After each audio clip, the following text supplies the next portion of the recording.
Ladies and gentlemen, welcome to the third annual Global Imperialism. 700 teams are competing, but only one will conquer the world. Who will join FC Porto and Estudiantes as champions of the world? This year, one video instead of a whole series. Let's not waste any time. Let's get right into it. Who will be the first team drawn? Of course, we won't be able to see the names for a very long time, but it is going to be Dundee FC from Scotland. And Dundee, what direction will they be heading? They will be heading southwest. They are one of the new additions to FC 25, and Imperialism FC 25 will start with Dundee attacking St. Johnstone. Who will be the first team imperialized in FC 25? St. Johnstone trying to defend home turf, and it is going to be Dundee FC successfully imperializing them. And that will see Graham Carey heading to Dundee FC. And Dundee successfully takes St. Johnstone's land. Barnsley, all right, we're staying in Great Britain. Barnsley will be heading south a little east. They narrowly miss a matchup with Sheffield Wednesday and instead will be attacking Chesterfield. And this is honestly perfect for the likes of Barnsley and Chesterfield. Your team, the way it is not going to win Imperialism, but if you can make some big moves early on, you'll be in a great space. Here we go. Chesterfield, the new boys in League 2, trying to survive against Barnsley, which they do. It goes to extra time, and Chesterfield are going to imperialize Barnsley, already punching up. We already have a bit of an upset here. That's massive for Chesterfield. They're going to get a 70 rated midfielder by the name of Nwakali. Definitely, that's the first mispronunciation of Imperialism 25, but Nwakali is heading to Chesterfield. Absolutely massive. But fellas, I've made some updates to the map this year. Of course, added the new teams that have been taken into FC 25 and taken out. But I've also added the flag of nations that are fully unclaimed. A few times last year, I was giving upgrades in the wrong positions and getting countries confused. So this is the perfect way to figure out exactly where a team is invading. Plus, I think it just looks cooler anyways. We're staying in England with Cambridge United. Cambridge United heading northwest. Cambridge United narrowly miss out on Northampton, but they're going to get Peterborough. A battle of third division clubs. Who is going to survive and imperialize the other? Peterborough or Cambridge? It is a penalty shootout, but Peterborough are moving on. 3 possible men could go to Peterborough though, and it is going to be Smith. The defensive midfielder, Corey Smith, heading to Peterborough. So we are already saying goodbye to Chesnoid Gaming's favorite team. Okay, South America for the first time. And the Chilean outfit are going to be going southeast. And so they're going to get the first upgrade of Imperialism here in FC 25, making the move into Argentina. So that will see their center midfielder Montes going up from a 72 to a 74. Austria Klagenfurt. They will be heading northwest. And it is a big game here in Austria. They attack Salzburg, Red Bull Salzburg. You would argue that Salzburg are one of the teams to beat in Austrian football here. So this could be a huge scalping if Klagenfurt can get it over the line, which they do in extra time. This video and this Imperialism already delivering massive upsets. That's a big upgrade in between the sticks. Blaswich heading to Klagenfurt. However, not only do Klagenfurt get the Red Bull Salzburg land, they're also going to get an upgrade because they have cornered this untouched territory in Austria. So that means their center back, Mara, heads to a 71. Heading to China with Rongcheng. Rongcheng head northwest. So the upgrades are now flowing. A lot of upgrades for Rongcheng to get. Their winger Romulo to a 76. Back to England we go with Barrow. They go directly south, which means the one-time champions of UK Imperialism will be attacking Fleetwood. An all League 2 battle here. Who will move on? Who will be imperialized? Barrow attacking Fleetwood, and I swear, we are having so many shootouts already here. Fleetwood Town win this one. They successfully imperialize Barrow. Mahoney is the man heading to Fleetwood. I think Barrow used up all their luck 18 months ago when they won UK Imperialism. Frosinone from Italy. The Serie B club will be heading south, which means they are actually jumping across water and traveling down to try and imperialize Palermo. If Frosinone are able to pull this off, this could make for quite an interesting route down into Africa for them, Northern Africa. But let's see if they can actually do that. Palermo are going to get the win here. The club that went really deep into the final 10 of last year's Imperialism start their tournament off with a win. Anthony Partipilio heading to Palermo. Big jump here for Palermo. It's not the Western Sydney Wanderers, it is the Uruguayan Wanderers. They will be heading southeast. They're in this tiny little pocket of Uruguay, as are all six of the 7 Uruguayan sides. Montevideo Wanderers will be taking on Racing Club Montevideo. So with the way FC25 is with the South American teams and Copa Libertadores and all that stuff, we have to watch nations, the clubs that are in the same nation together. So an all Uruguayan affair means we're watching this one. Wanderers long shot, and they're going to take the lead in the 83rd minute. Viadez might have just won this Montevideo derby. And there it is, Montevideo live to fight another day. They have imperialized Racing Club. So will the Wanderers be getting an attacking midfielder or a striker that is 69 rated? It is going to be the striker, 69 rated striker heading to the Montevideo Wanderers. It's only a little bit of land for the Wanderers, but I'm sure they won't care. Espanyol, the Catalonian club, heads southwest. Oh, here we go, ladies and gentlemen. Espanyol attacking FC Barcelona. Could we have our biggest upset so far? The biggest team up to bat in this entire video, Barcelona. How are they going to go against Espanyol? Here we go. They survive. Barcelona going to bag themselves a 3-1 lead. And I think that means Lamine Yamal is the top goal scorer of the tournament already. Garcia is heading to Barcelona. And Barcelona is off the mark. Hey, fair play to Espanyol. They went out swinging. I think this is the new team in the Netherlands. Either the Netherlands or Belgium. No, it's the Netherlands. Dender in the Netherlands. So they will be going southeast. Ooh, that little bit of east means they're not versing Charleroi. Instead, they're going to be attacking Leuven. Okay, our first Belgian game of the Imperialism for the year. Who's going to be a club that is known as a one and done? It is going to be Leuven. Losing this one. Dender, their debut in Imperialism, and they are going to get themselves off the mark. Maziz or Shrivers? It is going to be the attacking midfielder Maziz. So they pick themselves up a nice debut win and a nice bit of land as well. I think all 3 of the debutant clubs in Imperialism this year have won. Off to Colombia for the first time. Medellin will be heading east. They were going to get themselves an upgrade regardless, but it is going to be this bit of land in Colombia. So that upgrade is going to go to their defensive midfielder Palazza. Back to Italy we go with Empoli. Empoli heads south. So the little bit of east means they're going to clip Florence and verse Fiorentina. I cannot lie. I have a little bit of a soft spot for Fiorentina. I think the shade of purple they rock is absolutely beautiful, but we have an all Serie A clash here. Fiorentina defending home turf against Empoli. David De Gea in between the sticks, and it is a domination. The biggest win of Imperialism so far goes Fiorentina's way. Lucky De Siglio, he gets to rock the beautiful purple of Florence as Empoli whimper their way out of Imperialism. Okay, Lincoln City, here we go. Where will they be heading? They'll be going southeast. I feel like we've been getting a lot of southeast lately. But that means they're going to be attacking a team that already has a win. Peterborough United. We could have our first transfer of wealth. So Peterborough's new addition, Smith, makes it onto the bench for them. But if they can get a win here, Peterborough, and beating another League One side, that is going to be great foundations for them. Not still certain how I feel about Lincoln City's new badge, but here we go. Peterborough versus Lincoln, and Peterborough via Randall Brace are going to be the first team to get 2 wins in this series. Peterborough to the top of the leaderboard. Peterborough are going to have defensive midfielders coming out the ears. They pick up another defensive midfielder here.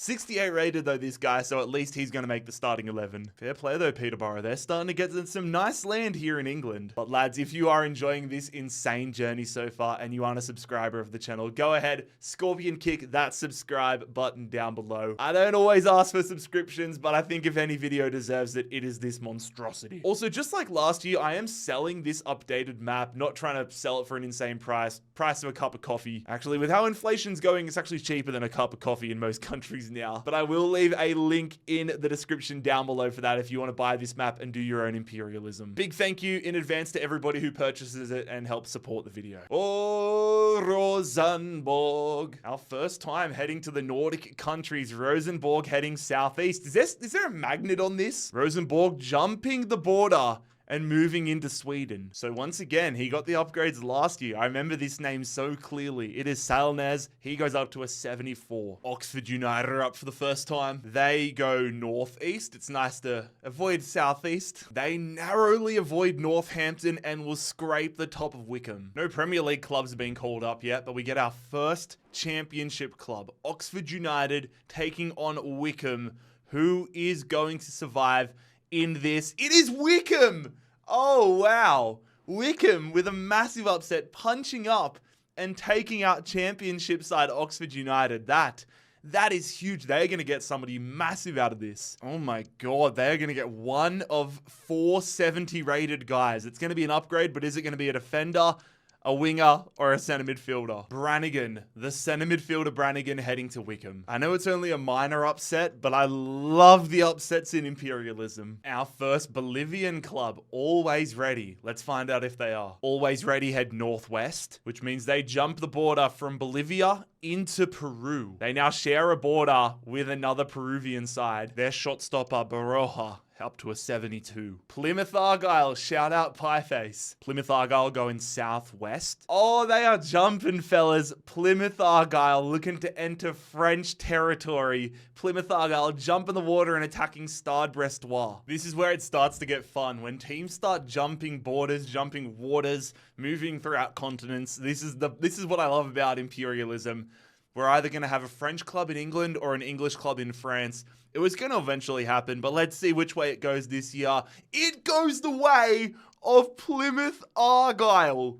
Oh my God, the championship side get dominated, but somehow get the win over Stade Brestois. Spinning the wheel to see which player they're going to get from Stade Brestois. A three-way tie, and they pick up Lise Malou. So that's a 79 rated defensive midfielder heading to Plymouth Argyle. That is huge. It's beautiful, fellas. It is absolutely beautiful. We've got Erling Haaland's former side, Mulder. Mulder will be heading north a little east, and that little bit of east means they are going to get this territory right here. They get their first upgrade. Okay, they have a clear star player. Magnus Wolf Eikram. That is a sick name. He goes up to a 77. Ooh, AC Milan. Here we go. Big dogs up. Are they going to face Inter Milan? Are we going to have a Milan derby? They're going to be going south. Yes, we will. It is a Milan derby. AC Milan attacking Inter Milan. It is disgraceful that these two great clubs have lost their licensing in FC 25. But at least one of the ugly-ass brandings is going to be imperialized. Who is it going to be? AC Milan versus Inter Milan at the San Siro. Inter Milan are going to come away victorious. Martinez with a hat-trick there. Lautaro Martinez with a hat-trick. So are Inter going to get Hernandez or Magnan? Theo Hernandez, Mike Magnan, they're getting a goalkeeper or a left back, and they are going to get themselves a goalkeeper. And at 87 overall, he is the highest rated player to move so far in Imperialism in FC 25. Next drawn is Bolivar. I wonder if you can tell what nation they're from. Bolivar heading northeast. So the Bolivian outfit are going to move towards Brazil as they take this region and get an upgrade. And said upgrade goes to their winger, Rodriguez. FC Ingolstadt. I'm surprised, but I'm pretty sure this is our first trip to Germany. So Ingolstadt will be attacking Unterhaching. I'm sure this is the game you guys have all been dying to see. I'm sure this is the reason why you clicked on the video. FC Ingolstadt versus Unterhaching, a third German division game, which FC Ingolstadt are going to come away victorious in. Ingolstadt are going to pick up 67 rated geese. And a border with Bayern Munich, which I'm sure they're thrilled about. Lazio, the Roman side heading south. Ooh, that means they're going to skip through Italy. I'm going to scroll down here. They're going to move. Oh my God, they move into Northern Africa. In a sentence I never thought I would say, Lazio have taken control of Libya. And this opens up a very interesting path for Lazio to now follow. But in regards to who they get to upgrade, it is going to be Providel, the goalkeeper. He's going to go from an 83 to an 85. Off to Turkey for the first time this year. Göztepe heading directly south, which means they're going to be attacking a new dog in Turkish football, Bodrumspor. Not too sure what to expect from this one, but if either of these teams want to create a legacy for themselves and create an opportunity, it starts right here. An all Turkish affair, and it is Bodrum coming out. Puskás is going to pick up a brace within 6 minutes, and save them, get them the win, and imperialize Göztepe. So it is going to be the goalkeeper Lis heading to Bodrumspor. Hey, fair play to them. They keep the new team trend alive. I'm telling you, it's only going to be newly promoted sides surviving. Back to England we go. We're getting through so many of these lower league clubs. Where you going, Colchester? They're going north, a little west. The little bit of west means Colchester United, they're coming for Peterborough. Peterborough United up to bat again. Can Peterborough keep their early run going? Can they get their third win here? Their new addition, Erdogan, into the centre defensive midfielder role. League 1 side versus League 2 side. Here we go. It is Colchester. Colchester get the win.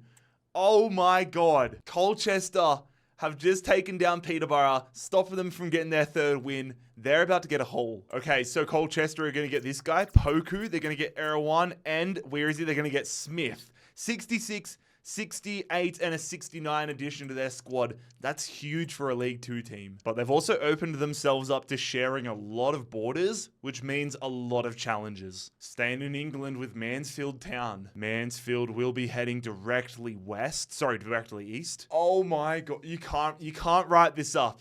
What did I just say? Mansfield Town are going to be attacking Colchester.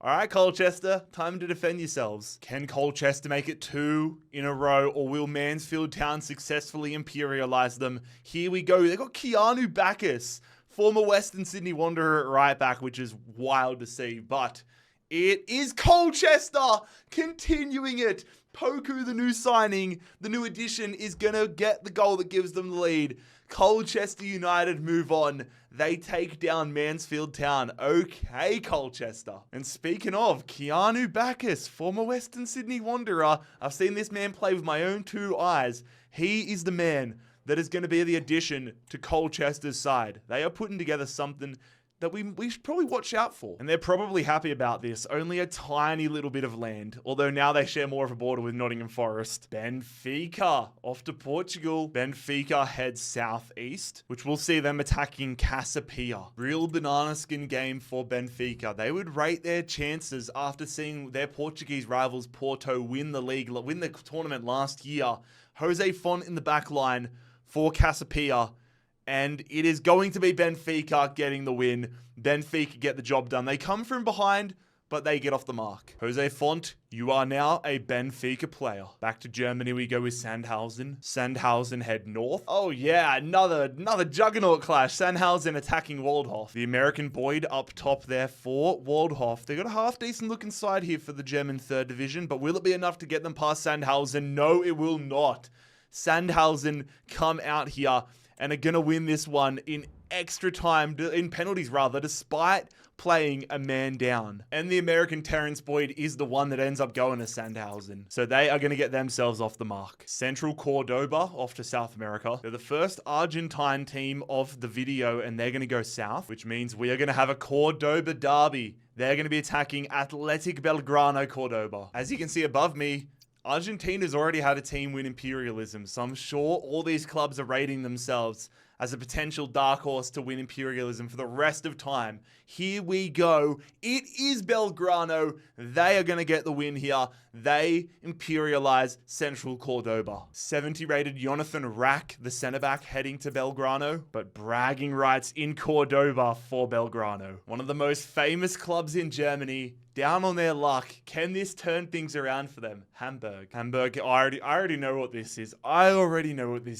This is Hamburg versus St. Pauli. Hamburg used to be the big brothers in this rivalry, but now St. Pauli, they're in the Bundesliga.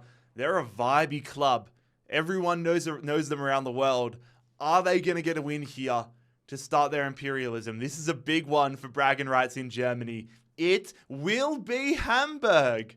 Glatzel and Selke are going to give Hamburg a 2-0 win over St. Pauli. And St. Pauli's captain, the Australian Jackson Irvine, is crossing over the divide to Hamburg. Not much land on paper, but it signifies a lot for Hamburg. Off to India for the first time with Mohun Bagan. They will be heading directly east, and that means our first trip to the subcontinent will see Mohun Bagan taking the country of Bangladesh. The Cum Dog is back for a second straight year. He is getting the upgrade here. Jason Cummings last year got to a 99.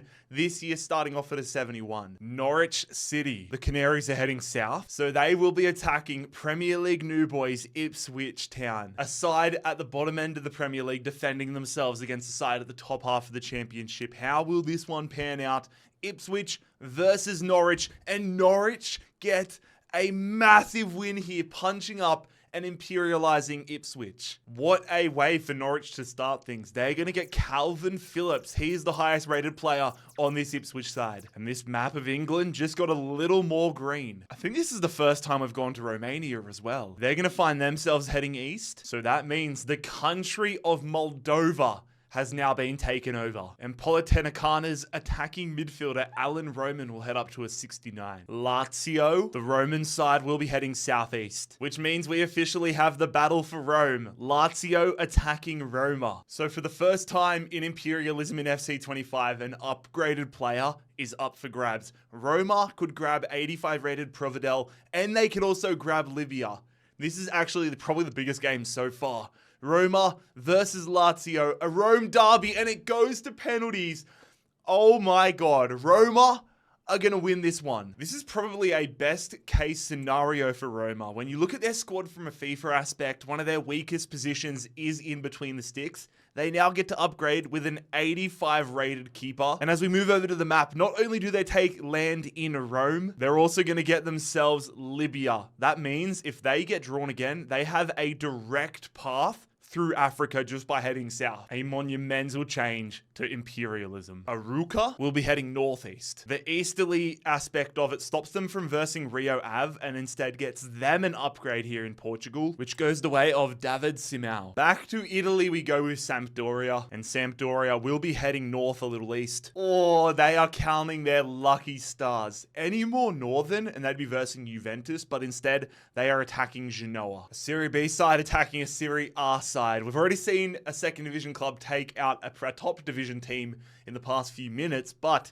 can Sampdoria become the second here? Genoa defending, and they do that successfully. Pinamonti picking up a second half brace after Sampdoria get a straight red in the fifth minute. Fair play. But unfortunately, if you are Sampdoria, fair play doesn't keep you alive in Imperialism. Korda is heading to Genoa. Genoa now controlling this part of the coastline. Proben Münster heads southeast, and that means Proben Münster only just attacked Schalke. Wasn't certain if we'd ever see Schalke in Imperialism again after their financial troubles at the start of the year, but they are here, and they're trying to stay alive. Proben Münster versus Schalke. Jorrit Hendricks in the midfield there for Proben Münster. Used to play for my favorite A-League club.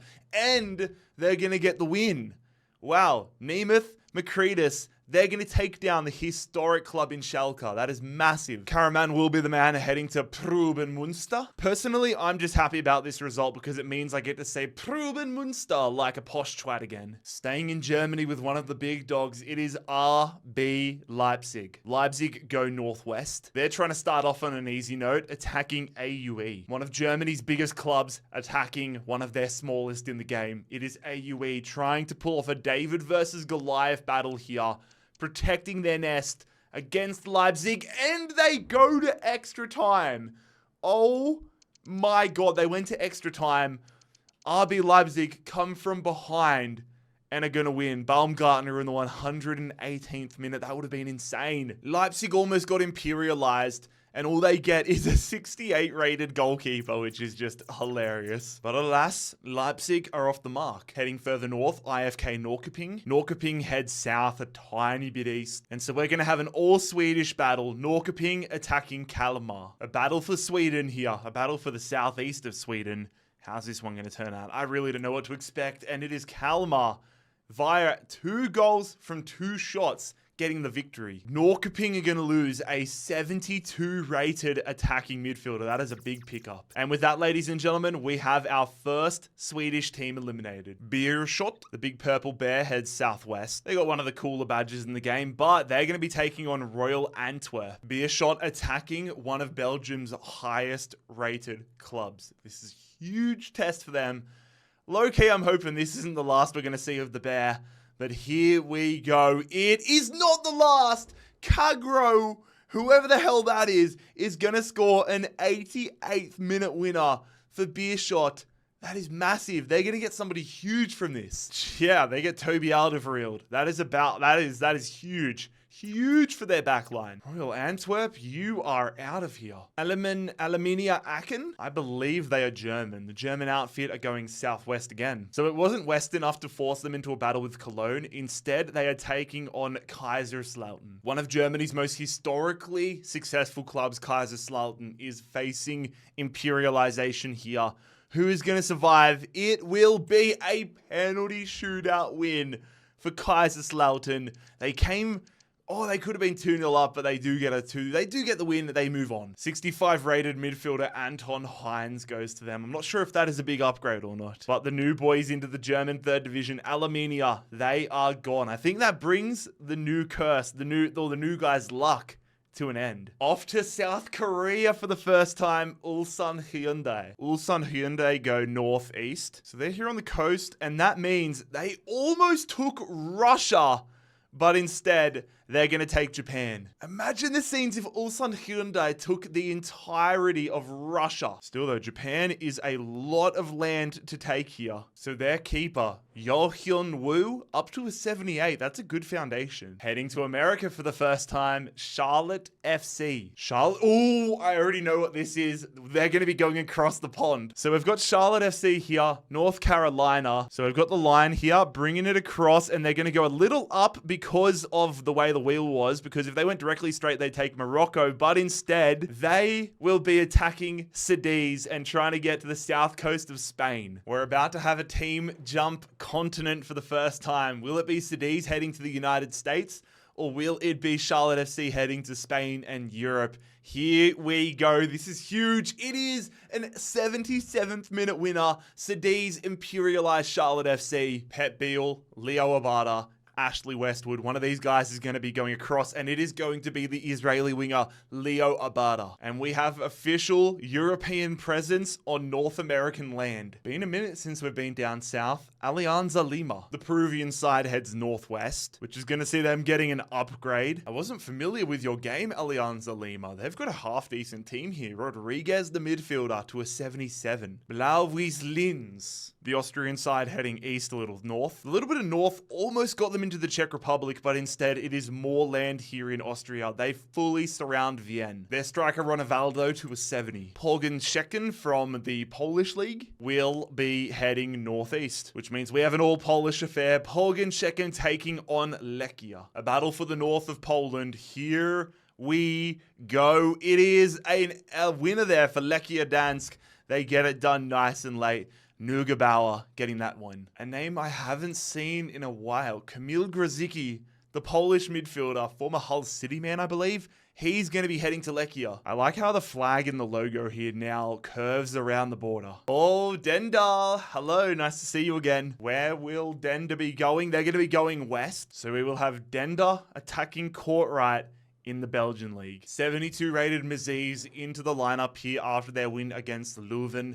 Kortrijk looking to get a big win here, looking to get off the mark. Denda looking to get their second win. Big game in Belgium, but it is Kortrijk ending Denda's run. A double pickup here for Kortrijk, getting Maziz and Vet. Healthy bit of land through the center of Belgium going their way as well. We're heading down under to my home nation of Adelaide. Well, I'm from Australia, but the city is Adelaide United. So Adelaide United will be going north a little to the east. Not east enough for a matchup with the Brisbane Roar. They will get the Northern Territory. Adelaide getting one of the few upgrades available in Australia. So Adelaide's designated upgrade player, 71 rated Dutch defender Bart Vriens. Off to France with Kahn. Kahn will be heading northwest. Very interesting. Kahn will be attacking Plymouth Argyle. Plymouth Argyle are already the French killers, having taken down Stade Brestois. They've picked up the 79 rated Lee Malou. Can they add another impressive scalp to their resume? Caen versus Plymouth Argyle. They cannot. Caen are going to get not only French land back, but now enter England. I'm sad, man. It would have been cool if Plymouth Argyle got the job done, but they're going to be losing Lees Malou and Whitaker. Two nice pickups there for Caen. From a map perspective, that definitely changes things as well. Caen, 2 separate territories. All right, going to be staying with some English opposition. It is Wigan Athletic. Wigan heading southeast. The southernness of it means they will be attacking Crewe Alexandra. I know there are a fair few Wigan fans that watch the channel, so if you're one of them, shout out to you. You guys are always very loud and proud, but I'm wishing you luck here. Crewe Alexandra versus Wigan Athletic. Here we go. Thanks for watching, Wigan fans. You're gone. That is a nice addition to the defense there of Crewe Alexandra. Sibic joining them, 68 rated. Crewe Alexandra off the mark, Wigan imperialized. Back to Poland we go. Lublin will be heading west, meaning they're going to thread through the border here. Lublin attacking Dynamo Dresden. Lublin trying to pull a reverse world war here and invade Germany from their east. Here we go. Dynamo Dresden versus Zage Lublin.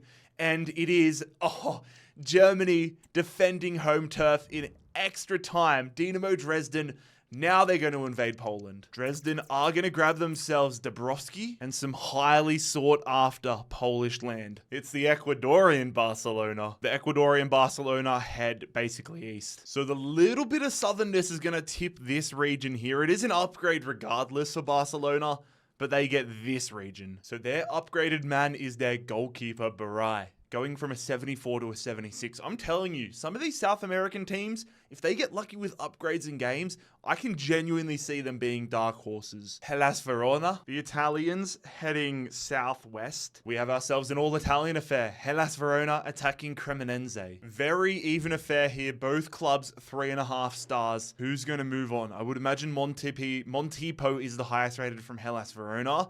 And Hellas Verona do win. They have a late come from behind victory to beat the Serie B side. Franco Vazquez is the man that is going to be heading to them. And Hellas Verona off the mark. Heading to Scotland with Hibs. The club from Edinburgh will be heading south a little west. We're not going to get a derby match with Hearts. Instead, we are going to get them getting an upgrade. 3-way tie to see who's going to get their upgrade. I'm kind of hoping it's going to be Martin Boyle. The club coming last at the time of recording in the Scottish Championship. Martin Boyle it is. The GOAT, friend of the channel, Marty Boyle.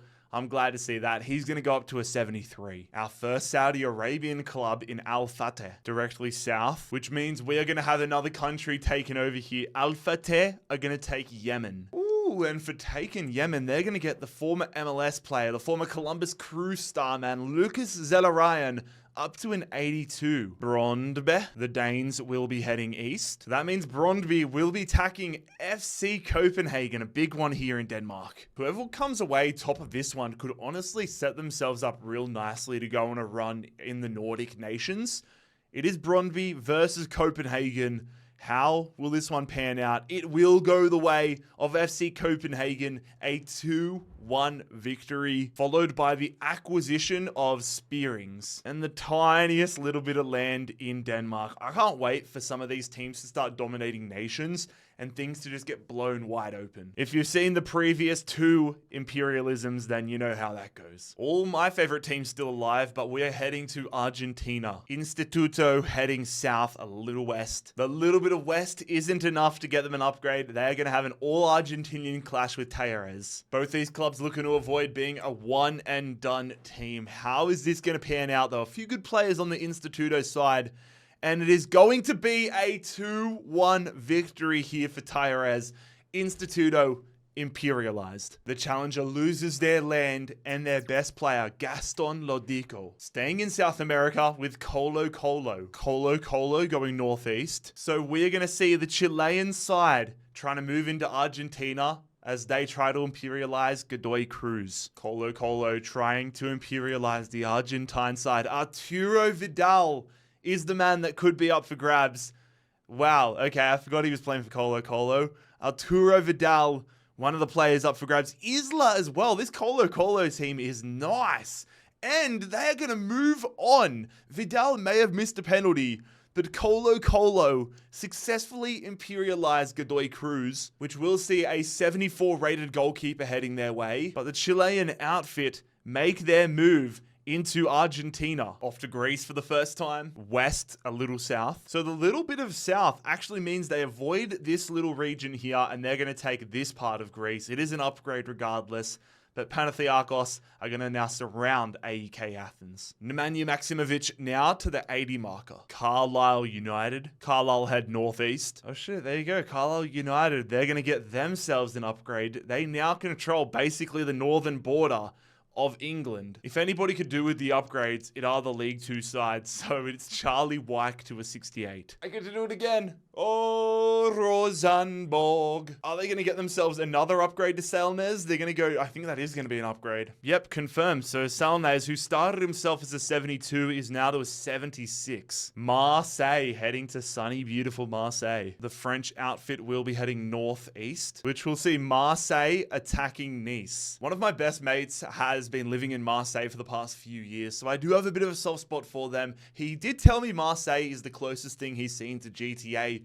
in real life, so make of that what you will. But Marseille taking Nice in a battle of the southern French clubs. Marseille win it in extra time. Merlin and Wahi demolishing Nice. That is a massive victory there for Marseille. Nice addition here to an already pretty nice Marseille side. It is Klaus who is going to be joining them. And that French southern coast turning a little more blue. Go ahead, Eagles from the Netherlands. I believe this is the first Dutch team we've had today. They're going directly south. And their adventure begins as they attack NEC. Who will be the first Dutch team thrown out of this tournament? Big stakes. Every game is big stakes. And Go Ahead, Eagles will not be going ahead much further from here. Robert is going to get NEC the win. Ant-Man, you can go ahead and join NEC. Ha ha ha, I'm here all week. No, really, I am. This video takes so long to record that I'll probably be sat in this spot all week. The Netherlands, it's trying to get as red as humanly possible. Olympiakos, here we go. Back in the game this year after being out last year, they head west. So the little bit of southernness means they miss AEK Athens, and they are going to be taking the land, or trying to take the land that Panathinaikos picked up. We're going to have an all-Greek match. The upgraded Maksimovic is on the line here. Panathinaikos versus Olympiakos. First of all, before we sim, I just want to send my best wishes. I know it was about a month ago now, but to the family and friends of George Baldock, a former player at Panathinaikos, may he rest in peace. Trying to get back to a lighter note now. Who's going to survive Imperialism here? It is going to be a victory for Panathinaikos. Maksimovic, the man that gets the brace, gets the upgrade, gets 2 goals, and is going to help Panathinaikos imperialize Olympiakos. Absolutely massive. El Kabi is going to be the man moving across. Olympiakos back in the game, but it still doesn't matter. One and done for them. AEK Athens, when they get drawn, they're either getting an upgrade or a matchup with Panathinaikos. Guangump from France are up. North. There you go. That actually works out. Guangump heading north into land previously occupied by Plymouth Argyle, but now they try facing Caen. Limelu and Whitaker taking the pitch for the first time for Caen as they try to get another victory here, trying to get their second victory in Imperialism, which they do.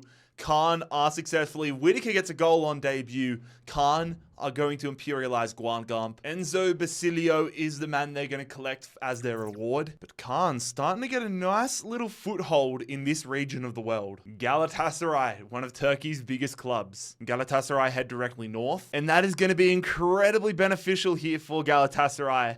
They are going to take control of Bulgaria. Oh my god. I forgot he went there. I forgot he went to Galatasaray. Victor Osimhen. I fully forgot that. He's going to go to an 89. That is actually so dangerous.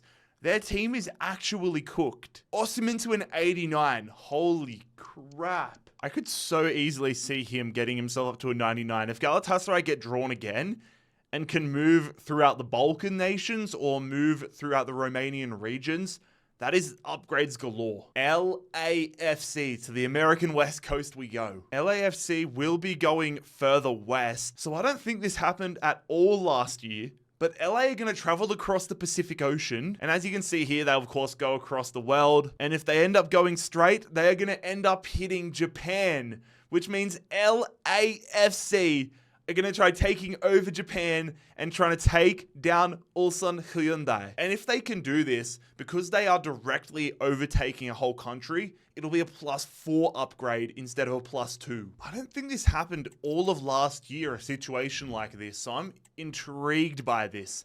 LAFC, They are going for the upgraded goalkeeper from Hyundai, but Lloris is already higher rated. So this is about getting Olivier Giroud up to an 87 and moving throughout Asia.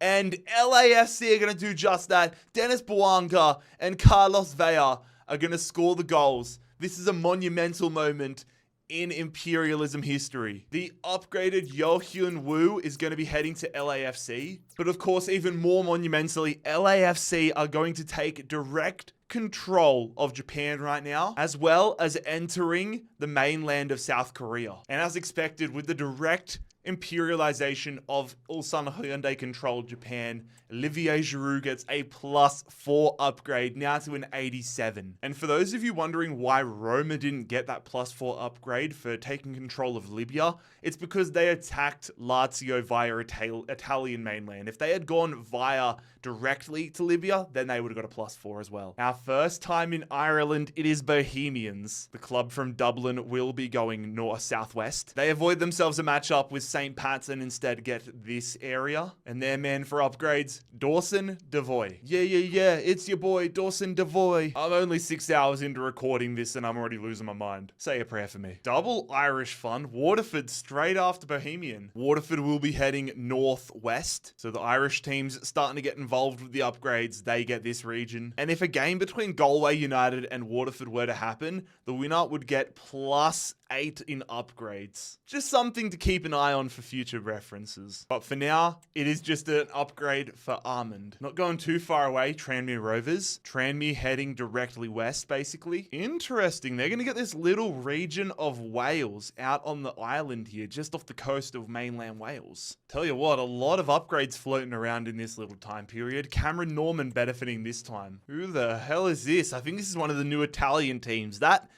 took me off guard. Yes, this team here, they're just above Florence. Let's go see what the wheel has in store for them. Will they be taking on Fiorentina? I think they will be. Yep.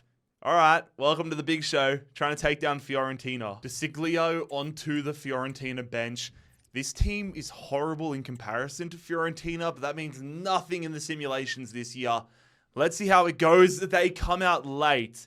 Comuso for Fiorentina gets them a late winner.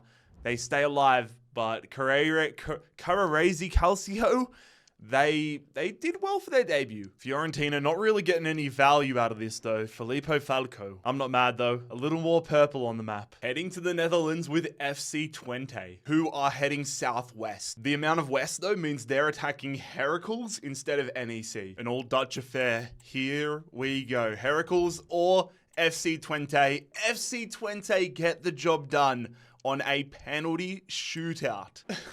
I don't know if I'm going to get denominated. How can this dude's name be that? How has nobody picked up on this either? Giz Hornkamp is the man that heads to FC Twente. I get different cultures exist and different languages exist, but they name their kid Giz. And well, Giz is going to join FC Twente on their Imperialism journey. Sandefjord. From memory, Sandefjord did pretty decent in Imperialism last year. This year, they start off going northeast, which means they will be attacking one of the new boys in Norwegian football, Fredrikstad. Can Fredrikstad get the new boys curse back on track? Here we go. It is 3-0. Magnussen gets a brace. Welcome to Imperialism, Fredrikstad. My God. Alexander Ruud Vetter is heading to Fredrikstad, and we say goodbye to Sandefjord. See you next year. Off to Spain with Elche. Elche will be heading southwest, which will see them attacking FC Cartagena. So this is an all second division clash. Whoever wins this one is surely going to benefit from this. Going to get a nice addition, and it is Elche the challenger. They are successfully going to imperialize Cartagena, and the rapid winger, Gyro, heading to Elche. And this gives Elche more of that southern eastern border of Spain. And quite interestingly, if they get drawn again and head south, they'll get into Africa as well. I mean, as far as I'm concerned, if you're any of these southern European teams that are really close to Africa, you want to be heading south as quickly as possible and trying to move and get as many upgrades as possible, because there are so many nations up for grabs if you just go south. Similar for a lot of the Brazilian teams, they just want to be heading and Argentinian teams, they just want to head east and get themselves to Africa. Who will we have up next? Still, none of my teams have been drawn, and it's not going to happen again. It's Club Libertad. Libertad will be heading south a little east. So we come all the way in here. It's crazy how all the Paraguayan teams in the game this year are in this one little region. But Libertad almost got an upgrade, but instead they're going to be taking on Sportivo. Been a while since we've had a game, but let's see how these two Paraguayan sides face off. Early corner for Libertad. They put that one in there. Falls again, and they're going to get the header. 6 minutes into this one, Club Libertad lead. Oh my God, are they going to get a late equalizer? They shoot, and they just put it wide. And that is going to be all she wrote, folks. Club Libertad are going to successfully imperialize Trinadense. Libertad are going to pick themselves up a 67 rated defensive midfielder, along with the tiniest little bit of land that you wouldn't even be able to see on the map if we zoomed out. Motor Lublin next up. Motor Lublin head northeast, which means they are going to imperialize the country of Belarus. Big opportunity for them to move and get some upgrades throughout Europe, and eventually Asia if they play their cards right. Their designated upgrade man is Sergi Semper. Back to France with Clermont Foot. They will be heading southwest, which will see Clermont Foot attacking Rodez. A battle of the League Two sides. Clermont Foot have to be the favorites coming into this one though. Damien de Silva in the backline there. Gastien 74 rated. Here we go. Clermont Foot, they do get the victory. They secure one Estaibi, along with a healthy bit of land here towards the south of France. SC Freiburg. Freiburg head north a little west. It almost saw Freiburg trying to enter France, but instead they're going to be taking on a team that already has a win, Sandhausen. Will Boyd be able to help Sandhausen from the third division take down Bundesliga side Freiburg? Let's find out. It is going to be a comfortable, I say comfortable, it was tied there for a minute, but Freiburg end up getting the victory, which will see Boyd and the centre-back Jakob Lewald heading to Freiburg. I mean, Germany was going to get a little more grey depending on who won, but it gets a lighter shade of grey. Not having to go too far for the next one. One of France's bigger clubs in Lille, northwest. So that will see them going through this gap here and trying to take down Dunkirk. Lille should be the overwhelming favourites for this one, but we'll see if Dunkirk can pull off a massive upset. I actually just watched the Dunkirk movie. I know it's been around for like a decade, but I actually just watched it for the first time a couple weeks ago. Absolute banger of a film. And it is weird, like, seeing those sorts of movies, especially war ones, and then coming into an environment like this. But regardless, let's see if Dunkirk can pull off a massive upset. Nope. They lose 5-1. Oh my God. Lille don't get anybody too insane from this victory. But what they do get is a statement victory and a path towards England. Off to Colombia with Junior. Junior's heading southeast, which is probably a bad thing for them. They had basically all of Central America, but instead they're going to get now a border with Alianza in Colombia. An upgrade nonetheless, which goes the way of the legendary Carlos Vaca. Tell you what, if they can get themselves into Central America, Vaca could become a dangerous player with some upgrades. Holsten Kiel, southeast. It's not southeast enough or not south enough yet to see them facing Hamburg. Instead, they're going to get Hansa Rostock. I did not realize Holsten Kiel had made it up to the Bundesliga. I was searching the leagues for ages thinking, oh my God, are they not in the game this year? That's the thing. I thought Holsten Kiel had more chance of being a 4th division side than a Bundesliga side, so I've disrespected them, but let's see if they can answer with a victory here. Let's see if they deserve to be disrespected. They almost deserve to be disrespected, but Holsten Kiel do get off the mark. A new goalkeeper heading their way, but they now will control this northern corridor of Germany. Staying in Europe with Stade de Reims, southwest, which will see Stade de Reims attacking Amiens. Stade de Reims with a half-decent team here. Let's see if they can pass their first test and get past League 2 side Amiens. An all-French clash, which goes the way of Stade de Reims. Also coming their way is Mamadou Fofana, and a healthy bit of land, especially compared to what they currently had. I feel like all the teams getting drawn lately have been on a pretty good run of form. Not many of them getting taken out. Oh my God, I hope that continues. Oh my God, it's my favorite Australian club, my hometown team. The Western Sydney Wanderers. Oh, I've definitely just jinxed us. My God. Who are we going to be facing? The Wanderers are heading directly south, and that means it is a battle with our Western Sydney rivals, the MacArthur Bulls, MacArthur FC. In both of the previous Imperialism series, we've done horrible. The Wanderers have gone out with a whimper. I'm hoping we can change things this year against the Australia Cup winners, MacArthur. We've got Juan Mata in our team, for God's sakes. We need to do better this year with Juan Mata. MacArthur do have a pretty decent side, but... oh, here goes nothing. We win it in extra time! Yes! Zach Sapsford is going to give the Western Sydney Wanderers the win. Juan Mata bags himself a goal. We finally get a win in Imperialism. And as a reward, we are going to get Valère Germain, one of the best strikers in the A-League, is now a Western Sydney Wanderer. This should mean something to me, man. It's going to take a lot to get me hyped after that one. It is, okay, Austria Klagenfurt. They will be heading southwest, which will see the team that has already taken out Salzburg trying to get their way into Italy. They are taking on Süderol. Klagenfurt did pick up a 77 rated goalkeeper after their win against Salzburg, but they still come in as the underdogs here. Let's see how this one pans out. Who's going into whose country? It is a win for Süderol. They are going to imperialize Austria Klagenfurt. A really nice pickup here for Süderol. They're going to get 77 rated Blaswich and the upgraded centre-back Mara. And officially, some serious land in Austria. It's been a hot minute since we've been to China. Tianjin will be heading southeast, which spells a matchup with Nantong. Our first matchup in China. I do like using the Chinese teams because players I haven't thought about in a long time randomly pop up. Nobody on this team from Nantong that I recognize, but let's see how this pans out. It will be a win for Tianjin. Tianjin, the challenger, winning this one 3-2. Compagno picking up a brace. Isak Halon is the man that moves across, and I'm kind of happy about that. Yinmin Tiger have a dope logo. Back to the Nordic countries with Viking. The Vikings head north, which means the Vikings will be attacking FK Haugesund. Haugesund versus Viking. Who's going to be a one and done here in Norway? It is Haugesund. Despite a late goal, Viking are going to get the victory here. A first-minute goal for them. A new shot stopper heading Vikings' way. It would be quite historically accurate if Viking did go on a big run. Hello again. It is Panathinaikos. They do find themselves going, I think this is Athens. Yep, confirmed. AEK Athens were basically surrounded, but now they don't even have to get drawn. Panathinaikos attacking AEK Athens. Panathinaikos have been on a great run with the upgrade of Maximovic and getting the new striker after taking down Olympiakos.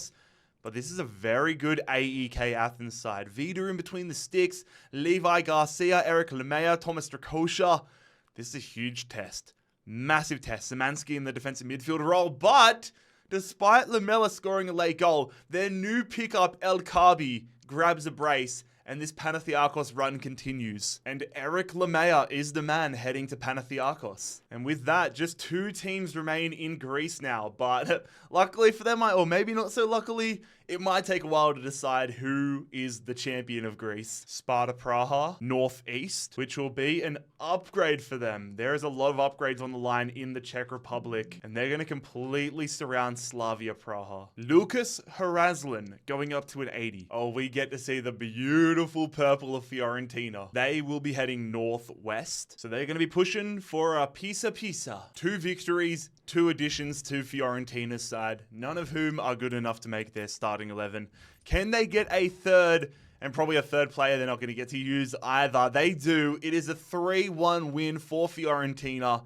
And I believe that makes them the outright win leader in Imperialism so far. Make that 3 players they probably won't be able to use. I'm just holding on to the fact there is a little more purple on this map, and that's always a good thing. Off to Saudi Arabia, Al Qadisiyah. Yet to have a game from the Saudi clubs, only the upgrade for Al Fateh. Are we going to have that now? No, we are not. Al Qadisiyah are going to take the state of Bahrain. Oh, we need to go to the wheel to see who's getting this upgrade. Pierre-Emerick Aubameyang, Nacho Fernandez, or Cohen Castiles. they've got a crazy good side. And that is going to go the way of Pierre-Emerick Aubameyang. Low-key, that's kind of what I was hoping. Aubameyang goes to an 84. The Canaries up for the second time, Norwich. Ooh, I think that means that they're going to leave England. It does. Norwich are going to be, because they went that little bit northeast, they're going to hit AZ Alkmaar. Let's not forget, Norwich took down Ipswich Town before, so they do have Calvin Phillips in their side. And I think if they win this, they would pick up Jordi Klaasie, which would give them a very strong midfield. Let's see if they can do that and head into the Netherlands. They get absolutely pumped in extra time. Ibrahim is going to get a hat trick. Norwich are imperialized. So that's going to send both Calvin Phillips and the American Josh Sargent to AZ Alkmaar. And AZ Alkmaar now going to get probably is what is like the third biggest amount of land in England. Off to Switzerland with FC Sion, who will be heading southeast. Oh, I see you, FC Sion. They're going to be trying to take down Torino. And for the first time, the winner is going to take a pocket of a country. This is an untouched territory in Italy. And as you can see by the thick border, that is where the Italian border ends. So the winner of this not only is going to get the opposition's best player, they're also going to get an upgrade. Every game in this series is high stakes, but there's just a little more on the line in this one. FC Sion versus Torino.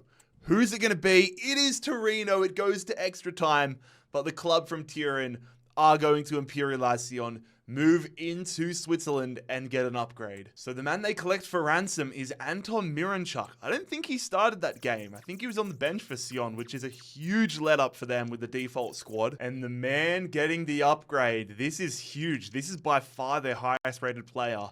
Duvan Zapata heading to an 85. When it comes to Torino, I would say watch this space. So that is one big border broken down. The border between Switzerland and Italy, a large chunk taken away. NAC Breda of the Netherlands, they head east. They know exactly who they want. It's RKC Waalwijk. Head to head, I do not know too much about either of these sides. I think Zawada used to play in the A-League. I could just be pulling that out of my ass, but let's see how this one pans out for the two Southern Dutch teams. It is Zawada giving Waalwijk the win. Oh, is that Matthew Garbett, the Kiwi, playing there for Breda? I think it might be. But we're not going to get to hear from him much more often. He's not the man getting transferred. It is Dominic Janosek. But it was Matthew Garbett, the New Zealander. I'm glad neither of these teams had red. That's the last thing we need in the Netherlands. More red. Back to France we go with Angers, directly west for them, which will see them attacking FC Nantes. A lot of pressure on Nantes after their deep run last year. I remember Albin Lafont getting up to like the 90s,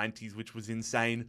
Let's see if their run will get off to a start this year. It does. They get a 70th minute winner, and it is going to be FC Nantes moving on in France. Himad Abdelli is the man heading their way. Angers officially enter the unwanted territory of one and done. We're really staying in this pocket of Europe right now. Braunschweig. Braunschweig have drawn southeast. It wasn't south enough for them to get the upgrade. They are going to be challenging Magdeburg. Battle of the Bundesliga 2 clubs. Who moves on in Imperialism? It is the challenger, Braunschweig, led by the man called Belbel. That is sick. A new winger heading Braunschweig's way in Attic. Big first win there for Braunschweig in terms of what it represents for land. Also, neither of our two champions have seen any action yet. I do wonder when that'll change. KAA Ghent. Ghent go west, which means we have Ghent attacking Club Brugge. Big one. I am incredibly curious to see who emerges out of this one. Two of the biggest teams in Belgium. Simon Mignolet in between the sticks for Bruges, but he can't keep a clean sheet. Ghent, they got a red card, a straight red card in the first minute. They played the entire game essentially a man down and still managed to win 1-0. Fair bloody play. That's a real big pickup there for Ghent. 80 rated Vanaken into the attacking midfield role. Big surprise to see Club Brugge one and done. VfL Osnabrück, southwest. Yeah, VfL Osnabrück attack Proben Münster. Yeah, Proben Münster already have the win. They've got the new addition into the starting 11 here, and now they take on VfL Osnabrück. Come on, Proben Münster. God damn it. Proven Munster's gone. Oh my god. Engelhardt is going to get a brace. And for the last time, we get to say Proven Munster. These are some really good pickups of VfL Osnabrück. Karaman and Jorrit Hendricks, the former Western Sydney Wanderer. Both of them joining Osnabrück. Goodbye, my friend. May your legacy of having a very fun name to say live on forever. Hey, but we get more purple on the map. I think purple might be my favorite color. We have not had... This is probably the biggest team we've drawn so far. It is PSG. Without Kylian Mbappe now, they're going to be heading east. So the little bit of northernness of it means they're going to be challenging Stade de Reims. Already with a win under their belt, Stade de Reims. Stade de Reims have their 70 rated centre-back onto the bench. Interesting default lineup here for PSG. Does Asensio really play striker for them? I don't watch much PSG or French league football, but this would be huge if Stade de Reims could take them down. This would be massive. I want it to happen. I'm not sure it'll happen. It does not happen. Bradley Barcola and Hakimi bag the goals as it is Stade de Reims imperialized by PSG. PSG are going to pick up 78 rated Ito and 70 rated Fofana, which I'm sure they're stoked about. But PSG off the mark, and I'm sure if you're a big club in this, you almost just want to survive and go under the radar and not get drawn at all because you don't want any banana skin games. There isn't much for the big clubs to gain besides upgrades. Galway United. Galway are going to be heading northwest. Oh, I forgot about the fact that if they had faced Waterford, all those upgrades would be on the line.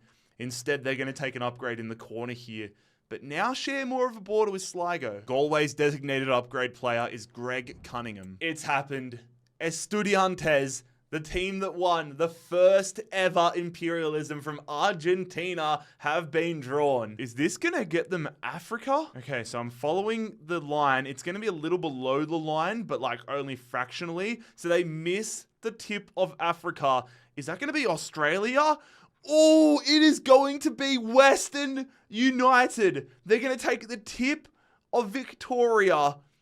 It is Australia versus Argentina. Estudiantes versus Western United. This is actually such a hype matchup. 1-star Western United versus 3.5-star Imperialism champion Estudiantes.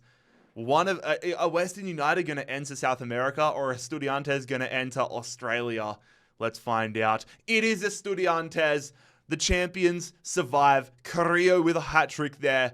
Estudiantes are about to enter Victoria. In a sentence that I never thought I would say in my life, Ben Garuccio is traveling to Argentina and now plays for Estudiantes. God, I love this series so much. We've got LAFC in Japan and Korea, and we've got Estudiantes in Victoria. The Columbus Crew. Here we go. Are we going to have a Hellas Real Derby? If they go south, we will, but I think they're going to go they're going to go west, which, yep, means Columbus Crew are going to take Indiana. And the upgrade goes to the Crew's star striker, Cucho Hernandez, 80 overall now. Danubio, I think they're Uruguayan. Danubio will be going northeast. And yep, confirm they are Uruguayan, but that is going to see them get an upgrade. Narrowly miss out on the matchup here. Danubio get an upgrade, and the wheel has decided their goalkeeper goes for the +2 to a 73. Sheffield United. Been a hot minute since we've been in England, but the Blades are going to be going northwest, which means by the skin of their teeth, they're going to have a matchup against Leeds. Two of the top dogs of the championship doing battle right now. Harry Sutar in the backline there. How's this one going to end up? The Blades or Leeds? Sheffield United or Leeds? It is a late Gustavo Hammer winner, and it is going to be Sheffield United. Raxa, you're getting a brace. Sheffield United move on. Big addition to the Sheffield United backline. I think that might that might spell the end of Harry Sutar's starting time.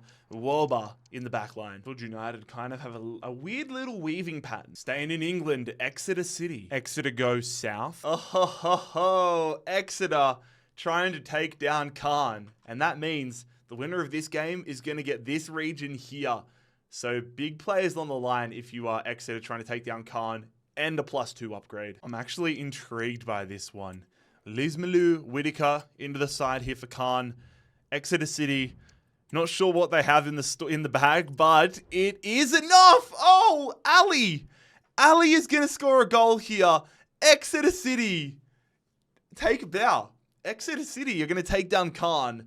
They're going to get themselves into France. They're going to get 4 big name upgrades here, and they're going to get an upgrade to their star player. So heading Exeter's way is Lismalu, Whitaker, Mendy, and Basilio. And when it comes to an upgrade, Dimitri Mitchell, who is absolutely rapid, goes to a 70. Fair play to Exeter. They came for the crown and they did not miss. They now get all of this land in France and in England. Chennaiyin of India, north, a little west. And that little bit of west matters because instead of getting a straight upgrade, they challenge Bengaluru, who is going to be the first Indian team ousted from this tournament. I'm pretty sure the captain there, Chetri, is the guy that's like in his 40s. Is he going to become a hero in this series? We'll wait and find out. It is not going to happen for him. Chennaiyin take down Bengaluru 2-0. Nice addition to their midfield by Edgar Mendez joining them. Back to the USA, FC Dallas are up to bat. Oh, is that going to be a Texas game? It is. They almost claim what I believe is New Mexico, but instead they will be facing Austin FC. Here we go. Austin FC versus Dallas. Not full bragging rights of Texas, but a big part of it. Who is going to survive this American clash? Austin FC are. Austin FC defend homeland. O'Brien picks up a brace and they take down Dallas. Pretty huge pickup for Austin FC. Former La Liga player Illa Ramendi joining them. And it's now between Austin and Houston for control of Texas. All right, are we actually going to get a game in Saudi Arabia? Al Ahly. They head northwest. Well, it was more than likely they were going to get a game, but they are attacking Al Wahda. Al Ahly, of course, one of the big dogs of Saudi football. Riyad Mahrez, Roberto Firmino, Ivan Toney, Mendy in between the sticks. They've got a great side. Al Wahda have a great badge though. Is the badge going to be enough? The badge almost was enough, but it is a late winner there. Al Ahly moving on. Jawad El Yamik heading to Al Ahly. And with that, we finally have a Saudi team imperialized. Haven't been to Scotland in a minute. We have got Hearts. Hearts heading directly north, which is going to see them jumping water right now. Hearts are going to get themselves an upgrade, which will go the way of Lawrence Shankland to a 76. England's oldest club have been drawn, Notts County. Notts County head directly south. Oh, baby.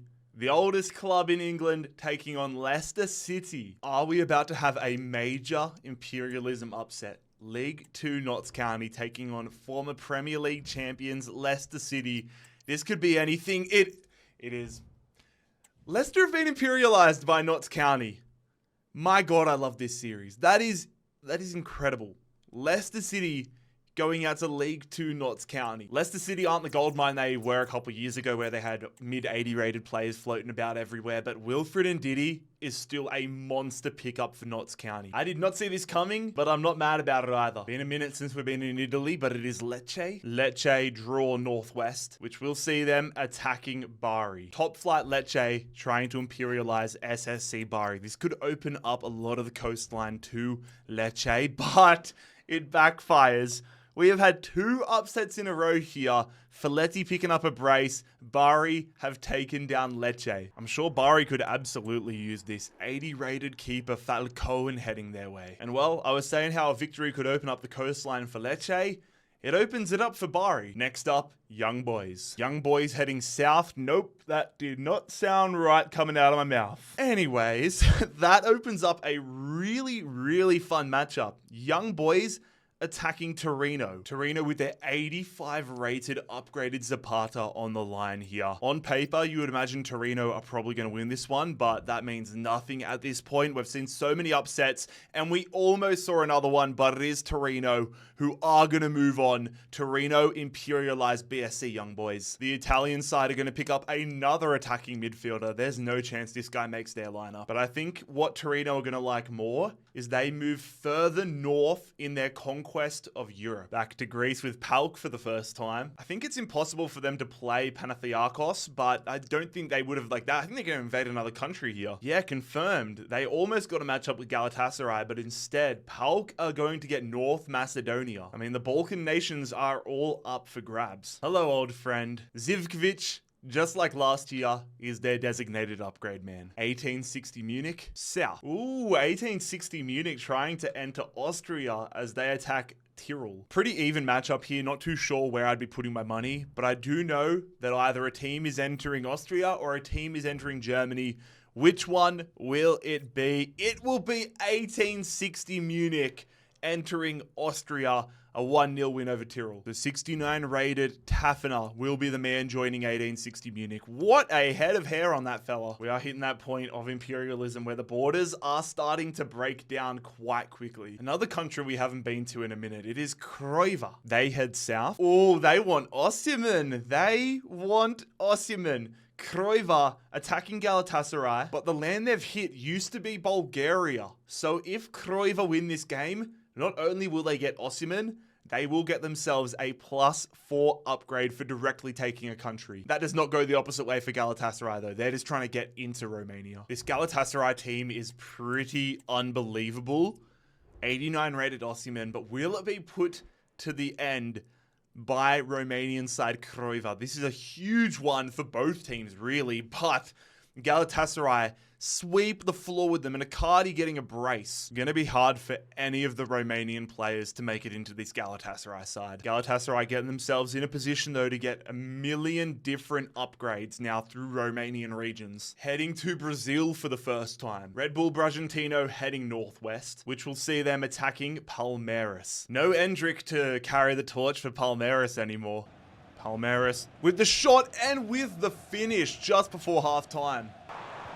Could they finish it here? That is the exclamation mark. Palmeiras are going to move on. For that win, Palmeiras pick up an 81 rated striker. Not bad. And this is the first move in Brazil on this entire map. From beautiful Brazil to Stockport. Stockport draw southeast, which means they will be attacking Crew Alexandra. Having taken down League One Wigan in their last game, I'm sure Crew Alexandra fancy themselves a good chance to take down another League One side. Stockport versus Crew, and Stockport get the win. Stockport, they were playing with a man up the entire game, but they're going to get the job done. Stockport getting a 2-for-1 deal when it comes to centre back. Sibic and Dimitriou both heading over there, and they will find themselves off the mark, but in direct line of Liverpool. All right, straight back down to Brazil. Internacional heading southwest, which will see them enter Uruguay. They're in a good position. They take the topmost region of Uruguay, and they can just keep heading south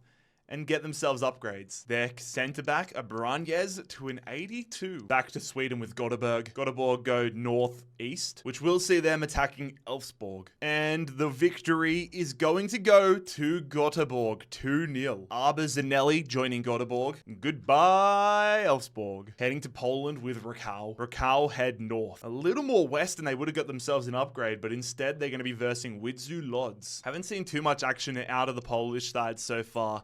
They have a guy in the centre back called Ibiza. That guy must love to party, and he's going to continue partying as Gong. This team is just full of great names. Gong is going to get Widzew Lodz. Gods is going to get a brace.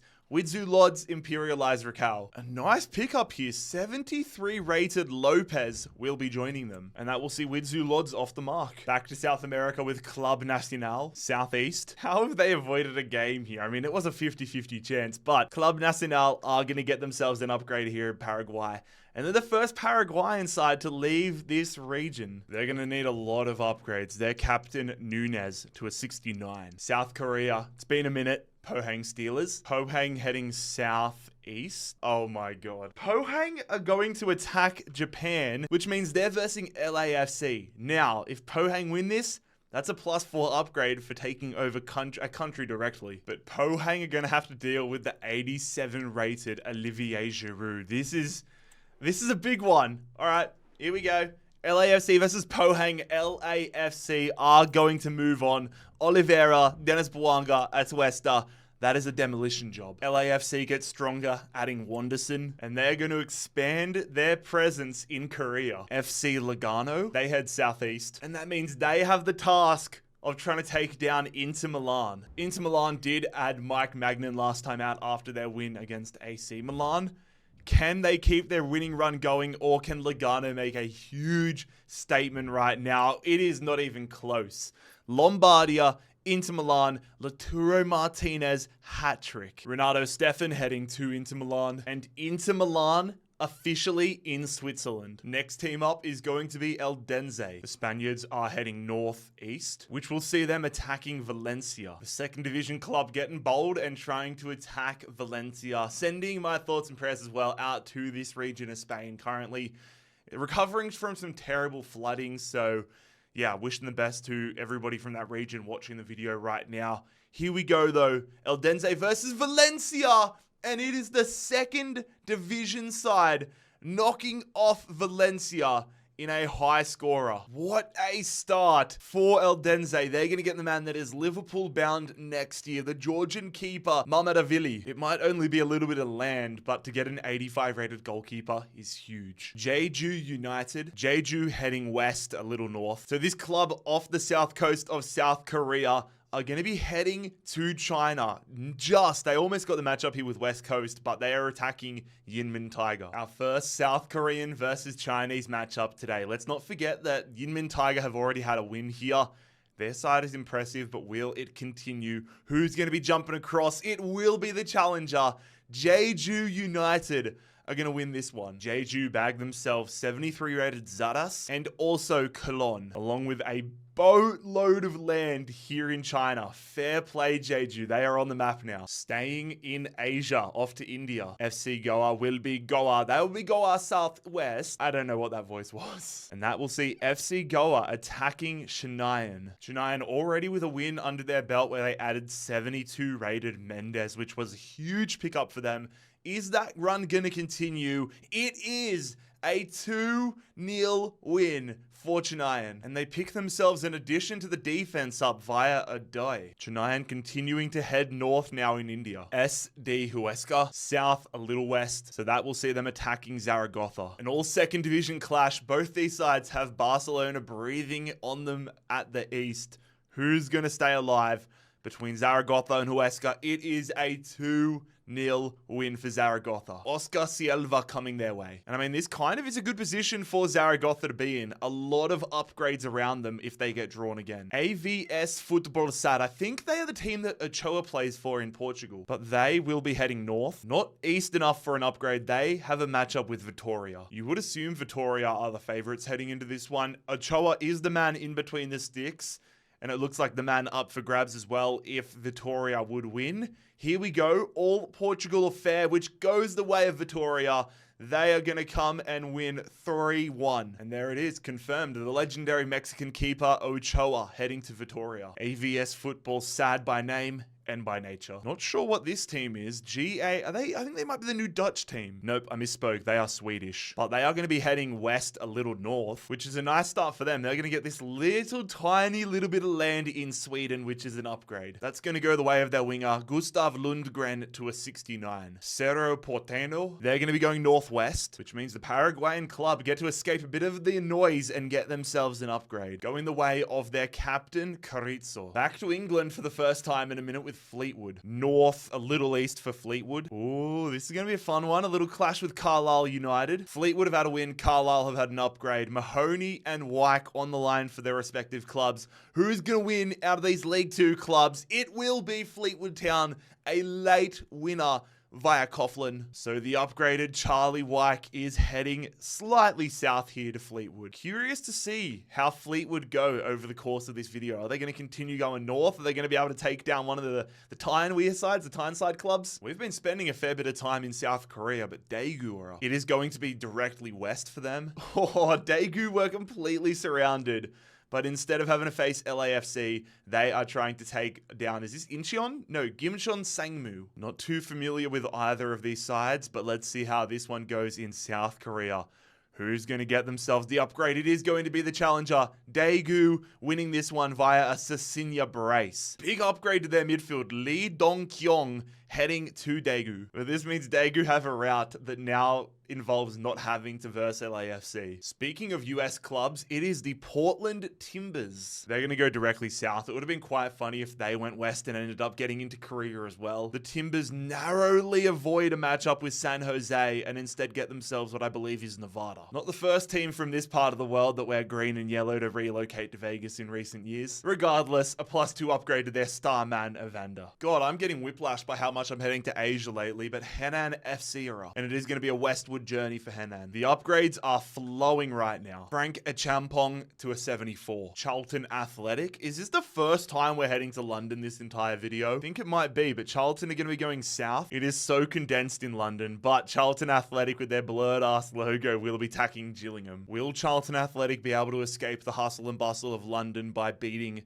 League 2 side Gillingham? Let's find out. Here we go. They do not. It is Gillingham who are going to imperialize Charlton. Big punch up for Gillingham as they're going to pick up former Luton Town player Campbell. Gillingham entered the chaos of London. The club that technically I'm an owner of because I bought a share of them back in 2015 or something. Real Oviedo. I think I own like $50 in shares of Oviedo, but they're heading southwest, and it's a bit of the members bounce. Oviedo, they're going to get themselves an upgrade. Wow, Oviedo's nominated man is Santi Cazorla. You love to see it. I would love if we could get Santi Cazorla back to his prime. Deportes Tolima, south a little west, and that is going to be an upgrade for the Colombian side. A little more west, it might have been a matchup with America de Cali. And between Lukumi and Hernandez, the wheel has decided it's going to Lukumi. Udinese, it will be west basically for them, which means Udinese will be trying to imperialize Venezia, who is going to be classified as a 1 from 1 side. Who's going to be gone first spin? Brenner, former FC Cincinnati striker in there, and Brenner is gonna score a brace. My God, I've seen it happen with my own eyes in real life, but now I'm seeing it happen on Imperialism. Brenner takes down Venezia single-handedly. Joel Poyanpalo is the man they pick up. And with that, we say goodbye to Venezia. Jamshedpur from India, southwest. Not west enough, though, for a matchup. It is going to be an upgrade here for the Indian outfit. Stefan Eze. I wonder if he has any relation to Eberechi, but he goes up to a 71. Aston Villa. Have not seen a Premier League club for a minute. Villa going southwest. Oh, shit, I forgot there was like some of the only regions available were down just south here of Birmingham and Villa's area, the Midlands. It is going to be Villa getting an upgrade. They now completely surround Coventry like they needed any help there. Emi Martinez to an 89. And I've just updated to their new logo. What is it with the wheel and South Korea today? Gangwon. Gangwon going northwest. Oh, Gangwon are now moving into North Korea. Gangwon are stepping across the border into North Korea. It feels weird that such a significant thing in world history results in just a +2 upgrade, but that's going to Lee Sang-kyun. The Chicago Fire. The Fire go northwest, which will see them get Iowa. No more Zerdan Shaqiri for them to upgrade anymore, just the Belgian Hugo Kuipers. Lausanne Sport of Switzerland. East, south, southeast. So they're going to be attacking Verdun Sport. An all Swiss affair. Who is going to win this one and move on Imperialism? It's a penalty shootout, which goes the way of the challenger, Lausanne. They say hello to their new addition in between the sticks, Bernardoni. And they say hello to Torino, who they now share a border with. The Royals have been drawn, and Reading will be going southeast. That is a good first draw for them. Reading getting an upgrade. That goes Lewis Wing's way. Sonderjysk, south. Okay, Sonderjysk trying to get themselves into Germany, attacking Holsten Kiel. Sonderjysk dreaming big with this one. Can they take down Bundesliga side Holsten Kiel, who have already seen take down Hansa Rostock? This would be massive. It is massive. Sonderjysk are going to win this one in extra time.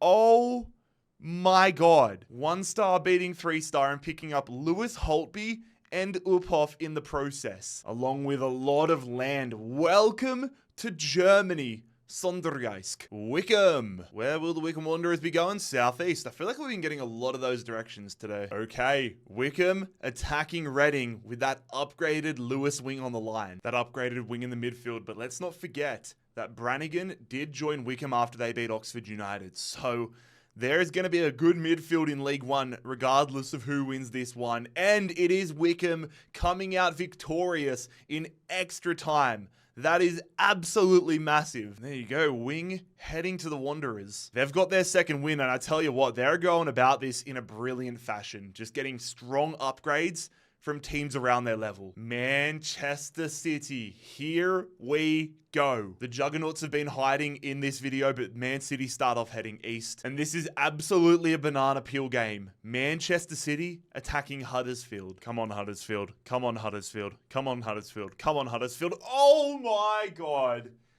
Oh, we almost had an insane upset. Jeremy Doku has rescued Manchester City late in this one. Helik is going to be heading to the champions. Do you feel good, do you, Manchester City? Beaten up on the less fortunate? How could you? Real Zaragoza. They're getting closer to Barcelona, but for now, it is going to be an upgrade, which for them goes to the defensive midfielder Kairi Bear. Atletico Tucumán of Argentina. Tucumán goes southwest. Oh, they're going to share the border with Chile now, getting an upgrade, but sharing the border with Cobresal. Just a little something to remember, as for now, Rodriguez gets upgraded. Heading back to Italy with Brescia. Brescia go northeast, which will see them attacking Mantova. A battle of Serie B. Who stays alive in Italy? It is Brescia with the early goal to get them the win. Brescia off the mark, securing Leonardo Mancuso. AAB head east. It's the Danes attacking the Swedes. Looks like a pretty even battle. Both teams 1.5 stars. Curious to see who jumps the border here. It is going to be the challenger. AAB winning this one.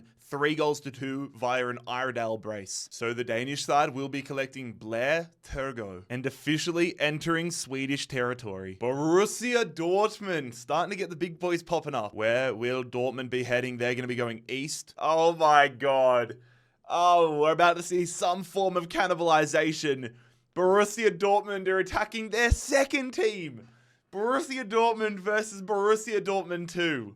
Perfect. Last year we saw, I believe, Freiburg's 2 team beat Freiburg's main team. Are we going to see that here with Dortmund? Here we go. Oh, it went to a penalty shootout.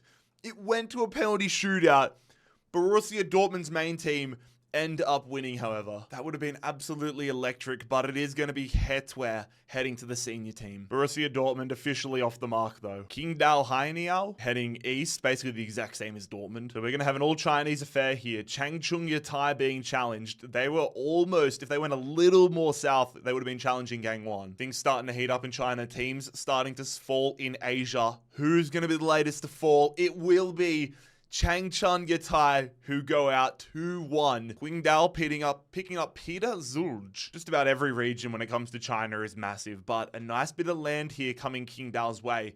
And an opportunity, if they do draw, and take this territory right here on their next spin, another upgrade will come from that. I do wonder when somebody's going to secure Russia, though, because I remember last year when Helsinki got drawn and overtook Russia, things just went ballistic after that. That's kind of the big domino that awakens everything. Back to Germany with Dusseldorf. Northeast for Dusseldorf. Or the northernness has stopped them from versing Bayer Leverkusen, and instead we'll see them take on VfL. VfL have been on a roll. They've already got 2 upgrades into their squad. Are they going to get a third? Big game in the context of German mid-tier teams. It is going to be Osnabrück. Osnabrück, their run continues. Wow. Matthias Zimmermann is the man moving over. Fair play to Osnabrück, continuing to paint this map purple. Haven't been to Turkey for a minute. Next up is Alanyaspor. Alanyaspor heading northeast. That will see them attacking Konyaspor. Decent looking side from Konyaspor. Are they going to get to add to it? They are. They take down Alanyaspor, the challenger, on a penalty shootout. Real nice pickup for Konyaspor. They get Ronnie Lopez. And they're going to get themselves a move south of Turkey here. If they play their cards right, a move into the Middle East is up for grabs. Middlesbrough, they're going to be heading southwest. Almost a matchup with Sheffield United, but they catch this bottom corner of Harrogate. Absolutely a banana peel game for Middlesbrough. The championship side taking on League 2 Harrogate. Huge opportunity for Town. This would be massive for them, but it is not going to happen. It is going to be Middlesbrough getting their first win of the tournament and their first addition in Anthony O'Connor. Nothing to write home for them, but I guess it's a good thing they're off the mark if you're a Borough fan. Shamrock Rovers traveling northeast. So we're going to have an all-Irish affair. Shamrock attacking St. Pat's. An all-Dublin affair too, I believe. Big one coming up here for bragging rights in Dublin, and it goes the way of Shamrock.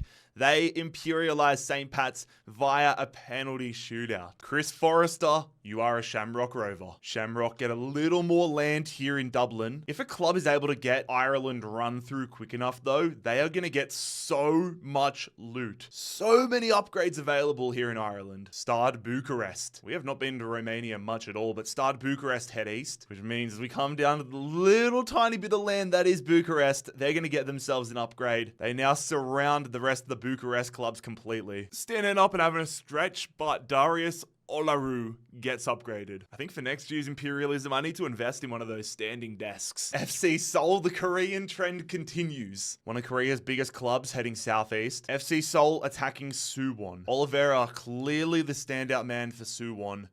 Interesting game coming up. FC Seoul had a pretty good run last year from memory, but it's going to end very early right now. Seung-won scoring a winner for Suwon. FC Seoul are out. This team was star-studded. I mean, Jesse Lingard on FC Seoul. Ki Sung-young, who had a great imperialism last year, he's out. The man moving to Suwon is Stanislav Ilyutsenko. And with that, only a handful of teams remain in South Korea. St. Louis City, they're going to be... Oh, I know exactly what this is. St. Louis attacking Kansas City. Big game coming up. Roman Berkey in between the sticks. St. Louis versus Kansas City. Here we go. 2-0. Klaus and Yarrow are going to get the win. St. Louis City have the bragging rights. And Jalquin and the land. Sportivo Lequeno. They're also heading west. No matchup for them though. They're going to get an upgrade as they just head into Argentina. Their Paraguayan keeper Aguilar getting the upgrade to a 72. Victoria Plzeň of the Czech Republic. Plzeň heading northwest. Southwest. Oh, they're narrowly going to miss out on a matchup with Bayern Munich and instead are going to take on Ingolstadt. Ingolstadt already with one win in this tournament, but they face a massive task if they want their second. Victoria Plzeň, FC Ingolstadt, and it is a win for Victoria Plzeň. The Czech club get the win. They will be collecting Besuschkow and Geese and make the jump across the border into Germany. Sheffield Wednesday. Southeast, the Owls attacking Chesterfield. Chesterfield do already have a win under their belt, but this is a different level. Sheffield Wednesday from the championship. You would expect them to absolutely demolish Chesterfield. It's not a demolition job, but Sheffield Wednesday are off the mark via a Johnson goal. Some pretty decent additions here for Sheffield Wednesday to getting a League 2 win. They get Noquali and they get Fleck. Wednesday opening up their borders and getting more land with this one as well. KV Mechelen of Belgium. Mechelen go north. They're going to be attacking Beerschot. Beerschot's one appearance in this so far resulted in them getting Toby Alderweireld, which is massive. Can the bear stay alive? The bear does not stay alive. Lauberbach and Mrabadi are going to get the goals. Toby Alderweireld and Dagba, both at Mechelen. Goodbye, Beerschot. It has been an honor looking at the bear. To the south of England we go. It's another Premier League club in Bournemouth. The Cherries heading northeast. So that means Bournemouth attack Portsmouth. A battle for the south. Pompey versus the Cherries. Here we go. Championship versus the Premier League, but it doesn't matter. Premier League comes out on top. Evan Nilsson with a brace. Bournemouth are going to grab Matt Ritchie from this. Bournemouth off the mark, and Portsmouth one and done. Auckland FC, the new boys to the A-League. We're heading to the North Island in New Zealand. I wonder is this going to get them Brisbane Roar or is it going to move them up into Oceania? It misses them, the Brisbane Roar. It's going to hit them directly on Papua New Guinea. Auckland FC taking Papua New Guinea. There's a lot of islands for me to fill out. There we go. Papua New Guinea belongs to Auckland. Hiroki Saki getting up to a 75. Off to Argentina. Lanús. North. Had to get the measurements out, but Lanús do have a matchup here. Taking on Messi's old club, Newell Old Boys. I always forget Ava Benega playing there. That's huge. But I always forget how many teams are actually playing in the Argentinian league until I zoom in on their map. But big game coming up. Newell's versus Lanús, and Lanús win on a penalty shootout. Acosta. That's not Luciano Acosta. I had to double check there. I mean, it might be soon because he wants to move back to Argentina, but it is Newell's losing to Lanús. And as predicted, Benega's the man moving across. And that is another Argentinian team down the drain. Back to Italy with Reggiana, who will be going west. Next up, Reggiana trying to imperialize Parma. I do have a little bit of a soft spot for Parma. I mean, they got Alessandro Cirisardi in the back line, who's one of the best prospects in Australian football. Buffon started there, who's one of my all-time favorite players. Let's see how imperialism begins for them. It begins in horrible fashion. 3-1 for Reggiana.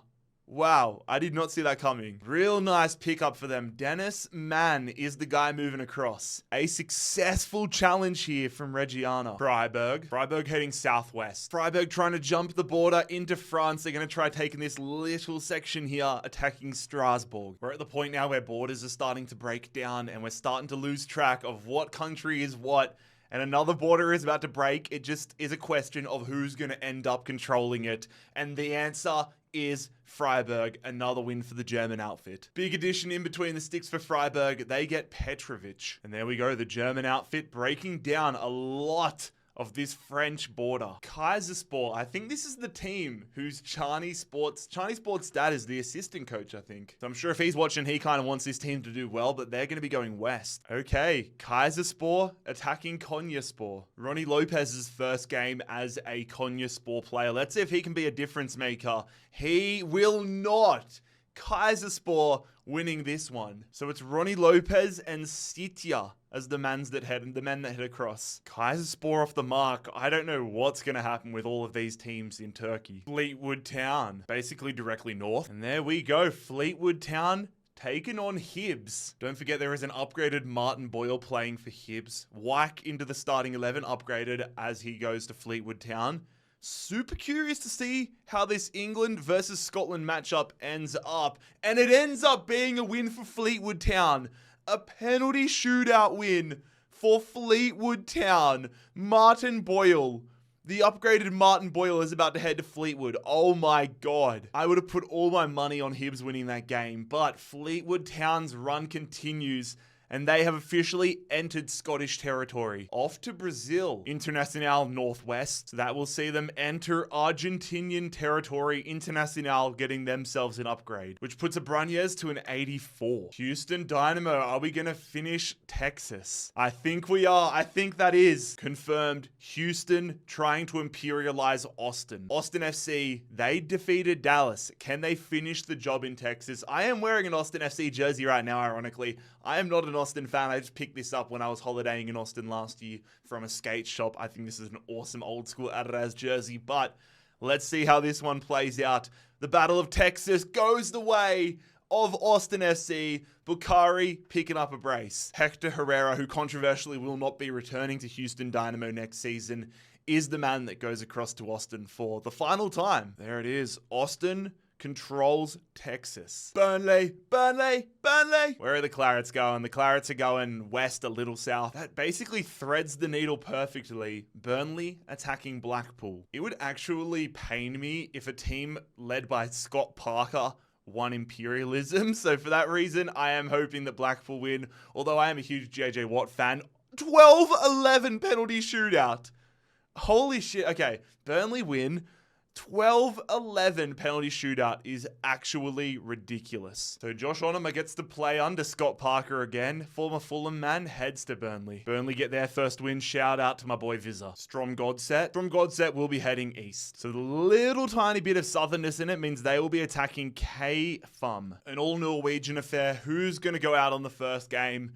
KFUM or Strom's Godset? It is Strom's Godset absolutely thump them. They collect the 67 rated defender Alisami, and they are successful, conquering to the east. Heading back home, Perth Glory.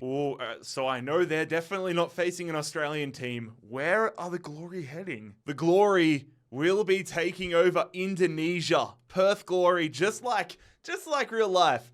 It's the people from Perth traveling to Bali. God, that took a minute to sort out, but I filled in all the different parts of the map. Perth Glory have Indonesia. And when it comes to an upgrade, Adam Taggart is the man getting it. Malaga will be heading southwest. Malaga attacking Cadiz, but this is huge for Malaga because if they win this, then they'll also get land in the United States. Leo Labada, his debut here for Cadiz. Big game for not only Spain, but for the United States. And it is going to be Abada getting a goal on debut. Cadiz imperializing Malaga. Monte, the man that is joining Cadiz. Cadiz keeping their land and expanding it. FC Martigues, Northwest. Okay, that's who this is. I was tweaking for a second trying to figure out who that was. I forgot they existed, but FC Martigues out of France will be attacking Montpellier. All right, two French outfits here. League 1 versus League 2. How's this one end? It is a penalty shootout win for Montpellier, which I feel like should not be happening. Montpellier escaping with their life. 7-year getting a brace. Huge banana skin game for Montpellier. But as I said earlier with Middlesbrough, they got themselves off the mark. River Plate, one of the greats, going directly east. Our first time in Buenos Aires, and that is going to see, I think that's Barracas? Yep, Barracas Central. River Plate attacking Barracas. Historically, escaping Buenos Aires is one of the toughest things to do in Imperialism. Who's going to get on their way? Acuna. I didn't realize Acuna. I didn't realize how many good players had transferred to River Plate. All right, here we go. And River Plate move on. Borja, Lanzini, Borja brace. There you go. Don't even know if they need him, but Sebastian Moyana is the man moving across. One team in Buenos Aires imperialized, 9 to go. Estrela Amadora. Estrela go west. Okay, I thought they were Portuguese. Estrela attacking Benfica. Jose Font onto the bench. Oh, Nani plays for this team. Right. So, as I was saying, Jose Font onto the bench for a very impressive Benfica side.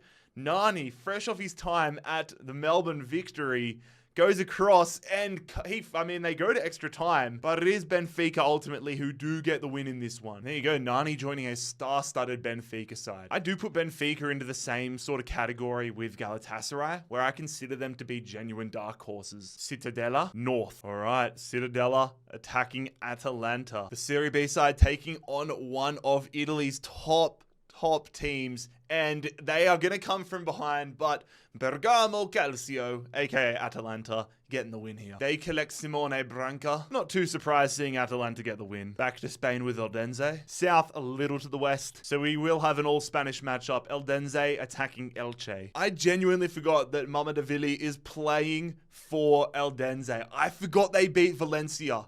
This is huge. 85 rated keeper on the line, and Elche are going to pick him up. 85 rated keeper, 85 Mamadavili heading to Elche. Huge. So not only do they get Mamadavili, they're also going to get this guy, Giraldez. Absolutely huge. Elche getting their second win, and maybe the biggest upgrade of their club's history. Dinamo Dresden. Dresden going southeast, which will see them enter the Czech Republic. I thought they might have been having another game to try conquering more of Poland, but Dresden move into the Czech Republic, sending Nicholas Hauptmann to a 71. The Hungarian side, Veran Verossi, here we go. Have not seen them yet this year, but they're going to start their journey going northeast, which is actually going to see them slide through this corridor here and enter the Ukraine. They got themselves a lot of upgrades last year. This year, it starts with a +2 to Dibu. Back to Italy. Cosenza heading east a little south. Greece has a new team enter the mix. Cosenza jumping over waters and getting in between PAOK and and Panathinaikos here, getting an upgrade. That is interesting. Tommaso Fumagalli getting a +2, but that makes things very interesting in Greece. Hey, it's my favorite club, Fulham. Here we go. I was wondering when the Mighty Cottagers were going to get pulled up. Who are we going to be versing? I don't even know. We're going to be going southeast. Okay, not the worst start in the world. We are going to be attacking Leyton Orient. Not much to gain from this one, though. My hometown team, Western Sydney, won their first game. Now let's see if my first love, Fulham FC, can win theirs. Charlie Kelman, a channel hero, versing us. Oh my god, here we go. Leyton Orient versus Fulham, and Emile Smith-Rowe rescues us. Emile Smith-Rowe rescues us. That is too close for comfort. We collect Jordan Graham, which is whatever. The most important thing from my perspective is that Fulham survived. To Colombia for the first time in a while. Junior head east. Which means we have a matchup here in Colombia, ladies and gentlemen. Junior attacking Alianza with an upgrade of this region on the line. Big one. Let's not forget, Carlos Bacca already upgraded to a 78. A win here would get him to an 80. Oh, ball in. Bacca going there, and it is the lead being taken for Junior. Last opportunity here for Allianz to get something. It's at the keeper. It's saved. They square it. They shoot it. They score. Oh my god. Allianz with the last kick of the game equalize. We are off to extra time. Carlos Bacca. Can Junior win this one right at the death, or are we going to penalties? It is going to be a penalty shootout. Who is going to be the first to fall? Franco has his penalty save. Perez scores for Junior. Big pressure on Alianza Lima. Orozco, cheeky. Junior just have to keep scoring. Gonzalez, that is a stinker of a penalty, but it's luckily in the back of the net for Junior. Gil, the hero for Alianza, almost the villain. Moreno to make this 3-2 scores. Alianza Lima need to keep scoring. They keep themselves alive. Huge penalty. Berrio scores. If this one is saved, Junior will move on and successfully imperialize Alianza. They do not. So now it is up to Herrera. Score this and Junior move on. Junior are moving on. They successfully imperialize Alianza. An absolute thriller. We'll see them pick up a 68 rated centre back. And of course, because of the upgrade, now that is going to see Carlos Bacca hitting 80. Hamburg. I was getting around dinner time. I'm getting a little hungry seeing that, but they're going southwest. Don't need to pull out the compass to tell me who they're versing. Jackson Irvine enters the Hamburg starting lineup after they imperialized St. Pauli last time out. Let's see how this one plays out. I'm curious. And it goes the way of Wolfsburg. Wolfsburg, a 3-1 win. So Lucas Perrin and Jackson Irvine moving across. Jackson Irvine back on a Bundesliga squad. And essentially the whole city of Hamburg has now just been wiped off the map. Been a minute since we've gone to India, Odisha. They will be heading northeast, which we'll see Odisha attacking Jamshedpur. Jamshedpur getting their first game time out of the upgraded Eze. This will be an interesting one. Eze on the line. Odisha, I know they have Roy Krishna, but it doesn't matter who they have because Jamshedpur have just gone ahead and won this one. Meaning the attacking midfielder Hugo Bulmas heading to Jamshedpur. Jamshedpur, a team that is half a star in rating, slowly but surely pulling themselves out of the depths of football. Al Ittihad, the Saudi club, will be going northeast. Oh, mama, we've got a game on our hands. Al Ittihad attacking Al Hilal. Whoever wins this game may end up running Saudi Arabian football. Al Hilal, Al Ittihad, here we go. Al Ittihad win in extra time. Oh my God. Al Ittihad in an absolute thriller. Mitro, King Mitro himself equalizes at the depths, but Karim the Dream Benzema is going to get Al Ittihad on in the next round of this tournament. They imperialize Al Hilal. And that is going to see Neymar moving across to Al Ittihad. He was excluded from the default roster, the default lineup of Al Hilal. That cost them and they lose him. And if I'm Al Ittihad, I'm happy that I got the win over Al Hilal, but I almost just want to get out of Saudi Arabia and get myself through Africa. Back to Spain with Sevilla. Sevilla go north. Easterness almost resulted in a match, but Sevilla start their journey, getting themselves an upgrade. Suso moving to an 82. St. Louis City again, south a little east. So it's going to be an upgrade for St. Louis. They're going to get Arkansas. The former Borussia Dortmund shot stopper, Roman Berkey, moving to an 80. It is the Pittsburgh Steelers, otherwise known as Hachipado from Chile. They're going to go southeast. Cannot escape the upgrades at the moment, but this is interesting. Huachipato going to continue their journey through Argentina. They now share a border with this club. That is Montez's second upgrade now, though, to a 76. Rev up the Bugatti. We're heading to Monaco. Monaco north. Okay, Monaco. Monaco are going to be attacking Juventus. I'm excited about this one. Two Champions League clubs locking horns right now, trying to jump borders in between Italy and France. And it is going to be the Italian equation working out. Vlahovic gets a brace, and it is going to be Juventus imperializing Monaco. Pack your bags, Golovin. You're heading to Italy. Another section of the French border breaking down now. They are getting hit from all directions. Nacional Potosi. West. Okay, they're going to find themselves moving into Chile.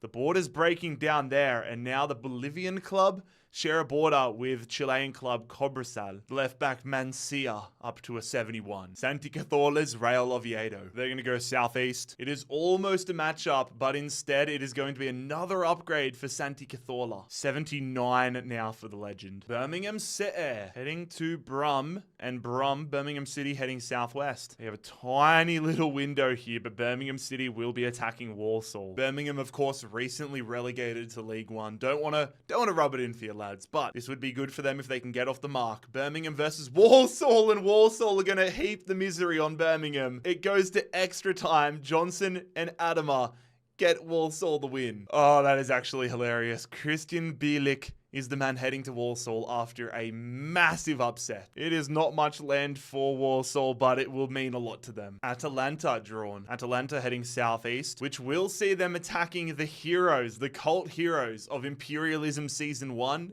AC Monza. Monza absolutely dominated Season 1 of Imperialism, and they missed out by a fraction from winning the entire tournament. They want to get themselves back to those glory days, but they have to get past a huge Atalanta side. And they do not. Ademola Lookman is going to bury Monza. Stefano Sensi heading to Atalanta. And it is another year where Monza will not achieve their dream of going all the way. They're imperialized, one and done. Al Shabab, the Saudi club, will be heading northwest. So we're going to have a matchup here. They almost face Riyadh, but just because it was more north than west, Al Shabab attack Al Nassr. Bring on Cristiano Ronaldo. Is Cristiano Ronaldo going to be on the move? Al Nassr have an unbelievable side.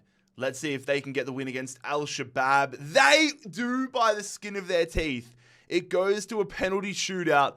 Al Nassr getting the win. Cristiano Ronaldo with a brace. Al Nassr getting stronger. They add Yannick Carrasco, and they are officially off the mark. Swindon Town. Swindon head southeast. Okay, they're trying to make a big move, attacking Bournemouth. Bournemouth adding Matt Ritchie to their bench. This would be absolutely huge if Swindon were able to take out the Cherries, and they don't even come close. A 4-1 demolition job. So that is 2 wins for Bournemouth and 2 players that they do not need. And if I'm Bournemouth, I just want to keep heading north so that they can try pushing for the upgrades in Wales. Getting whiplash. Now we're heading to China. Beijing goes southwest. So that is going to see Beijing attacking Kangzhou Mighty Lions. Also, there are 2 unoccupied regions here. They will not be getting automatically upgraded to the winner though, because still there are some teams in China that could jump the sea in China and attack them. It's a small percentage, like a millimeter, but it's still applicable. Beijing are one of the top teams in the Chinese Super League, so I'm expecting them to come out and get the result here,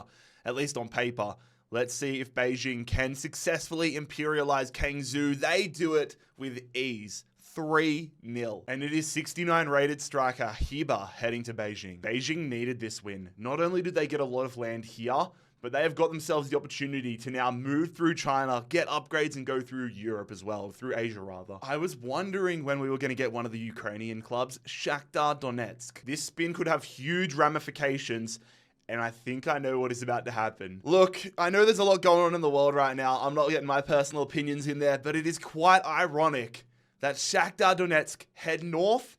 They're going to get Russia. Well, that is a lot of orange. Shakhtar Donetsk currently have the most land in the world. And Shakhtar's nominated man is the wonder kid, Sudakov, to an 80. Waterford heads southeast. Ooh, Waterford trying to jump across into not only England, but into France as well. Waterford attacking Exeter. Exeter have been building nicely. Mitchell's upgraded. They've got a lot of new additions to the side. Are they going to take down Waterford, who currently only have an upgrade to their striker, who goes up to a 63?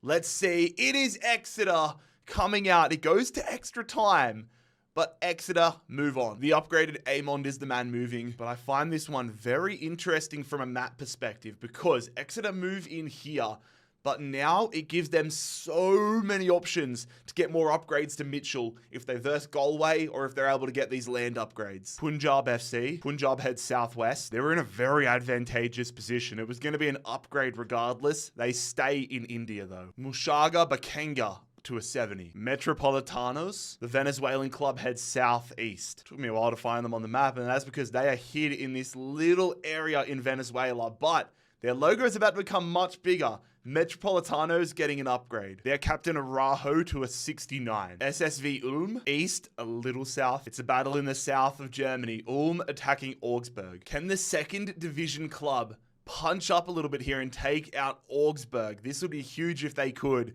And they almost do. There have been a lot of close matches lately, but Augsburg get a 4-3 win. Damn, and Ulm played a man down for almost the whole second half. Tom Gall heading to Augsburg. What a valiant effort from Ulm. Unfortunately, not enough. You're imperialized. Staying in Europe with Grenoble Foot, Northwest. Ooh, Grenoble Foot are going to be attacking Lyon. Lyon, of course, in the news at the time of recording for some not so great financial reasons. So maybe Grenoble don't want to imperialize them and have to take on all their financial problems. Here we go, though. Can Lyon defend? Lyon do. 5-0. Is that the biggest result so far? Jesse Bennett heading to Lyon, and they are now officially off the mark. Dynamo Dresden been on a bit of a run. Will it continue? Southwest for Dresden. Yeah, that's going to be more land for them. They're going to move further into the Czech Republic, but they now share more of a border with Praha. Regardless, another upgrade for Hauptmann. Trabzonspor, northeast, almost getting themselves north enough into Georgia, but they just clipped the top of Rizespor. Rizespor did go on a bit of a run in last year's Imperialism tournament. Let's see if that continues for the Turkish side. It will not. Another extra time game, this time going the way of Trabzonspor. Gazal heading to Trabzonspor. No John Joe Shelby like last year, but Trabzonspor getting closer to Georgia and leaving Turkey. Staying in Turkey. Fenerbahce. Fenerbahce, probably my favorite Turkish side. They're going to be heading to the west, which will see them staying in Istanbul. Fenerbahce versus Eyüpspor. Fenerbahce with a ridiculously strong side. Will they pass their first test? Taking on Eyüpspor, trying to get a little bit of land here in Turkey. Yes, they do.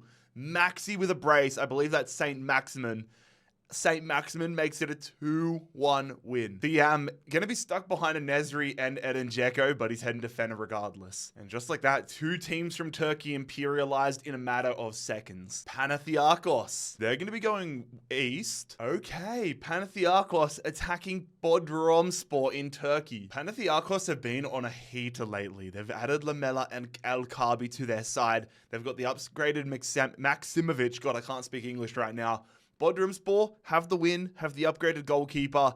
Who's going to be jumping into whose country? It is Bodrumspor ending the run of Panathinaikos. Huge. Turkish football on a heater in the past few minutes. Maximovic, Lamela, El Kabi all heading there. And Bodrumspor jump across into Greece. And that now means that PAOK are the only remaining Greek team. Up to Sweden with Hammarby. Hammarby going west, a little north. So Hammarby will just be attacking this team. IF Brommapojokkarna. Oh god, that's a tongue twister. If I'm being totally honest, I kind of want Hammarby to win just so I never have to say this team's name again.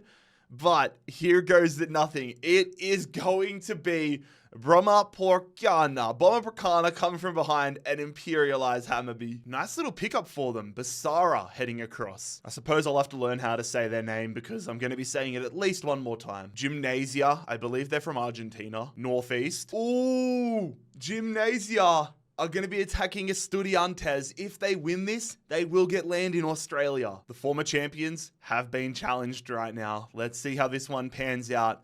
A lot on the line, and it is Gymnasia getting the win. Estudiantes are not going to win a second imperialism. They have been imperialized. Enzo Perez and the Australian Ben Caruccio heading to Gymnasia. Gymnasia getting more land here in Argentina, but also in Victoria. Oh, it's my team in the city that I currently live, FC Cincinnati. Oh, I was hoping it was going to be north so we could have a Hellersville derby. I think this is going to get us Pennsylvania or maybe Kentucky. It is going to get us West Virginia, a state that I have driven through many a time, West Virginia. So the former MLS MVP, Lucho Acosta, the man that I named my cat after, is the guy getting the upgrade.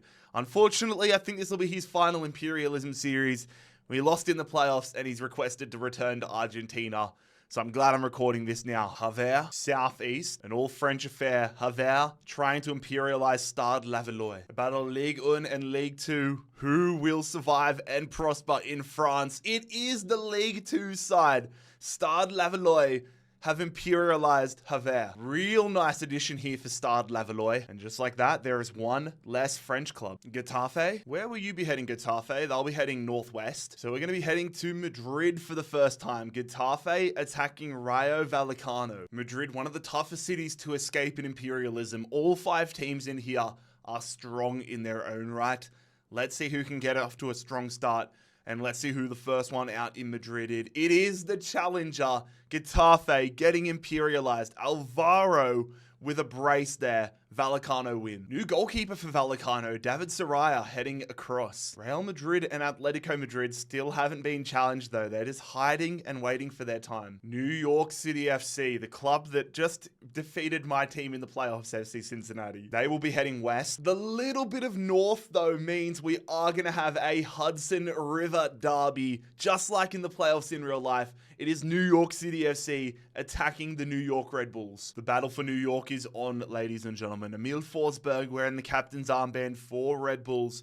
Who is going to survive and control New York? It is another penalty shootout, but it is New York City FC who are going to win it. I might go and have a cheeky bet on this being the result in real life. Emil Forsberg jumping between conglomerates, jumping from the Red Bull Football Group to the City Football Group. New York City FC officially run New York. Fenerbahce, not too long between spins. Directly west again for them. Oh, this one's actually massive. Fenerbahce directly trying to take out Besiktas. Another battle for Istanbul here. Besiktas, they have an incredible side as well. I got to give it to the Turkish league. They've really stepped up with their recruiting. Besiktas, I've been to their stadium. When I actually was backpacking to the World Cup, the Airbnb I stayed in was next door to the Besiktas football stadium. But here goes nothing. Who's going to take a huge step in Turkish football? It will be another win for Fenerbahce.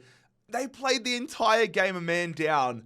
Fenerbahce, huge win. Actually getting somebody they can use this time. Rafa, former Benfica man, heading to Fenerbahce. Putting themselves in a really nice position. Estoril Praia, north. Okay, they're going to find themselves attacking Benfica. Nani onto the bench for Benfica. Joel Robles in between the sticks for Estoril.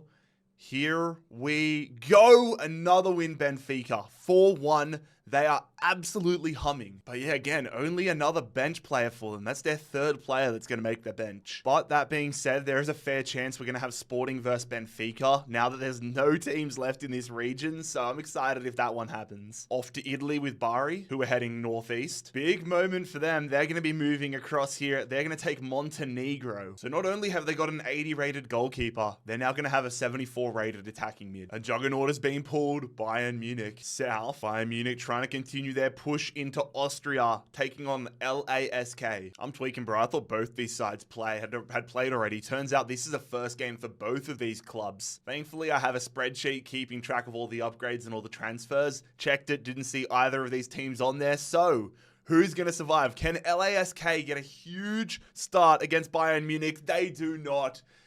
4-2 for Bayern Munich. They're going to be off the mark. Robert Zulj heading across. I cannot see him starting ahead of Harry Kane though. But now Bayern Munich are going to start making their push into Austria. Dinamo Zagreb. Zagreb go northeast. Oh my god. Okay. Dinamo Zagreb attacking Varanvarosi. This is a big one for Dinamo Zagreb because if they successfully win here, they will get an upgrade of +4 because they are taking control of a country. And because they'll have their first win, they will get a +2 upgrade of this region here. If Varanvarosi can win, they will get a +2 upgrade of this region, but there are still more Croatian regions to go around. Dibu, the upgraded goalkeeper in between the sticks for Varanvarosi. Let's see how this one plays out. Very interesting one between Hungarian and Croatian sides. And Dinamo Zagreb are going to get a game-changing victory here. So Dibu moves across to Dinamo Zagreb, and just like that, Bruno Petkovic is going to get a +6 upgrade to an 83. Fair bloody play, Dinamo Zagreb. That's where the +2 comes from, and now this is where the +4 comes from. Things really starting to kick into gear in Eastern Europe. Benfica. Oh my god, I'm pretty confident that's going to be Sporting. I promise, lads, I'm not rigging this, but they have got the 25% chance of Sporting. They've drawn it. In the context of Portuguese football, this is one of the biggest matches because not only are you going to beat a rival regardless of who wins, you're also going to set yourself up for a high chance of only getting upgrades for your next few spins. This could be massive. Benfica and Sporting, and Benfica finally get themselves a win that actually helps them here. Oh, this is huge.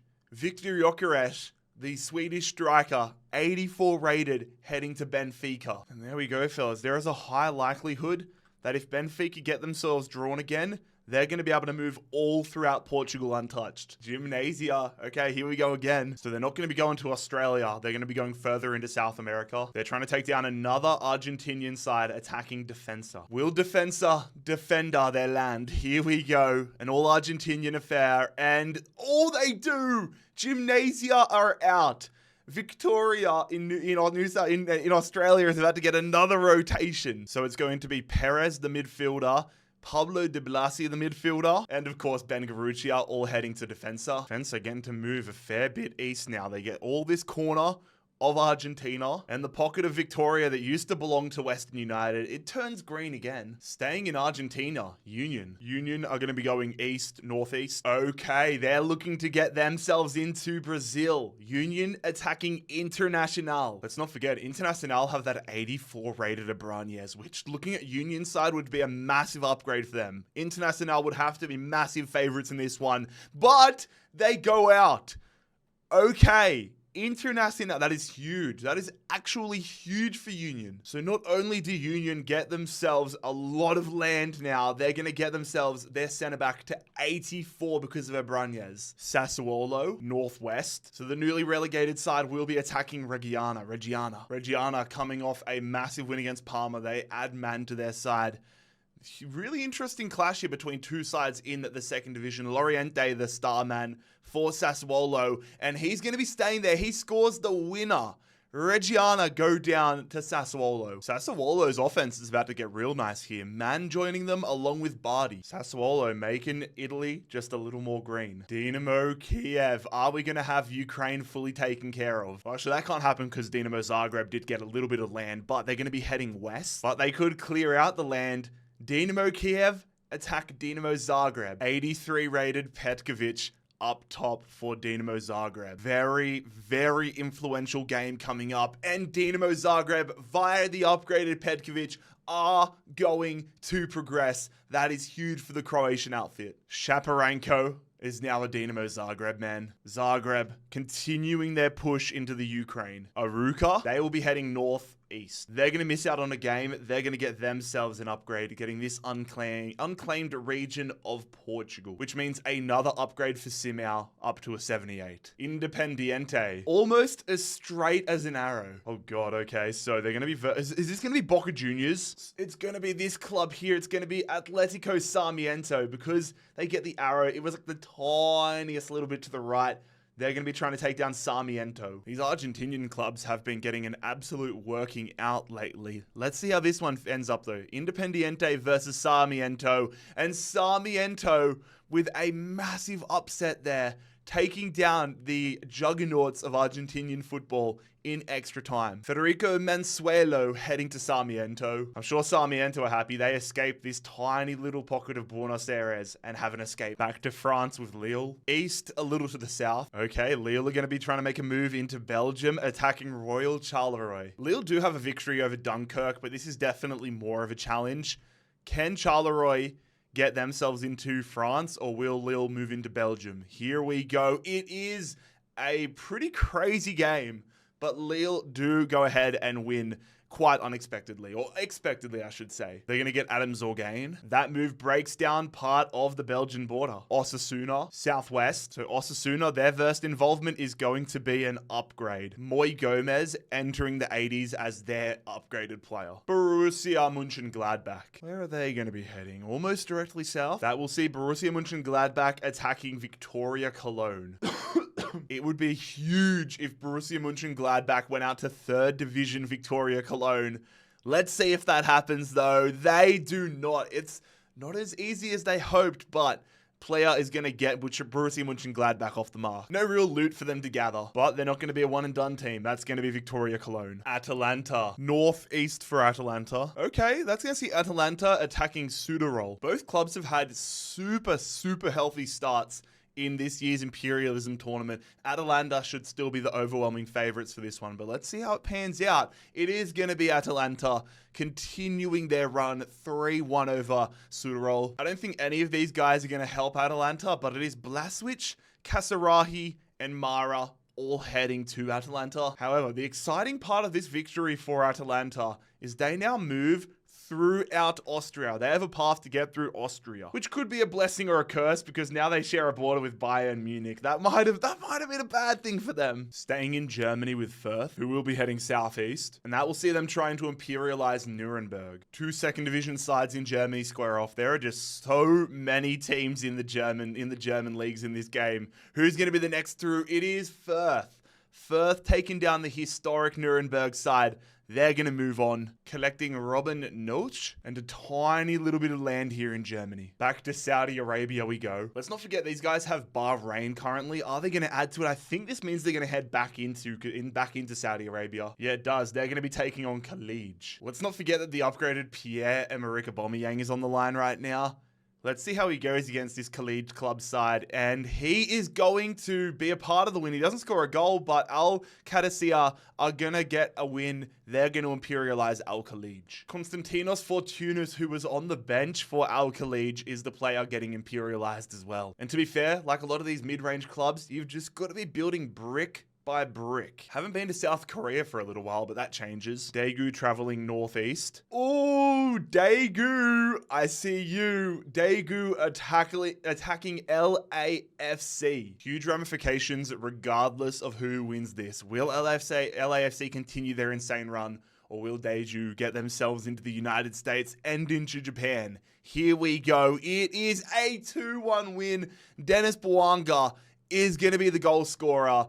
LAFC continue this insane run. I just can't see LAFC being stopped in Korea. They're going to get Lee Dong-kyung and Cecilia. And there we go. LAFC, they might end up in China here soon. Al Raid, northeast. Oh, any more east and it would have been a matchup with Al Fire, but instead Al Raid get themselves their first upgrade. That will be awarded to Amir Saoud. Southampton, the Saints head east. Interesting matchup. Southampton attacking Wickham. Wickham have done a good job so far of upgrading their midfield, but let's see if they can do and get a big scalp, get a big feather in the cap here. Southampton, a Premier League club, and oh my God, Wickham are going to win it. The Wickham Wanderers have just beat Southampton in extra time. I do not believe that. Oh my God, Aaron Ramsdale is now a Wickham Wanderer. I actually love Imperialism so much. What a video. What a result. Heading west to Ireland. Dundalk going northeast. That's probably the best scenario for Dundalk. They're going to get themselves a region here in Northern Ireland, the furthest from any other team. Daryl Horgan, that is much needed. Their highest rated player goes up to a 63. Oh, into Miami. Messi's up, lads. What direction will Messi, Suarez, Alba, and Busquets and Kobe heading? I think that's going to be down into Central America. It is. They're not going to hit as far down as I expected, but into Miami are going to take Cuba. No surprises that the GOAT gets upgraded up to a 90. VFL Wolfsburg. Wolfsburg go directly south. All right, tapping into my Australian colours, green and gold, as Wolfsburg attack Braunschweig. I'm expecting Braunschweig to get eliminated here, but who knows? Wolfsburg challenging Eintracht Braunschweig and winning it on penalties. They almost go out to a second division side, but it is going to be Wolfsburg moving on. Wolfsburg will be picking up Erman Bisikic and also Baris Atik. It is pretty obvious when teams start to make moves in Germany because there is not much land to go around. Wolfsburg, that's a fair amount of land. FC Cincinnati again. Are we finally going to get Hell is Real? Sha-la-la-la-la-la.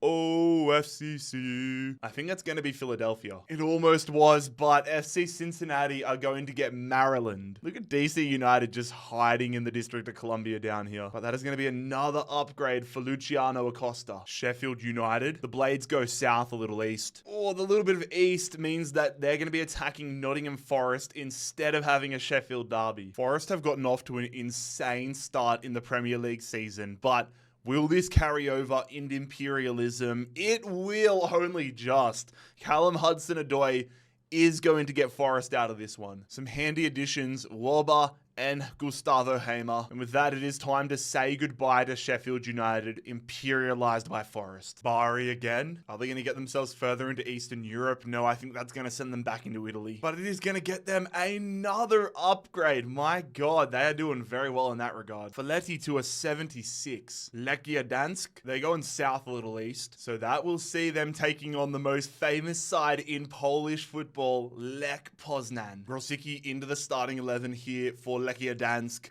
Big game ahead. Who's going to survive out of the two Polish teams? It is another win for Lechia Dansk.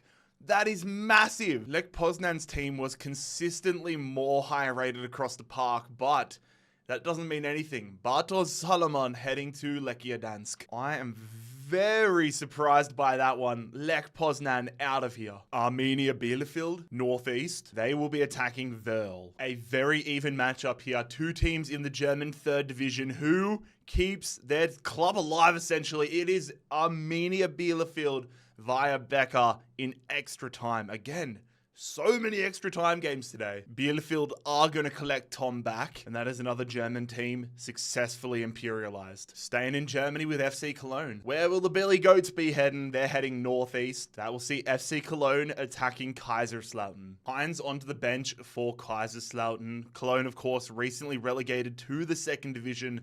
Let's see how they go. They do get the win. Downs, Waldschmidt, they're going to give them the win. Cologne move on. Ragnar H and Anton Heinz both heading to Cologne. And with that, the Billy Goats are off the mark, ladies and gentlemen. Kilmarnock, the Scottish outfit, heads southwest, which I am sure they are not mad about. It wasn't west enough for them to get this region. Kilmarnock get an upgrade here. They now share a border with Fleetwood Town. Daniel Armstrong, by far and away their highest rated player.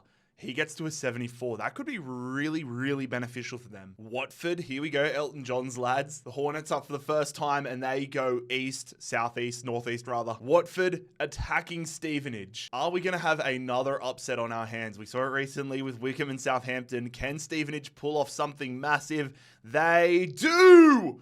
Oh my God. What is it with these League One sides beating higher rated teams? Stevenage imperialize Watford. Angelo Ogbonna dropping down a division and joining Stevenage. Well, it was nice knowing you, Watford. You've been imperialized. Back to the Nordic countries we go. South for Silkeborg. That's going to see them attacking Bold Club. Who's going to stay alive in Danish football? Silkeborg versus Bold Club. It is Bold Club 4-2.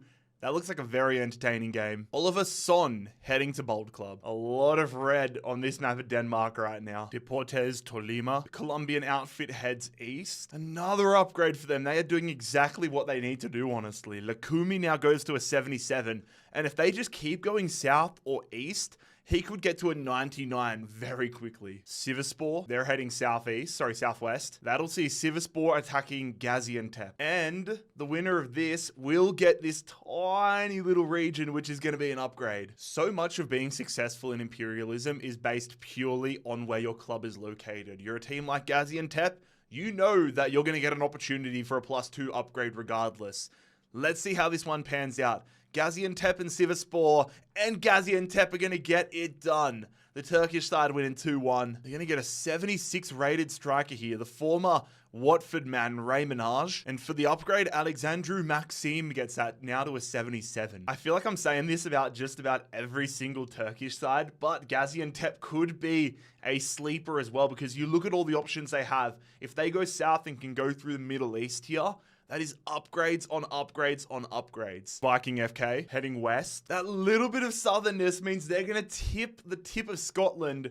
Viking SK are attacking Ross County. These are the matches I live for. Viking trying to jump into Scotland and take on Ross County. Viking already had a win. They had Selvik in between the sticks, but can they make it too as they take on Ross County? They do.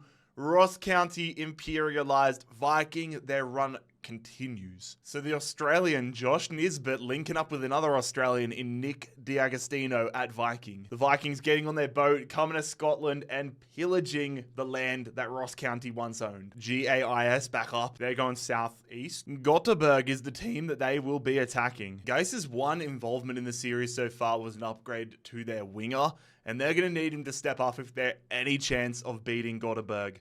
Let's see how this one plays out. They end up winning it.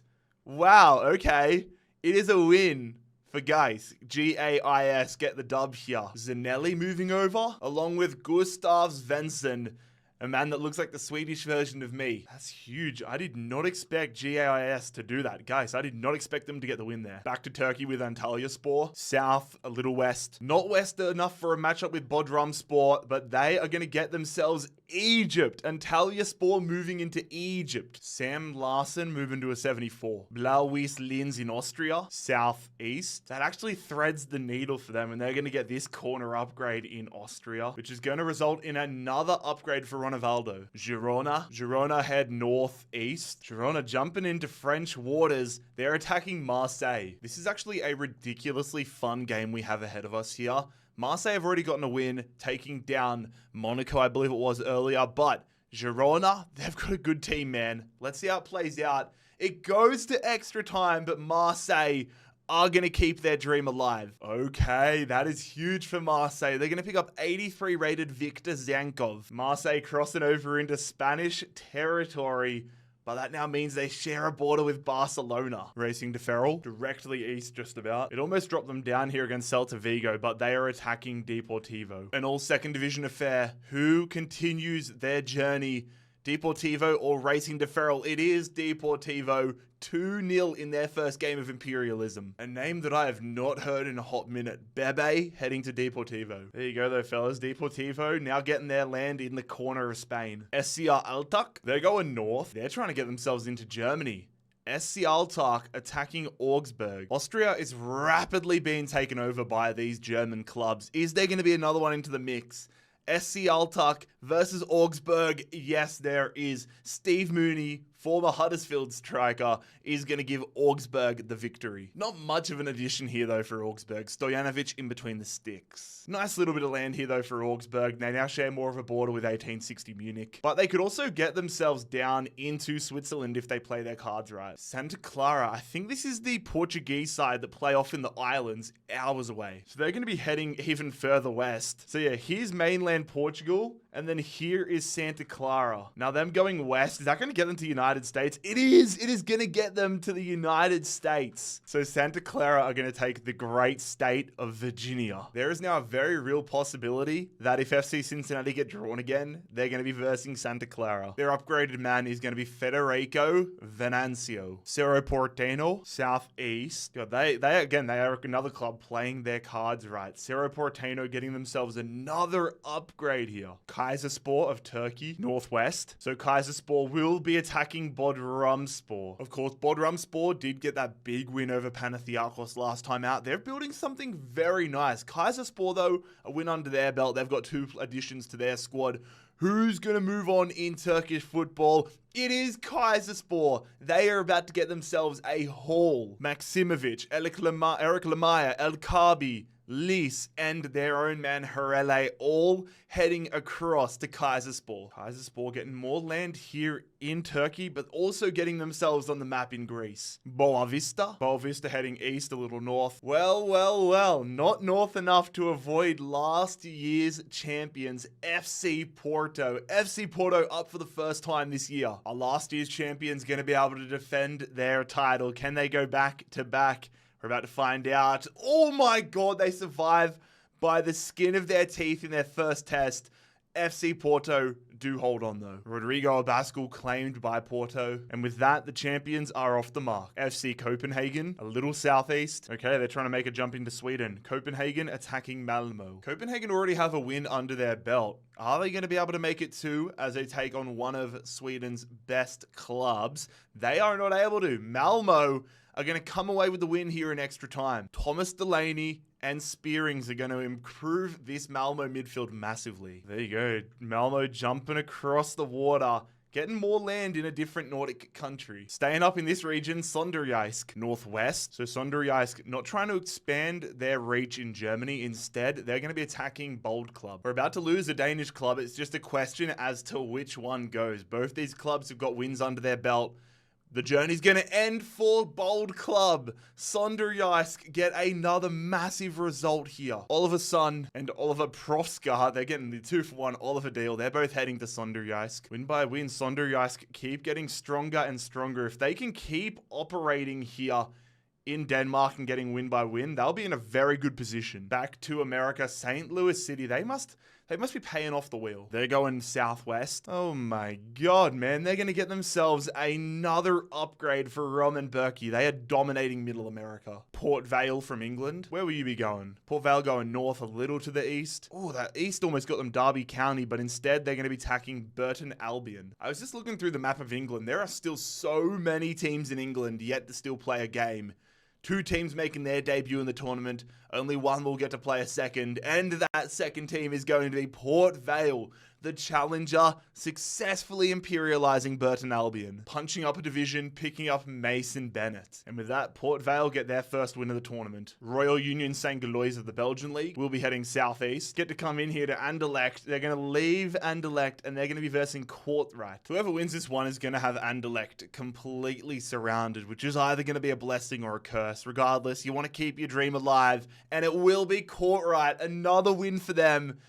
Oh, Royal Union St. Galois imperialized. And the Moroccan Sofiane Boufal heading across. Now it's just a matter of Anderlecht playing the waiting game. First time in a while heading to Chile, it's Colo Colo. Colo Colo heading east. They're going to be expanding their land in Argentina. They've been on a mission to get across east. It would actually be quite cool if Vidal got all the upgrades and ended up getting back to like his prime Juventus Bayern Munich form.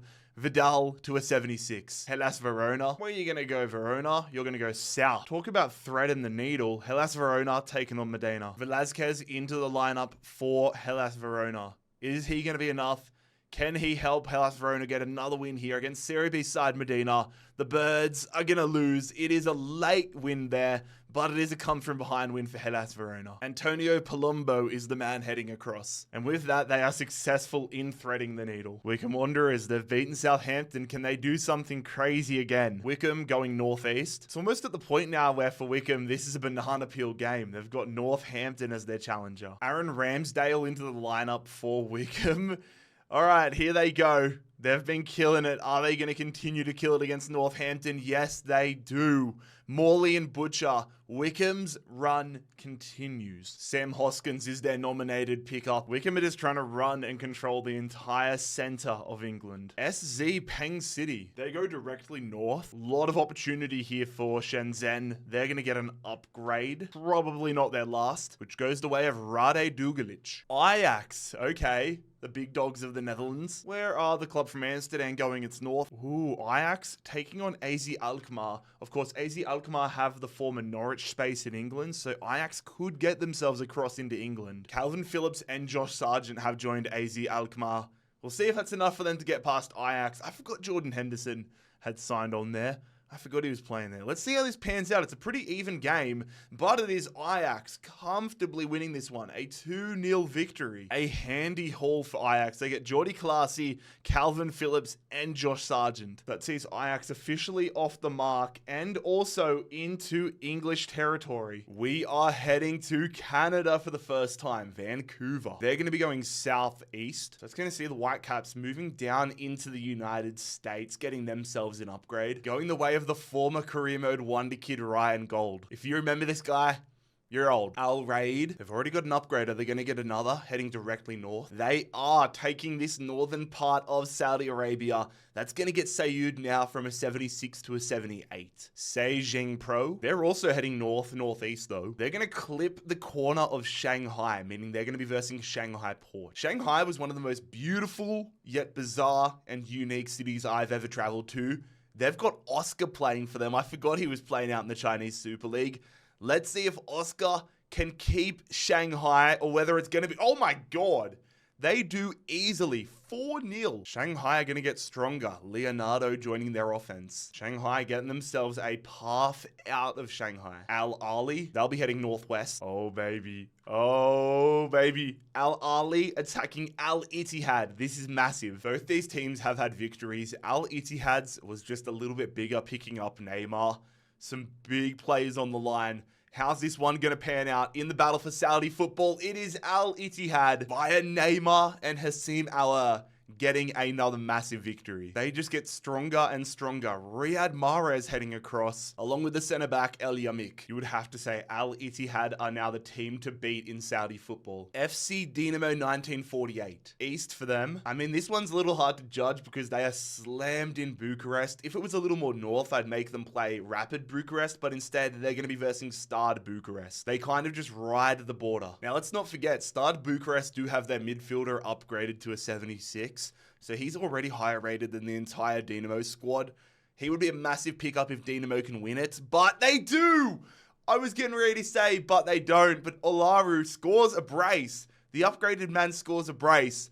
But that is a massive upset in Romanian football. The upgraded Olaru is the man that moves across. And with that, one of the big dogs of Romanian football has been imperialized. Oh my. Bristol Rovers, they're heading east a little south. Oh, and it is south enough though to avoid a Bristol derby. Bristol Rovers now attacking AFC Bournemouth. Bournemouth have been on a roll. But are they going to fall out here to Bristol Rovers? On paper, you would say no, but we have seen many an upset in this series.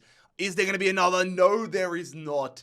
Bristol Rovers send Bournemouth to extra time, but ultimately Bournemouth get another win. And another player they don't need as they pick up the lead singer of Coldplay. Probably the best thing to emerge from this for Bournemouth is they kind of have a path to get into Wales and get the upgrades. Tromso, they're going west. So the northernmost team in Imperialism in the world will be facing this team, Bodo Glimt, an all-Norwegian affair. Tromso, massive underdogs. Bodo Glimt, far and away a better side on paper. But that means nothing in Imperialism until it doesn't. It is going to be Bodo Glimt getting a victory. So it's going to be Jensen heading to Bodo Glimt. One thing I did not realize until just now, though, there is an upgrade on the line, which is going to go to Bodo Glimt because they're going to get this final region of Norway, meaning Patrick Berg goes to a 78. Crawley Town going southwest. This is funny. Crawley Town are attacking Exeter City, but they're attacking their French territory. I will say, the wheel really has been loving these Southern English sides. Crawley's tournament debut could really make waves right here. They could get themselves into France and Ireland after this. Exeter's been on a good run, but will it continue? It will. It is another win for Exeter City. Cole and Lise Malou getting the goals. But again, they don't get anybody insane from winning this. Jay Williams coming across. This region of the world really starting to get controlled by Exeter. QPR. I was just thinking we haven't been to London in a while. QPR will be going northeast. That will see them threading the needle, taking on AFC Wimbledon. QPR have been on a steady decline over the past few years in the relegation battle in real life in the championship, but they're taking on League 2 side AFC Wimbledon. Who's going to emerge in London? It is going to be AFC Wimbledon. In extra time, they get a late equalizer and end up imperializing QPR. That is hilarious. Ilias Chair heading to Wimbledon. QPR, you are one and done. 1860 Munich, west a little north. They will be attacking Augsburg. 1860 with the win against Wirral in Austria. Augsburg have been going on a nice little run here though, making some nice upgrades.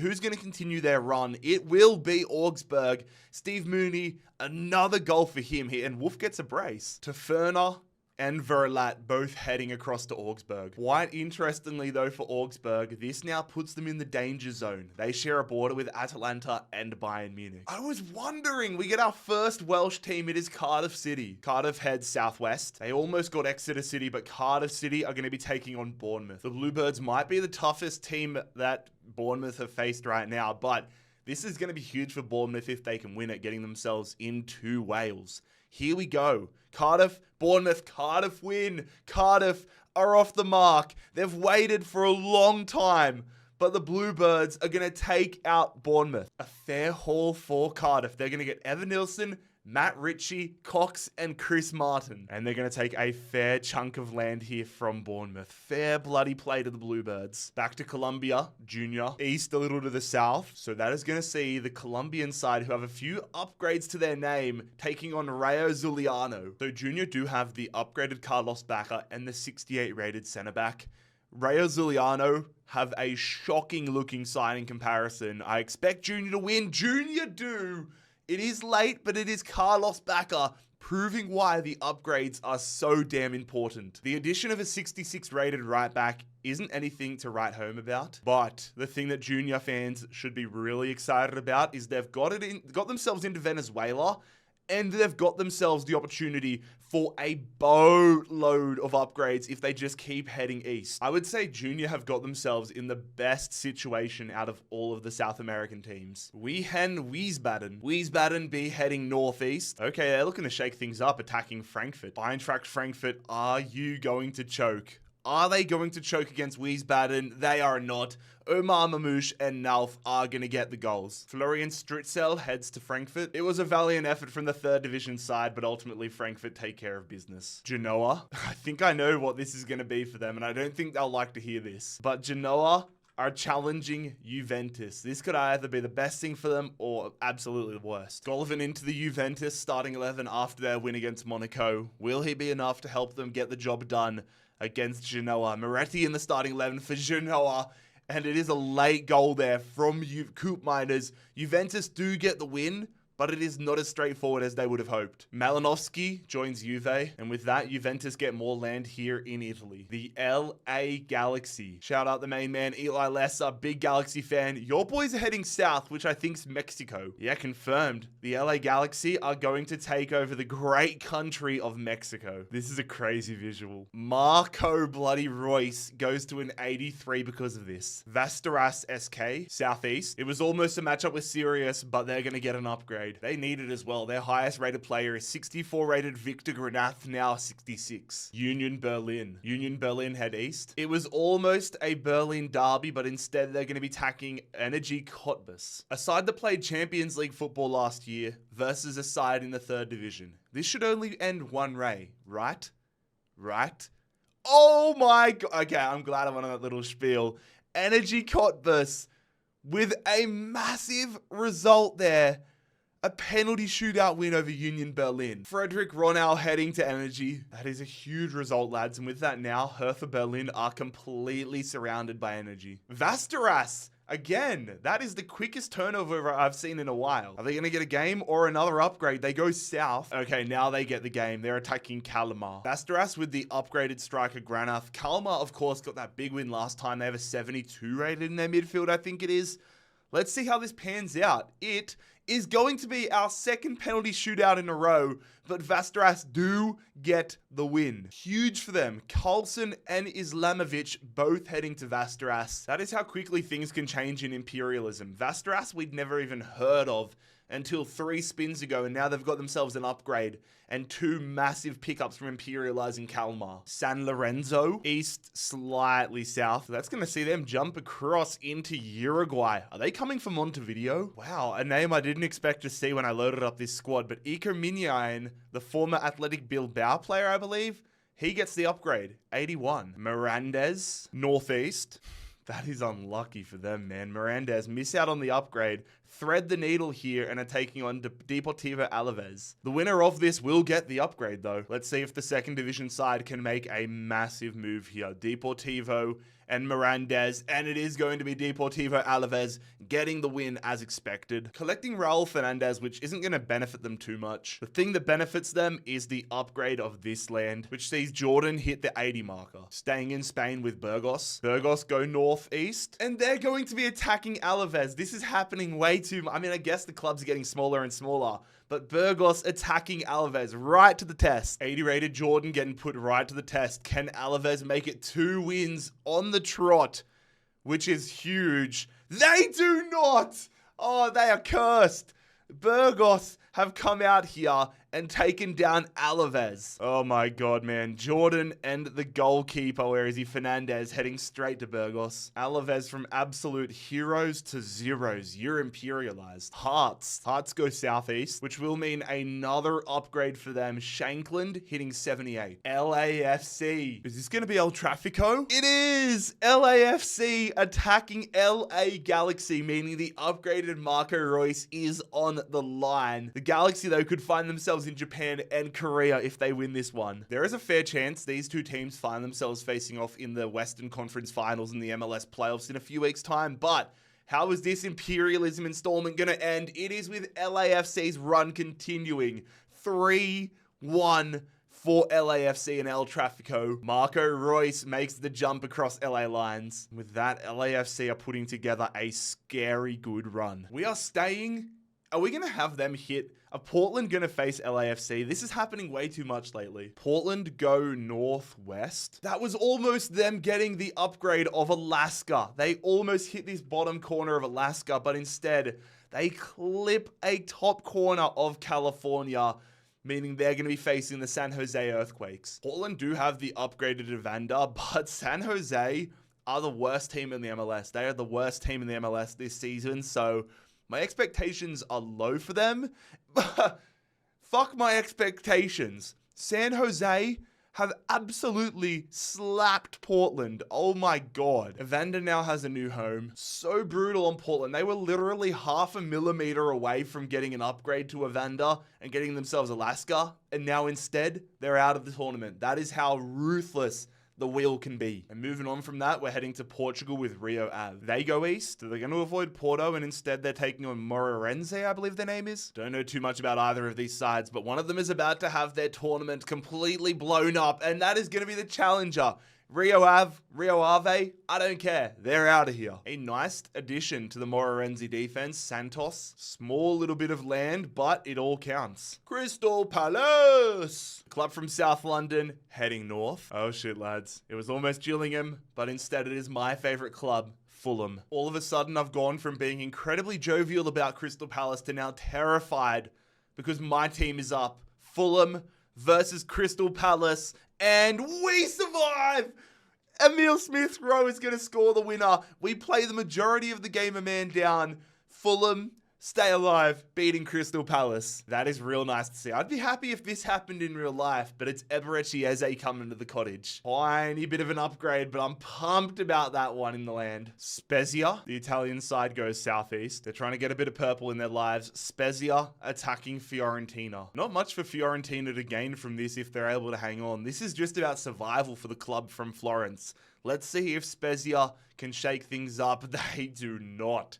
4-1 for Fiorentina. A tiny addition for them and a tiny bit of land as well. They just get the great honor of getting out to share a border with Juventus. Orlando City, southwest. They avoid into Miami and they're actually going to be trying to hit Mexico. This is massive. So they're trying to take out LAFC. Not only will they get all of the loot that LAFC have, they'll also get a +4 upgrade for directly taking Mexico. Marco Reus into this LA side. At the start of the MLS season, back in February, March, I did say that Orlando City were my dark horse to win the MLS this year. At the time of recording, they are still alive in the Eastern Conference. This is massive though. LAFC, are they going to keep their run alive? They do. LAFC Bouanga is crushing it. Luis Muriel, former Ultimate Team cheat code, joins LAFC. And just like post-pandemic, we've got a bunch of Californians invading Florida. Kerala Blasters, northeast for Kerala. Kerala will be attacking Chennai. Only a few remaining games that can be played in India. The team's falling very quickly here. This is massive. Big midfield. They've got a few decent players, Kerala. Chennai we've seen get some wins, but Kerala are probably my favorites going into this. Screw my opinion. Kerala have lost. It is Chennai getting another win. Real nice addition up top. Jesus Jimenez is the man joining them. And with that, Chennai now have a pretty good chance of jumping across to Africa if they draw west. Staying in Asia, Incheon. Incheon draw northeast. So they will be taking on Suwon FC. Suwon did have that massive victory over FC Seoul last time out, so they got themselves the upgraded 75 rated striker, Harrison Delbridge, former Australian former A-League player, former FC Cincinnati player in the back line there. Let's see how this one plays out in Korea.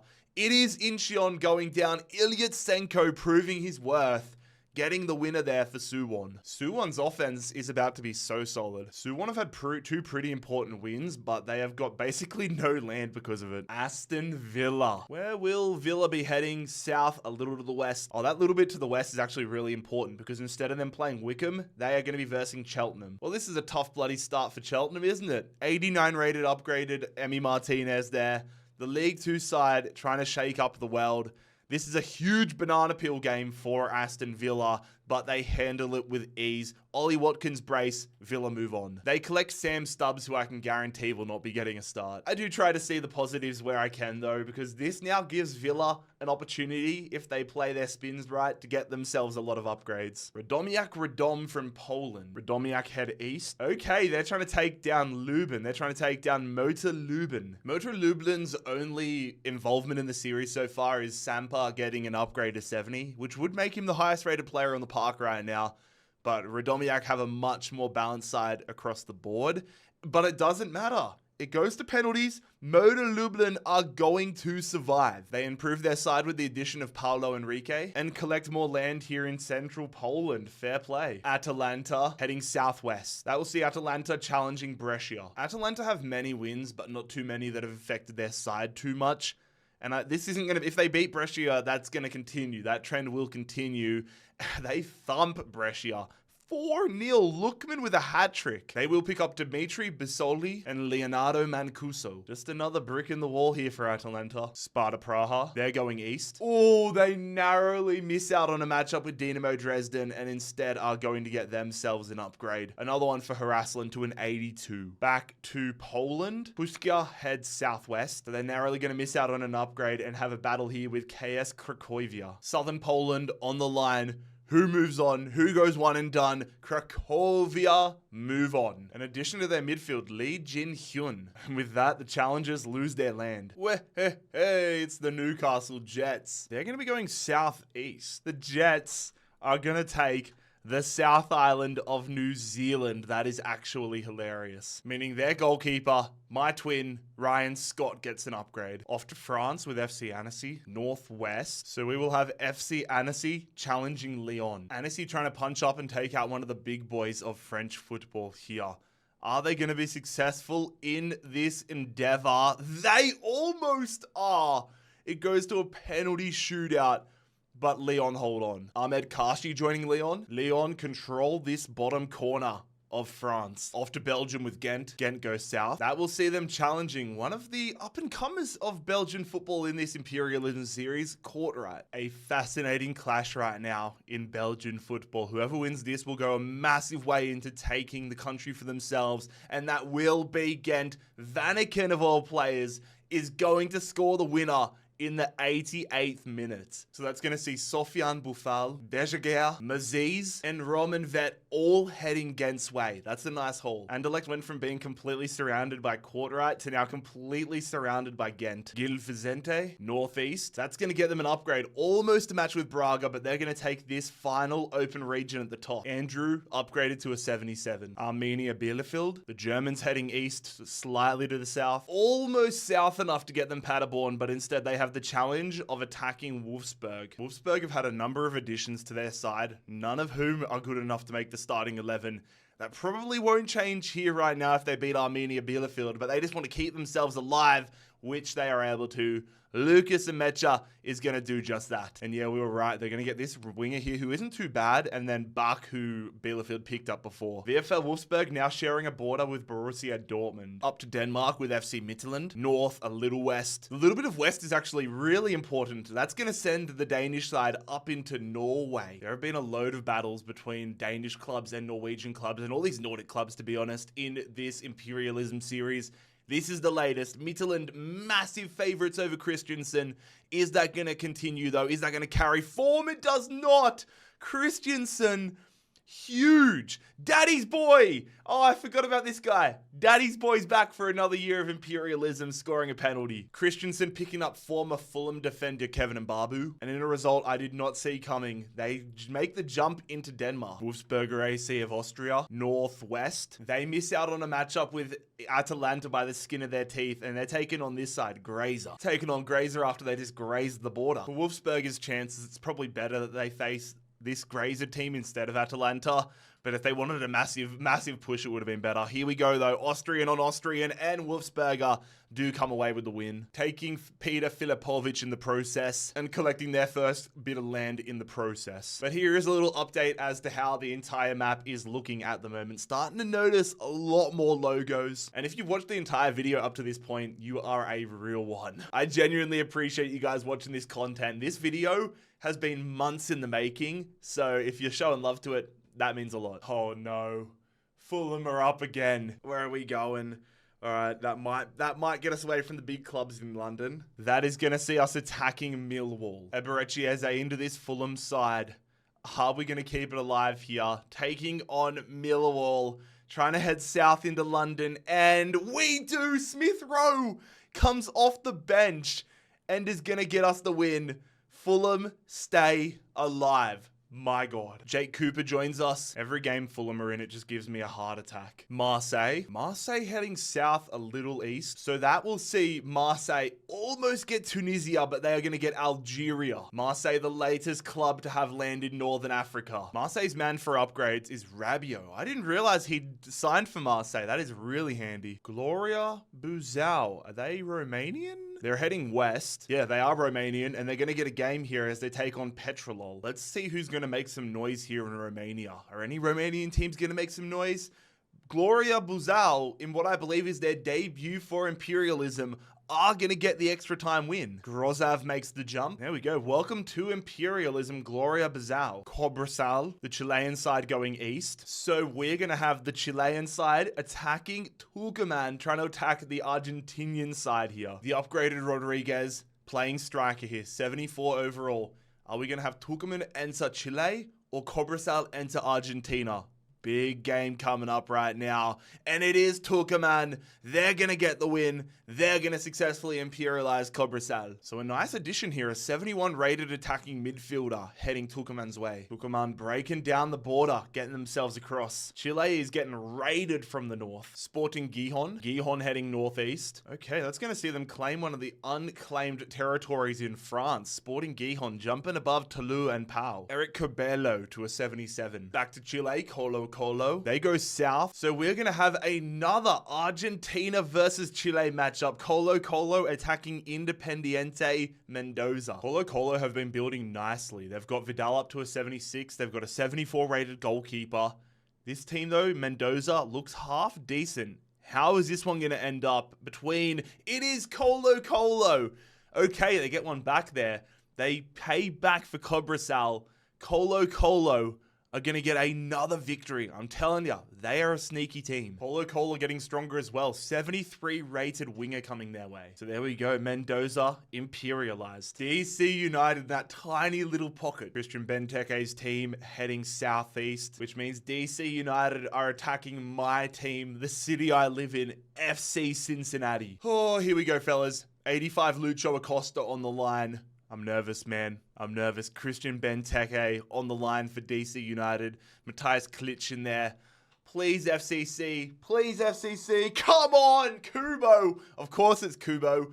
Yuya Kubo scores the winner. He rescued FCC so many times this past season. He does it once again. FCC struggled to score goals all season, so it's actually quite nice that we get Christian Benteke in. The tiniest little bit here, the District of Columbia comes to FCC. Yeonbuk Hyundai, they will be heading northeast. Oh my God, that could not have been more perfect. They almost get an upgrade here, but Yeonbuk Hyundai thread the needle. They've got LAFC. Luis Muriel, the latest addition for LAFC. He joins the bench of this club that is on an insane run. Can they get past Yeonbuk Hyundai, or will Yeonbuk be the club that ends the streak? They almost are. LAFC get through again. And LAFC are going to get an upgrade to the defense. It's not much of an upgrade, but it is a +1. Now LAFC starting to control this middle section of Korea. Imagine the scenes if LA just keep moving west and end up like wrapping around the world and touch themselves. They just go in a straight line all throughout Asia, then through the Middle East, jump across Northern Africa, end up going back through the middle of America and link back up to LA. That would be hilarious. Also highly unlikely. Give me a break. FCC, Fulham. Where is that going to be? Is that going to be Gillingham? It is. It was either going to be Wickham or Gillingham, but we're attacking Gillingham in what is another banana peel game. I've actually got a shocking feeling that we're going to lose this game. I just feel like this is the game we're going to go out in. I hope I'm wrong, but it's Fulham versus Gillingham. Okay, I was wrong. I shouldn't have trusted my gut. we move on. We're going to collect Alan Campbell for our troubles, along with Bradley Dack. I guess the one positive of this is now we're starting to escape the London bubble. Staying in England, Accrington Stanley, they will be heading northeast, which means Accrington Stanley will be attacking Blackburn. It really does feel like this part of the UK has been getting neglected by the wheel, but here we go. Accrington Stanley of League 2 taking on Blackburn of the Championship. Who moves on? It is Blackburn, as expected. Blackburn get their first win. The former Premier League champions picking up 62 rated Liam Coyle, which I'm sure they're just stoked about. And they get to share a border now with Manchester United as well as Man City. I'm sorry, Blackburn. This was not a good spin for you. Jesus, all right, the wheel's really making up for the lack of English representation. Port Vale, north. Can't get any more north than that. And so if we follow the purple line, Port Vale attacks Stockport. Both these clubs have had some wins so far. Bennett joins Port Vale. Meanwhile, Stockport get additions to their defense. Who survives in Middle England? It is Stockport. Probably the expected outcome, but they move on. It's going to be Mason Bennett and George Byers moving up to League One. There are still so many teams remaining in England. It's crazy how condensed they are. Universitario, they'll be heading southeast. So that's going to be an upgrade for them. Universitario, going to stick to the coastline, getting this region right here. Not a bad side at all. Their upgraded player is Polo to a 75. Bologna, virtually directly south. So you look at here, it's basically down there on the line, but it did curve like an inch to the left, which means Bologna attack Fiorentina. Whoever wins this will control the middle of Italy. They'll control the northern teams heading south, the southern teams heading north. And this is about as even as a matchup it gets. Both teams 4-star. Both of their ratings 76, 77, 76 in the attacking midfield and defense. So it's basically a coin flip as to who's going to win this one. And it is going to be Bologna. Fiorentina were on an insane win streak. But unfortunately for them, it wasn't against any big teams. They weren't able to improve their side, and now they are officially imperialized. Bologna benefit massively, getting all of the players that Fiorentina picked up along the way, with David De Gea as well. Take one last look at this beautiful shade of purple because it is officially gone. AGF Aarhus, the Danish side, heading east, northeast, meaning they will be attacking Randers. Tournament debut coming up for both these teams. Paul Izzo in between the sticks, Australian goalkeeper. All right for Randers, but he can't keep a clean sheet. AGF Aarhus get the win. It was almost Paul Izzo going across, but instead it's Andre Roma. Randers, the latest team to be a one and done. Atletico Madrid, we get a juggernaut. It has been a long time. Finally, one of the big Madrid's clubs have been drawn. Where you going, Atletico? They're going west. Not northwest, though. That means Atletico Madrid attack Rayo Vallecano. Been waiting for one of the big dogs of Spanish football to get drawn, of course. Rayo Vallecano getting an upgrade to the goalkeeper spot after their win last time out. Will that be enough to stop the firepower that Atletico Madrid possess? It is not. It is a 2-0 win for Atletico. They don't really need David Soria, but he's heading to Atletico Madrid along with James Rodriguez. Good to see you, mate. But the prospect of a Madrid derby, it looms. Burgos staying in Spain. I think that's going to get them an upgrade. Yeah, it is. It's going to get Burgos this region right here. Second division club is building nicely. Curo Sanchez is the upgraded man, 72 to a 74. Cagliari, northeast for them. Ooh, that's going to see them attacking Bologna. Bologna put right to the test. Are Bologna only going to get one game with David De Gea? Let's go find out. This is a fascinating contest, this one. They do not. Bologna are going to win a Lewis Ferguson brace. Yerry Mina is going to be the man getting picked up by Bologna. The most interesting part about this is that Bologna now get this island right here, which gives them a pretty good crack at getting themselves into Africa. Back to Scotland with Motherwell. Traveling directly east, that is going to get Motherwell an upgrade. Not a bad start for them. Oh, I did not the former Newcastle Jets striker, Apostolos Stamantonopoulos. I suck at pronunciations, but he is going to be the man getting an upgrade. 68 to a 70. I did not realize. There are so many Australians playing in Scotland. Sarpsborg, they're going northwest, which means Sarpsborg will be attacking Fredrikstad. All Norwegian affair here. Fredrikstad did get that win last time out, added a new striker to the mix, I believe it was. Johansson plays for them. Former Fulham captain Johansson, former Fulham player Johansson is the captain here for Sarpsborg. I kind of want them to win now. Of course they go and lose. Oh my god. All right, Fredrikstad, that's another win for them. Silver lining, Stefan Johansson gets to live on. Feels like the Norwegian clubs are dropping like flies at the moment though. FC Zurich, Northeast. All right, we've not been in Switzerland too much at all in this Imperialism series, but it is going to be Zurich attacking Grasshopper. A battle for Zurich is on the line. Grasshopper Club Zurich versus FC Zurich. Big bag bragging rights. Awimobile playing here for Grasshopper Club, the Australian, and they are going to get the win. Grasshopper Club defending home turf and imperializing FC. New goalkeeper potentially for Grasshopper, Yannick Breschauer. Tell you what though, there are so many pieces of land for upgrading in Switzerland. My God. Back to Shanghai. Shanghai going west. That works out for them. They're going to get themselves an upgrade of this region. Potential career resurgence on the line for Oscar. 80 overall. I have never heard of this club in my life. Technico U. All right, I don't even know what country they're in. Where are they heading? They're going northwest. Okay, they're Ecuadorian. They're going to get themselves an upgrade. Their side isn't horrible. Armas to a 71. Boo! Boo! All right, Sydney FC, they're going to be going across to New Zealand. It's just a matter of which New Zealand club they're playing, or the Newcastle Jets. All right, it's going to be the Wellington Phoenix. Sydney FC, it's not south enough for it to be the Newcastle Jets. It's going to be Wellington Phoenix in here. An upgrade on the line as well, because the winner will get Canberra. We'll get the ACT. Come on, the Knicks. I mean, if Sydney FC go ahead and win Imperialism, win the whole series, I might just not ever post this video just to save face, but here we go. Wellington Phoenix versus Sydney FC. Come on, Costa Barbarouses, former Sydney FC man, is going to score the winning goal. The Wellington Phoenix sends Sydney FC packing, one and done. Joe Lolly heading across the ditch, and Costa Barbarouses will be getting the upgrade to a 70. There we go, the Wellington Phoenix taking part of New South Wales. I know Sydney FC's up here. I bloody grew up in Sydney, but they're also going to get the ACT. It is quite nice seeing, I mean, the A-League's back in season now. I've been watching a lot of it over here in the States. I definitely do miss living in Australia a fair bit, but yeah, might go home one day. We'll see. But the Wellington Phoenix now in New South Wales. Werder Bremen. They're either going to be having Wolfsburg or the second team. I think that's Wolfsburg. Only just. They almost had Hannover 96's second team, but Werder Bremen only just attacking Wolfsburg. Wolfsburg under the pump. This is probably the toughest game they've had, to be fair. Let's see if they can pass it. Wolfsburg versus Werder Bremen, and Werder Bremen end Wolfsburg's Imperialism campaign.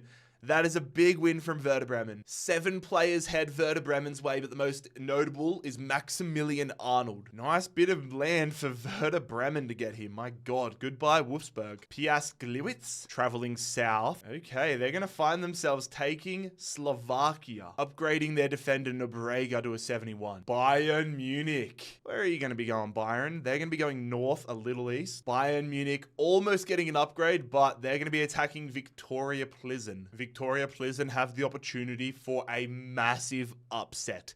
Can they knock out a juggernaut here? Bayern Munich versus Victoria Plzen. It will happen! Oh my God! Bayern Munich are gone. Bayern Munich have been imperialized by the Czech Republic side Victoria Plzen. Oh my God. Harry Kane now leads the line for Victoria Plzen. That is huge. And Robert Zulj heading across as well. This is going to shake up everything in this part of the world. All of a sudden, every team that was nervous about facing Bayern Munich is glad they are positioned where they are. AGFR horse. I'm still buzzing off of that Bayern Munich elimination. They're heading north. Aarhus attacking AAB. Both these teams have a win next to their name. Some serious land on the line here, especially moving across into Sweden. But who is it going to be?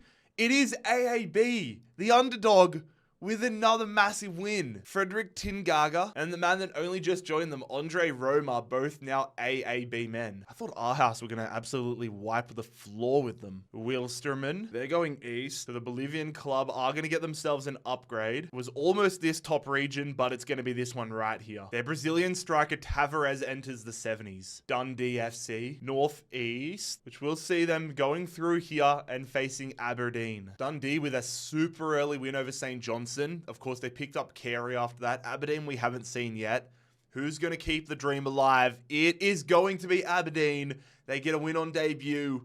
They are going to get a late winner. Sir Alex Ferguson's former club pick up Carey and Seiler, and they set themselves up, if they continue to head southwest, to get plenty of upgrades. Rotwies Essen, southeast for them. Okay, they are attacking VfL Osnabrück. Game after game, Osnabrück gets stronger and stronger. Is their run going to continue against Rotwies Essen? It is 1-0 Simmerkala. Osnabrück at the moment cannot be stopped. Their latest addition, Jacob Goals, ironically plays in goals. I think they're compensating for Fiorentina getting imperialized, adding a little more purple back onto the map. It's the other club in Shanghai, Shanghai Shenhua. Tim Cahill's former club heads south. And ladies and gentlemen, that means we have a Shanghai Derby. The upgraded Oscar on the line.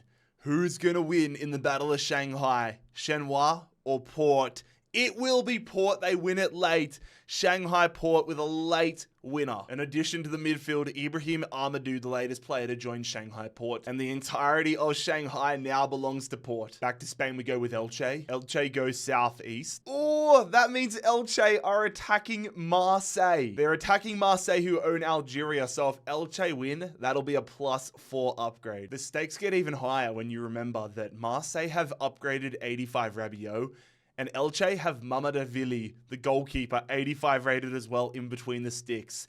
This is huge. Who's going to win this one?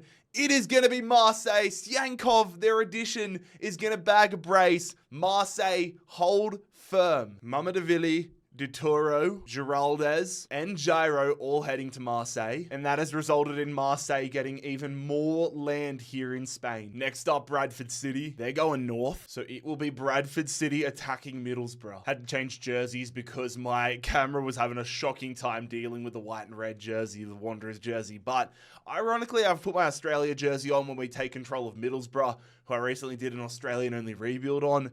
Middlesbrough versus Bradford. Is it going to be more land for Middlesbrough? It is. Riley McGree, the Australian, is going to get a late winner, an extra time winner for Middlesbrough. So Corey Evans joining Borough. Again, though, I'm not sure they want this. Now getting a lot more border with Man City. Heerenveen. I feel like we haven't been to the Netherlands in a long time. Regardless, Heerenveen goes southeast. It is not east enough for an upgrade. It is south enough to take on PEC Zwolle. Let's see how this one turns out. Don't know too much about who's on either of these sides. Heerenveen and Zwolle. Heerenveen get the job done in a pretty chaotic second half, it seems. Jamiro Montero is the man heading to Heerenveen. Nice addition to their midfield as they are off the mark. If you took a shot for every time I said off the mark in this Imperialism video, you'd be in a bad state. Back to China, Rongcheng. I think that's going to be another upgrade for them. It is Rongcheng taking a big territory right now. And with that, they touch a little bit of the border of Mongolia. And with that, Romulo up to a 78 now. Off to Switzerland with Winterfur. Their name just sounds so posh. Oh, honey, do you have my Winterfur? And well, the rich get richer. Winterfur getting an upgrade. Matteo Di Giusto to a 73. Shrewsbury directly west. Okay, we're going to have a team that gets into Wales here. Shrewsbury taking the biggest piece of land in Wales. On a run of upgrades, George Nurse to a 68. Sligo Rovers, they're heading south. Jesus Christ, man. Another upgrade. Ed McGinty to a 67. Fulham, I took the jersey off. I thought that was going to stop us getting selected. All right, where are we heading this time? Don't tell me that's Chelsea. Ha! It's not. It's Colchester. Colchester were very active at the start of the video, but we haven't seen them in a hot minute. They've built up their midfield quite nicely, but I'm hoping it's not enough to get past Fulham.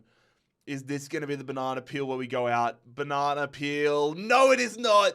We're going to stay alive. We're going to take down Colchester. Look, none of the players we picked up are going to help us in the starting 11, but it is real nice as a Western Sydney Wanderers and Fulham fan to see Keanu Backwas playing for Fulham. But now we have got some serious territory in England. Mallorca heading directly east, which will see Mallorca attacking Bologna. David De Gea, the big man on the line. Dardare, they've got a good team. They've got a really good team, Mallorca. This is going to be a fascinating matchup. And it is a high-scoring matchup as well. Ferguson bagging goals again. Bologna take down Mallorca. Real nice addition for Bologna, Sergi Dardare. And they find themselves possessing Spanish territory. Heading back to Australia, it's the Melbourne Victory. Ooh, is that gonna be the Argentinian team? It is Melbourne Victory attacking Defensa. trying to expand their reach in Australia and Argentina. Look, I know I'm meant to hate the Melbourne Victory as a Wanderers fan, but for a bit of national pride, I would love if they could go in there and claim some Argentinian land. Very strong midfield for Defensa. Big game here, and it goes the way of Defensa. They can't do it. Zinedine Makash is the man heading to Defensa, and Australia loses even more land here. Aruca, southeast. That will be an upgrade for them. They head and take this land here.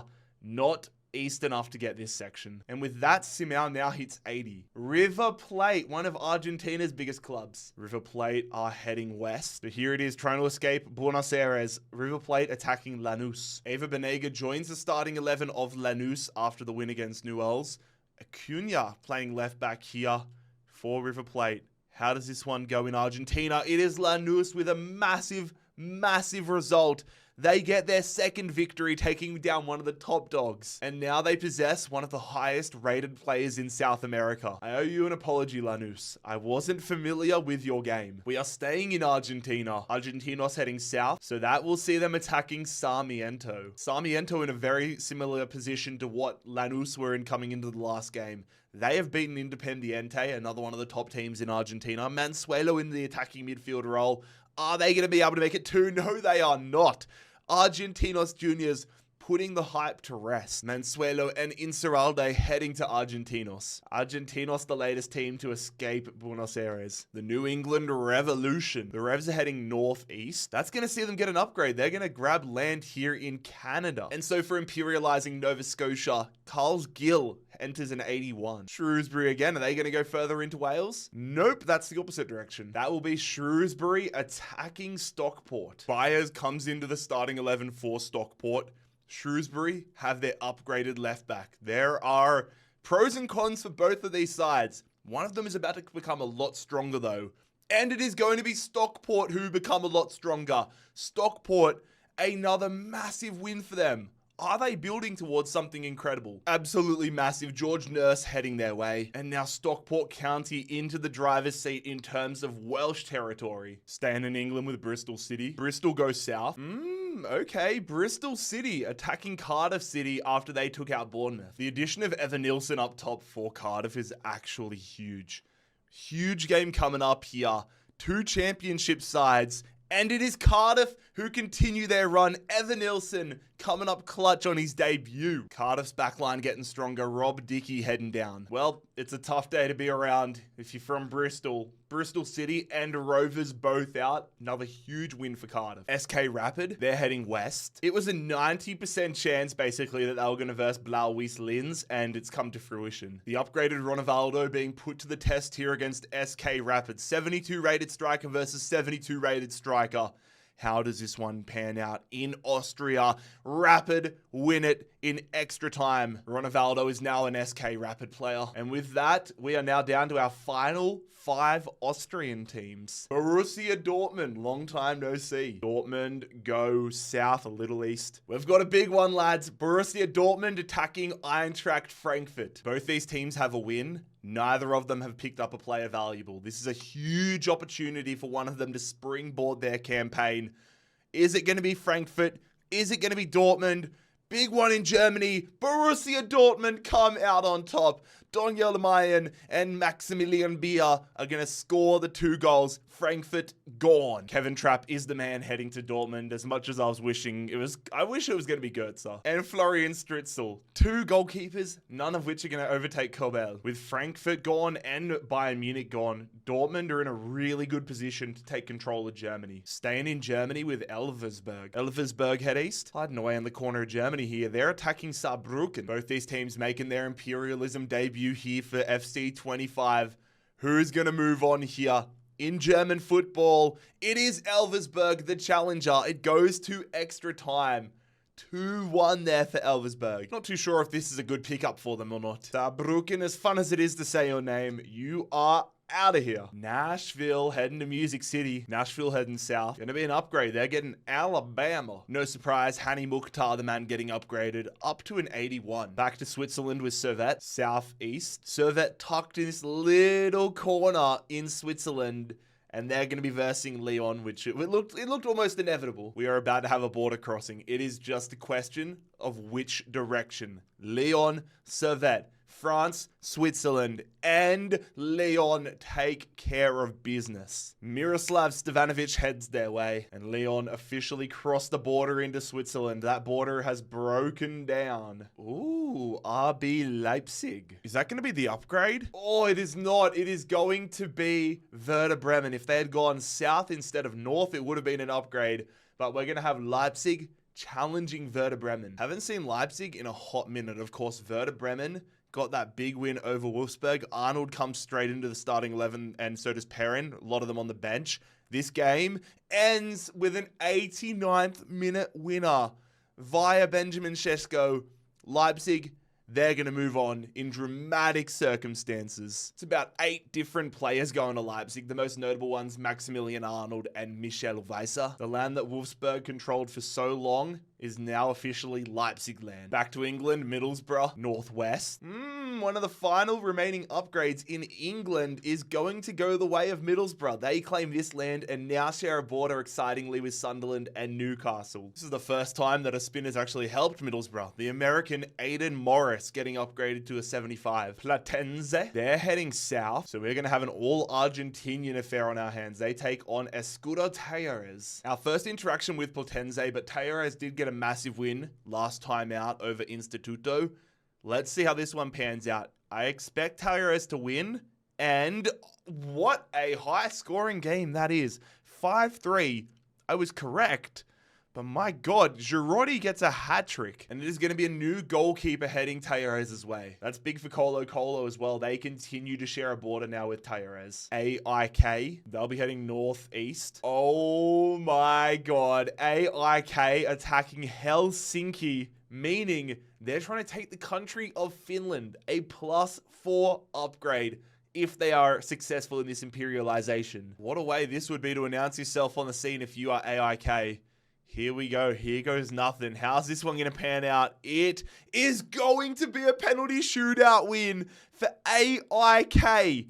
Oh my God. From a recruitment standpoint, they get Hans Nuno Sape, but a huge one from an upgrade perspective. Anton Saletros now goes up to a 74. It didn't take much. But ladies and gentlemen, Helsinki has been conquered. Well, we go from that chaos to now back to French football with Troyes. Southeast for Troyes. Troyes, Troyes, however you pronounce it. They are attacking Auxerre. All right, League 2 club trying to take out a League 1 club. I didn't realize Auxerre were that good, to be fair. I mean, they're only 3.5 stars, but they're better than I expected. Are they going to live up to the hype? They are.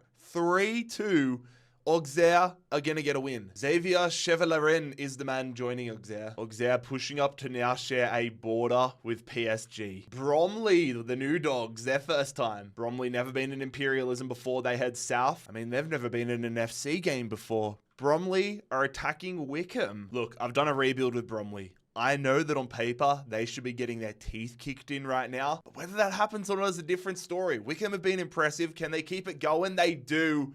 It's 2-1. Wickham, another win in their name. Ben Thompson joining Wickham. Bromley's first Imperialism appearance results in a one and done. But I'm hoping it's not the last time. I hope we see you again next year, Bromley. Huracan, they're going northwest. So 2 teams in Buenos Aires that have not had a matchup. Huracan taking on Deportivo Riestra. I feel like Riestra are a new team this year. Definitely feel like I haven't heard of them before. Don't recognize them from last year. But I do remember Huracan.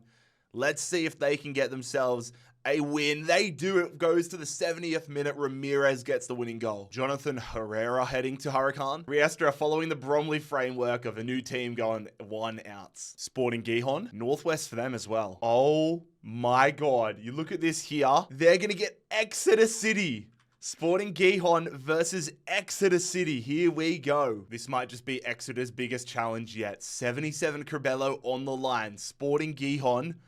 Are they going to get themselves past Exeter? They get absolutely destroyed. Oh my God.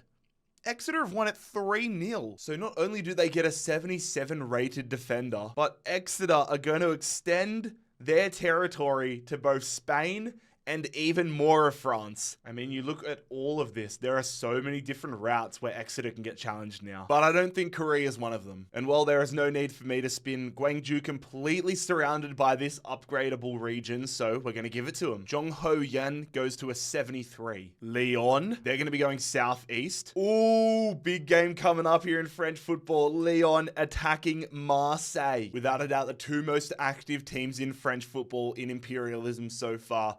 Only one will survive. Lyon or Marseille? It is Lyon.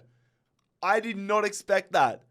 I thought it was going to be Marseille all day, every day. 85 Rabiot, 85 Mamavadili they're both going to be heading to Lyon. Holy shit. That's actually crazy. Mamavadili, Rabiot, Syankov, Klaus, along with a whole heap of other sort of minor players. Lyon getting so much space as well. They're going to get this land in France, this land in Spain, this land in Spain, and the country of Algeria. Now, they don't get a full +4 upgrade because they didn't directly attack it, but still, this could lead to upgrades down the line for Lyon. Shamrock Rovers, north. So we're going to have a matchup, Shamrock attacking Bohemian. Shamrock Rovers had an early win against St. Pat's. Bohemian have an upgrade, so they got their midfielder Devoy up to a 65. How's this one going to play out in Irish football?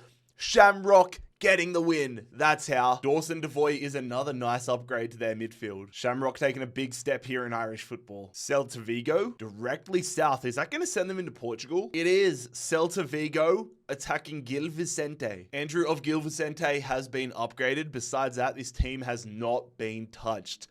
Are they going to protect the northern border of Portugal, or will Celta Vigo breach it? It will be a breaching by Celta Vigo. Celta Vigo will be collecting the upgraded Andrew as they officially move into Portugal. Good to see you again, Aberdeen. They're going to go south a little west. Okay. An upgrade here for Aberdeen. They're doing the bare minimum. They get the tiniest little bit of land. Hey, it all counts, man. Kevin Nisbet going up to a 73. Back to Germany with Firth. Firth goes southwest as well. Okay. That little bit of west actually makes a huge difference. Instead of them taking on Heidenheim, they're going to get themselves Hoffenheim. Firth coming off their win against Nuremberg. Can they bag an even bigger prize? And that would be Hoffenheim. Here we go. Notch into the side, into the back line, but his presence doesn't help at all. Destroyed by Hoffenheim. It will be Notch and Hiragota both heading to Hoffenheim. Hoffenheim officially off the mark. Sevilla, they're going east, which will see them attacking Cordoba. Let's see if that 82 rated Suso can get to work here for Sevilla. Taking on Cordoba, a game you expect them to win, and they do it. It's only 2-1, but it is a win nonetheless. Jose Martinez, the man going across, he's not going to get a start. But Sevilla's journey continues eastward through Spain. UTA Arid, they're going to head west a little south. Ooh, nice moment for them. They're going to take Serbia. Arid taking Serbia. So Eric Johanna Amondi to a 69. Cesena, the Italian outfit, head south. The bit of westernness, though, means they're attacking Bologna. That could be lucrative. Bologna are riding high at the moment. Is that all going to come crashing down against a Serie B side in Cesena?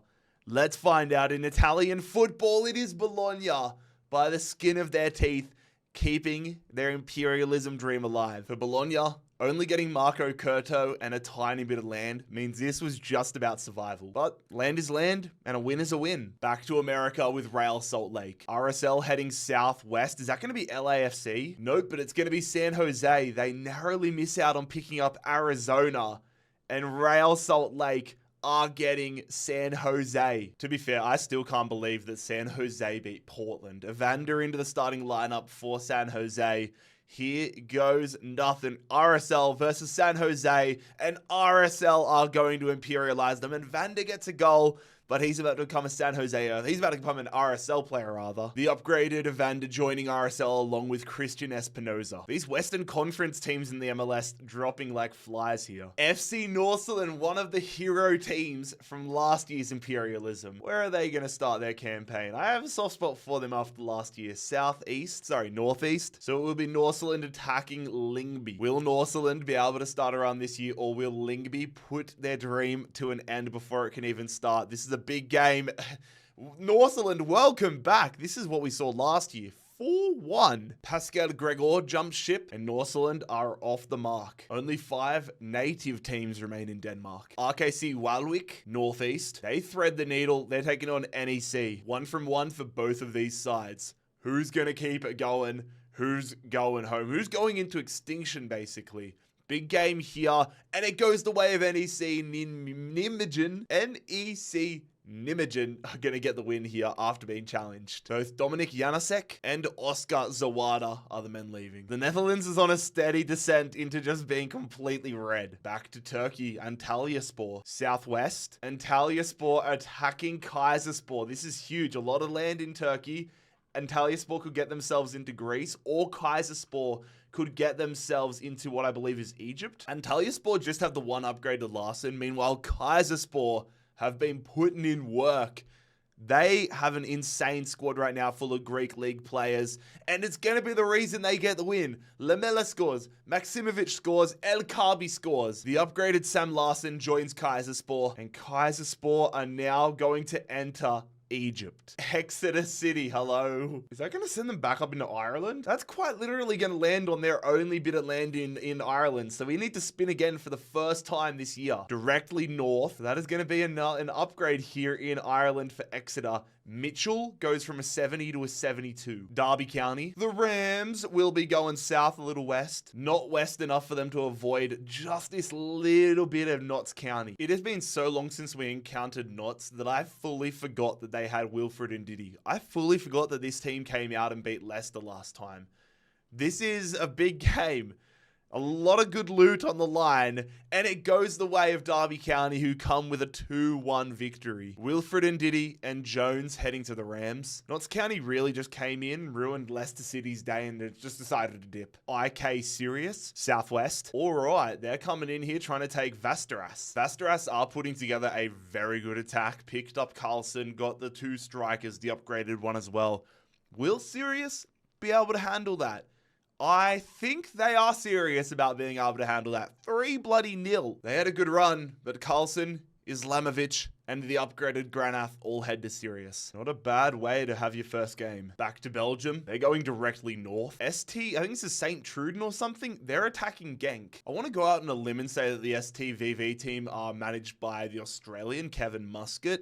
If I'm wrong, then I apologize, but let's see how this goes. Genk, one of the more known teams in Belgium, are going to get a late victory here. The Japanese defender Shogo Taniguchi heading to Genk, and that makes me more confident that that was managed by Kevin Muscat because he managed in Japan before he went to the Belgian league, and there was a lot of Japanese players on that STVV team. Staying in Belgium, KV Mechelen Southwest, so they are attacking Ghent. Ghent do have a million different upgrades in their squad, but Toby Alderweireld is playing here at Mechelen. Whoever wins this is going to have such a nice addition to their squad. And it is going to be Ghent. Ghent are going to win it. Toby Alderweireld getting passed around like a blunt at a party. He joins Ghent along with Schoofs and Dagba. Belgium, another country where the teams are rapidly disappearing. Also, I just want to point out this is not an upgrade for Ghent automatically because this is a region of the Netherlands. Rosario Central, Rosario head west. Atletico Belgrano are the club they are challenging. RAC joining Belgrano's backline after their last victory. Let's see if it's enough for them to get their second win, or will Rosario get off the mark? Rosario do not. It is Belgrano. That is their second victory. Real nice pickup for Belgrano. New left midfielder, Campaz, 76 overall. Really nice addition for Belgrano. More land for them. Back to Germany, it's Augsburg. Augsburg traveling northeast. Oh shit, they're going right in for Harry Kane. First opportunity, they want Harry Kane. Are they going to be able to get him though? I'm not going to lie. This Victoria Pleasant side these two teams might be very even, especially with the addition of Harry Kane. It bumps Victoria Pleasant up a little bit. Very, very curious. Yeah, there we go. Victoria Pleasant, hang on. Harry Kane gets a brace. Victoria Pleasant get another win here in Germany. Arnie Meyer will be joining the midfield of Victoria, along with Tafner, Virlat, Stojanovic, and Goal. Fair bloody play, Victoria Pleasant. You've just taken another huge step. Union La Calera. They're going to be going west. So, for what feels like the first time in forever, Union La Calera are going to have a matchup against Everton. Not the English Everton, the Chilean Everton. Everton into the box. Everton are going to take the lead. Everton, what a goal to make it 2-0. Oh my God. Opportunity for Union, game on, goal back. But unlike the English Everton, the Chileans don't blow a 2-0 lead. So Everton will be getting a 68 rated centre back. And Everton get themselves a little bit of land here in Chile. Staying in South America, Sportivo head west. That's going to be another upgrade for them. Aguilar to a 74, but they now share 2 borders with Argentinian clubs. Red Star, they're from Paris. Can they get themselves a matchup with PSG? Red Star attacking PSG. Come on, I want an upset. My hopes are minimal that Red Star are actually going to be able to pull it off, but let's see if they can do it here. Danger in the back line for Red Star. Oh, it goes to extra time. It goes to extra time. Hakimi is going to score the winner for PSG. Bradley Danger joins PSG. I'm pretty sure that's all they felt during that game. God, I love watching the big clubs take on the smaller clubs. Bad luck, Red Star. You'll get them next year. The Central Coast Mariners. The champions of Australian. Are we going to have an F3 derby? You bet your bottom dollar we are. The Central Coast Mariners attacking the Newcastle Jets. Don't forget, some land on the line in New Zealand as well. The upgraded Jets goalkeeper Scott is on the line. Are the Jets going to be able to take down the reigning champions here in Newcastle? Big game. No, they cannot. The Central Coast Mariners are going to get the victory. So Ryan Scott makes the move to Gosford, and the Mariners take in northern New South Wales and the South Island of New Zealand. Alfire, north a little west. All right, they're going to be attacking Pierre-Emerick Aubameyang and co. Get ready, boys. It's the clash we've all been waiting for. Chris Smalling versus Pierre-Emerick Aubameyang. One for the ages. Fucking hell. Aubameyang's won that one all right. 4-0. I mean, he doesn't score any goals, but Chris Smalling and co have conceded 4 goals. Well, I guess Chris Small's going to be joining them now. Another win there for Al Qadisiyah. Been a hot minute for these lads. PAOK. They're heading south. All right, they're moving further down south, moving down Greece. That's going to be an upgrade. Zivkovic now to an 82. Well, if it is an FC Winterthur. Basically north for them. Oh shit, it's actually important they got a little bit to the left. They're going to be taking on Freiburg. Winterthur have their upgraded Di Giusto. Freiburg, they did acquire Petrovic in between the sticks. So both teams making some nice changes. Freiburg would surely be the favorites, and they proved that. That is a 3-1 win for Freiburg. Di Giusto will be the man getting moved over. I'm sure you guys are all happy that Freiburg won, so you never have to hear me do that crappy voice again. Staying in this region, Darmstadt. Darmstadt head west. All right, Darmstadt attacking Mainz. Still wild to me that neither of these sides have played yet. There are still so many teams yet to play. We've had some teams play 20 billion times. Some haven't even had a sniff.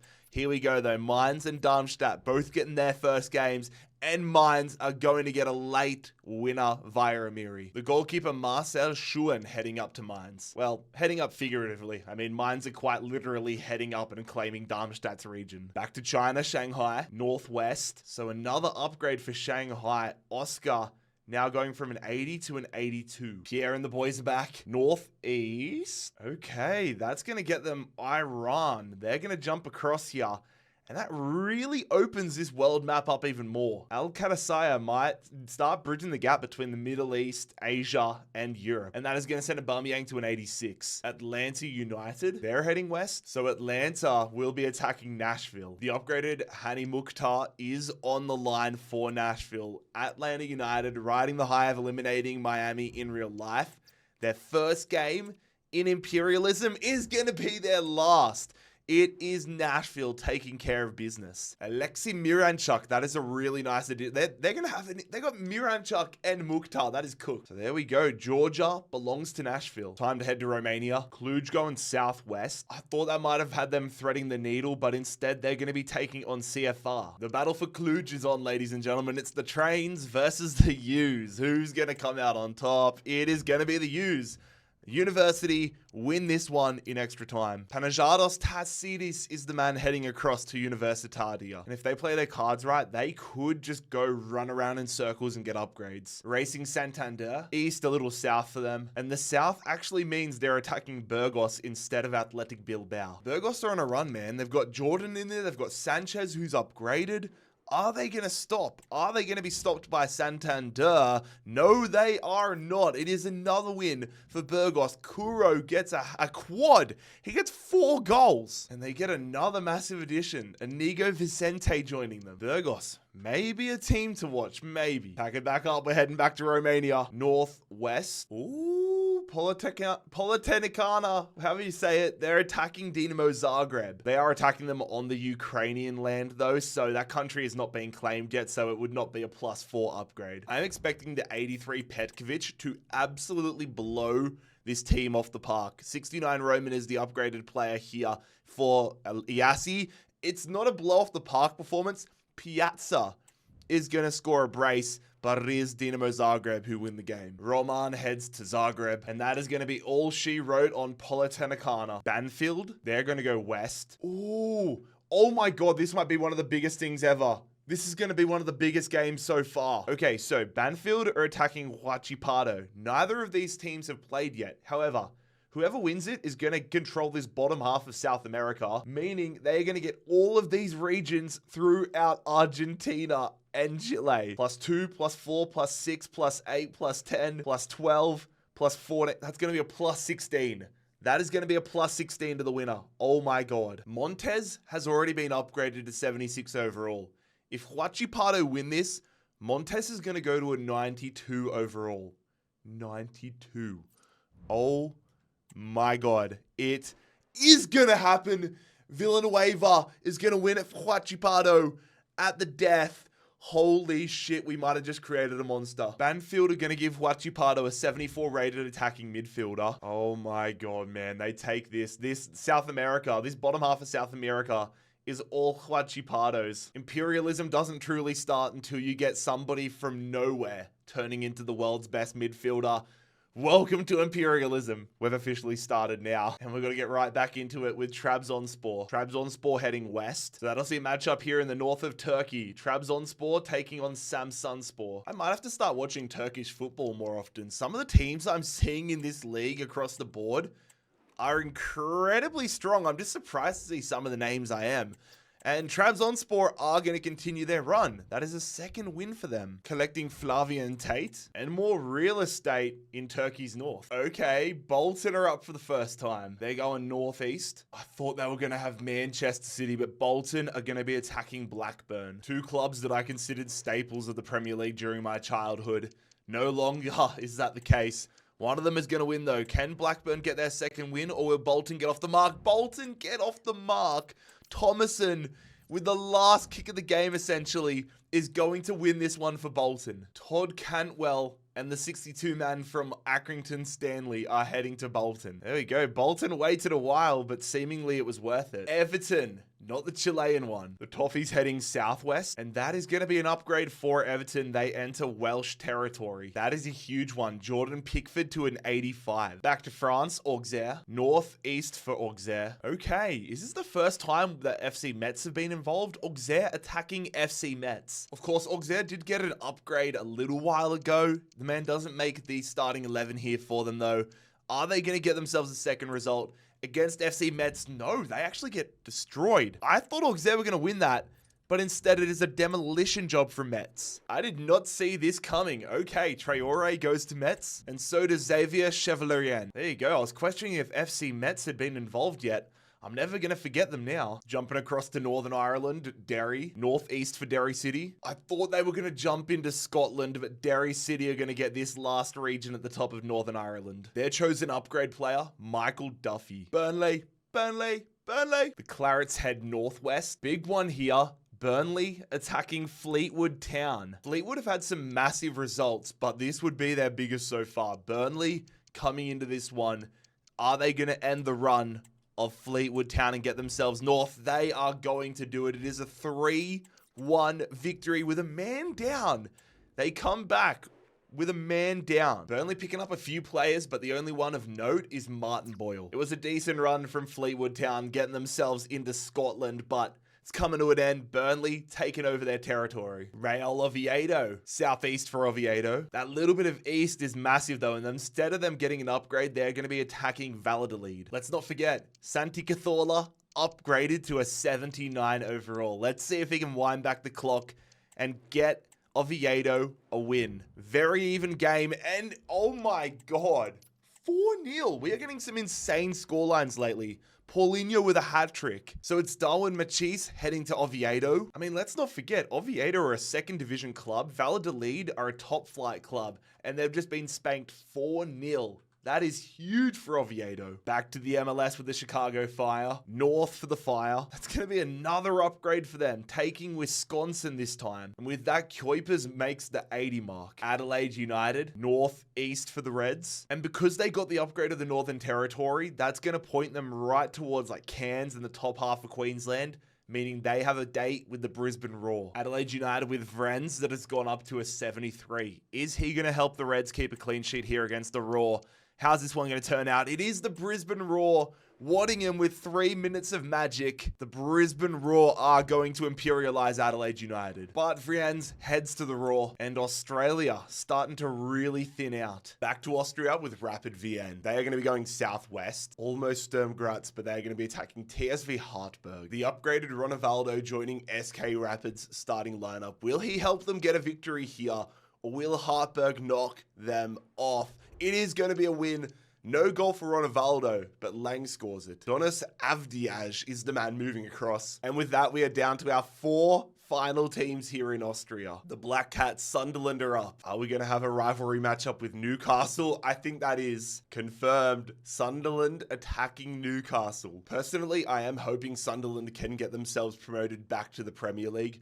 Let's see how they go though. A tall task if they want to take down their rivals, and they are unable to do so. Newcastle United surviving here and beating Sunderland. Abdul Samad is the man jumping across enemy lines. And with that, the Black Cats are imperialized. SK Brann, northwest for Brann. So that is going to be an upgrade for them. Their striker Finn is going to go to a 72. Al Araba, the Saudi club heading east, which will see them attacking Al Raid with all their upgrades. Al Raid. I mean, I say all their upgrades. Sayud has just gone from a 74 to a 78. It's still a plus for them, but will it be enough for Raid to win this one? It will. They're going to get their win. Al Araba are out. Kurt Zuma is the man joining Al Raid. And that now means they have 2 players that are 78 overall, which is going to come in handy if they have to verse some of the big dogs. Also, I do apologize, lads, if I sound really congested this morning. I woke up with a massive head cold, so I apologize if my voice is super nasally. I'm hoping it clears up as the day goes on. Fluminense, east, a little to the south. So that little to the south means they miss Botafogo. Fluminense have hit the bottom of Africa. They're going to take Namibia. Are they going to be the side that connects South America with Europe? Could be a happy hunting ground for Santero, who goes up to an 82. Back to Turf Moor with Burnley. Burnley travel west, trying to expand their presence in Scotland. They're attacking Kilmarnock. Martin Boyle joins the starting lineup for Burnley, but the upgraded Armstrong starts here for Kilmarnock. How will this one pan out? Kilmarnock or Burnley? It's going to be Burnley. Armstrong, the upgraded man, misses a penalty to tie it. That is incredibly ironic. And because of that miss, he's now a Burnley man. Burnley's Scottish presence continues to grow. I was wondering when we were going to see these guys. So many of the German second clubs are hanging around. I don't know if that's going to get them a matchup with the senior team. Nope, that'll see them attacking VfL Bochum. 1 star, Hannover 96-2 versus Bundesliga club VfL Bochum. This would be one of the biggest upsets of the series. But let's go see if it can happen. It does! Oh my god, Hannover 96-2 equalize in the 89th minute and then win it in the 109th minute.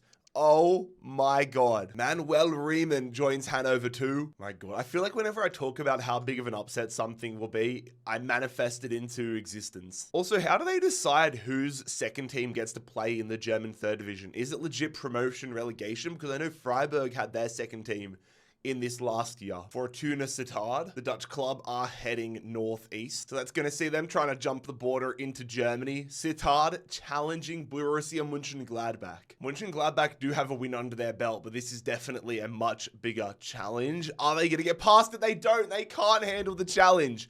Borussia Mönchengladbach gone. Fortuna Sittard getting a massive pickup here in Julian Weigl, along with Brian Henning. I did not see this one coming, but Fortuna Sittard successfully imperialized Borussia Mönchengladbach. Sepsi OSK, northeast. So their first spin of imperialism will be an upgrade. Sortamino to a 71. East Bengal, directly east. So pretty easy to figure out they are challenging Mohammedan. Two clubs yet to feature in this tournament.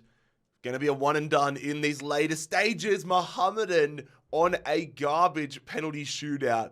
One of the worst shootouts of the tournament, but they don't care. They stay alive. Dimitri Diamantakos is the man moving across. And with that, we say goodbye to East Bengal. For the billionth time in America, it is St. Louis. Are they going to get themselves another upgrade to Roman Berkey? They're going to be going south, a little east. And that little east means they do. I believe this is Louisiana.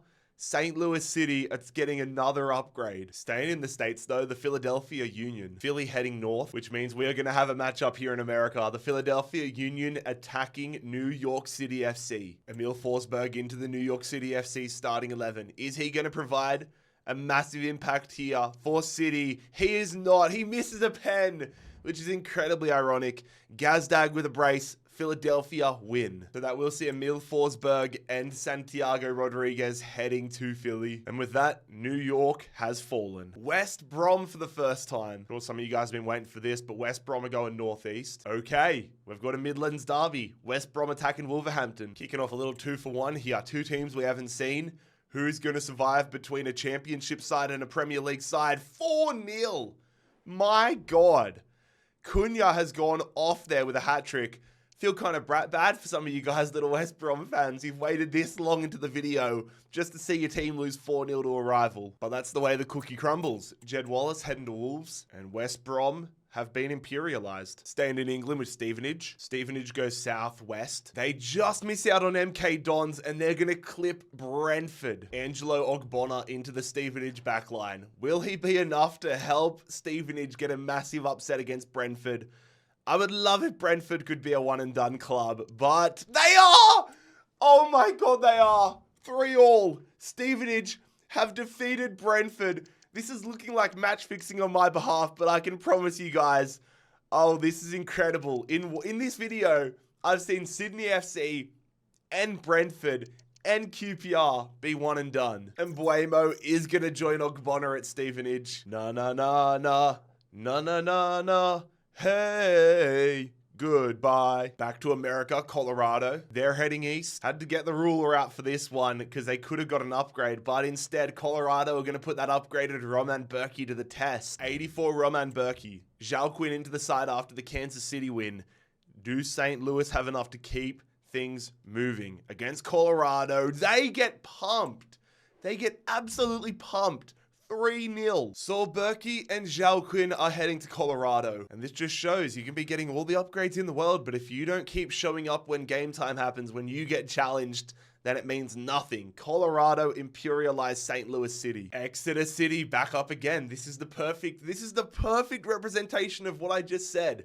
Exeter have been on a run, but if they lose right now, it is all for nothing. Southeast. We're going to spin again, lads. Exeter City have hit this region. Northeast. And that means they're going to hit the top of Stade Lavallois. Exeter have been on a run, but will they be able to keep it going here? Stade Lavallois do have a goalkeeper they've just picked up after their only win. And it doesn't matter because Mitchell, the man that got upgraded, has got the winning penalty. Exeter City, the dream stays alive. So Exeter are about to pick up a new starting goalkeeper and a bench keeper. So Exeter move further into France, but they now get closer to a potential matchup with PSG. The Wellington Phoenix. The Knicks go north, but that actually doesn't mean a matchup with Auckland. That means they are now going to control New Caledonia. And that also means Costa Barbarouses with another upgrade. Borussia Dortmund. Dortmund go northwest. It's time for the big one, lads. Borussia Dortmund are going to take this corner of Leipzig. Dortmund attacking Leipzig. A monster of a clash. Arnold getting into the lineup for Leipzig. Who's going to stay alive in Imperialism? Borussia Dortmund do it via a 7th minute Julian Brandt goal. Openda goes to Dortmund. That is a massive upgrade to their offense, along with Arnold and the guys that Leipzig picked up. And with that, Dortmund officially have the most land here in Germany. God help Paderborn. Salford City, southeast. Or it could have been Man United, but Salford are attacking Stockport. A fascinating matchup here in Greater Manchester. Who is going to come out on top? Salford or Stockport County? It is going to be Stockport County continuing their run 4-2. They will collect Ben Woodburn and more land here in England. I'm wondering though, when are we going to see Man United? Fortuna Sittard back again? Are they going to try moving through Germany even more? I think so. Fortuna Sittard coming after FC Cologne. Fortuna Sittard get Weigl straight into the starting 11 after their victory against Borussia Mönchengladbach. Are they going to be able to scalp another German side? Alan Halilovic in the side, but they are gone. FC Cologne are going to get that land back for Germany. So Julian Weigl and the former wonder kid Alan Halilovic head to Cologne. And ironically, they're going to make the Netherlands even more red again in the process. Mumbai City FC going east. So it's going to see Mumbai City challenging Hyderabad. It really is a race against the clock for all of these Indian sides. You want to steal the best players from the teams in your league, but you also want to claim the country to get as many upgrades as possible. That is your best route if you want to be competitive. Hyderabad versus Mumbai City, and Mumbai City are going to get the victory. Mishra with the winning goal. What a prestigious pickup for them. 60 rated Alan Paulista. But hey, that's a win for them nonetheless. Staying in Asia, Shandong Taishan, southwest. Marwan Fellaini's former club will be attacking Henan. 74 upgraded Achiampong. Will he be a difference maker here for Henan, or will Shandong be able to get the victory? They get the victory. Shandong 4-2. So Shandong get a new star striker, and they paint China a significant amount orange. Slavia Praha don't even need to spin this one. They are surrounded. Let the battle for Prague begin. A city that is very high on my travel wish list. Who's going to control the city? Don't forget Harazlan from Slavia Praha, Sparta Praha rather. He does have an upgrade to 82. So let's see if that's going to be a difference maker in this one. It is not. Oh my God, Slavia Praha, they're completely surrounded, fighting back. The upgraded Lucas Harazlan heads across. Traditionally, having the upgraded players is a pro. That's a thing you want. But in the past few spins, it has been a massive curse. Tashira, northwest for them. So that is going to send them into Colombia here. Maybe a good thing, maybe a bad thing. They now share a border with Medellin and Junior. Their center midfielder Kova gets the upgrade. Back to Austria, Wolfsberger. They travel west. Wolfsberger going head on here. They're attacking Atalanta. Inter Milan have had a million different wins, none of them too beneficial. Filipovic joins the backline here of Wolfsberger after their win. Who is going to win? It is Atalanta.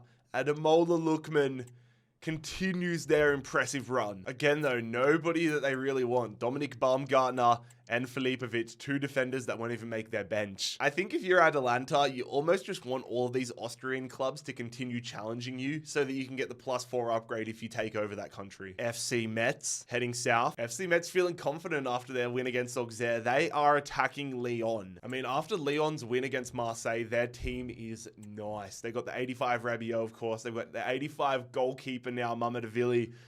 Who's going to win this one? Metz or Lyon? It is Lyon, 1-0. I expected that, but again, it's not super comfortable. Plenty of reinforcements for their bench, getting Traore and getting Heen, along with this Xavier fella. He's just along for the ride at this point. The thing with Lyon taking all of this land now means not only can they get hit from Barcelona, they can also now get attacked from PSG. Granada head west. That will see Granada attacking Cadiz, but if they win this, they also get American land. This is a Spanish second division clash with massive consequences waiting in North Carolina. A wild sentence to say, but here we go.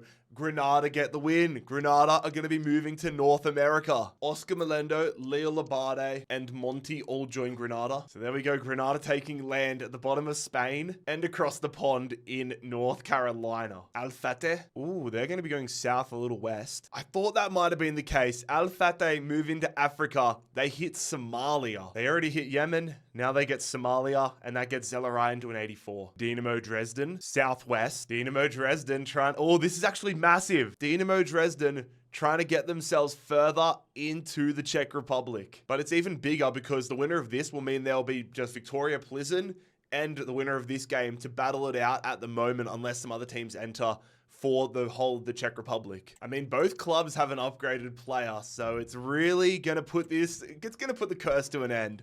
Who wins between Dinamo Dresden and Slavia Praha? It is Dinamo Dresden. Wow. Dresden were only 2-star, Slavia Praha 4-star. It does not matter though. That's actually insane. Haraslin and Dorley both moving to Dinamo Dresden. And with that, Victoria Plzeň are the only Czech team remaining in the tournament. Galatasaray, Southwest. Oh yes. Galatasaray attacking Palkia.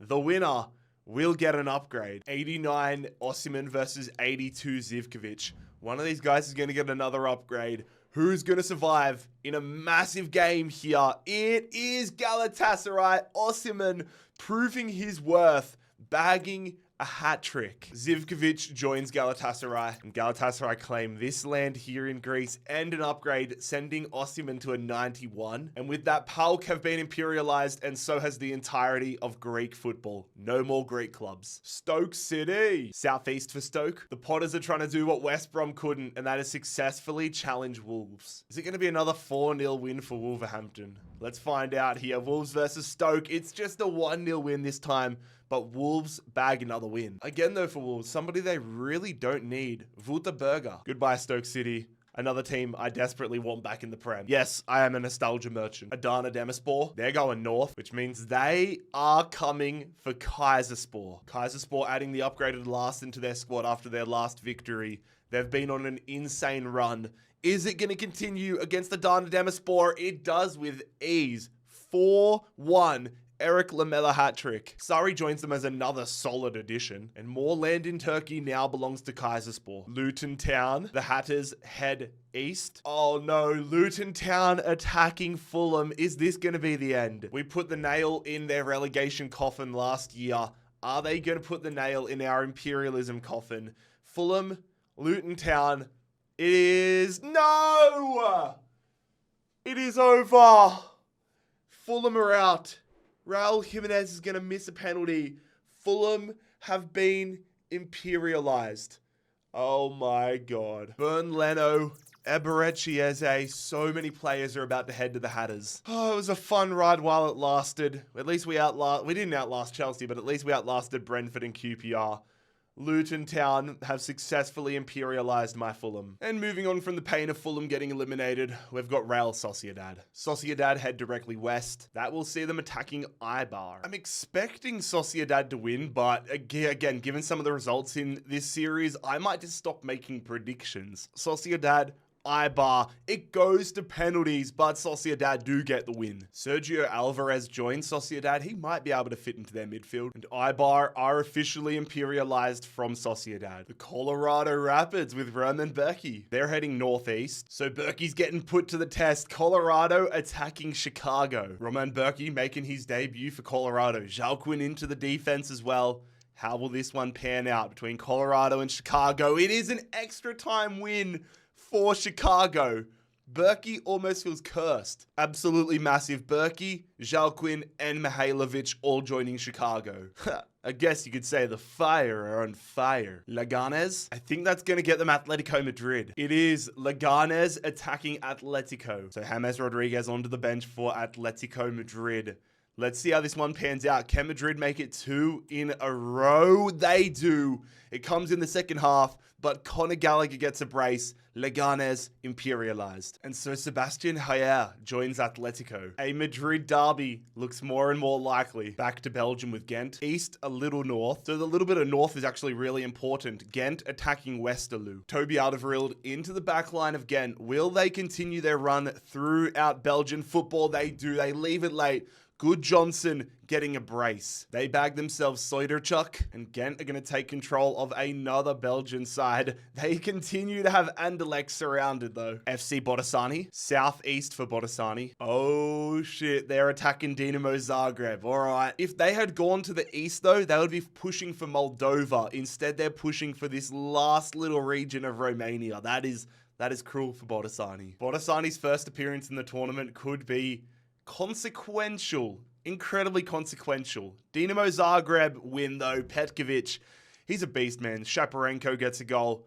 Another win for Dinamo Zagreb. Ongenda heads to Zagreb. Dinamo Zagreb continuing to expand now here in Romania. Ajaccio, northeast for Ajaccio. Almost a matchup with Bastia, but they're going to get Bologna. If Bologna can win this, they will go a long way towards controlling the Tyrrhenian Sea. They will be one team away from doing that. Is that going to happen? It is by the skin of their teeth, Bologna. Keep this run going. A penalty shootout win. Mohamed Yusuf, not a notable pickup. What's notable is what I just mentioned. It is Ajaccio territory now going to Bologna. And if any teams want to try crossing from France to Italy to Spain to Africa, there is a fair chance they might have to come through Bologna. Venezuela's Carabobo. Southeast for them. All right, Carabobo getting an upgrade here in Venezuela. Sharing a border now with Metropolitanos. Never heard of this team, but their left back, Pernia, enters the 70s. Staying in South America with Union. Union go northeast. They slide in between two Brazilian sides, getting an upgrade between Grêmio and Platense, I think that team is. Paranense. They've already picked up an 84 rated centre back from Internacional, but now their other centre back, Corvalan, goes to a 75. Sassuolo, they're going west, but the little bit of south, it was almost Juventus, the little bit of south in it means they are facing Bologna. Bologna under the pump again. Sassuolo, a much tougher proposition. I'm really curious. Is the run going to come to an end right now? It is not. An 89th minute winner there for Posh. That is actually massive. I thought they were gone. And that is a huge pickup at the right wing role. Why was he not starting for Sassuolo? Domenico Berardi now goes to Bologna. Sassuolo fumble in the bag there. I guess they didn't need this guy anyways, but Dennis Mann also going. More land in Italy now belongs to Bologna. Grasshopper Zurich, they're heading east. That's going to be an upgrade for Grasshopper Club here in Switzerland. Ndenge, the defensive midfielder, to a 73. Anderlecht, we do not need to spin the wheel. We already know it's Ghent. We saw Slavia Praha fight their way out after being completely surrounded. Are Anderlecht going to be able to do the same? Anderlecht, one of the top sides in Belgium. They do it via an extra time Casper Dolberg winner. That is massive. Belgian football shaken up. I'm not going to go through them all, but there is the biggest haul of Imperialism so far. I think about 12 players are going to be heading Anderlecht's way. Fair play to Anderlecht, completely surrounded, but they get their way out. Shamrock Rovers back to Dublin. Southeast for Shamrock. I said that with hesitancy because I thought that might have got them over into Wales, which it has. Shamrock now share a border with Stockport County. Seeing Jack Byrne now 69. Oh, I've still got PTSD, but it's Luton Town. Where are you heading, Luton? Luton going right back the direction they came. This will be interesting though. Luton Town just missing Stevenage and hitting Wickham. Whichever way this goes, all I know is that Aaron Ramsdale's about to become a backup goalkeeper again to Burn Leno. Here we go. Ramsdale is heading to Luton. Wickham's solid run is over. Wickham grafted in the early days, but unfortunately for them, it just wasn't enough. And now Luton Town, basically, they surround basically all of London. A red Dutch team. FC Twente. Twente head northeast. Oh, they are unlucky not to get an upgrade. They clip Osnabrück. Osnabrück's run has been valiant, but if I had to guess, it's gonna come to an end right now because FC Twente are a different level, man. It does. They hold on pretty late, but Lammers is going to be the man that sends Osnabrück to the grave. Hey, man, at least Jorrit Hendricks gets to go back to his motherland. Oh, the purple of VfL Osnabrück is about to go. Goodbye, Osnabrück. Oh, so much red, man. Stuttgart 2. They're going north a little east. Oh, a little more east than we would have had Stuttgart on Stuttgart, but instead it's Stuttgart 2 attacking Karlsruhe or something like that. Yeah, Karlsruhe. I want Stuttgart to win this game purely because I think it would be brilliant if a second team was able to win Imperialism. Let's see if that's the case. Karlsruhe versus Stuttgart. Stuttgart 2. They win. Huge pickup as well. 74 rated Wanezek. And the dream of having Stuttgart on Stuttgart becomes more likely as they take this northern area. Strom's Godset, they go directly north. So a big bit of land here for Strom's Godset, who are going to get an upgrade. Hermann Stengel, 71. Stockport County, northeast for them. Oh, I thought it was going to be Man City, but it is going to be Sheffield Wednesday. Stockport County, fresh off the heels of Imperialising Salford, Will they get the result here over Sheffield Wednesday? They do not. They send Sheffield Wednesday to penalties, but it is the Owls who are going to move on here. The ironic thing is, despite the amount of solid pickups Stockport had, none of them are probably good enough to get a start at Sheffield Wednesday. And all of a sudden, Sheffield Wednesday have gone from being stuck in the middle of the country to now having an avenue through Wales. Universitario, East, another upgrade for them. Polo now hits 77, but they share a lot more borders. Oh, Stuttgart. Please go north or please go west. North or west. That's north. Oh, that's northeast. Oh, I'm directionally challenged. I don't know if that is going to be it. No, it is not. Stuttgart. They're going to be attacking Victoria Plzeň. Is Harry Kane going to be staying in the Czech Republic or heading to the Bundesliga? Let's find out. Stuttgart, Victoria Plzeň. It is a demolition job there. The sad thing is, we're not going to get Stuttgart on Stuttgart, but that is a huge win for Victoria Plzeň. And their offense gets stronger. Undav heads to Victoria Plzeň. There we go. Victoria Pleasant's presence grows. Genk goes south, which will see them attacking Standard Liège. Just the one win so far for Genk, which saw them get Taniguchi into the back line. Aidan O'Neill wearing the captain's armband here for Standard Liège, so automatically I want them to win. But oh, anybody I want to win is gone. Genk are going to continue. Nice addition in Bordeaux between the sticks for Genk. The final three now in Belgium. Hertha Berlin, another club where we do not have to spin. Energy Cottbus did have a massive win against Union Berlin last time. It got them an upgraded goalkeeper, but will that be enough to get past Hertha Berlin? It is not. Mazza scores. Hertha Berlin, the latest I feel like it's a blessing if you're surrounded. Hertha Berlin, the third club, I believe, to do that and win. So two real nice additions here for Hertha Berlin, especially Frederick Ronneau. Congratulations, Hertha. You've escaped Berlin. French Canada we go. It is Montreal. Montreal are going northwest. That is not going to be a matchup against Toronto. It is going to be an upgrade here. Give me a second. I got a lot of islands to fill in right now. Montreal now control the region known as none of that. Josef Martinez. He's the man getting the upgrade. Are we going to have the Madrid Derby? North is a yes. Anywhere else is an upgrade.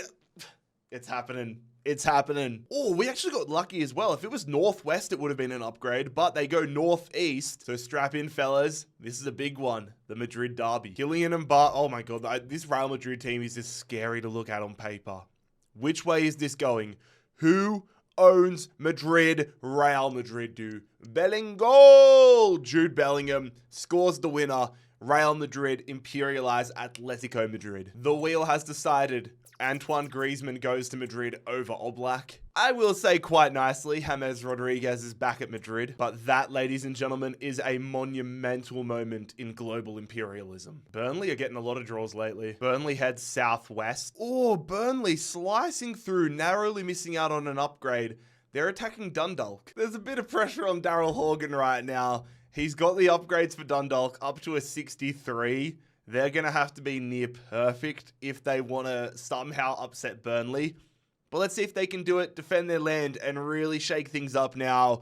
They score 2 goals, but it's not going to be enough. Dundalk going out to Burnley. The upgraded Horgan goes to Burnley, and they now officially have land in Ireland. FC Porto, the reigning champions, have been called upon. They will be traveling south. Porto trying to make a move, attacking Aruca. Through all the upgrades, Simao has got himself up to an 80 now. Last time he was a 76, but who is going to survive? Will Porto continue their run? Will the champions stay alive? They are. They do it with ease. 3-0. And well, Aruca's rendezvous through Portugal benefits Porto. The reigning champions stay alive. Wuhan heading north. Okay, we saw Shandong get a win earlier. Are they going to be able to defend themselves against Wuhan? The updated Champong, not good enough to get a starting 11 run here with Shandong, which just shows how good of a team they are.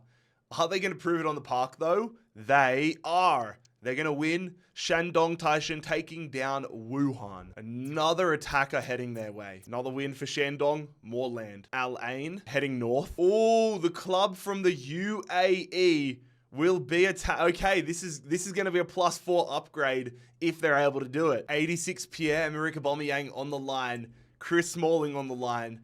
Al Ain, the team from the UAE, trying to go up to Iran here, take down Al Qadisiyah, which would get them a +4 upgrade and a whole bunch of players. Is that going to work out? It is not. Quinones is going to get the win, and they're going to pick up Kaku. Al Qadisiyah now going to control the UAE, but because they did not directly take it, it's not a +4. Montpellier, north, a little east. So that will see Montpellier attacking Saint-Etienne. There are not many teams remaining here in France. They are rapidly falling off. Who's going to be the latest? Saint-Etienne defending against Montpellier. And Saint-Etienne defends successfully. Okay, Montpellier are out of here. So the left back Amraoui heading to Saint-Etienne along with Savigny. That's a really good pickup. Saint-Etienne giving themselves a path out of France and across the water as they take out Montpellier. The Chicago Fire, Southwest. And ironically, they're trying to take over the city that hosts South by Southwest. That would be Austin, Texas. Chicago Fire attacking Austin. Once this game is sorted, we'll start to really see the remnants of an MLS All-Star team. Whoever wins this is going to get a few nice pieces. Will it be Austin? Will it be Chicago Fire to basically control the middle of America? It is a penalty shootout win for Chicago. They're going to hold on to Berkey. Their upgraded keepers is going to score the goal that sends it to extra time. Chicago's midfield's about to get even better. Driussi, Hector Herrera, and Illaramendi all joining Chicago. And well, Chicago now own Texas. Sport Huancayo, the Peruvian side heading southeast. So we're going to have a matchup here, lads. Sport Huancayo taking on Deportivo Garcilaso. Horrible pronunciations. Early opportunity and a goal here. Deportivo Garcilaso taking an early lead. Header. What is that goalkeeping? Oh my God, that is the worst equalizer I've ever seen. This one is heading to extra time. Penalty shootout it is. Sudden death right now. Cuero shoots it, saved. If Sport Huancayo score this, they will move on, and they do. Sport Huancayo imperialize Deportivo Garcilaso. And that is going to send a 69 rated left midfielder Sport Huancayo's way. That win gives them a bunch of land here in Peru. Back to France, FC Lorient. I think that's the exact same spot as what we just had, but Lorient traveling northeast. Sorry, southeast. I'm making that mistake too many times. And so Lorient will be attacking FC Nantes. Can the French second division side take down FC Nantes? They've had a good run in previous Imperialisms. They've got one win so far this year. And they're going to get a 2-1 win for the green and gold. Slight little upgrade here for FC Nantes, picking up Mavogo. And they're also picking up more of a border right now with Exeter. Grimsby Town, northeast for Grimsby, which will see them attacking Hull City. Our first introduction to both these teams in the series. What an introduction it would be for Grimsby if they could knock off championship side Hull City. We'll see this one out, and they do it. They've done it. Grimsby have just beaten Hull City on penalties. A scoreless draw, and maybe the worst penalty shootout we have ever seen, but Grimsby have done it. At this point, if you're a fan of the team that I'm playing with in this, and I'm talking about the other team or how hard it is for your team to lose, you almost want me to be quiet. But there you go, Grimsby Town. Fair bloody play, lads, off the mark in fantastic fashion. Back to the south of Spain with Granada. They're heading west. Is that going to be America again for them? No, it's probably a lot harder. It's Sevilla. Suso with that upgrade to an 82. Can he help Sevilla stay alive here and get themselves into America? I just clocked that as well. Yes, they do. They get the win. 2-1 here for Sevilla. They're not going to pick up anybody too insane. I mean, they're going to get some moderate improvements. But yeah, as I mentioned, the big move is them getting this southern space. But more importantly, North Carolina. The Dons, Wimbledon, welcome back. Wimbledon goes south, meaning they have a date with Luton. Ilias Chair's first game in as a Wimbledon man. Is that going to be enough for them to get past this impressive Luton Town side? It is by ease. What is going on there? Wimbledon have absolutely pumped Luton Town and are now going to get a really good team together. Okay. So just to name a few, but Wimbledon now have Bern Leno, Everett Chiese, Aaron Ramsdale, Alfie Doherty. That is unbelievable. Here I was when I was loading up this game thinking, oh, Luton Town are doing well. They could find themselves going really deep in this tournament. Nope. Clamped by Wimbledon. Stal Milek, southwest. All right, we're going to have Stal Milek attacking Cracovia. Cracovia, with their one win, adding that Korean midfielder. Let's see how this one plays out in Polish football. Again, not too familiar with many of the Polish teams. Cracovia with another win. Real nice addition up top for them. RIP Stalmilik imperialized by Cracovia. Real Salt Lake back to Utah. RSL going straight up. Ooh, that means, okay, this means two things. Number one, obviously, it means that they are attacking the Seattle Sounders. But number two, the winner, because this is American territory, the winner will get Alaska. Real Salt Lake getting that win over San Jose, meaning they picked up Evander and Espinoza. Arango will get upgraded here to an 80 if they win. And if Seattle win, I'll make sure I update their logo in the map to their new one. I fully forgot that they had revolutionized their logo. An 8-7 penalty count makes me say, fuck your new logo, Seattle. That is a huge shootout. Morris equalized there, but Real Salt Lake are going to take down the Seattle Sounders. Gomez Andrade, the man joining RSL, and the upgrade is confirmed. They take Seattle and they take Alaska. It has been a minute since we've drawn Torino. Northwest for Torino. Had to get the measure out on this one, but they are going to be taking on Swiss side Lausanne only just. 85 Zapata for Torino. Do not forget that. Colin Dreddy playing here for Lausanne Sport. How will this one play out in Swiss versus Italian football? Unexpectedly, or as expected, I should say, Torino come out as champions. Dusen joins Torino's stocks in the defense. So Torino take Lausanne land. Now they're not getting an upgrade. What I'm about to fill in here is this region here. I just didn't fill it in earlier.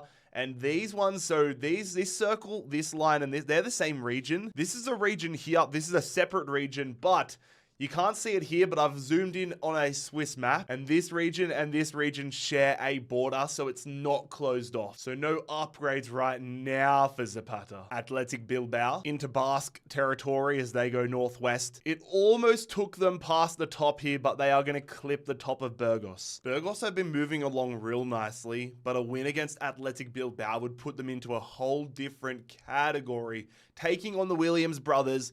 Are they going to get Nico? They are not. It is 2-0. A Gurazeta brace eliminating Burgos. Jordan and co heading to Bilbao. I hope they're all Basque compliant. Bilbao claiming their first land of the series. Paris FC, are they going to attack PSG? I don't think so. Nope, they're going to attack Lyon instead. All right, it's still bold. Paris are coming out swinging. Lyon have been incredible in the series so far. They're going to keep the run going. They are 2-0. The former Man United boys, Matic and Zaha, scoring the goals. Maxime Lopez heads to Lyon, and Lyon have breached the capital. I repeat, Lyon have breached the French capital. Las Palmas, northwest for Las Palmas. That's actually hilarious. Las Palmas attacking Tenerife off the coast of Africa. Las Palmas attacking Tenerife. I imagine both these places would be incredibly fun away days. Let's see if it's incredibly fun for one of them to occupy it. Tenerife are going to do it. The second division club. You could say they've had an angel on their shoulder. That's a great pickup for Tenerife. Alvaro Valles now their keeper. And if I'm Tenerife, I want to get drawn and get myself into Africa as quickly as possible. Back to Argentina for the first time in a while. Tigre are going southeast. So that'll see them taking Boca Juniors on in a battle for Buenos Aires. The first action here for Boca Juniors of global imperialism. Same with Tigre, but Boca Juniors, just such a famous name. Is this famous name going to be able to take over the world? No, they are not. Ramirez with a brace. Boca Juniors are out. One and done. Edinson Cavani is the man that Tigre are going to take on their imperialization. And there we go. Tigre, the latest club to get land in Buenos Aires. Corona Travis Kelce heading northwest. Corona Kelce trying to imperialize Widzew Lodz. With Widzew's last win, they picked up a 73 rated midfielder. I think his name's Lopez, which is huge for them. He's the highest rated player in the park. Let's see if it matters. Widzew Lodz versus Corona Kelce. It does not matter. Corona Kelce are going to get the victory. Really nice here for Kelce. Lopez and Giekewitz are the two men moving across. Corona Kelce moving west, trying to find some of those upgrades. Circle Bruges, northwest for Bruges. Oh my god, they're gonna try taking Ajax.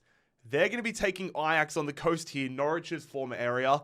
Circle Bruges attacking Ajax. Jordy Classy, Calvin Phillips, and Jordan Henderson all in a midfield together, trying to get land here in Belgium. How does this one pan out? It pans out with the defender, JarradHD, getting an 80th minute winner there for Ajax. They're going to collect Kevin Denke. I'm excited about this because Denke, at the time of recording, is reportedly about to sign for an MLS record fee at my club, FC Cincinnati. So hopefully next year, I'm going to be on the stands cheering this guy on in real life. In this series, though, he heads to Ajax. And Ajax head to Belgium. Just 2 teams left in Belgian football. Sonderjysk, another club we haven't seen in a while. They're going south. Oh, hold on. They're going to try take down Dortmund. Hey, man, Sonderjysk have had some good wins in this tournament. And they've added Lewis Holtby and a few other players. But Dortmund just added Openda.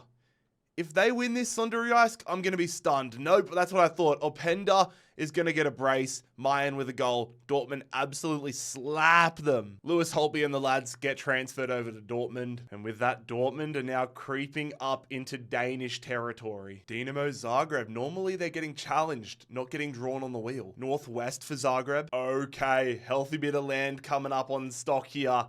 Zagreb challenging Motor Lublin. Somebody's going to have this whole pocket. Unfortunately for Zagreb, they're challenging the Polish part, not Belarus. If they had gone straight up, they'd be looking at a +4. Motor Lubin's only talking point in the whole video is the upgraded Sampa. This guy doesn't even make it into the side at Zagreb. Is that going to help? No, it doesn't. I mean, I'm sure it helped a little bit, but they're still getting kicked out. Petkovic getting a brace. Sergi Sampa joins up at Zagreb, and there's about to be a lot more blue on this map. Zagreb having a very impressive global imperialism. Tell you what though, if Shakhtar Donetsk and Zagreb end up facing off, that's going to be wild. Back to Saudi Arabia. Al Okdud going north. Welcome to the show, Al Okdud. You've got Al Nassr. Yannick Carrasco into the starting 11 for Al Nassr. They should be wiping the floor with Al Okdud, to be totally honest. Musona, their highest rated player. Let's see if we can have a massive upset. We do! Al Nassr are gone. A penalty shootout victory. Al Nassr have been imperialized. Oh my God. Cristiano Ronaldo and Yannick Carrasco now play for Okdud. That is absolute insanity. Al Nassr would have considered themselves such strong contenders here in Saudi Arabia, but they're now imperialized. Shakhtar Donetsk, don't tell if they go west, chaos is about to unfold. Oh, they're going south. I mean, they go a little west, but it's mostly south. Shakhtar Donetsk are going to take Kazakhstan, which will now see Sudakov to an 82. Juventus are going southeast. Ooh, Juventus. They are challenging Bologna. Bologna control a lot of land. They have been building their team out slowly but surely, but it all comes to a critical head right now. Do they have enough? Have they done enough to take down Juventus? This is a massive challenge. They have not done enough. Juventus proving their class. Juve are going to imperialize Bologna. They will be collecting a lot of talent right now. Yerry Mina, I'm not talking about you. And a lot of land as well. Juventus now controlling it all. Fair play, Bologna. You put up a solid fight. Shenzhen Peng City, southeast. They will be attacking Hacker. Shenzhen do have Dugalic, who's up to a 74. But overall, this team seems to be a lot stronger at Hacker. Let's see how it plays out on the park, though.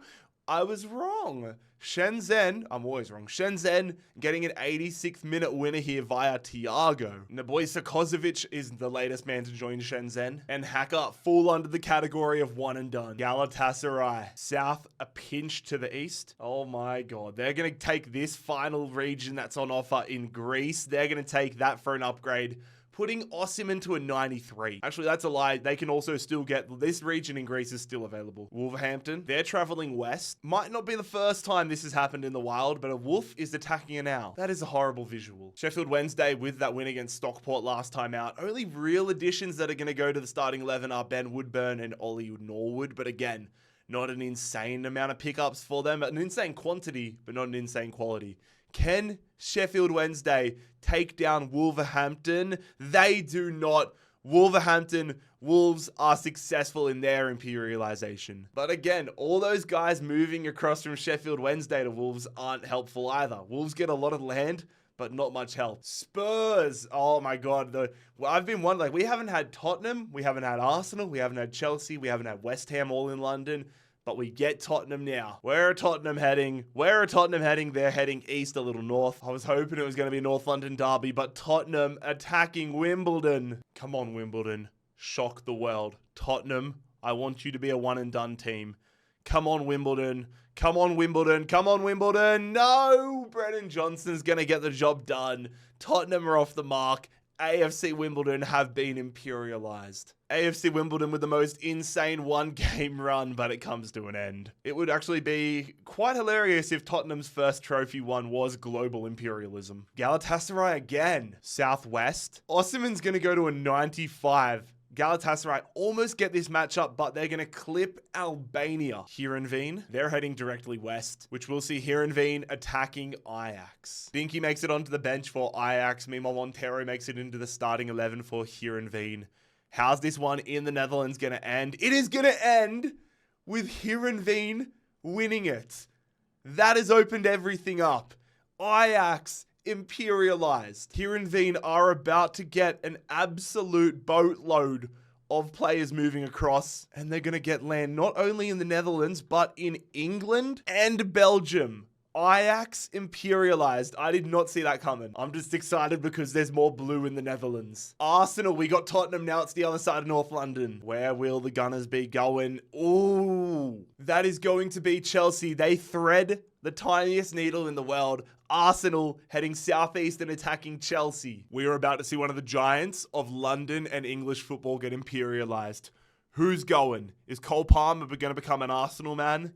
Let's find out. He is not. Arsenal are out. Oh my God. Arsenal are imperialized. And Erdegaard is heading to Stamford Bridge. Insanity, man. Chelsea, that is massive. Following that up with Flamengo. Flamengo going west, northwest. Off to Brazil we go. Flamengo attacking Cruzeiro. Oh, what a ball. What a finish. Cruzeiro taking the lead before halftime. Oh, Cruzeiro muscling off. They could put this one to bed, which they do. What a performance from Cruzeiro. I honestly thought Flamengo were going to win it coming into this, but Cruzeiro impressed me. Cruzeiro grabbing an 81 rated striker. It's only a little bit of land gained here for Cruzeiro, but that is massive. Barcelona. Here we go. Barcelona heading southeast. Oh my God. Barcelona attacking this island here. It's Barcelona versus Juventus. Juventus bound to be riding high after that massive win against Bologna, but this might be one of the biggest games we've had all series long. Barcelona versus Juventus. It is going to be a penalty shootout win for Barcelona.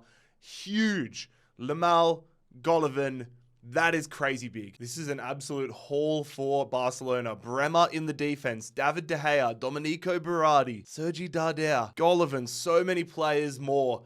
Barcelona going to a different level. Similarly to what we said when Juventus beat Bologna a couple spins ago, we can now say the same about Barcelona, taking all of these islands and getting themselves land in Italy. So we go from the glory of Barcelona versus Juventus to now Qingdao West Coast. This is from the top to the bottom. Southwest. So Qingdao will be attacking Jeju from Korea. We've already seen Jeju get victories in this series. Qingdao West Coast, not familiar with them. Let's see how this one plays out between China and South Korea. It is the Chinese club getting the victory. Okay, Qingdao West Coast. They're going to get some land in Korea. And some pretty nice additions in Cologne, Yuri, and Zadas. Not too many South Korean teams that left. That's a big one though. Jeju, they managed to get over to China only to just get kicked out. Molde, southeast for them. Not east enough for HamKam. They're taking on Strom's Godset. Both of these teams have upgraded players. Strom's Godset, the only one that actually has a win. Ikram, the captain, 77 rated. Will he help them get a win? No, he will not. He will actually miss a penalty in the 81st minute. So Ikram will be heading to Strom's Godset. And Strom's Godset will be continuing their push north throughout Norway. Elversberg heading south. Elversberg are going to be trying to imperialize Lyon. Alrighty. Let's see if Elversberg can pull off one of the biggest upsets in recent memory. Lyon defending home turf. They've been making solid progress. Will that continue? Yes, it does. Nemanja Matic scoring again for them. No real pickups to phone home about, though. But that may come. Lyon moving into Germany for the first time. Wolverhampton, they're going south a little east. Wolves are going to get one of the final remaining upgrades in England. Plenty remaining in Wales, but this one is in England. They do now share more of a border with Aston Villa. Regardless, I'm sure they'll take it. Matthias Cunha to an 81. Burnley goes southeast. Almost Newcastle, but Burnley are facing Middlesbrough. See what that upgraded Aidan Morris can do for Middlesbrough. The American on the line here.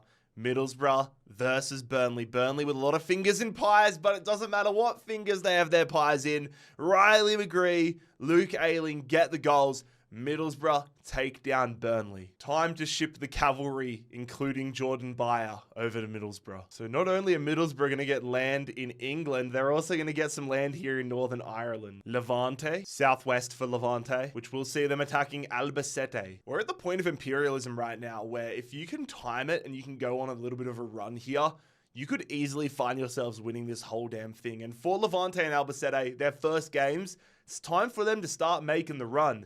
And Levante start the run with a penalty shootout win, 3-3. And they pick up Wame Costa, which is a very handy addition. And well, could this be the start of the run for Levante? Time will tell. Into Miami. They're going south, which I think they did last time. Yeah, they did. So Into Miami hit Cuba again. So we're going to respin from Cuba, that is. And from here, they go southeast. Oh, they're going to miss Jamaica. They're going to just miss Jamaica, thread the needle. Into Miami are going to try entering Colombia. It is Into Miami versus Junior. Upgraded Messi versus upgraded Carlos Bacca. Oh, Carlos Bacca! The upgraded Carlos Bacca gives Junior an early lead. Bacca could make it too. Carlos Bacca! The upgraded Carlos Bacca might put Miami in the dirt. Suarez, game on here. Luis Suarez is going to score for Into Miami. I do not believe it.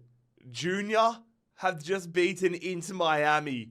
Carlos Bacca and Junior take out Inter Miami. That means Junior will be getting a 90 rated right winger. Unfortunately, you can't transfer players directly between the rest of world clubs and the CONMEBOL clubs. But what I will do, let's say that Junior end up losing to another team outside of CONMEBOL, outside of South America or the Argentinian teams, then I'll transfer Messi in his physical form across there. But until now, I'm just going to duplicate Messi's exact player model onto the current right winger. Hopefully that makes sense. But Junior are going to get themselves Cuba and Miami. They're going to get onto mainland America. Imagine LAFC versus Junior. Fair play. Hellas Verona. They will be going southwest. Ooh, it almost was Atalanta, but Hellas Verona attack Barcelona. Let's see how they go. It is quite ironic how even after that win against Juventus, only 2 players make it into the starting 11. David De Gea doesn't even make it onto their bench.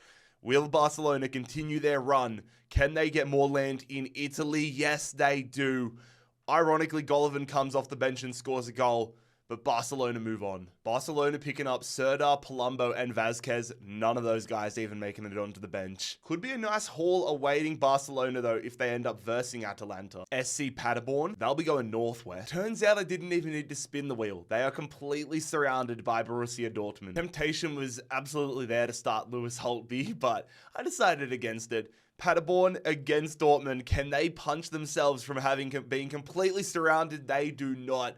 That ends that trend. Openda bags a goal to win this for Dortmund. I wonder if I should be starting this guy ahead of Openda. Paderborn, you've been consumed fully by Borussia Dortmund. Suwon, they'll be going north a little east, which means they will be attacking Gangwon. Also, some of you guys might have noticed from the last time we were in Korea that I got rid of Suwon Blue Wings. I realized a little while ago that Suwon actually weren't in the game this year. Fortunately, it hasn't affected anything. It didn't change any real placements, but that's why Suwon have this whole area. The area where both these sides excel is at the striker role. Lee Seang-hyung upgraded here for Gangwon. Suwon have picked up 2 strikers.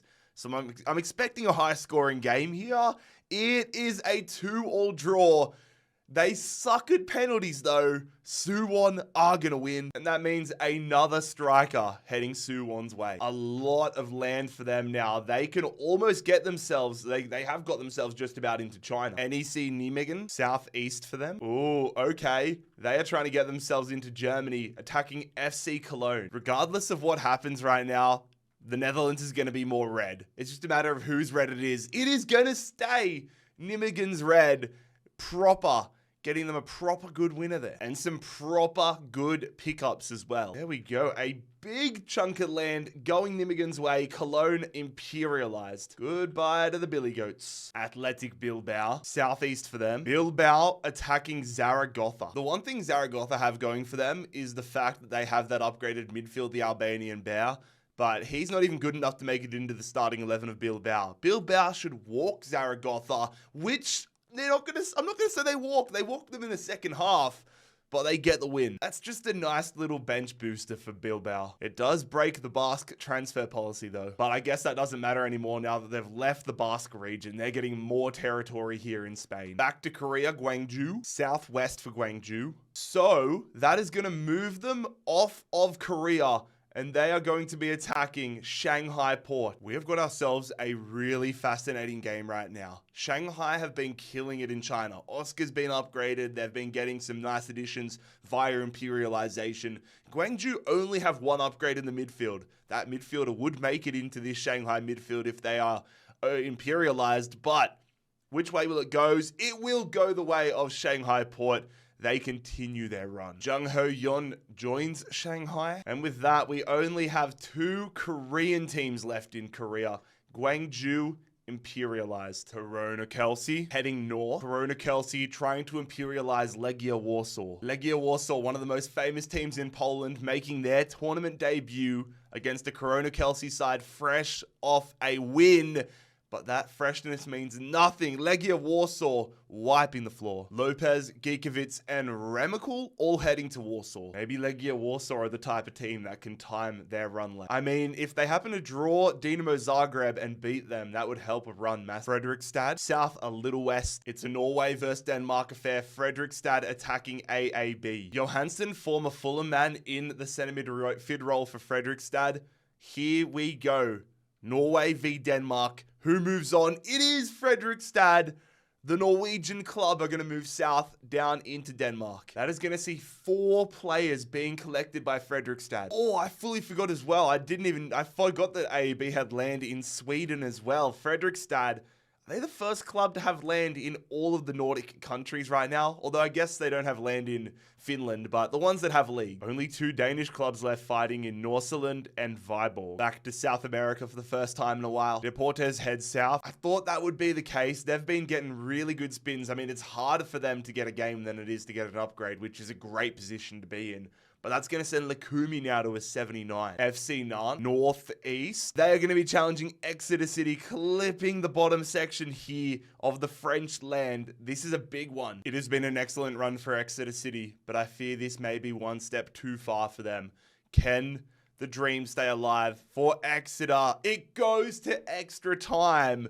Mitchell, the man who has their upgrades, gets the equalizer. But FC Nantes prevail. A smorgasbord of players moving over, many of whom will actually benefit FC Nantes. But with that, we say goodbye to one of the great stories of imperialism here in FC 25. I have got a lot of territories to change over right now. I'm trembling even thinking about it. Morecambe, no point spinning. They're going to be versing Middlesbrough. Even if they go east into Ireland, they're still going to hit Middlesbrough. Middlesbrough, another club on a run. They just took out Burnley, which was a huge step for them. That improves their defense. That improves their offense. They've got the upgraded Aiden Morris rather.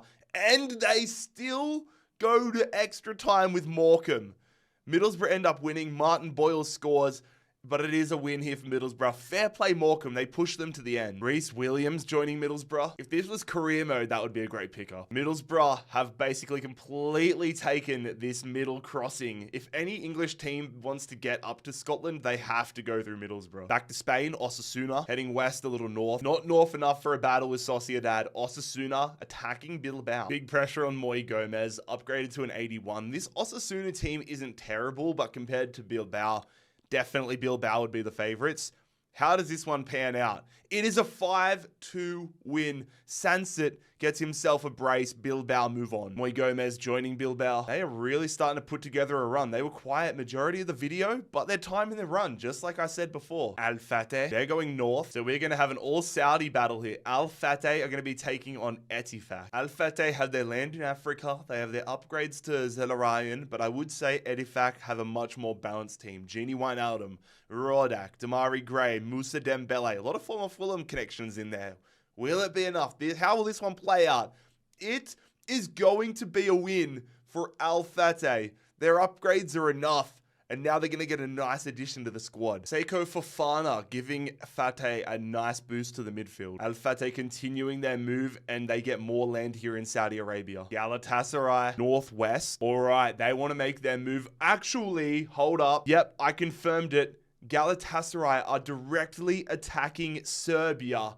So if they're able to get a win here, that's going to be another +4 upgrade. And with Osimhen at a 95, a win here would put him officially at a 99. He would be the first player in Imperialism FC 25 to enter the 99 club. Osimhen. Oh my God. All right, they got Zivkovic, who they've added. Arab have their own player they've upgraded. He would go up to a 673, I think, if they win this. But the big story is Galatasaray and Osimhen. And Galatasaray absolutely wipe the floor.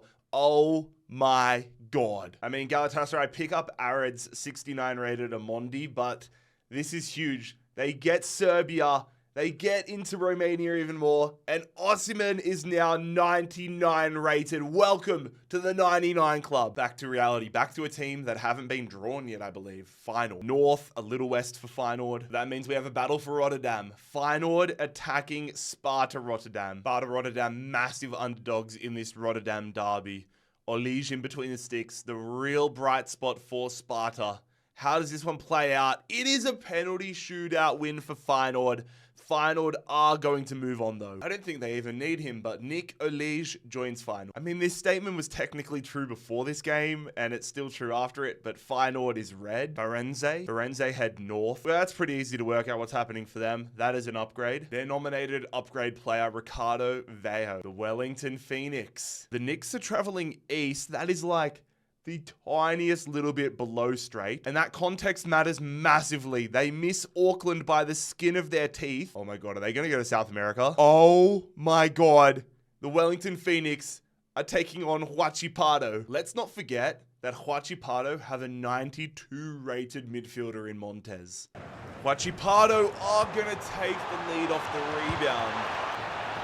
Oh my God, this is a demolition job. 2-0 Huachipato.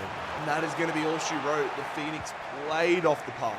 And this has monumental consequences. They take this part of New Zealand. Huachipato also take Canberra/Southern New South Wales. And they're into the Pacific now. They're going to take New Caledonia. Huachipato, I think we're going to be seeing a lot more of them. They will pick up the equivalent of Joe Lolly and Costa Barbarouses, which is a 72 rated striker and a 74 rated right midfielder. LAFC. They're going to be going east. Oh, they almost had a game with Junior, but because of the easternness of it, they're going to get themselves an upgrade. So the Bahamas are going to belong to LAFC. That's going to get Olivier Giroud up to an 89. Al Okdud, southwest for Okdud. All right, they're going to be challenging Damak Club. We've got ourselves a match, and we're also going to have ourselves an upgrade after this. This final little region here in Saudi Arabia will go to the winner. I had fully forgotten that this was Cristiano Ronaldo's club. Al Okdud with Cristiano Ronaldo and Yannick Carrasco now taking on Damak Club.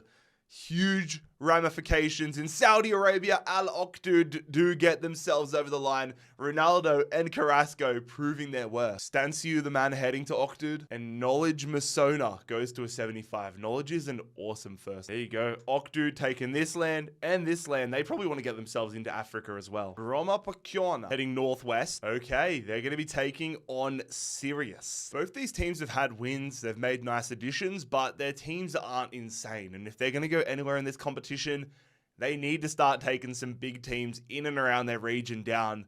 This could be a start. It is a start for Sirius. Another penalty shootout. Person getting a brace. And after this win, they pick up Basara and Ngoli. There we go. Sirius imperializing Bromaconia. Bromaconia. I'm glad I don't have to say this name ever again. UCV, Peruvian club heading north, which will be an upgrade for them. If they happen to get a game though, they've got a lot of upgrades. Wait, their striker Maina to a 72. Christiansen. North, I think I know what this is. Yep, it is a matchup with Vikings. So Christiansen, who are currently in Norway and Denmark, could get themselves into Scotland as well, and vice versa. Two Norwegian clubs that have conquered lands abroad. Who's going to conquer the others now? A lot of Australians in this Viking club, and it must be the Australian difference. 2-1. Nick D'Agostino scores a goal there for Viking. Super valuable addition to the backline of Viking. They had Kevin and Barbu, 76 rated, and they get this guy Endure. Viking taking more land in Norway and expanding to Denmark. Kaiserspor, that is directly south for them. Oh, they miss out on Cyprus narrowly, so now they're going down to Egypt. Respin. Kaiserspor head east. Means they're going to get an upgrade and officially find themselves in Saudi Arabia. And I was surprised, but this is actually their first upgrade. Carlos Mane going up to a 71. This just shows how many players they've picked up. I'm on the first page here, and their highest rated default player is Mane, like 11 down. The New England Revolution. The New England heading directly south, basically. So if you follow the compass basically directly straight down, they land on these islands right here, which are actually US territories. You've got Puerto Rico here, you got the US Virgin Islands. I'm just going to give them all to New England here as one territory. So New England taking Puerto Rico and the US Virgin Islands is going to give Gil another up. Swansea City for the first time. Swansea are heading east. So their imperialism campaign begins with an upgrade. That will see Matt Grimes to a 74. Not too long between drinks for Sirius. Sirius are basically heading south. Okay, that means with the little bit of westernness that it had, they're going to be taking Malby. I think Sirius must have had a bit of a talking to with the wheel after my little rant before saying they needed to go on a run. They've been drawn again here, and they could get themselves again another pickup if they win, but they do not. Malby, I feel like a cat every time I say this team's name, but Malby are going to win against Sirius. Sirius's own ambition has come back to bite them. Malby getting out of their little corner, taking a lot of land in Sweden. Clermont-Foot, northeast for them. Ooh. Clermont-Foot coming for a big one here. They are attacking Lyon. This is another danger game, another banana peel game for Lyon. They can gain land out of it. They can gain a lot of land out of it, but player-wise, nothing really to gain from them, but they hang on 3-1 here. Lyon continue their run. So yeah, no players to even comment on, but the land gets them almost through the whole center of France. I mean, they're only a few positive spins away from linking up with themselves in Spain. Wilstermann, they're going northeast. So that is going to be another upgrade for the Bolivian side. That's their second move east away from Bolivia. And they now do share a border here with Brazilian club Cuiabá. Jamshedpur, they're heading directly west. So that is going to be another upgrade here. Jamshedpur getting this region right here. That will put Eze, I think the center back, to a 73. FC Nordsjælland, northwest. All right, they're trying to reclaim some land. They're trying to get Denmark back for the Danish. Fredrikstad's side looks a lot stronger than when they had their last game against AAB. Nordsjælland, though, just the one win for them. That guy gets put onto their bench. One of the hero teams from last year. I got such a soft spot for them after that run they had at Imperialism last year. Will they get a second victory? They do not. FC Nordsjælland are out. Johansson, the former Fulham man, scores the winning goal for Fredrikstad. Marcus Ingsvartsen and Gregor head to Fredrikstad. Viborg are the final Danish team, stopping Denmark from falling. SC Freiburg. Freiburg going northwest. Ooh, Freiburg trying to go further into France. They attack Lyon, and the winner of this game will get an upgrade of this region here in France. Lyon's starting to really feel the compounding effect of imperialism. More wins and more challenges is more borders, meaning more games after that. Huge game right now, though. Probably the biggest they've had in a long time. And they come out on top. Lyon, the run continues. Lacazette brace. Freiburg gone. This is going to be really beneficial for the French outfit. Biggest addition for Lyon, Matthias Ginter into their backline. But the addition of that land means Lacazette goes to an 84. Lyon continuing this impressive run. Deportes Tolima. Again, they go south. They are playing it so smart, man. They just move through Colombia again. They're starting to run out of space in Colombia. And with that, Lukumi enters the 80s. Hertha Berlin, directly north. Okay. bold strategy. Hertha Berlin attacking Borussia Dortmund. Hertha Berlin are going to have to rely on their keeper Ronaldo to do some heavy lifting. This is a fascinating clash. Dortmund, Berlin. Here we go. Berlin win! Berlin have won. Hertha Berlin have beaten Borussia Dortmund in extra time. Dortmund were humming. Hertha Berlin with one of the biggest upsets in recent memory. I cannot believe this, lads. Just when I thought Dortmund were on cruise control and we're going to clean up German football, Hertha Berlin with a massive result here. Oh my God. And it's not even just the glamour pickups of Openda and of Kobel. Players like Arnold, even Lewis Holtby are probably going to make massive impacts. Unbloody believable, lads. Hertha Berlin doing what I thought was going to be impossible. I thought we were destined for Leverkusen versus Dortmund at some stage to decide German football. Hertha Berlin are now the new kings of Germany and parts of Denmark. And if we thought the Netherlands were turning red, most of Europe is turning blue. Keep it moving, lads. NEC. They have a taste for German clubs after taking out Cologne, and I think that's going to send them in the direction of another. It is. NEC are attacking Mainz. Will NEC be able to continue their charge through Germany? That win against Cologne got them some nice additions. Mainz do have a half-decent team, though. Let's see how this one plays out. It is. Oh my God. I thought way too highly of NEC. Mainz have slapped them. Mainz went from having one player that turned into their backup goalkeeper to now like 10 new players. And they also went from being stuck in this little corner of Germany to now owning a lot of the middle of the Netherlands. And of course, of course they're a club that has red. Dinamo Zagreb, here we go. Oh my God, I think I know what this is. Yep, they're attacking Russia, which means they are attacking Shakhtar Donetsk. If they had gone south, they'd be attacking the Ukraine, but they're going to get a +4 upgrade if they're able to do it here. And if Zagreb win, they will also get a +2 upgrade for the final region in the Ukraine. If Shakhtar Donetsk can win, they will just get a +2 upgrade for this final region. This is massive. Also, if I look like I have just been blasted from the right-hand side here, it is because it has just started snowing outside, our first snow of the season. And I've got to say, it is beautiful, but it has gone from 0 to 100. A full snowstorm, basically. I'm not mad. As an Australian, I'll never get older. 82 Sudakov versus 83 Petkovic. This is by far the most land being fought after in this series. Who's going to claim it? Shakhtar or Zagreb? Zagreb do it in the 80th minute. That is unbloody believable. Sudakov to Dinamo Zagreb confirmed. But the big one, Dinamo Zagreb are now going to take Russia and Kazakhstan. So taking Russia puts Petkovic to an 87, a +4 for a direct taken country overtaking. But then, you know what else I've realized? It gets better for Zagreb fans. He goes to an 89 for taking this region. And then I realized they also take another region. There was another region available in the Ukraine. He goes to a 91. And then because they've taken full control of the Ukraine, that puts him up to a 95. Petkovic now to a 95. A +12 upgrade for Petkovic. Zagreb, they run the world at this point. So we go from a club that has one of the biggest lands in the world to now one of the smallest. Hearts. Hearts are heading southwest. This is massive. Hearts are going to be taking on Middlesbrough. Hearts have found themselves with Shanklin at a 78. The striker needs to be the key piece here for Hearts if they're going to take down Middlesbrough. A very even matchup, which goes the way of Middlesbrough.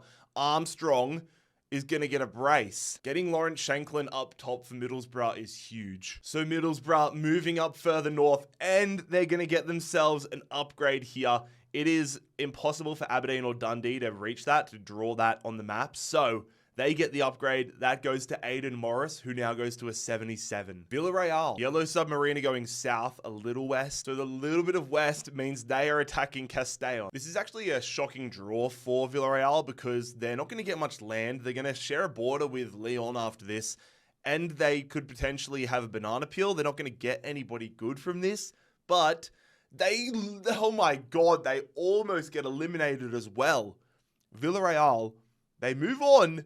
They stay alive, but they do it on penalties. They collect Kenneth Mama, and yeah, like I said, a pretty insignificant amount of land. Technico U, they'll be going east. That is going to be another upgrade for them. They're dodging these central teams here.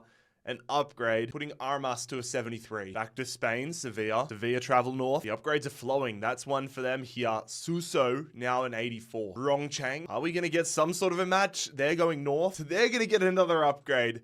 Rongchang, I mean, we could have one between them and Zagreb on the horizon. Rongchang, look how much land this is going to get them from going north. They control the majority of China right now. AS Roma, it has been a while. They're going north, a little west. Is that going to be Barcelona? It is not. It is not going to be west enough. AS Roma are going to get themselves an upgrade. And that upgrade will be going the way of Paulo Dybala to an 89. All right, well, I'm ready for a game again. Who we got? Sepsi. Okay, they're going west. Oh, Jesus Christ. We're not getting a game, are we? Sepsi are going to get themselves an upgrade. There is still so much land in Romania. So that sees their man Mino move up to a 73. SS Juve Stabia, northwest. Okay, lads, we're about to have a game. Juve Stabia are attacking Napoli. Napoli involved for the first time this series. They should be walking all over Juve Stabia. Let's see if that actually happens in reality, though. It does. Not a walkover. Romelu Lukaku, though, does get a late winner. There is not a chance in the world they're going to use this guy. But I suppose that is a confidence booster for Napoli to get off the mark. Tranmere, southeast. To Merseyside we go. Tranmere are attacking Everton. Both these teams have upgrades. Everton's Pickford up to an 85. Tranmere's right back Norman to a 66. Tranmere need more than just an upgraded right back to get a win against Everton. They need Jesus Christ himself. Here we go. Let's see if Jesus answers their prayers. He does not. Dwight McNeil comes down and smites Tranmere out of existence. So Norman will be joining Everton. He won't be getting a start, but Everton do get themselves some land and they do get themselves a win. Columbus Crew. Is this what I think it is? Come on! Hell is real derby time. Hell is real derby time. FC Cincinnati, my favorite team here in the States, versus Columbus Crew. The winner will take Michigan. In Imperialism last year, Columbus Crew took us out. We want our revenge this year. 85 Acosta, Christian Benteke on the side, and I want Cucho up top in our next game. Come on, FCC. Come on, FCC. Come on, you Garys. Come on, you Garys! Mr. Reliable, Yuya Kubo himself is going to score the goal. We're going to take down the Columbus Crew in the Hell is Real derby.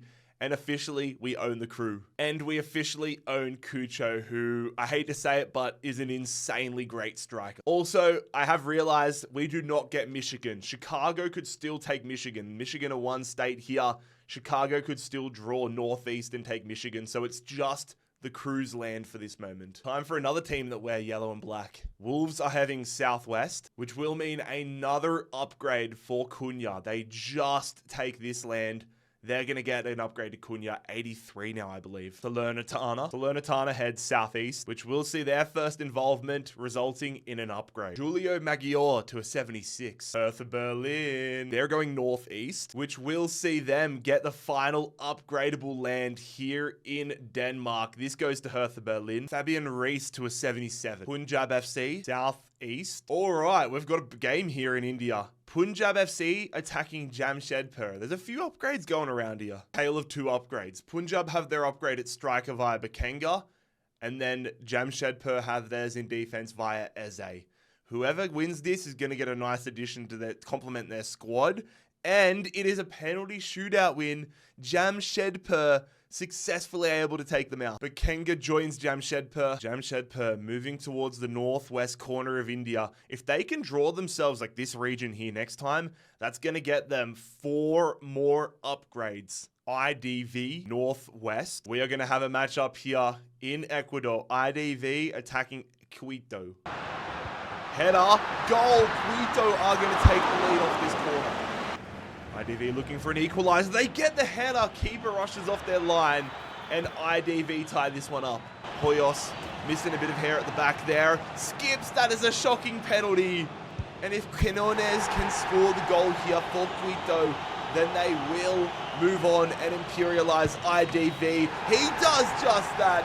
Quito win this on penalties. Wow, real nice pickup here for Quito. Sornosa, 75 rated attacking midfielder, will be heading Quito's way. Is that the first Ecuadorian team we've had out? I feel like they've been quiet there besides upgrades. And for the first time on the wheel, we've drawn Napoli. Southeast, Salernitana getting to put their upgraded player to the test. Napoli attack Salernitana. Napoli trying to head south through Europe here, through Italy. Are they going to be able to do it, or will Salernitana pull off a big one? They do not. It is a Napoli 3-1 win. Julio Maggiore joins the bench of Napoli, and they successfully imperialize Salernitana. HamKam football, west a little north for them. Okay, an all-Norwegian affair. HamKam attacking Strom's Godset. Strom's Godset have been building nicely. They got Ikram in there. They got the upgraded midfielder as well. See if HamKam can knock them off their perch. And they do. Kurtovic, Kongsro, Strom's Godset are out of here. Stengel, the upgraded man, scores, but it is not enough. HamKam picking up Magnus, Wolf, Ikram, and Stengel. There we go. Strom's Godset were making waves in Norway, but the waves have crashed. HamKam imperialized. Inter Milan, Inter head west. So that will see a battle between Inter Milan and Torino. Torino have been building the foundations in this series. Zapata up to an 85. A few nice additions to the squad, but will it be enough to get past Inter Milan? Milan have already taken down the red half of Milan. Can they take down Torino? They do it with ease. Inter Milan 4-1. Torino's run is over. The addition of Zapata for Inter Milan will not go unnoticed. That's a huge pickup. And with that, this corner of Europe just gets a little more blue. FC Groningen, North. Okay, they're not going to be staying in the Netherlands. They're going to be taking on Viking. Here we go. Kevin and Babu into the Viking lineup here for this big time clash against Groningen. Not too sure what Groningen have. Let's see if Viking can get more land in another country. They do. That looks like one of the worst games imaginable. A 0-0 score. 2-0 penalty shootout win, though, for Viking. They collect Etienne Weissen in between the sticks. Viking officially, they're living up to their name. They pillage into another country, of course, getting rid of a green one and adding a little more red. MK Dons. Where are MK Dons going to be going? Northeast. Okay, MK Dons attacking Stevenage. I'd fully forgotten about Stevenage. They have Brian and Mbuemo in their side now, and Angelo Ogbonna. Will that be enough to get past MK Dons? No, it will not. MK Dons are going to win this one on a penalty shootout. Are you kidding me? Brian Mbuemo, Angelo Ogbonna, and Pierre Gianni are all heading to MK Dons. I mean, it's going to be a tough route for MK Dons. They are now completely surrounded by Chelsea and Tot staying in England with Rotherham. They're going to be heading south. Okay, Rotherham attacking Nottingham Forest. This part of the country has been incredibly quiet during Imperialism this year. Rotherham's first match, Nottingham Forest second, I believe. How's it going to pan out? It is a 2-0 win. Morgan Gibbs-White with a brace. Forest collecting Johnson Clark-Harris. There you go. They just get to share more of a border with Grims. Leverkusen. Leverkusen heading west. So that will see Bayer Leverkusen attacking FC Twente. It would be ironic if the club that went invincible domestically last season go ahead and lose their first Imperialism game. It's a tall task for FC Twente. They almost pull it off, but Leverkusen get their first win. Lars Unnerstal and the gang heading to Leverkusen. The Dutch team's getting eaten alive right now. Gremio for the first time. Southwest. Okay. Gremio, they almost get an upgrade, but they're going to go into Uruguay here, taking on Cerro Largo. Our first matchup involving Uruguay and Brazil. Who's going to survive here in South America? It is Gremio. Gremio with a 2-1 win over Cerro Largo. Gremio picking up a 70 rated right back. And Gremio are going to be moving into Uruguay. SC Braga, they're going east, which we'll see Braga attacking Vitoria. Vitoria with a win under their belts. Ochoa on the bench. Ochoa is also the man up for grabs. If Braga can get a result here, it is going to be a win for Braga. They dominate. Is that João Matinho coming on for them? Thiago Silva and Guillermo Ochoa coming over to Braga. Healthy amount of land for them to kick things off. FC Basel heading west a little north. Took me a minute to find them, but they're hiding right at the north of Switzerland up here, and they're going to be attacking Lyon. Upgraded Lacazette and Ginter are in the Lyon side now for this game. Zerdan Shaqiri, he's gone from the Chicago Fire back to Switzerland. Kind of forgot about that.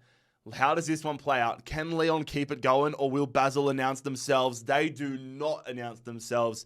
They announce themselves and immediately say goodbye. Leon winning this 3-1. Leon get hits, they don't need him, along with the tiniest little bit of land here in northern Switzerland. Atletico Mineiro, they're going southwest. We've got a game, ladies and gentlemen. Atletico Mineiro attacking Cruzeiro. We've already seen Cruzeiro take out a Brazilian side in Flamengo. They get an 81 rated striker because of that. Are they going to get another win in Brazil? Can Mineiro win it at the death? Rodrigo! Oh my god, he hits the post. We're off to extra time. Oh, at the death, Atletico Mineiro. It's a penalty shootout here. Cruzeiro, that's a stinker. It's been a stinker of a game, but if Cruzeiro score this, they will win. It's saved. Atletico Mineiro now need to score this one, which they don't. They chip it down the middle. That is so damn bold to do. Cruzeiro, move on. Cruzeiro getting an 81 rated attacking midfielder to go with their striker. Cruzeiro right now feel like the Grim Reapers of Brazilian football. Back to Poland, Górnik Zabrze. Górnik go north. Górnik go forth and go north. I don't know what that was. They're attacking Legia Warsaw. Legia Warsaw with a win over Chelsea last time. Oh, Lucas Podolski's in here. I feel like I forget that every single year that he plays. He still plays, to be fair. Lucas Podolski. Here we go. Versus Legia Warsaw. He's out. Lucas Podolski, I assume he misses a pen. I assume he's about to go to Warsaw. Yep, confirmed. Lucas Podolski. How old is he nowadays? 39. That checks out. There we go. Legia Warsaw continue their journey through Poland. Spurs. Tottenham heading east. Okay, Tottenham are trying to get themselves into Dutch territory. They're attacking Heerenveen. Heerenveen surely buzzing after their win against Ajax. They've added some decent players, but I don't know if they've added enough to take down this Tottenham side. Let's see how this one plays out. Big consequence. Oh, it goes to penalties. Tottenham are staying through. Tottenham move on, but they are counting their lucky stars. Eberechi Eze scores them a goal. Spurs beat Heerenveen only just. Jordan Henderson and company heading to White Hart Lane. But there we go. Tottenham getting the land that formerly was Norwich City's and now moving in to the north of the Netherlands. Gremio drawn again, directly south. That was almost down to bloody Antarctica, but they're going to get an upgrade on this part of Uruguay. Giving an upgrade to their defensive midfielder, Pialdao, up to a 77. Moenbagen, southwest. Alrighty, a matchup. It is Moenbagen versus Mohammedan, and the winner of this will get themselves an upgrade, taking this little region in between Nepal and Bhutan. Battle of the 71 rated strikers. Moenbagen have upgraded Cumdog to a 71. Meanwhile, Mohammedan have picked up their striker from their victory, who's also 71.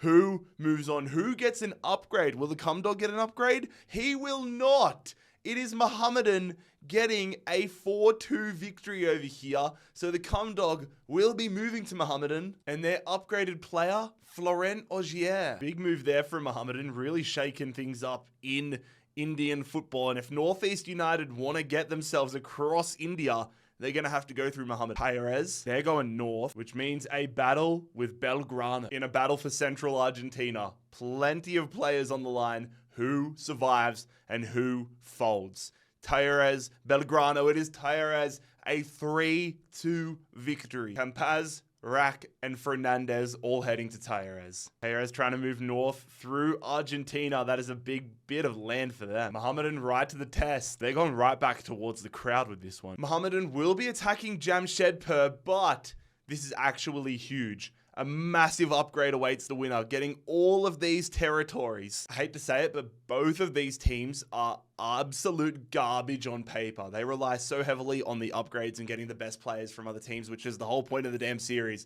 One of these teams is about to get us more significantly developed defense. Ogier or Eze? Which one is getting this massive upgrade? Who survives? Jamshedpur or Mohammedan? Mohammedan via the Cumdog. Jason the Cumdog Cummings in the 77th minute is going to get that victory. Eze and Bakanga heading across to Mohammedan. But the big question, how much is Ogier going up? So they get this region. He goes from 70 to 72, 74, 76, 78, 80, 82. That is a game changer here in India for Mohammedan. Bayer Leverkusen, southwest. That will see Xabi Alonso's men attacking Mainz. They do add Julian Weigl to the starting 11. Same with Schwab in between the goals, in between the sticks. Leverkusen are just a different beast though. They have to go up against 88 Florian Wirtz. Will Mainz survive? Mainz do not survive. it's a 2-1 loss. Only some minor bench options here for Leverkusen, but they all count. Piece by piece, though, Leverkusen are starting to take control of the Netherlands. They got more space in the Netherlands than they do Germany. Guarani, southeast, all the way hidden in Paraguay here. They're so tiny on the map, you can barely see their logo. Guarani attacking Libertad. Oh, Libertad make the tackle. Oh, and they've beat them at the near post. What? That is a defensive calamity. Trying to find the equalizer, which they do, curled into the top corner from Guarani. Opportunity, long shot. He scored that. I thought that was done when they shot it to take it from that distance, but Libertad reclaimed the lead. And that is going to be 2 from 2 for Club Libertad. They're going to add a 71 rated goalkeeper and clean out another team here in Paraguay. Barcelona. They're going to go east, basically. Okay, that's going to hit them on their own land here. So we're going to respin from the middle here. So they go northeast. Oh, Barcelona attacking Roma. Barcelona versus Roma. Here we go. We have got ourselves a game on our hands, ladies and gentlemen. Upgraded Providel in between the sticks. Upgraded Paulo Dybala. This is a big one. Roma versus Barcelona. Who comes out on top? It is Roma. AS Roma are going to win it on a penalty shootout. That is actually massive. Okay. Roma are about to collect all the pickups from Ter Stegen to begin with. Then you got the pickups from Juventus and everybody else. Roma might have just become the best team in this tournament. So much land heading their way as well. This map is there's a lot less blue on the map after this. Just like that, Barcelona are imperialized. St. Mirren, I forgot they were still around. St. Mirren going east, a little south, which means I forgot some of the biggest clubs supporter-wise still haven't been played. St. Mirren are attacking Rangers. I cannot believe the likes of Rangers, Celtic, Liverpool, Manchester United all haven't competed in the tournament yet. Even West Ham United. There's some big teams still just biding their time. St. Mirren versus Rangers. Here we go. Rangers with a strong entrance into this competition. Mark O'Hara joins Rangers. St. Mirren, the latest, one and done. Qingdao West Coast, southeast. So that is going to put them on a collision course here with Shanghai. Shanghai Port versus Qingdao West Coast. And these guys both are in Korea, so somebody's going to get more land in Korea. We're into the final few teams in China. The game's now 10 times more important than they were just on the early stages. West Coast, Port.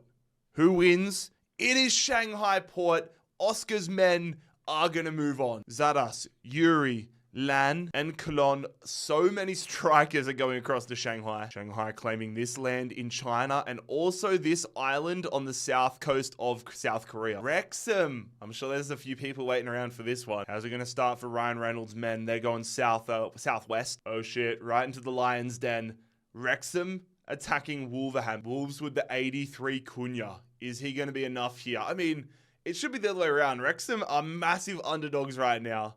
Wolves expected to win, and Wolves do win. Matt Doherty getting them a late goal, but it is a win nonetheless for Wolverhampton. George Dobson moving to Wolves, and there will be no Wrexham miracle run this year. It's also wild to say, given how deep we are in, but Wrexham are the first Welsh club eliminated. Chelsea, here we go. It's either going to be West Ham or Tottenham, and I'm pretty confident that's Tottenham. Yep, confirmed. Chelsea trying to do the double over the North London Premier League clubs. I do find it quite funny that even though Chelsea have had one game, their one player pickup is a million times better than any of the players that Tottenham have picked up, and they've had 3 or 4 wins.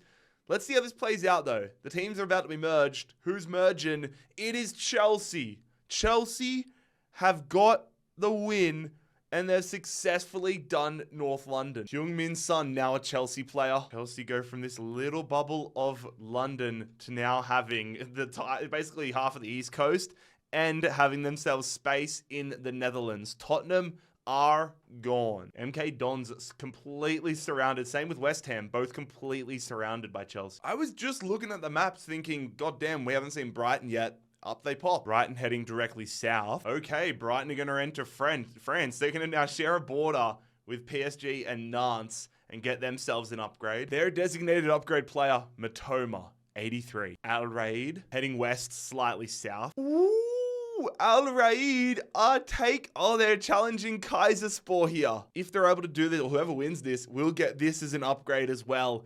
Al Raid challenging Kaiserspor. Turkey versus Saudi Arabia. Someone's going to move into the other's territory. Who will it be? Kurt Zuma into the Al Raid backline. The upgraded Mane on the bench for Kayserispor. It is Kayserispor via Yusuf Sari. Kayserispor's magical run continues. They will get Kurt Zuma and the upgraded Zayud. And for getting this upgraded territory, Mane now moves to a 75. Velez, Sarsfield. Sarsfield go north, southwest. Still hiding in Buenos Aires here. Crazy how there's still some teams hiding in here. But Sarsfield are going to attack Lanús. Lanús have picked up some of the best players on offer in Argentina. They've got Ever Banega in the midfield. They've got Marcos Acuna in the defense. Can they pick up somebody here? It looks like Aquino from Sarsfield. Let's find out. The battle for more space in Buenos Aires goes to Sarsfield.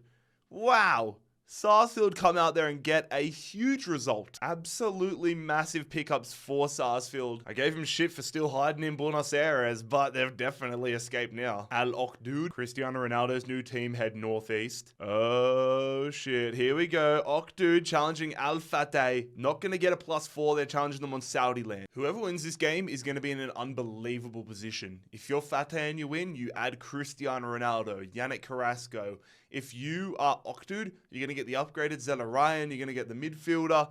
There is some talent going around in this matchup, and Fateh are going to benefit of the challenge. Penaldo missed a pen. I don't believe it. Cristiano Ronaldo, Yannick Carrasco, Stanciu, upgraded Mastona. It is a good time to be Al Fateh. They take down Okdu. Cracovia, northwest. That's going to see an all-Polish affair here. They avoid Dinamo Zagreb and they attack Legia Warsaw. Lucas Podolski into the Legia Warsaw side for the first time. Is he going to be a good luck charm? He is. Legia Warsaw win it in extra time. Podolski with the equalizer. Skuren, Van Buren, and Lee Jin-hyun all heading to Warsaw. Warsaw's good run continues. That's exactly what they needed. Nacional Potosi, they're heading south. So the Bolivians will be trying to move into, I guess, Chile, but also Argentina. They're taking on Atletico Tucumán. A clash between Bolivians and Argentines. Both teams with upgrades. Let's see how this one ends. It will be a Tucumán win. 2-0. They take down the Bolivian side. A 71 rated left back coming their way. Oh, one thing I've just realized, which I didn't clock at first. So, Tucumán take Potosi's land here, but this is the top of Chile. So they are going to get a +2, +4 to Rodriguez. So he now moves up to a 78. Djurgårdens, Lucas Bergvall's former team, head north. That'll see them challenging Mjällby. Mjällby. I'm never doing that again. Oh, I think I might retire after meowing on camera. Anyways, that's how you know I've been recording for a very long time. Mjällby had some nice upgrades last time. Taking on Djurgårdens. They get it done in extra time. Their new signing, Islamovic, gets the job done. Danielson will join the Mjällby backline. And it is R.I.P. to Djurgårdens. You just got imperialized. Gaziantep, northwest for Gaziantep. But instead of it being Trabzonspor northwest, it is Kayserispor northwest. All right. Fresh off their foray into Saudi Arabia, I imagine Kayserispor are full of confidence. Mane's upgraded. Sayud and Zuma come in. Can they keep it rolling against a decent Gaziantep side? Gaziantep's done all right in this series so far, but Gaziantep's journey is going to come to an end. 3-1. Upgraded Maxime and Minaj both moving across, and that means more land in Turkey for Kayserispor. Into Milan. They're going south. Into Milan, attacking Roma. Okay. Roma versus Interino. Who wins this Italian super clash? Big game. It goes the way of Inter Milan, and it is a comfortable win. 3-0.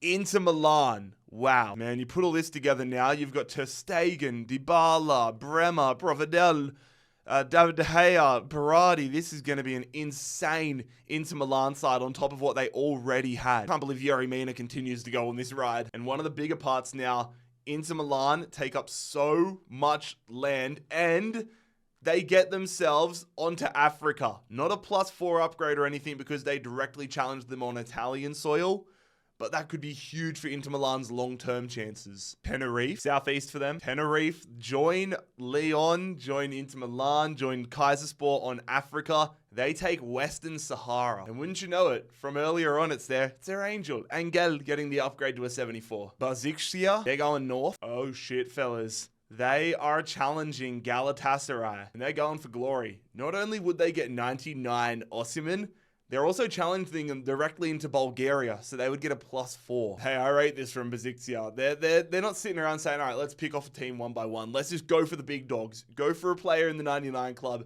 Go for that +4 upgrade. Let's see if that tactic pays off for them. It almost does. It almost pays off, but it is going to be Galatasaray moving on here. Davidson, the latest player to join Galatasaray. Compared to what they've been getting lately, it's not a huge amount of land, but it's all about survival for them. Deportes Tolima. Let me guess. They're going to get themselves another upgrade? I think so. Oh, it was like impossible. Unless they got like a direct straight one and landed on Millonarios, they were always going to get an upgrade. They're just trying to fill in this border of Colombia. That is another upgrade for Lukumi. When they get a game, they should be ready. Dundee United. Northwest for Dundee. One of the only few all-Scottish clashes that is possible. Dundee attacking Aberdeen. Can Dundee United start their tournament off with a big bang? Nisbet upgraded on Aberdeen. Is he going to be a difference maker here in the Scottish affair? No, he is not. I mean, he does pick up a brace, and Aberdeen dominate, but Dundee United are the team moving on. Mate, pretty decent haul for them as well. Carey, Sela, and the upgraded Kevin Nisbet. Dundee United with their first win of the tournament. Athletic Bilbao, been a minute. Bilbao goes south. I believe this is their first upgrade of the series. And it goes to their goalkeeper, Unai Simon, up to an 88. Low-key, I was kind of hoping it was going to be Nico Williams. Walsall, they're heading east. So I didn't know it at the time, but it was either going to be Wolves or Villa. It's Villa. If Walsall end up with 89 rated Emi Martinez, I think I might shit my hands and start clapping. That would be unbelievable. I mean, they did beat Birmingham City last time. Yeah, my hands are safe. 4-0 for Aston Villa. Bielik is going to join Villa, and that is a small upgrade for them. Rosenborg heading northeast. Oh, it was almost them attacking Finland. Almost a matchup with AEK, but they're just going to get this section here. It's another upgrade for Salners up to a 78, but man, that was close. Jagiellonia, Southwest, Legia Warsaw. I must say, I am enjoying this late rise to glory that Legia Warsaw are on. They're stringing some wins together. They're making an honest improvement to their squad continuously. Will that continue against Jagiellonia? It will. And Same is going to pick himself up a brace. Although the player they get is in a position they do not need. They are stacked with good attacking midfielders. Another piece in the puzzle on this impressive run from Wolves. Oh my god. Deportes again. I can't knock them, man. They just keep getting upgrades. They are working themselves up. But they are starting to flirt with danger, continually going south, and now they are into Peru. Shanghai Port, Northwest. That is going to be a matchup with Shandong Taishan. They clip the top of them here. The thing I've noticed about the Chinese Super League in an imperialism sense is these leagues and these teams go so heavy on trying to get marquee strikers, marquee wingers, marquee attacking midfielders, that all the players that they're getting by imperializing other sides are other attackers. So all of the teams in China that remain have insane forward-facing teams, insane benches, but they lack in the defense.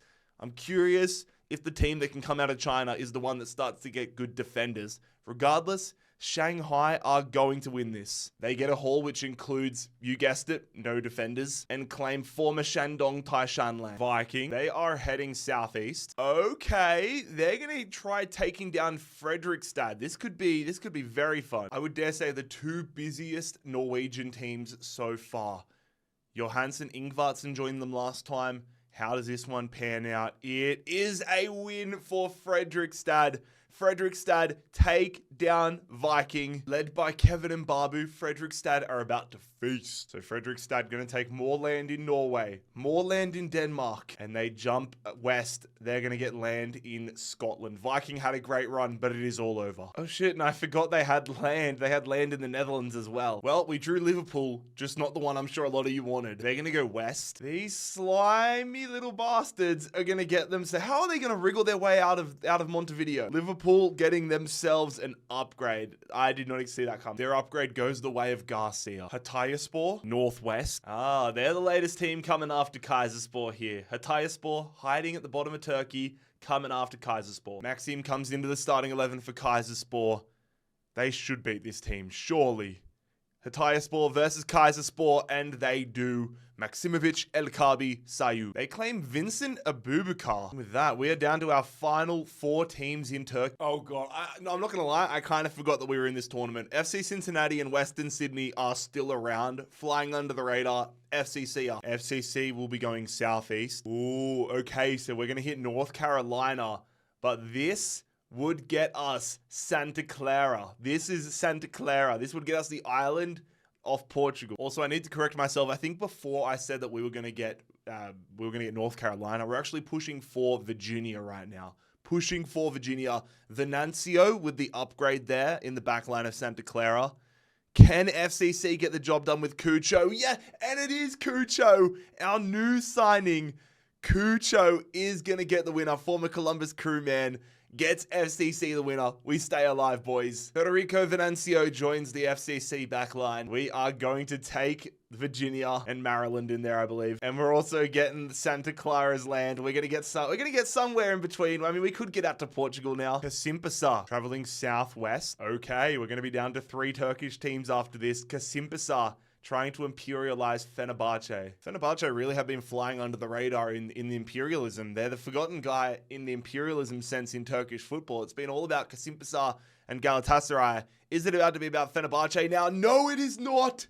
Fenerbahce are gone. Fenerbahce have been imperialized by Kasimpasa. Wow. I'm shocked, lads. I thought Fenerbahce were going to go all the way. Rafa and Nesri heading to Kasimpasa. And when I say all the way, I mean all the way in Turkish football. I thought it was going to come down to Galatasaray and Fenerbahce, but that is not the case anymore. New England, they're going south again. That is the identical draw to what they had before. It was slightly to the west of north. They're going to let, all right, we're going to spin. Are they going to hit South America? Where are they going to go? They actually are. I think that's Metropolitanos. That is Metropolitanos. They're going to hit here in what I believe is Venezuela. Yeah, Venezuela. Gil and New England trying to avenge Messi and Miami by being the first MLS team to hit South America. Just the concept of watching this is hilarious to me. Gil. They're onside and they score. I thought he was offside for all money, but New England take the lead. Carlos Gil, the uploaded Gil, shoots and scores a banger. Are you kidding me? That is why it is so valuable to get the upgrades. And there it is. New England win it. New England enter Venezuela. They're going to get that 69 rated player. That Carl Gil was just so damn important. Anderlecht. They're heading south a little west. That will see Anderlecht attacking Lille. The best part about this Anderlecht team is that Jan Vertonghen and Toby Alderweireld are playing in a centre-back partnership again. Just like the good old days. Takes me back to my childhood. But it's not enough to get the job done. Leave the game before the game leaves you. Ironically, Jan Vertonghen is the guy going to Lille from Anderlecht, so Alderweireld and Vertonghen get to play together at Lille. A congratulations is in order for Genk. They are the final remaining Belgian club. Hasn't been a hard task. It actually happened. Liverpool have been selected. Never thought I'd see the day. Liverpool, they go south. They're coming out swinging. Liverpool trying to leave their mark from the jump. They attack Wolverhampton. I'll actually die of laughter if Liverpool go out first time. Liverpool fans watching, if you've stuck to this point, good on ya. I'm hoping you're not sticking around. Oh my God, it actually happened. They dominated them. Liverpool absolutely dominated Wolverhampton, but are going out on a penalty shootout. That is actually one of the best moments of the entire video. I don't hate Liverpool by any stretch of the imagination, but that is genuinely hilarious. Virgil van Dijk is the man selected to go to Wolverhampton. I cannot believe it. Liverpool have gone all this way just to be a one and done side. I'm actually so done. Goodbye, Liverpool. Holy shit, Wolverhampton. Now all we need is for the same to happen to Man City, and this will be a perfect video. All right, time to leave that high to the side. It's UCV. UCV head northeast. Okay, Deportes Tolima now have a border shared with them, and so do UCV. Both these clubs have been getting upgrades galore, and it might continue, but at least there's a chance of a game for them in the future. SK Brand, they're heading north. Well, they're lucky there's this little section. They couldn't go much more north than that besides the North Pole, but they're taking on Hamcam. Brand do have the upgraded striker, that Finn fella. Stengel Akram in the midfield here for Hamcam. Who survives in Norwegian football? It is Bran. Brand are going to get an 85th minute winner there. There you go. Finn gets a goal as well. It truly does feel like musical chairs right now in North. But eventually somebody's going to have to get the chair that wins. Only a few teams remaining. Bolton head west. But the little bit of northernness means they skip Preston and they're going to be attacking Middlesbrough. Between the addition of Shankland and the upgrades to Morris, Middlesbrough are in a really good position at the moment, everything considered. And it continues. Armstrong, Azaz, they get the goals. Bolton are out. Todd Cantwell should be able to get a start for Middlesbrough. Borough stay strong. They do now share more of a border though with both Manchester clubs. To the south of Spain we go. I'm pretty confident that this is going to be Sevilla. Yep, confirmed. I was pretty confident that like 75% of Bet-East were Sevilla, so that's going to be the case. And the winner will get a +2 upgrade. Suso already at an 84. A win for Sevilla would get him to an 86. Is that going to happen? Yes, it is. He gets the goal, and it is Sevilla surviving Betis. Time for a bit of an disco at Sevilla. Sevilla hold on. They take down Betis and Suso moves to an 86. Back to Argentina. They're going to be going north. So Talleres moving up here, taking on Sportivo Lequeno. Talleres have had a million bloody wins here in Argentina. They're trying to get themselves up here. Lequeno, 2 upgrades. How do they go in an actual game though? It is a 3-1 win for Talleres. So the 74 rated keeper Aguilar will be heading to Talleres and they will get themselves up into Paraguay. Staying in South America with Technico. Southeast for them. It's coming home to roost now for Deportivo. They got another team hitting their border up. It was all sunshine and rainbows, but now they can get hit in multiple areas. Haven't been to Romania in a minute. Southeast for Dinamo. The position of where I've put their logo hasn't helped them, but it's going to hit like this line here. So they're going to get themselves an upgrade. This is their first upgrade. It goes to Alberto Soro. Slask Wroclaw heading west. So they're trying to reclaim Polish land. They're heading into Germany to take on Dinamo Dresden. Don't forget, we haven't seen Dinamo Dresden for a while, but they took out Slavia Praha last time. They have 82 rated that winger there. They've got 78 rated Dorley. They've got a good team, or at least better team than this, and it proves they get the win. Dinamo Dresden move further into Poland. Alex Petkov heading Dresden's way. There we go. Poland, another country where the teams are falling quickly. The Perth Glory. Good to see you again, fellas. Perth head west, lads. Perth are going to take Mozambique. The Perth Bloody Glory have land in... They've got Indonesia, Australia, and Mozambique. What a trio. And with that, Adam Taggart goes to a 74. Defensa, speaking of Australia, Northwest. Defensa will be attacking Racing in an all-Argentinian affair. Defensa have got themselves land all the way in Australia, but it could come crashing down in their own backyard. Defensa v Racing Club, and Defensa, via one of their new pickups, De Blasis, is going to keep them alive. Extra time winner. And that's a big win for Defensa, picking up one Fernando Quintero. So they get to keep their land in Australia and they get to move further through South America. Nottingham Forest, northeast for Forest. So this is going to see them attacking Grimsby Town. Grimsby are coming off a win against Hull City, so they definitely should be taken with caution.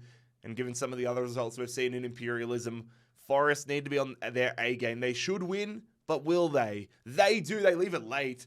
Anthony Alenga, but it is another win for Forest. I mean, Hull City's Omar could be a nice pickup on the bench. Another win though for Forest, keeping things moving. Chelsea linger though. Melbourne City. City are going west. All right, boys, they're trying to reclaim Victoria and get to South America. Melbourne City attack Defensa. We've just seen Defensa. We know what they are capable of. They've added Quintero.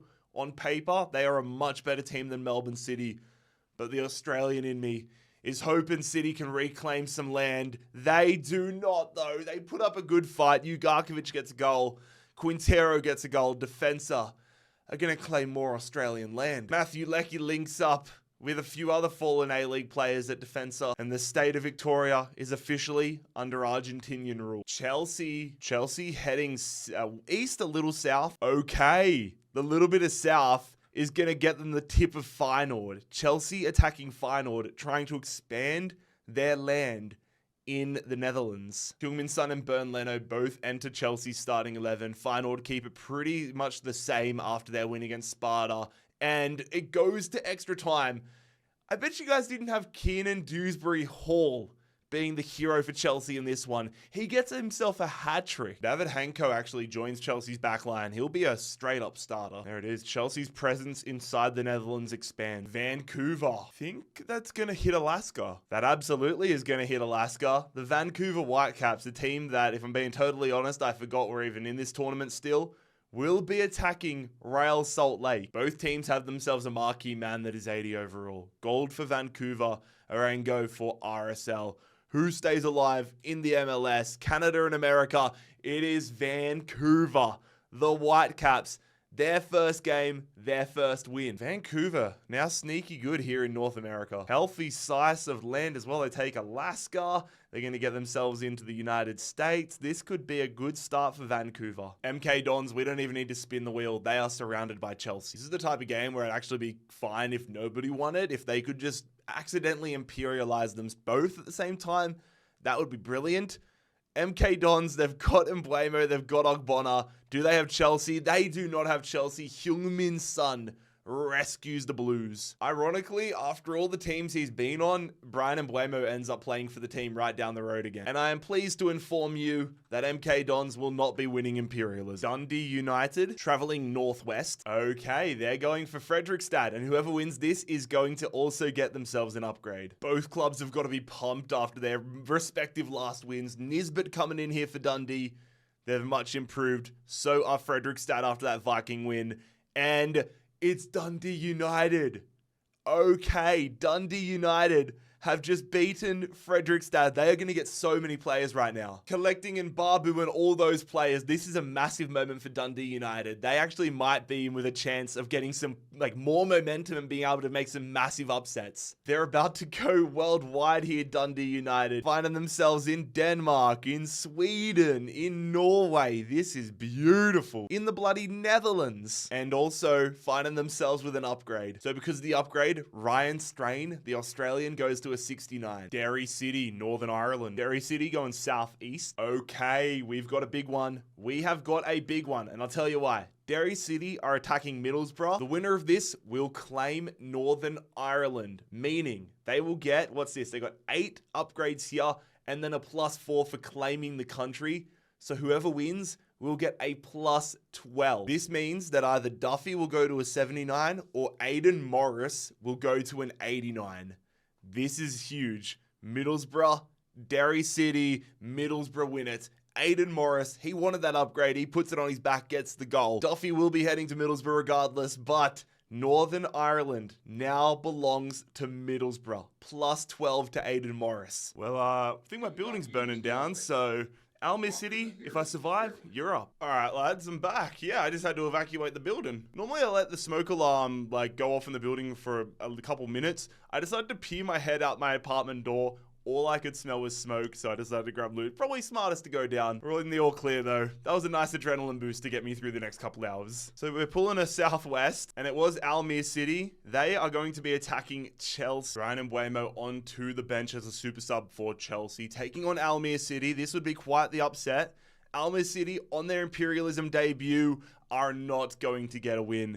Chelsea move on. Chelsea collect Tom Hay and more land here in the Netherlands. Only 3 Dutch teams remain. Chennai, one of the final teams in India. Chennai heading east a little south. So Chennai will be taking Thailand. Their upgraded player, Daniel Chima Chukwu, to a 69. Nacional, northwest. They are another club very similar to Santa Clara, Tenerife, these type of guys on an island off the nation where they play. So this is them here. Northwest for them is Greenland. Nacional are going to take Greenland. They're going to make it purple. Diego Souza getting upgraded for them. Celta Vigo heads south. So that's going to see them trying to make a move into Portugal. Celta Vigo versus Braga. Well, Celta Vigo already have entered Portugal. They're just trying to get more of Portugal. Can they get Braga? Braga have got a win next to their name. Who's going to make it to? It is going to be Celta Vigo, a late Borja Iglesias goal. Ricardo Horta is a real nice pickup for Celta Vigo. And with that, they continue to slide into Portugal. Hanover 96. Are we finally going to see Hanover 96 versus Hanover 96-2? Ooh, I think we might. Come on, fellas. Hanover 96 versus Hanover 96-2. Come on, the number 2. Come on, the number 2. Come on, the number 2. Oh, my God. All right. I mean, they took them to extra time, but Hanover 96 defeat Hanover 96-2. I forgot Hanover 96-2 had that win earlier on, so this is actually beneficial for the senior team. They pick up Manuel Riemann. A very worthy sacrifice, if you ask. Cerro Porteño, they are heading south. So the Bolivian club are the next one up to try taking down the might of Talleres. Cerro Porteño are not a team to be turning your nose up at, though. They have the 77 rated attacking midfielder, Juan Manuel Iturbe, if you guys remember him from back in the day. This will be a really hotly contested matchup, but Talleres continue. Iturbe gets a straight red. Okay. Talleres are going to grab themselves 77 Carrizo and a 70 rated right back. Are they going to be this year's Estudiantes? It's happened. Manchester United have been drawn. I did not think I was ever going to see the day. All right, United, where you going? United are going north, a little to the east. Oh, shit. Manchester United attacking Middlesbrough. That 89 overall Aidan Morris is about to get put to the test. Here we go. Manchester United, Middlesbrough is a Middlesbrough win. Middlesbrough win. Oh my God. Middlesbrough have beat Manchester United. Manchester United are one and done. Are you kidding me? Oh my God, they've done it. That is huge. Middlesbrough might be the real deal. Manchester United have waited all that time to put up a stinker against Middlesbrough. And now Bruno Fernandes is going to join Middlesbrough's midfield. 87 Bruno, 89 Aidan Morris. That is crazy. Fair bloody play, Middlesbrough. I'm actually pumped for you lads. FC Luzerne. Luzerne head west. Luzerne are attacking Inter Milan. Come on, let's make it 2 massive upsets in a row. FC Luzerne versus Inter Roma. How are we going to go here? How's this one going to pan out? Surely we're not going to have 2 upsets in a row. We are not. This one, at least Middlesbrough had a decent foundation. Luzerne aren't very good, at least in comparison to Inter. Not even worth looking at who Inter are going to pick up for that. The final team in Belgium, Genk. Genk Hedy. All right, they're putting it all on the line. Bayer Leverkusen. If they're going out, if Belgian football's about to go extinct, they're about to go out swing. Come on, Genk. Do it for Belgian football. Stay alive. Genk, Leverkusen. Oh, Belgian football is dead. Leverkusen have thumped Genk. There is still plenty of land to get in Belgium, just though Belgium teams are going to get it. Otterlul Galati, southwest for Otterlul. So they're going to be challenging for Rule Constant. Forget El Clasico, forget Merseyside Derby, forget Hell is Real, forget all the biggest matches in the world. This is what we wanted to see. I can't even remember the teams' names. That's how little I give a shit about this game. And it's Ferrul Constanta making me remember their name. Alexandru Pop to Ferrul Constanta. Ferrul moving north, now sharing a border with Dinamo Zagreb. Real Sociedad. Northwest. Is that going to send them up towards England? Nope. It would have if they didn't have Athletic Bilbao right there. This is a fun game ahead of us. 88 Simon in between the sticks. 88 Simon in between the sticks for Bilbao. Can they survive Sociedad? They do. Williams is going to bag the winning goal. Damn, I was here thinking that Bilbao were going to get a real nice addition. And they would have if they didn't already have an 88 rated goalkeeper. Hey, at least they get Sergio Alvarez. Regardless, that is a pretty big scalp, all things considered. The Central Coast Mariners. Mariners are heading west. I think this is the Wanderers. All right, my hands are trembling again. The Mariners are attacking my Western Sydney Wanderers. Come on, you Wanderers. Please stay alive. Could get ourselves Scott in between the sticks and Trent Sainsbury, it looks like. Please make that happen. Come on. No! We are out. Central Coast. It goes to extra time. And Qual is going to get Central Coast into the next stage. Come on. Central Coast are about to hit the lottery. They get Jermaine and they get one bloody matter. The Wanderers are out. Fulham are out. My only hope is FC Cincinnati. I think that's my sign to go to bed for the night. I had to throw the FCC jersey on this morning, lads. They are my only hope right now. I'm putting out good vibes for us. Bastia, southwest for them. It was looking like that's what it was always going to be, but Bastia attacking Inter Milan. Are Bastia going to shake up the world? Can they take down Inter Milan? Come on, Bastia. How does this one play out? They do not. 4-1. They have been absolutely pumped. And now Inter Milan have full control of the island, I believe it's called Corsica, maybe? Regardless, Inter Milan control. Sligo Rovers heading directly south, which will see them attacking Galway United. I thought it might have been Nantes. Both of these teams have just had an upgrade each. Cunningham for Galway and then the goalkeeper McGinty for Sligo. How does this one play out in... Oh my god! Sligo in the 89th minute have won this one via power. There we go, in addition to the defense with Greg Cunningham. Sligo will take their land on the west of Ireland, but we will be staying in Ireland. Drogheda heads southeast, which means they're pushing for this land off the coast of Scotland, which Everton currently occupy. Can Drogheda United get themselves into England, into Scotland, but most importantly, with 85 rated Jordan Pickford? This would be the most Everton thing ever, but it is not going to happen. Everton with a 2-0 win. The Toffees making their move into Ireland. Doncaster, they're heading west. Doncaster attacking Wolverhampton. Wolves getting their first use of Virgil van Dijk. He has to be a blessing, or is he going to be a curse? Upgraded Cunha as well. Doncaster have won it. Oh my god. Doncaster have just beaten Wolverhampton. What is actually going on? Virgil van Dijk, upgraded Cunha, and all the players they've picked up in between are heading to Doncaster. Oh my god. This is so unpredictable, man.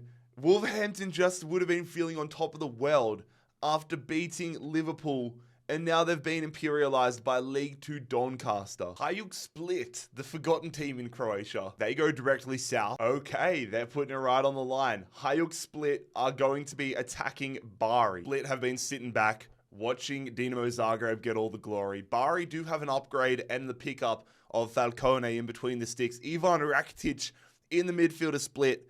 This is a big one, and it goes the way of Split. Falcone and the upgraded Folletti. Nice additions here for Split. So they're going to make the move into Italy, grab this land as well, and they're going to get a +2 upgrade here in Croatia for closing off this region. No surprise, Ivan Rakitic, the man, getting the upgrade. Tigre go west. Okay, another bit of Buenos Aires is about to be taken out. Tigre attacking Huracan. Edinson Cavani, the new man up top for Tigre. Is he going to provide a massive impact on his debut? He is. He gets a brace, which ultimately gets this win for Tigre. And they're going to bolster their stocks, getting Herrera and Rodrigo Echeverria. Buenos Aires just ain't what it used to, which is kind of the whole point of the series. Jan Regensburg flying under the radar massively. Northwest, almost a game with Hoffenheim, but Jan Regensburg are going to get this upgraded region right here. They absolutely needed that. Dominic Kolva to a 71. Gloria Buzau, southeast. All right, we've got a matchup here in Romanian football. Buzau already with 1 win. Can they get another? They got the left midfielder last time, but they're going to be giving him up to Uniraya Slobozia. Grozov and Serrani heading to Slobozia. Another one bites the dust in Romania. Lille, they're going to be going directly west, meaning they have a matchup here in Belgium with Chelsea. The winner will get this region upgraded. Lille's Belgium influence really felt in this one. Jan Vertonghen and Toby Alderweireld back together again in the defense. Can they take down Chelsea? It will not happen. Chelsea are going to go and finish the job in the second half. I could definitely see this happening in real life. Jonathan David and all of the other pickups heading to Chelsea. This could be very dangerous. Cole Palmer upgraded to an 88. Chelsea's presence in Belgium expands along with their new addition here in France, FC St. Gallen. They're heading northwest. So that'll see FC Paul Gallen attacking Grasshopper Club. The winner getting an upgrade. Grasshopper got the job done here in Switzerland, in Zurich last time. Are they going to be able to take down St. Gallen? Alumabile, is that Sonny Kittle? I think he's played for the Wanderers. But Zurich are going to win here. Penalty shootout win over St. Gallen. That will turn a Colo into a Grasshopper and get another upgrade for the midfielder in Denge. Grasshopper, officially the only Swiss team left. Shamrock Rovers, they're going northwest, and that is actually massive for Shamrock. Not only do they get 1 upgrade, they get 2 for closing off this boxed off region. That now means Bern is up to a 73. Kasimpasa, they head southwest. They were trying to do all they could to avoid Galatasaray, but as they move southwest, they're going to clip the bottom of what I believe was Greece to now face Galatasaray. Kasimpasa with the massive takedown of Fenerbahce last time out. You can see the Fenerbahce influence on this squad. Can they take down another Istanbul giant? Can they take down 99 Osimhen? Here in Turkey, they do not. It is a 2-1 win for Galatasaray. And well, the strong get stronger, lads. They don't even need a Nezri at the moment. He's going to be the ultimate super sub. Galatasaray expanding their presence here in Turkey. Kasimpasa imperialized. Deportes Tolima. Is that going to be a matchup finally for them? They're heading west. I don't believe what I'm seeing, fellas. Deportes Tolima are actually going to have a game. Let's see if their upgrading was worth it. I will say that 85 Lukumi does look quite impressive in this Tolima side. Don't forget, Technica have an upgrade as well to their attacking midfield. So, upgrade galore merchants and Tolima are going to get the win here. 75 rated attacking midfielder heading Tolima's way. All of Tolima's, all their grafting of just getting upgrade after upgrade has paid off, and they now find themselves in Ecuador. Northeast Unite. These lot don't pull the Northeast. I'm going to be disappointed. Oh, we almost had it. Wait, no, what? I saw that. That's Southwest. What am I doing? Anyways, they're going west. Okay. This is exciting for two reasons. It's a matchup. They're taking on Mohammedan, but all of these little regions around here will be claimed by the winner. Ogier up to an 82 here for Mohammedan. If they win, he could genuinely he could find himself close to the 99 club in this video. He might be the second member of it eventually.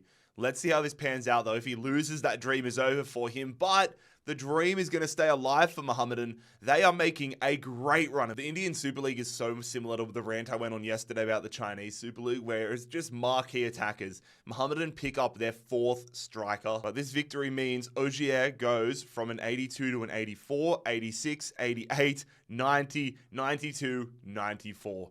If they claim India or if they move themselves up into Asia, he will enter the 99 club. Oh shit, we're staying in India. I don't think Chennai will be. I think that's literally, I was going to say that's their land in Asia, but I have my directions the wrong way. Chennai are attacking Al Fateh. This would be a +4 upgrade if they're able to do it, because they are attacking what I believe is Somalia. Cristiano Ronaldo, will he be playing for Chennai? Chennai do have an upgrade, but that's about it. They have one single upgrade to their striker.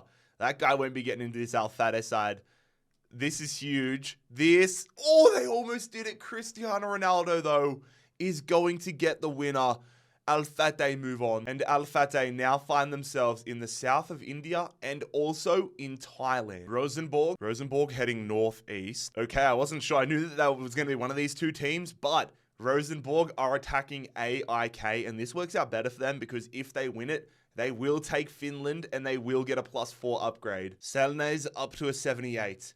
AIK have their man up to a 74. Both midfielders, whoever wins this is going to get a real nice midfielder coming their way. Selnes could get himself up to an 82 for Rosenborg, which he does. Rosenborg are going to successfully take down AIK. The Swedes are out. Anton Salitros upgraded and heading to Rosenborg. There we go. Rosenborg take Finland. They get themselves the upgrade, and they're also going to get more land here in Sweden. Heading to Beijing. Beijing heading southeast, meaning they will be attacking Shanghai. Shanghai are involved in everything lately, it feels like. Shanghai have been cleaning up. Beijing we've only seen once. They actually have a decent team, Beijing, but let's see if Shanghai can keep it going. They do. Leo Vargas is going to get Shanghai a late winner. I don't believe it, fellas. Shanghai actually got an improvement that isn't a striker. And with that, we are down to our final 4 teams, I believe it is, in China. A lot of red, just like the Netherlands. Actually, not anymore. Not like the Netherlands anymore.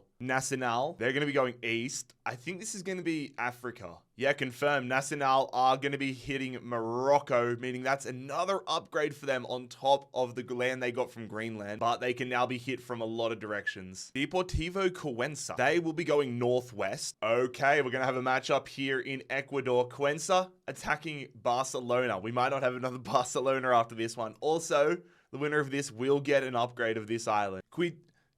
Oh, what a finish at the near post. Cuenca with a rocket there to take the lead. Can Barcelona get themselves a late equalizer here? They put it back post. He's not offside. They take the shot. They force the save. And that is going to surely see Cuenca successfully moving on. That is massive, lads. That means Cuenca are going to get themselves a 74 rated goalkeeper. And we officially have no Barcelona clubs left in Imperialism this year. Also, I was wrong. Not an upgrade right now. If Cuenca do happen to take like this territory, then they'll unlock it. But someone could still move down here and take it that way. BK Hacken heading to the west, slightly north. Not north enough to be versing Dundee United though. They're going to be versing Odd. One of many Nordic clashes in this competition. Who stays alive? It is BK Hacken, the challenger, have taken out Odds. A new keeper heading their way, Andre Hansen. BK Hacken making the move to Norway. Motherwell heading southeast. That'll be another upgrade for Stamatopoulos, who is going to get himself up to a 72. Here we go, Chelsea again. Southwest for Chelsea. That will see Chelsea attacking Cardiff. Can Cardiff City and Evan Nilsson pull off a massive result here against Chelsea? We've already seen Cardiff City take out a Premier League club in Bournemouth, but this is a much tougher task. Cardiff and Chelsea have absolutely wiped the floor with them. That upgraded Cole Palmer getting a brace. Chelsea are stacking strikers at the moment. With that, Chelsea officially have land in Wales. It was a decent run from Cardiff, but they've been imperialized. Mumbai City. Mumbai head south. All right, they're trying to get themselves Cristiano Ronaldo attacking Al Fateh. Come on, Mumbai City. Show us what you got, lads. Pull off the big time upset. Pull it off. Oh, they go to penalties. They go to penalties. Oh, Mumbai City almost had Cristiano Ronaldo. Instead, Al Fadi get John Torrell. Mohammedan, you are officially India's only hope. RC Deportivo. Deportivo going southwest. Oh my God, lads. They're going to be challenging. They're challenging FC Cincinnati. Deportivo trying to take the land that was once claimed by Santa Clara. All right, here we go. Oh, come on, FCC. I'm saying a prayer to the man upstairs. Fulham are gone. Western Sydney are gone. Don't you abandon me as well. Step up Lucho Acosta. He does! Cucho scores. Acosta scores. FCC are going to move on. Come on. An upgrade on Roman Celentano. We get Helton Lite along with Bebe. Come on, boys. FCC have hit Spain. Argentinos Juniors, they're heading northeast, meaning we have got Uruguay versus Argentina. Argentinos versus Liverpool. Liverpool with the upgraded Garcia. We've lost both Barcelonas. Are we about to lose both Liverpools now? Argentinos have been busy boys, and they stay busy. Argentinos Juniors have imperialized Liverpool. Garcia, the 71 rated left midfielder, heading to Argentinos. And we have got ourselves another Argentinian side breaching Uruguay territory. Oh shit, a Montevideo Wanderers about to come for revenge? I'm pretty sure they are. Yep, Montevideo straight away coming for Argentinos. That is hilarious. Montevideo's only upgrade is that of a 69 rated striker who they got after their last win. Are they going to be able to get a second win though? Montevideo do not. It is Uruguayan domination at the moment of Argentinos. They are rapidly beginning to work their way through Montevideo. Lechia Dansk, they go north. Lechia Dansk are trying to get themselves into Sweden, attacking Mjällby. Sweden v Poland. Who emerges victorious? This is a big one here. Lechia Dansk. Lechia Dansk are going to get the win. Mjällby's gone. Dansk are about to be eating good tonight. What a haul they're getting. The Polish side will be heading further north into Sweden. Massive move. Brighton. Nice for you to show up, lads. Brighton heading northwest. So Brighton trying to claim land in both France and England and Ireland as they attack Nantes. Brighton putting that upgraded Matoma to work. How's this one going to play out? Very even clash. And it plays out with a Danny Welbeck winner. Danny Welbeck winner. And Nantes are out. Brighton with a whole bunch of additions to their side. Not too many that I think are actually going to breach the starting 11 though. But Brighton are about to go, they're about to go worldwide. Taking land in England, more in England, in Ireland, in France, more in France, and in Spain. Did Tolima bribe the wheel? They're going to be heading east. They're going to get another upgrade here. They're taking a big chunk of land in Brazil, but they now share a border with Cuiabá. Lukumi up to an 89, I think it was. No, 87. Sevilla. Sevilla goes south a little east. Ooh. Okay, Sevilla are attacking Nacional, but if they are able to take Morocco, if they win this, they're going to get a +4 upgrade to Suso. They'll also get themselves this island here, and they'll get Madeira, and they'll get themselves up to Greenland. This is a tall task for Nacional. They've got a lot of land to defend. Sousa is their only upgraded player at the moment. How will this play out in Portugal? It will be a win for Nacional. Oh my God. Nacional are going to win this. Nacional win. Okay. Okay, that is a crazy game. The 86 rated Suso is heading to Nacional. I cannot believe that. So is Isco as well. I thought for sure I was going to get ready to upgrade Suso, but Nacional have now got a large chunk of land in Spain. Not only Spain, but they now moved to the United States, taking what was North Carolina. Sport 1 Kyle, they're heading east. All right, they're going to get themselves their first upgrade. Their upgrade coming to the attacking midfielder, Perez Garcia, who moves to a 73. VfB Stuttgart 2, they're heading southeast. They're attacking Victoria Plzen. Harry Kane and Dennis Undav leading the line for Victoria Plzen. Wanazek joins Stuttgart 2 after that last victory. And it goes to penalties. Harry Kane almost ended up on VfB Stuttgart's second team. My word. And that is going to see Marvin Wanazek heading to Stuttgart put up a valiant fight. They got one more win than I expected them to, but they have been Imperial. Athletic Bilbao, southeast for Bilbao. So that will see them attacking the Yellow Submarine, almost into Milan, but they're going to get Villarreal. Brick by brick, Bilbao have been building up a solid damn squad, but there are some big players to watch out for here on this Villarreal squad. The Yellow Submarine force extra time, but it is Williams getting a brace and getting Bilbao another massive victory. Gerard Moreno up top for Bilbao. That is really handy. The Yellow Submarine has officially crashed. Alianza Lima, they're heading north, a little west. So we're heading to Peru, lads. Alianza Lima versus UCV with 3 upgrades on the line as well. UCV, bang! They are going to take the lead half an hour into this. And that is all she wrote. UCV with a monumental win. So with that, UCV pick up the 77 rated striker from Lima and then an upgrade to 8. That upgrade is for Mina. That is massive, man. UCV now control a large chunk of Peru. Bolivar heading north. So that is an upgrade for Bolivar. Rodriguez now to a 75. Farul Constanta. Farul heading south. Oh shit. They're coming for Galatasaray. Okay, Galatasaray up to the test again. I've definitely been disrespecting the Romanian teams a little bit in this Imperialism series. It would be a quick way for me to stop disrespecting them if Farul Constanta were able to imperialize Galatasaray, especially after adding Rafa. All right, I'm going to stay a hater. I am going to stay a hater. Positive out of this, though, it now means more of a border shared between Zagreb and Galatasaray. I want that Battle of the Titans. They want to make up for it. Rapid 1923. Don't even need to spin. They are completely surrounded by Dinamo. I did not expect to see Aaron Bupenza. Aaron Bupenza, former FC Cincinnati striker. His law is insane. I mean, he's not allowed back to his home nation of Gabon because I think he filmed a sex tape or something like that. He got sacked from FC Cincinnati because literally there's a bar up the street from where I live right now in Cincinnati where he got in a fight with a professional boxer, broke his jaw because they were arguing over the same woman who I'm pretty sure, yeah, it was, he's got some history. I did not realize he'd signed for Rapid here, but let's see if he can be an Imperialism hero. He is going to help them get a win, gets his penalty, doesn't score the goal, but Rapid move on. Oh, he actually missed a penalty. In the context of improving their side, this is actually really good though. Olaru and the upgraded Sorrow, if I can change him, Sorrow both heading across. Rapid get themselves out of their little bubble in Bucharest. Gatois, they're heading east a little bit south, meaning they have a date with Legia Warsaw. Will Warsaw continue this run? I'm pretty sure the team they're versing is a newly promoted team. You'd expect them to continue it. They do. Lucas Podolski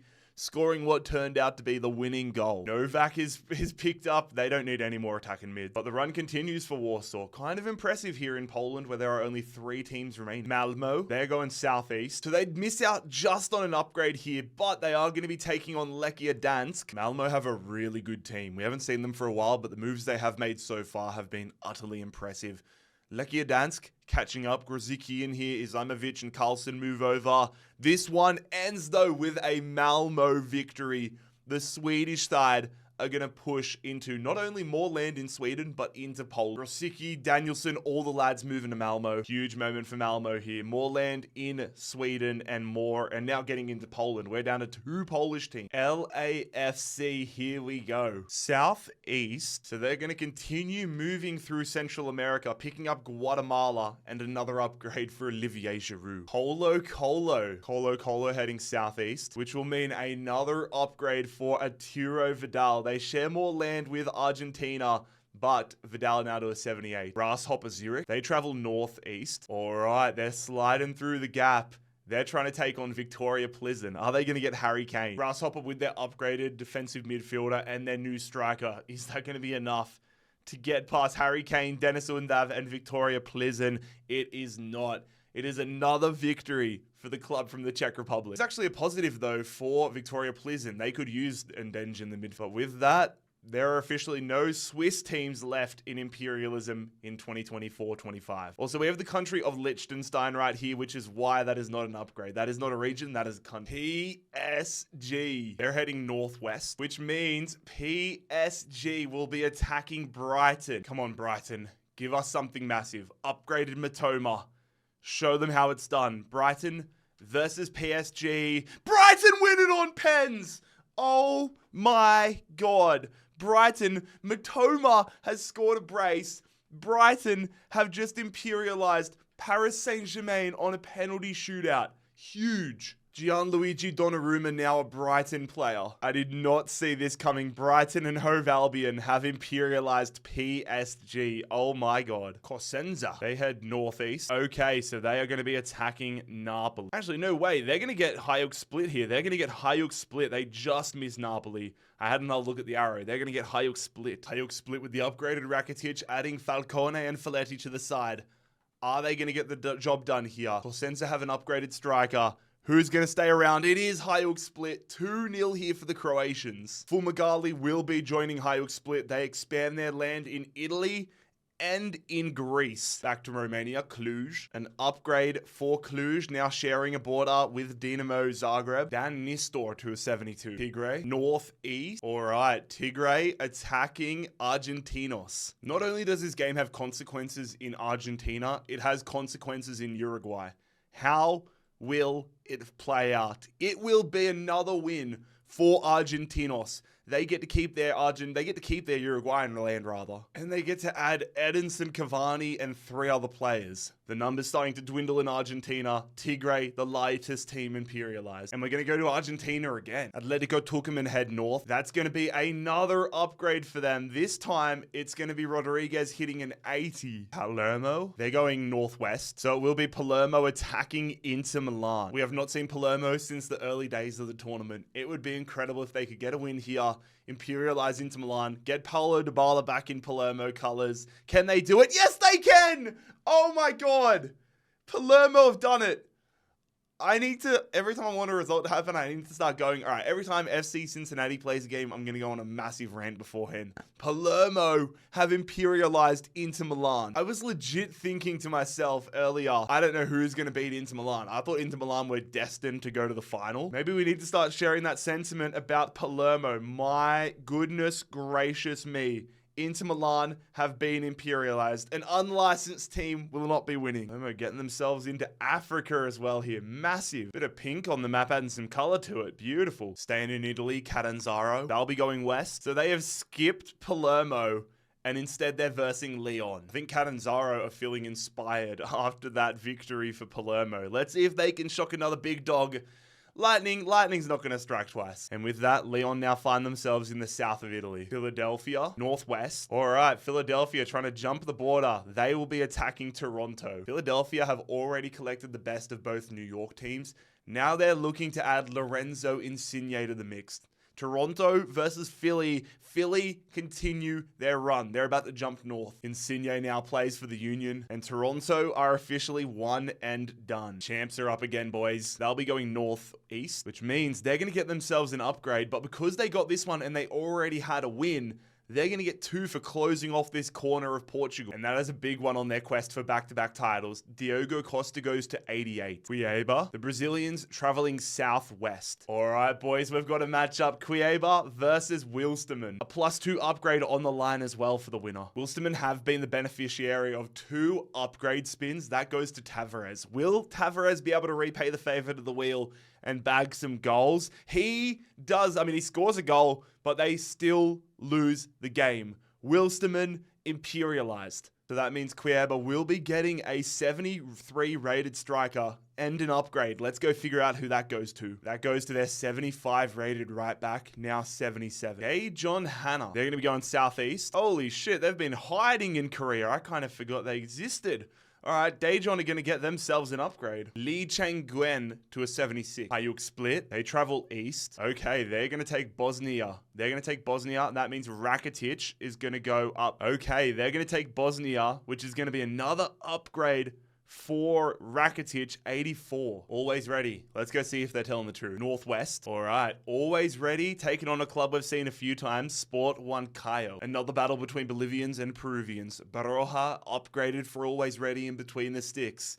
How will it unfold? It is a pure demolition job. Sport Huancayo, finished off by their upgraded man, Perez Garcia, will be moving on. Sport Huancayo now moving further into Bolivia, and they're going to get themselves a 72 rated goalkeeper. They're making moves. Swansea City, Northwest. All right, that's going to be another upgrade here for Swansea. Grimes to a 76. Heidenheim, they're heading east, and that little bit of southernness in it means they are the latest team trying to take down Victoria Plzen. Victoria Plzen's run has been insane. They added that defender there from Grasshopper, the upgraded one. Will the run continue against another Bundesliga opponent? It does. Mosquera off the bench, I assume. Yeah, off the bench there. And is going to get Victoria Plzen another win. And another handy pickup, Patrick Manka. There we go. They continue to just gain land after all these teams challenge them. Heidenheim, next one out. Coventry City. Don't even need to spin the wheel. They are surrounded by Villa. Coventry, you've been waiting in the wings. Now it is your time to shine. Go and get yourselves that upgraded Emi Martinez. Oh, they almost do. Oh, it's going to be a late winner there. Villa, it goes to extra time. It'll be Ben Sheaf heading to Villa Park. Coventry, you have been consumed. Rongcheng, they're going northwest. Ooh, is this going to be Chinese land or is it an upgrade? As much as I want it to be Mongolia, I think it is this final top region in China. Romulu to an 82. Moreirense heading southwest. Oh shit, they're going to be challenging FC Porto with their newly upgraded Diego Costa. Santos joining this Moreirense side, but is he going to be enough? Are they going to be able to do the job against the champions, FC Porto? Will they continue their run? No, they will not. FC Porto will not be going back to back. They somehow, despite dominating Moreirense, have lost. That is massive. You can bet Moreirense are pumped about that one. Oh my god. FC Porto, they made the final in the first season. They won it last year, but now they have been imperialized by Moreirense. Piast Gliwice, northeast. All right, we're going to have our last Polish club here. Piast Gliwice are attacking Legia Warsaw. Norbrega in the defense is the only addition to this squad. He did get an upgrade very early on here. Legia Warsaw, they've been on a run. This is to keep the run going, which they do. 3-1 Podolski and Nsame. And I'm sure they're happy. They've picked up a player that isn't a midfielder. Legia Warsaw are the last team standing out of the Polish teams, though. They move south. Defensa, they'll be going north a little to the west. All right, they're going to be attacking Velez Sarsfield. Matthew Leckie into the Defensa side, which is a sight to behold. Don't forget Velez Sarsfield have Acuna and Ava Benega.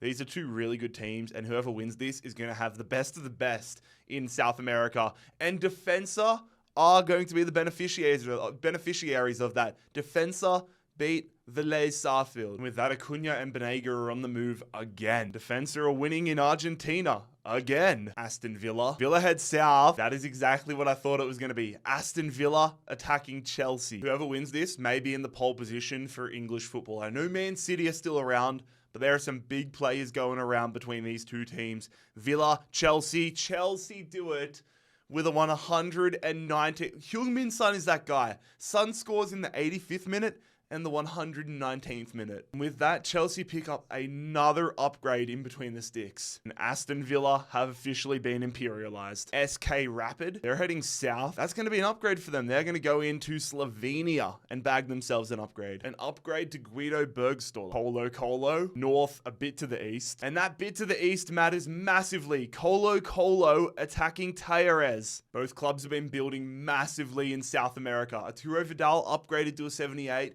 Colo have the 74 keeper, 73 winger. Massive moment here.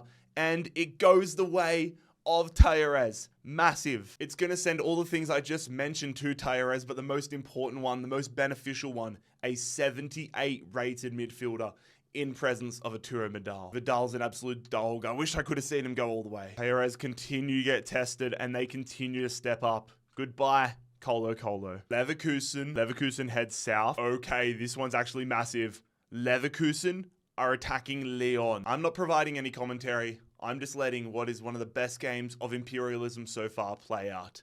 Leverkusen, Lyon. Leverkusen have taken down Lyon. Lyon's reign is over. Some unbelievable pickups. Leverkusen have just taken a massive step towards winning this tournament potentially. And they have got themselves positioned all over the world now, getting all of this land in France, getting themselves in 2 spots in Spain, into Italy, and into Africa. Libertad, they're heading southwest. And again, this is them in this little grey square.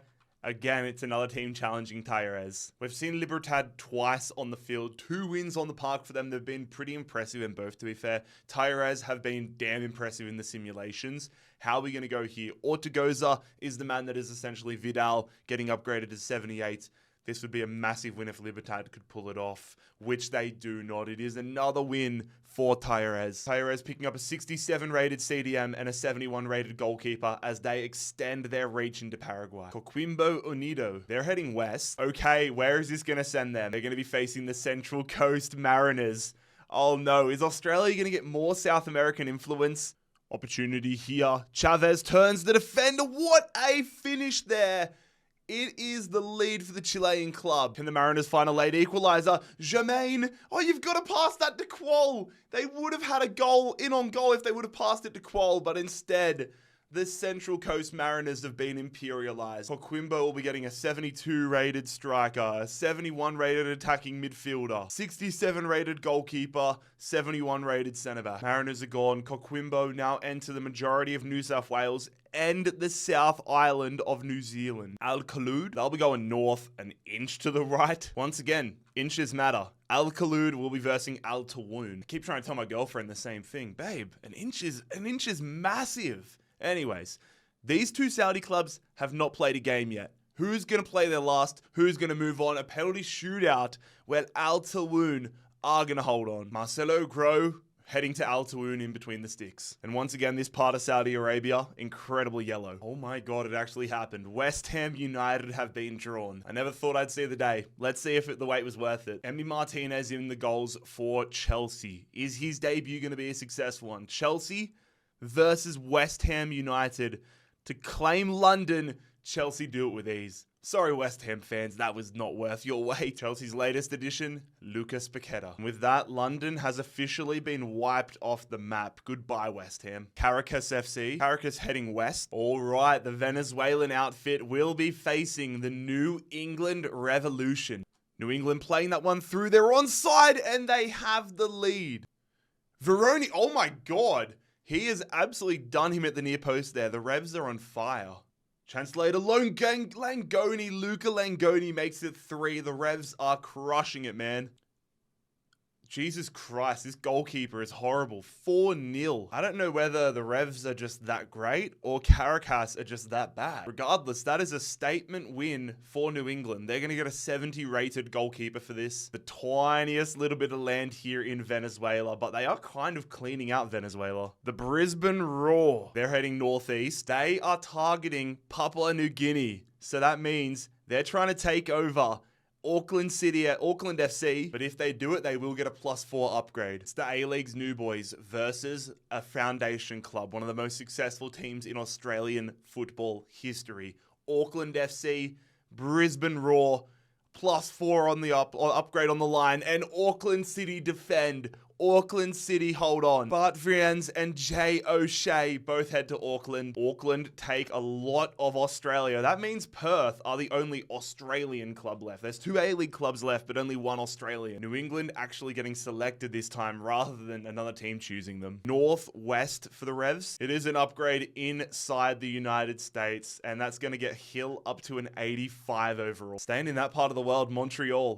I think that's Philadelphia. Confirmed. That would have been Toronto back in the day, but it is Philadelphia versus Montreal. The upgraded Josef Martinez is going to have to do some heavy lifting. Wanyama in the midfield. Montreal trying to get a lot of decent pieces here against Philadelphia, which they are not going to. Josef Martinez is now going to be transferred to the Union. And the Union continue their expansion throughout Canada. Oh, I've got to fill in all these bloody islands again. Thanks a lot, Philadelphia. Gremio, northeast for Gremio. Okay, Gremio will be attacking Union. Union's backline is looking bloody strong. They upgraded Kovalon, and they got an 84 rated defender from beating Independiente. So they should be keeping a clean sheet here. Up against Gremio, they do not. They lose in the 89th minute. Gremio with a huge result. Massive. Gremio off the top rope. What a win. They're going to move into Argentina as well, of already having landed in Uruguay. But the biggest part is they get the 84 rated center back for them now. And I've just noticed this, but it's going to be an upgrade as well for Piau Dao, now to a 79, as they take this little region of Argentina. Fluminense, they're traveling north, so the little bit of northernness means they're versing Cruzeiro. If Cruzeiro can win, they will get themselves into Africa. Well, that might have been the most boring 120 minutes I've ever seen. We're going to penalties. I kind of hope both these teams get eliminated right now. It is 9-8. Nobody has missed a penalty. Sonta needs to score this to keep the shootout alive, and he has the worst penalty of the day. What a shocking game. Get this as far away from me as possible. Cruzeiro do win, though. They are going to get an 82 rated center attacking midfielder for this, and they move into Africa. Qingdao Hainio, northwest. Okay, Qingdao are attacking Rongcheng. The winner also gets an upgrade, but Rongcheng, they've only been getting upgrades so far. I'm so curious to see how this affects them. 82 Romulu. How's he going to go here? Qingdao do have a half-decent team.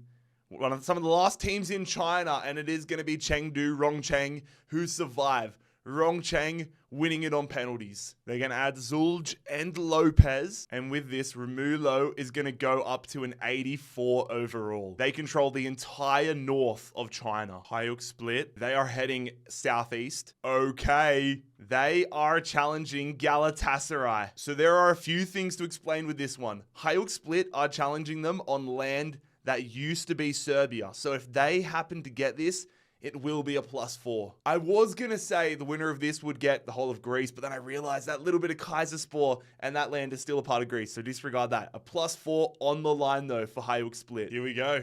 Rakitic on the line, 84 Rakitic. Who wins this between Galatasaray and Hayuk Split? It is a penalty shootout win for Split. Split are going to end Galatasaray's run.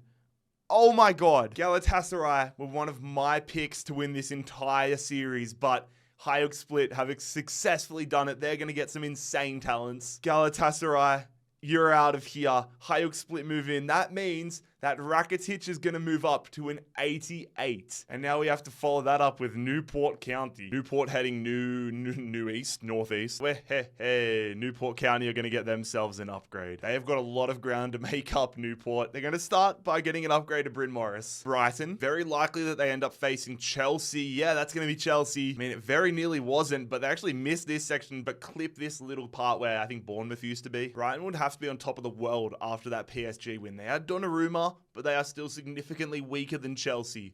Who is going to stay on in England? It is, again, Heung-min Son is that guy. Heung-min Son saving Chelsea's ass. They imperialize Brighton. Chelsea now have 89 rated Martinez and Donnarumma on their squad. And Chelsea continue to dominate here. They take the entire south of England. They take some big land in France. That's going to link up with the land they have in Belgium. Oh, they almost link up here as well. They move into Spain and into Ireland. Big moves, Chelsea. Levante, southeast. Okay, Levante trying to make a big move here. They are challenging Bayer Leverkusen. That win for Leverkusen against Lyon has made their side significantly stronger. Levante are up against it if they want to get on here. They only lose 1-0, but it is a Leverkusen win nonetheless. Leverkusen move further into Spain. I would pay good money to see Leverkusen versus Real Madrid. I'd pay good money at this point to see Real Madrid versus anybody. Willem 2 been hiding up in the Netherlands. Who are they going to verse? They're going southeast. Okay, they're going to be versing PSV. Neither of these teams having played. PSV would have to be the overwhelming favorites heading into this game though. PSV versus Willem 2. It is a PSV victory as expected. I mean, it makes sense. Ringo Meerveld is their highest rated player. If this happened a couple days ago and there was a red team overtaking a blue in the Netherlands, I'd be losing my mind. UCV, they're heading northwest. And that will see them entering Ecuador. They're going to get another upgrade for Mina. Firenze, they're heading east. I raised my voice with that one because I thought this was what was going to happen. Firenze are attacking Nacional. They're attacking them in Spanish land. I'm sure they would have rather go south and get them in Morocco. But this could be a big one. Nacional have upgraded Sousa. They have Isco Disco. They have Suso in here. Mayendo joins the midfield as well. Just one upgrade in between the sticks for Firenze. I expect Nacional to win, and they do it, but only just. Nacional, Suso gets them the late equalizer. Their upgrades proving worthwhile. Ricardo Velho joining Madeira, joining Nacional. And it's quite ironic that they play in the Portuguese league, but this is their first time on mainland Portugal. Fortaleza heading northeast. They're going to leave South America, and they're going to take Guinea. That is probably the best case scenario for them. I mean, they don't want to get too close to Leverkusen in that, but they have a million ways to upgrade around them, and they keep those options open by moving to Africa. I am curious to see if some teams are going to meet in Central Africa. That would be insanity. I almost forgot to mention it, but the man getting upgraded is the captain, Nunsen. Oh my God. They actually exist. Celtic have been drawn. They're going northeast, so it is not going to be an old firm derby. It is Celtic attacking Motherwell. The upgraded Apostolos Stamantopoulos needs to be a hero for Motherwell. He's the highest rated player on Motherwell, and he would be the lowest rated on Celtic. This is a huge divide, but who's going to survive? Celtic or Motherwell? It will be Celtic.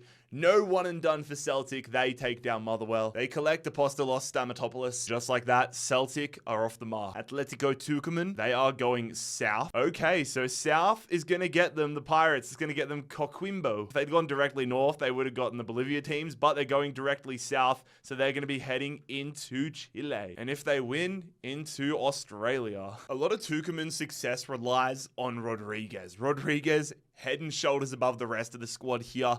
Can he continue to bag goals?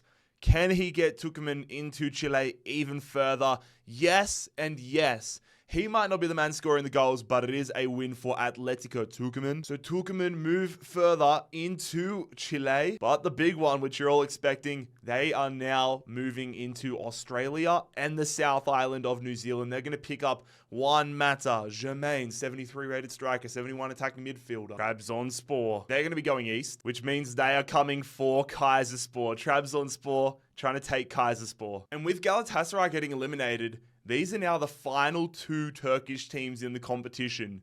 Who will survive? Kaiserspor have been unbelievable in this tournament, and their run will continue. El Kabi pays dividends. They beat Trabzonspor. And now they're going to have Kurt Zuma lined up alongside Stefan Savic, along with other players as well, like Gazal and all them. But Kaiserspor have outlasted the rest. They have taken down Trabzonspor. Carabobo FC, they are moving south. Oh, they escaped New England. They saw what New England's done to the rest of the Venezuelan clubs.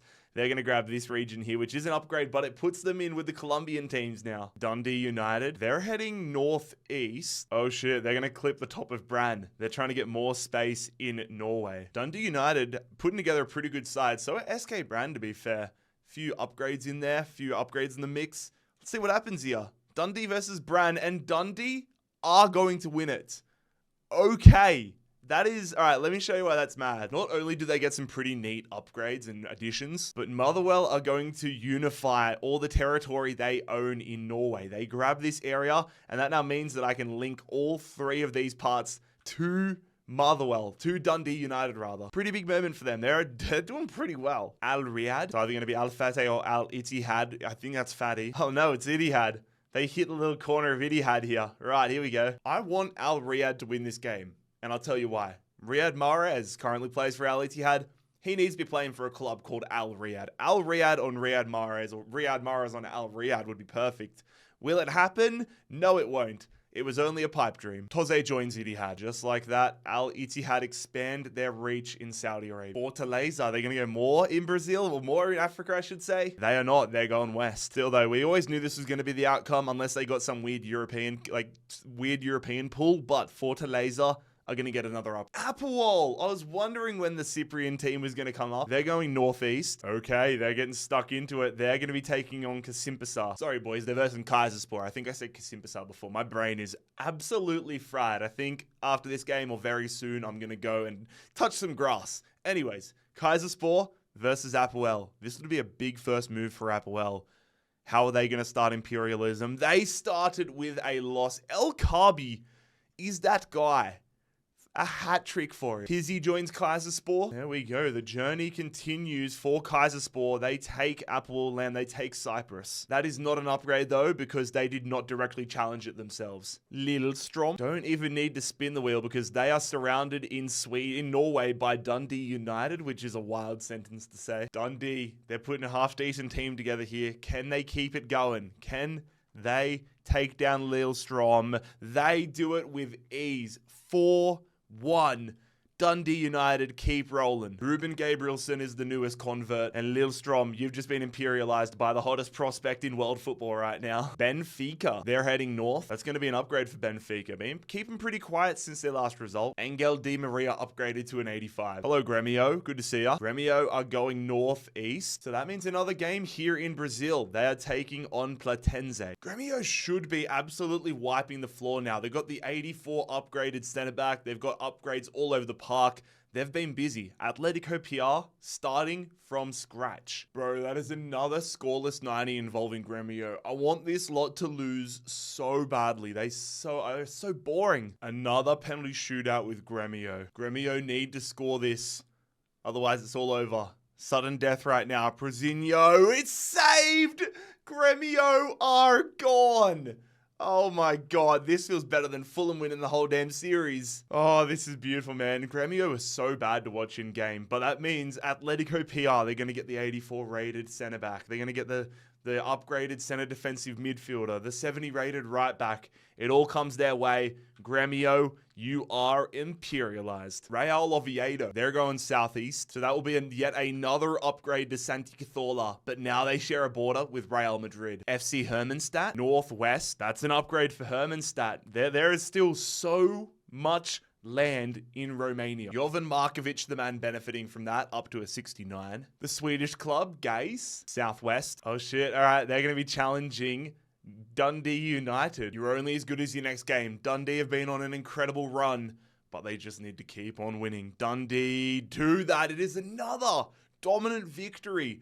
3-0 for Dundee. Zanelli and Ludgren coming their way. I know they're not beating the Real Madrids and the big dogs of the world, but Dundee United just keep getting the job done, and they're making the Nordic nations their own. Shamrock Rovers. Shamrock heading north. Oh, okay, this is big for two reasons. Number one, they are challenging Middlesbrough. Number two, they're going directly for the claimed Northern Ireland. So if Shamrock can win this, they get a +4 upgrade. Bruno Fernandes and the upgraded Aidan Morris in this squad.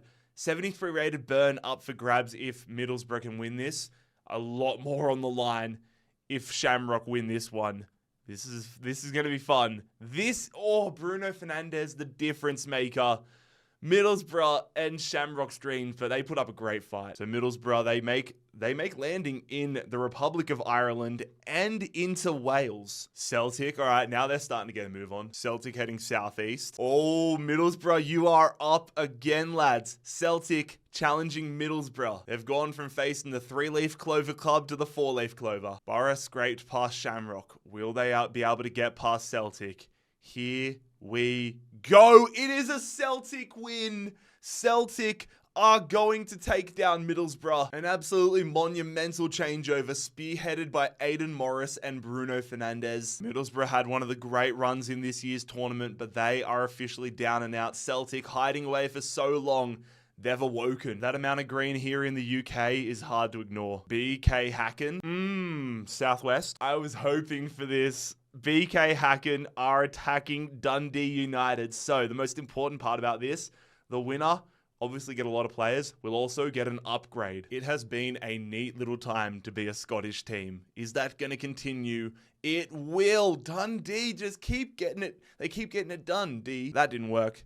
Dundee United do work though. Mikael Rygaard and Hansen both go to Dundee United. There we go. Ryan Strain is going to get an upgrade to a 71. Moreirense, the King Killers head northeast. Oh shit, they're trying to kill off Real Oviedo. Moreirense versus Real Oviedo. Santi Cazorla upgraded to an 81. Diogo Costa to an 88 over there on Moreirense. This is a big game. I'm excited to see who wins this one. It is the King Killers. Moreirense, they eliminated last year's champions, and now they eliminate Real Oviedo. Santi Cazorla and the lads are going over to Moreirense. And that now breaks down another belter in Spain. It is going to be Moreirense sharing a border with Real Madrid. Catalika, they're going east. Took me a while to find. I'm feeling very directionally challenged right now, lads, but Catalika are attacking Talleres. I don't think we've seen them all video long.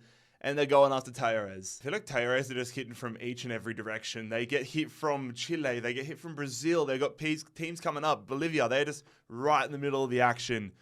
This is a beneficial position if they keep winning, but it could all go to shit. It doesn't today. The shit is staying down. From Catalika, they collect a 74 rated striker. And with that, only 3 Chilean clubs remain. Stade Rennais. I don't need to spin the wheel because all the French land around them is Chelsea. And even if they escape, they can only hit Chelsea. Stade Rennais, completely boxed in. Chelsea add Mitoma and Donnarumma. The strong get stronger.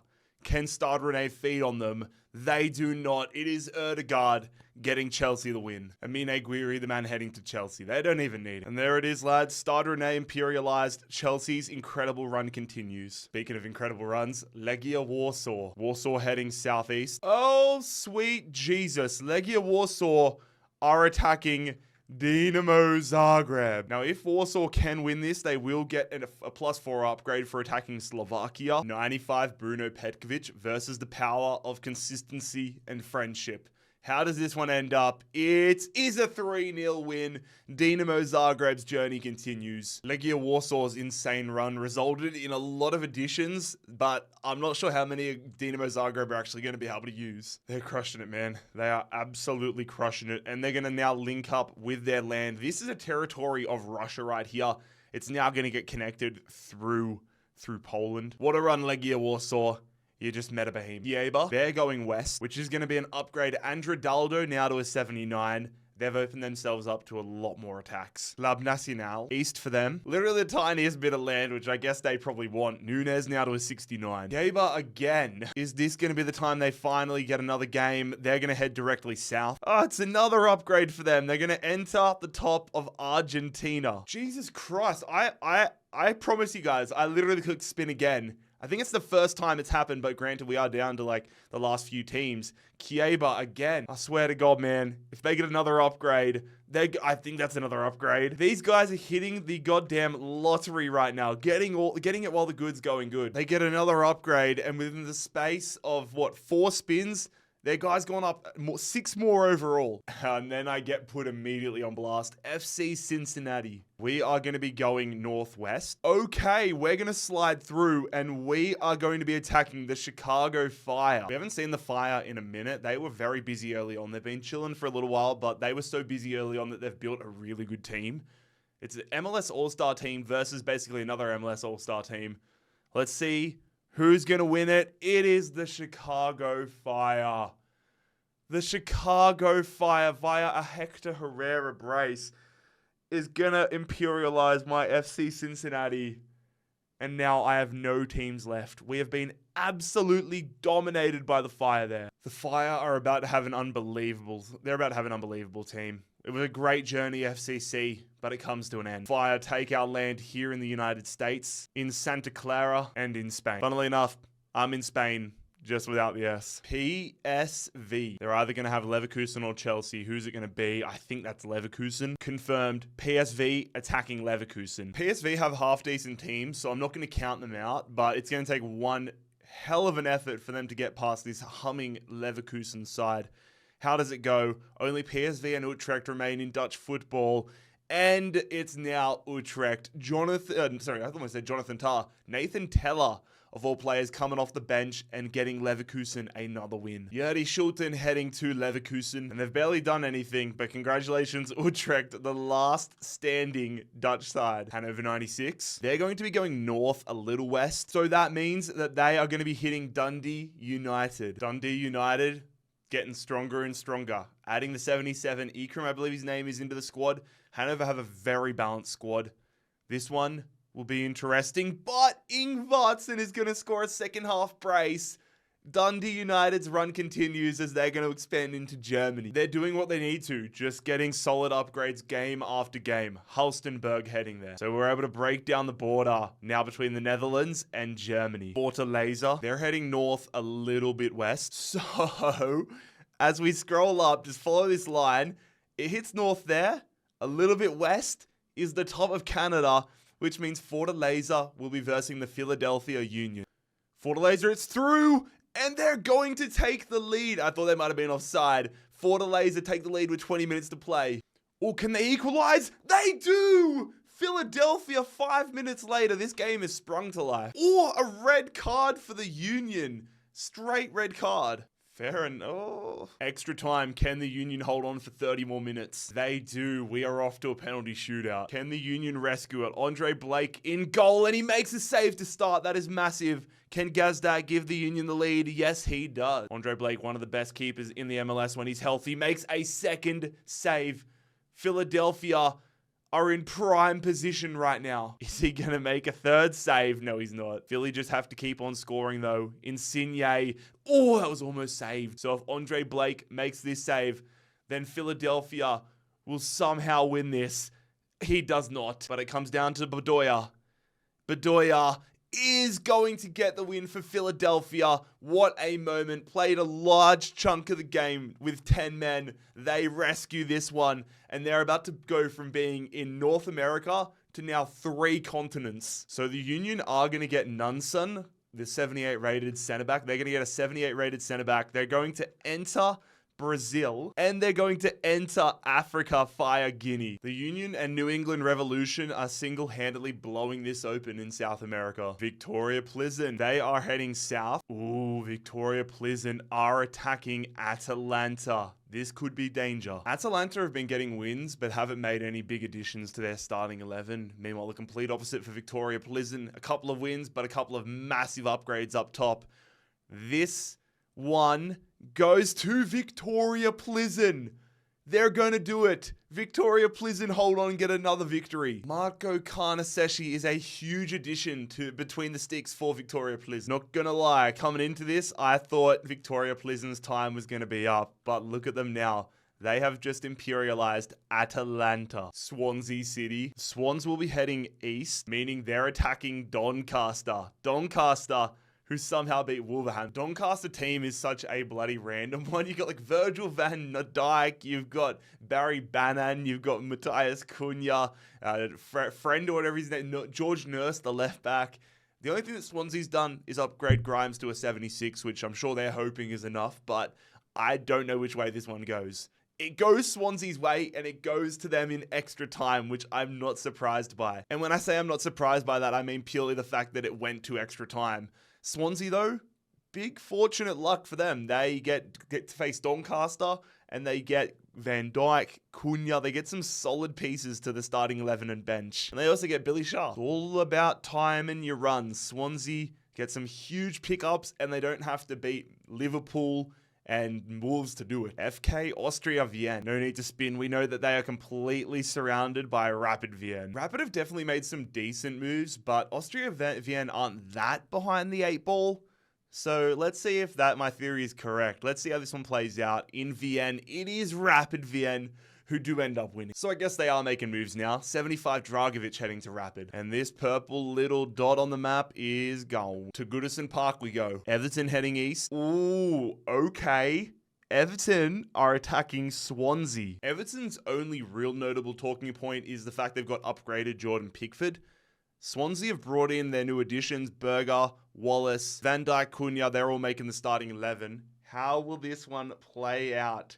Swansea or Everton? Everton in extra time. Okay.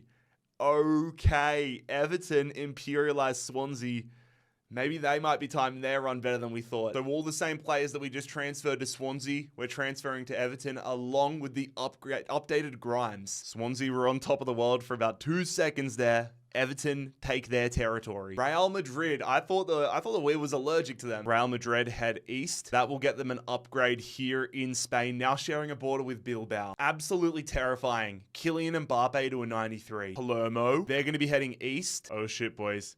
Palermo are attacking Kaiserspor. This Palermo side is unbelievable. It has its holes, but overall it is still unbelievable. Ter Stegen and Bremer in the back line. But then Dybala, Martinez, upgraded Zapata. Will it be able to get past Kaiserspor? They also have an unbelievable side, but unsurprisingly, I would say Palermo's was a little stronger. Kaiserspor, an incredible run, but they have finally lost. So many players to send Palermo's way. What a run from Kaiserspor. What a run so far from Palermo. You know what's insane as well? So Palermo obviously get this land in Greece, obviously get this land in Turkey, Cyprus, but they get to expand their land in Africa and move into Saudi Arabia. I did not even comprehend. La Guara, they're heading south. Jesus, so unless they pulled like the perfect fraction, they were going to be versing the New England Revolutions regardless. Oh, that's fallen nicely for Luca Langoni. That is a very fortunate goal for New England, but they take the lead. Oh, opportunity. What a block. It falls back to them though. They play it through. Oh, they're offside. They score, but they're offside. There it is. Another win for New England. They're going to grab a 69 rated left back. New England are single-handedly cleaning out Venezuelan football. Club Nacional. They're heading southwest. Oh, they're doing well with these upgrades. Another one for them. Toulouse. They're just one of those clubs I forgot were even still in it. Toulouse are heading northwest, and that's going to see them challenging Chelsea. Come on, Toulouse. You know you want to ruin Chelsea's day. You know you want to ruin Chelsea's imperialism campaign. Chelsea v Toulouse, and oh my god, Nicholas Jackson scores a late brace. Chelsea continue on. They collect Restes as like their 8th string goalkeeper. And with that, we have only got 3 French teams left. Saint Etienne, Pau, and RC Lens. Auckland, okay. Northeast. Auckland are going to take Fiji, lads. Auckland have hit the islands of Fiji. They are trying to do whatever they can to avoid a matchup. And I don't blame them either. Sakai to a 77. FC Famalicão, Northeast. All right, they're trying to get some Portuguese land back. They're attacking Celta Vigo. Famalicão versus Celta Vigo.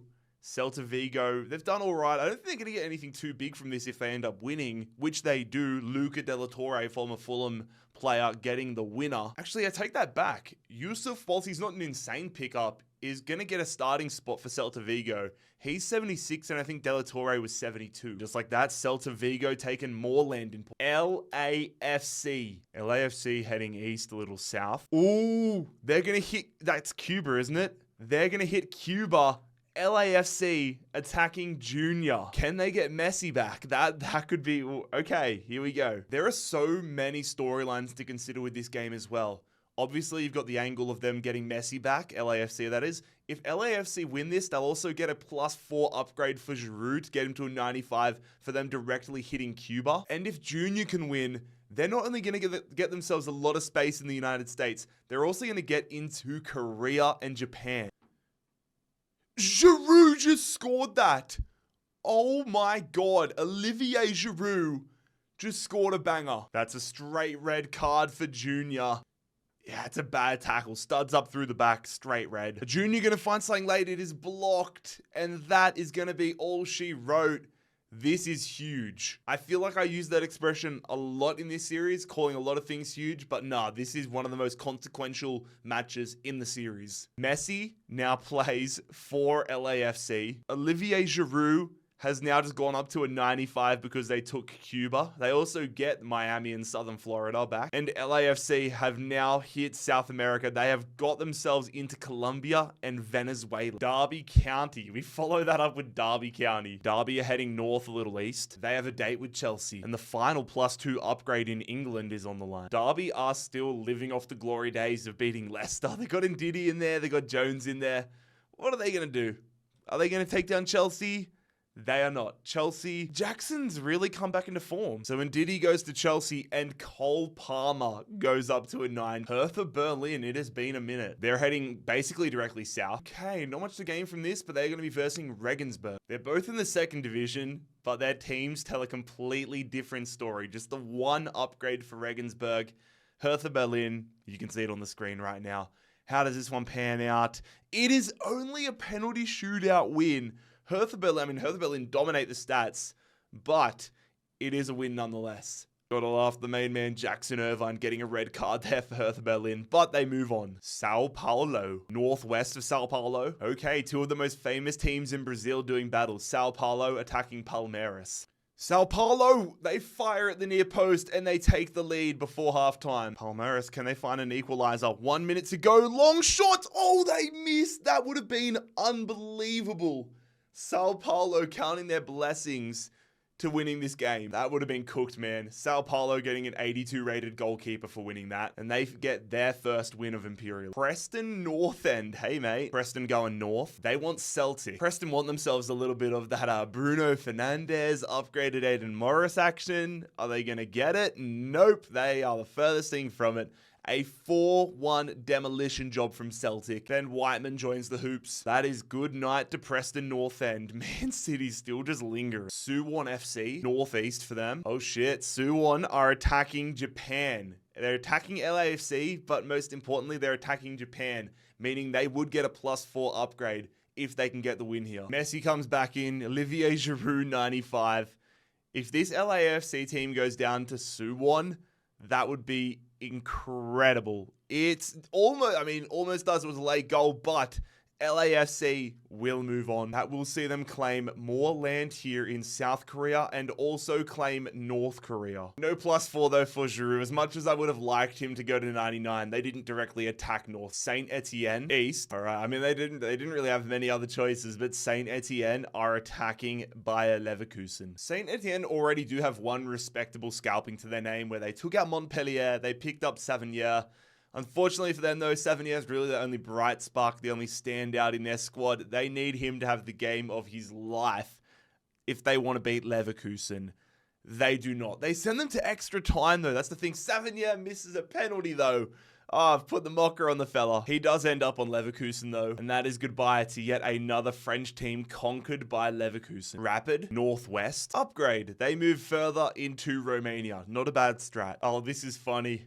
Aaron Bupenza going to a 74. Holy shit. The team hiding away. It's Karabag. Hiding out in Azerbaijan. What are they going to do? They're going to travel southeast. So Karabag head to Turkmenistan and are going to start with an upgrade. Juninho Vieira to a 75. What island do you want to take next? New Zealand. Which one do you want? You want Tonga? Maybe we could offer you up Samoa. Maybe, wait, no, New Caledonia is taken. Sorry, fellas. Northwest. So that is going to see them land on North Queensland, their own territory. So now we respin. North, a little east, which sees them landing on the furthest point of Indonesia. They want the Perth Glory. And if they get this done, they will get a +4 upgrade and take Indonesia. I can't lie. It does hurt a little bit to see the 2 final Australian teams cannibalizing, or A-League teams cannibalizing themselves, but nevertheless, Auckland could get themselves into Indonesia and Africa if they win this one.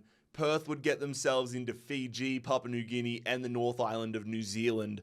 A lot of area covered by this one result, and it is going to go the way of Auckland FC. They're going to win it on a penalty shootout. The upgraded Adam Taggart goes across the ditch. And because they take Indonesia, Hiroki Sakai now gets himself up to an 81. Oh God, I got to fill in all these bloody little islands again. It actually happened. Manchester City have been selected. It can either be Celtic or Everton. Oh my God, who's that going to be? I think that's Celtic. Okay, yeah, it is Celtic. For some reason, I thought it was going to be right on the line. I don't know, I'm tired. Can Celtic pull off the improbable? Nay. Impossible. Celtic versus Manchester City. This is massive. Oh my God. Celtic have sent it to a penalty shootout. Goes to a penalty shootout. But Man City are going to win. Are you joking? I fear that I may have just unleashed the monster. You see so many teams doing well and you're like, oh, they could be contenders. And then you remember, oh wait, Man City are still in this competition. They have just sat back, let teams pick each other off, and now they get themselves into 3 different countries straight away. Howell FC, French outfitter heading northwest. Okay, they're going on an adventure all the way to bloody Greenland. They're going to be pushing for a +4 upgrade as they take on Nacional. I rate it from PAL. I mean, they're going to have to get past upgraded Suso and some other quality players, Isco, but they're going to go ahead and they're going to try getting themselves that +4.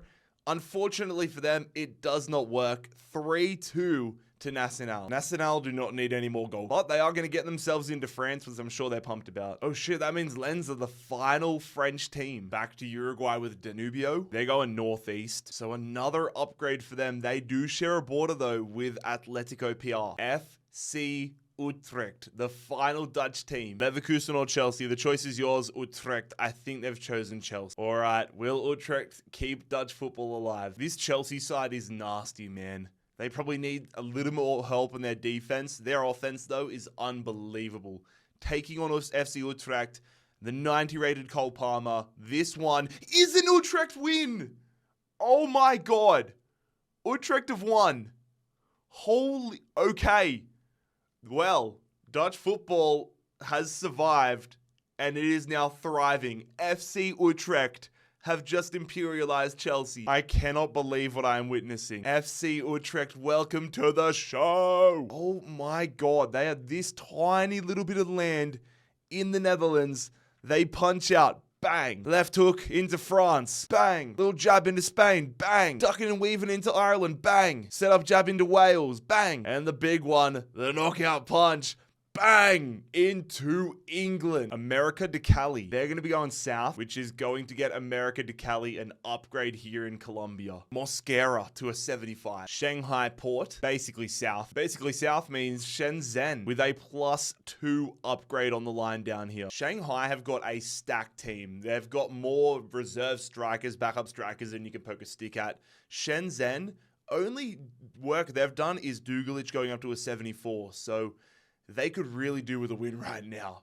How will this one play out in China? Only a few teams remain, and Shanghai Port are going to move on. Dugalich joins their backline, which is actually really helpful for them. And the upgrade of this region right here means Oscar goes to an 84. Bolivar, Northwest. Okay, this is huge. Bolivar, the Bolivian club, trying to take on Tolima and get themselves into Colombia and get a lot of land. Here we go. Bolivar with Rodriguez upgraded to a 75, but Tolima, Lukumi to an 87, and their attacking midfielder to a 75. Who plays on? It is Tolima. The Colombian side continue to move through South America. So to add to their insane front line, they now get a 75 rated left winger and continue to move south. Viborg, southeast. Okay, Viborg are going to be attacking Dundee United. Dundee are on a path of destruction through Nordic football right now. Viborg, the final Danish club. Will they be able to save Danish football like Utrecht saved Dutch? They do not. 2 red cards for Dundee United, but they still get a 4-1 win. San Zalatel heading to Dundee, and with that, Danish football is imperialized. Real Madrid. Real Madrid go east. Oh, that is going to be a matchup with Bilbao. It was slightly northeast. Real Madrid versus Bilbao. Okay, Bilbao have been on a good run. This is the toughest one though. 93 Mbappe. Griezmann and James Rodriguez on the bench. Real Madrid v Athletic Bilbao. It goes to a penalty shootout. Real Madrid are going to win. The depth of this Madrid side is unbelievable. Real Madrid successfully imperialized Bilbao. They have been awoke. I swear, man, if I've worked on this video for the past 4 months of my life and it just ends up being a Man City Real Madrid final, I'm going to be so sad. Hermannstadt, are they going to continue their run of upgrades? They're going to be going southeast, and that is correct, but they now share a border with Aaron Bupenza and Rap Al Fateh. Southeast. Oh, that's going to see them challenging Auckland. Auckland versus Al Fateh. Al Fateh would get a +4 upgrade if they were able to take Australia and a lot of land. As a kid, I always dreamt about Cristiano Ronaldo playing in the A-League. This isn't exactly the route I saw it happening, but here we go. Auckland versus Al Fateh, and Auckland win! Auckland have just beaten Al Fateh. Oh my God. An Adam Taggart brace is going to see Cristiano Ronaldo and upgraded Zellerine and Yannick Carrasco all playing for Auckland FC. Oh my God. 3 months ago, this club hadn't even played a professional game, and now Cristiano Ronaldo is leading the line for them. What a moment. And so with that, Auckland are going to get themselves, oh my God, all right, they're going to get Thailand, they're going to get themselves into India, they're going to get themselves Somalia, and they're going to get themselves into Yemen / Saudi Arabia. Oh my God. Bodo Glimt, they're going directly south, which means a date with Rosenborg. The battle of the upgraded midfielders. Here we go. For supremacy just about in Norwegian football, it goes to extra time. Saltnes is going to get a victory for Bodo Glimt. Huge additions to their midfield, picking up the upgraded Stalnes and also Salatros. That's going to get them all this land in Norway, Finland, and a little bit of Sweden. And that also means a matchup between Dundee and Bodo Glimt, as it currently stands, would result in Norway going to the winner. Oh my God, they've just done it again. Bodo Glimt get drawn again. They go south. Ooh, interesting. So the little bit of left of it is going to see them hit the top of Poland, which is where Malmo occupy. So it is going to be Malmo versus Bodo Glimt. Whoever wins this is going to have a stacked midfield. Okay, here we go. Bodo Glimt, Malmo. Can Bodo Glimt make it 2 wins on the trot? They do not. Grozicki, who Malmo picked up from their win in Poland, are going to move on here. All those guys that just got moved them over to Malmo, including Patrick Berg, upgraded Patrick Berg. And not only do Malmo get a lot of land here, they're also going to get an upgrade because they get this. They have closed off this region in Sweden, which means Larsberg Jonsson gets upgraded to a 76. Botafogo, they are traveling northwest. All right, time for some gameplay. Botafogo attacking my least favorite team to watch, Cruzeiro. Surprise, surprise, 0-0. Cruzeiro, what a save! Death, taxes, Cruzeiro going to pens. 7-6 right now, nobody has missed. Botafogo need to score this one to stay alive, which they do not. Cruzeiro, how the hell are these guys still alive? Another penalty shootout win. And with this victory, they add a 74 rated defensive midfielder. Right now, Cruzeiro, the penalty shootout kings. Staying in South America, Danubio, Southeast. Okay, they're getting this little region here. Another upgrade for Danubio. Argentinos, Southwest. Okay, Argentinos are attacking Defensa. Defensa's team is bloody good. They add Acuna, Banega to the squad. Are they going to keep their run going? Argentinos again. They've got both these teams have been on tears in Argentina, and Argentinos are the team that are going to keep their tear going. They do it quite comfortably statistically. Having a Cunha and a Banega almost seems like a poison chalice at this point. Defensa picking up more land here in Argentina, but that now means they get themselves the state of Victoria in Australia. FC Utrecht Northwest. So that's going to see FC Utrecht trying to expand their land in England, taking on Nottingham Forest. This is the new look FC Utrecht side. It is unbelievable. Only one player remains from their starting 11, and that's Hormans, the right back. Are they going to keep it going in England? They are. Cole Palmer with a brace. Jordan Henderson. FC Utrecht take down Nottingham Forest. Alex Moreno, one of the players heading over. FC Utrecht now sharing a border with Manchester City. Al Ittihad, Southeast. All right, they're going to be challenging Auckland. The winner getting a +2 upgrade. This Al Ittihad team is strong, very strong. Auckland's team is basically the Saudi imports in the offense and an all Auckland, all A-League defense. Is this going to be a step too much for Auckland? It is not! Oh my God. Zella Ryan has done it. Zella Ryan on his debut for Auckland. Auckland have just beaten Al Ittihad. They're going to get Neymar. They're going to get Neymar, Riyad Mahrez. I assume probably Benzema. Holy shit. Big ups the Kiwis. Big up Auckland. You are doing something incredible right now. And because they are going to claim this land, they get the upgraded Sakai, which now puts him to an 83. Uniraya Slobozia, Northwest. All right, an upgrade for Slobozia, taking this territory between all of the other clubs, essentially. Their upgraded player, Pospelov. Rongchang, north, a little west. Rongchang have just taken Mongolia. That's going to be a +2 upgrade again, but that is going to get them now a massive northern border with Dinamo Zagreb. Universitario, northwest. They're going to be taking on ADT. It was almost UCV, but only just clipping ADT. ADT? What a start for ADT. 3 minutes in, taking the lead. And they make it 2. The upgrades for Polo have not helped Universitario to this point. Can they make it 3? They do! This is insanity. 3-0 for ADT. Universitario get themselves back into this one, 3-1. Are they going to pull off a miracle? No, they will not. ADT, what a victory. They're going to get themselves the upgraded Polo, which is a 77 rated right midfielder. Staying in South America, Northwest. Okay, we've seen Everton get a win in this series already. Can they make it 2 as they take on Atletico Tucumán and try to get so much space here in South America? Rodriguez getting upgrade after upgrade for Tucumán. Can they get another one here and take down Everton, who we've already seen get a win in the series? No, we do not. Everton have wiped the floor. Everton have beat Tucumán 4-1. That is huge. We may just have Everton v Everton in the final. They're going to get themselves the 80 rated striker, Rodriguez, and a 71 rated attacking midfielder. Oh, and Everton are also going to get land in Australia and New Zealand. They take a lot of New South Wales and the South Island of New Zealand. My God. Rapid Bucharest, Northeast. Okay, Rapid will be attacking Unirai Slovacia. Not an upgrade in this corner though, because Hajduk Split, like the Romanian map kind of goes down here. What does the upgraded Aaron Bupenza have for Rapid? I mean, they got an upgrade here to Pospelov as well. Upgrades to go around, and it will be Slobocia getting a victory. Very really nice additions to this Slobocia side, spearheaded by Darius Olaru. Slobocia survive as they imperialize Rapid Bucharest. Club Olympia, Northwest. All right, Olympia are in this little corner here in Paraguay. They're going to be attacking Talleres. Talleres are one of the winningest teams in this tournament so far. Is that going to continue? They got the Vidal player. They've taken out Colo Colo.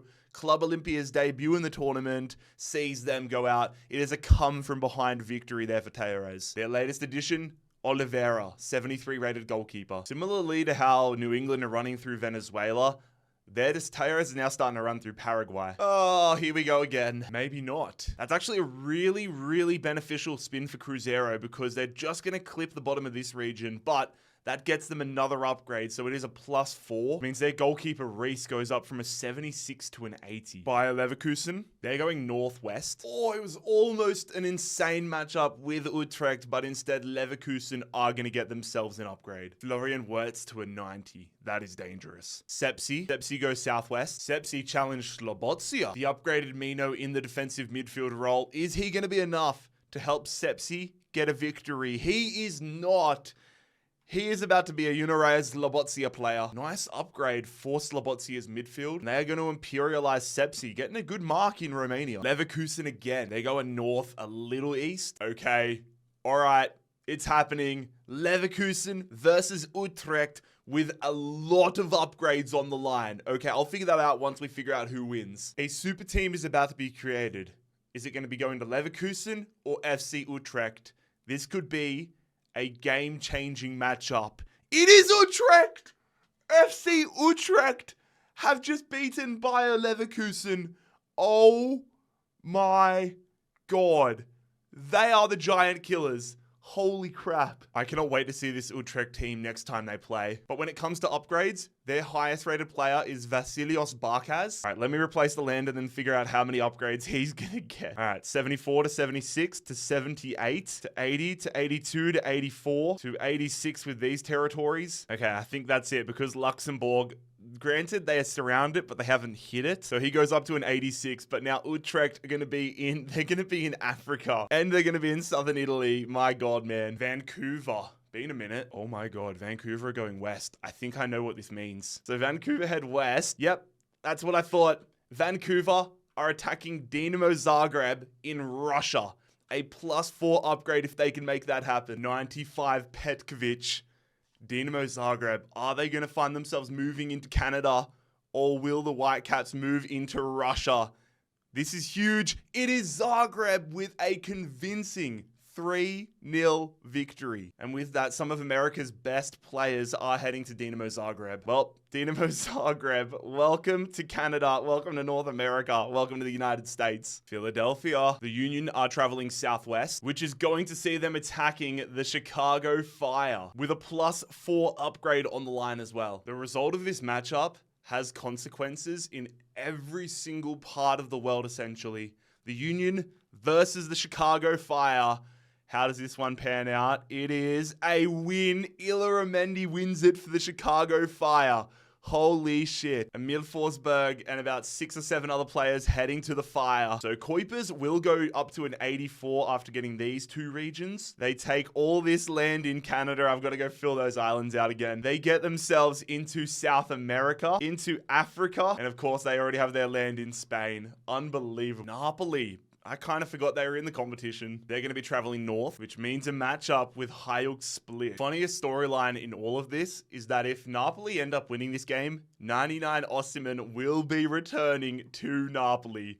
That would be quite funny, but that is not going to happen. Osimhen was determined to make sure that didn't happen. He scores a goal, Hajduk Split continue, and they get even stronger, adding Kvaratskhelia. Naples now belongs to Hajduk Split. Millonarios, they're going northeast. Forgot they had this tiny little... I didn't even need to spin, man. I mean, I guess they could have had a game with Tolima, but it was like a 90% chance they were going to get this upgrade. Not a bad team here. Silva to a 77. Manchester City. City are going southeast. Oh my god. Okay, this is showtime, boys. Man City attacking FC Utrecht. Whatever happens, happens, fellas. Whatever happens, happens. Utrecht have had an unbelievable run. Will it continue? It does! Oh my god. Jordan Henderson, Lacazette, Utrecht. What are you feeding them? What are we feeding them? FC Utrecht have beaten Manchester City. Erling Haaland, upgraded Aiden Morris, Bruno Fernandes, all of these guys joining FC Utrecht. I genuinely thought Utrecht's run was over. I cannot believe it. They're going to move into Scotland now. They're going to move in further into Wales and further into Ireland. Man City have been imperialized. Newport County, north slightly to the west. All right, Newport County are attacking Everton. This is a huge banana peel game for Everton. Cunha, Van Dijk in, upgraded Pickford, some other players as well. It is only a 1-0 win. They dominate statistically though. Everton move on. Newport County are out. And with that, we only have 2 English teams left. Everton and Newcastle United. Independiente Medellin, they're headed west. They're not silly. They know where to go. That's another upgrade for them. Prolazza to a 76 now. Oh god. Newcastle United. There is like a 90% chance they face, FC Utrecht. They had to go perfectly east. Newcastle United versus FC Utrecht. Newcastle United have been hiding in the shadows. Has their strategy paid off? Are they going to be able to shake this and turn it on the head and make themselves one of the world's best teams now against Utrecht? Oh, they do not. FC Utrecht continue. I can't string a sentence together, but Heung-min Son continues this unbelievable run. And that, ladies and gentlemen, is yet another Bruno heading Utrecht's way. Everton are officially the last standing English club. Holy shit, I forgot that Daejeon Hanna still existed. South a little east for them. Daejeon Hanna are attacking LAFC. If whoever wins this, they'll get a +4 upgrade for these 2 regions. Messi back into circulation after that junior loss to LAFC. If LAFC win this, Olivier Giroud will be the latest player to enter the 99 club. Will that happen for the Scorpion King? It will. Dennis Bouanga gets LAFC the victory. Confirmed, no teams left in South Korea. LAFC have got themselves a +4 upgrade. Olivier Giroud, 99. Millonarios again. Keep calling them Millonarios. I think it's Millonarios. They're going southwest. So that will see them taking on Tolima. They want to get a lot of land here. And if Millonarios can get this win and get 87 Lukumi, that would be huge. Millonarios, what a goal. They take the lead early here in the second half. Header. Oh, they get a second one here. Quick succession of goals. Get your shovels out, lads. Tolima's run is over. Millonarios are going to get 87 Lukumi. So an 87 right midfielder, a 75 rated attacking midfielder, and a 75 rated left winger. They are about to get so much land here in South America. Goodbye, Tolima. Back to Romania we go. FC Hermannstadt, northeast. Hermannstadt attacking Slobozia. Slobozia getting stronger and stronger. Mino joining their defense, joining their midfield. Hermannstadt do have their upgraded striker, 71 rated, and Hermannstadt are going to get the win. Wow, they were up against it, but they are going to move on. I thought Slobozia had that for all money, but clearly I was wrong. Hermannstadt Moving on in Romania, down to our final two there. Hey, Dinamo Zagreb. I'm not going to lie. I'm hoping they pull us south. They pulled us south. Oh my God. Okay. Dinamo Zagreb are attacking Rongcheng to get themselves into China. That 84 Romulo is going to have to do some heavy lifting right now for Rongcheng. Are they going to survive, or will Dinamo Zagreb move themselves into China? This is massive. This is massive. 3-0. 3-0. Dinamo Zagreb have thumped them. An already unbelievable offense gets even stronger. Dinamo Zagreb.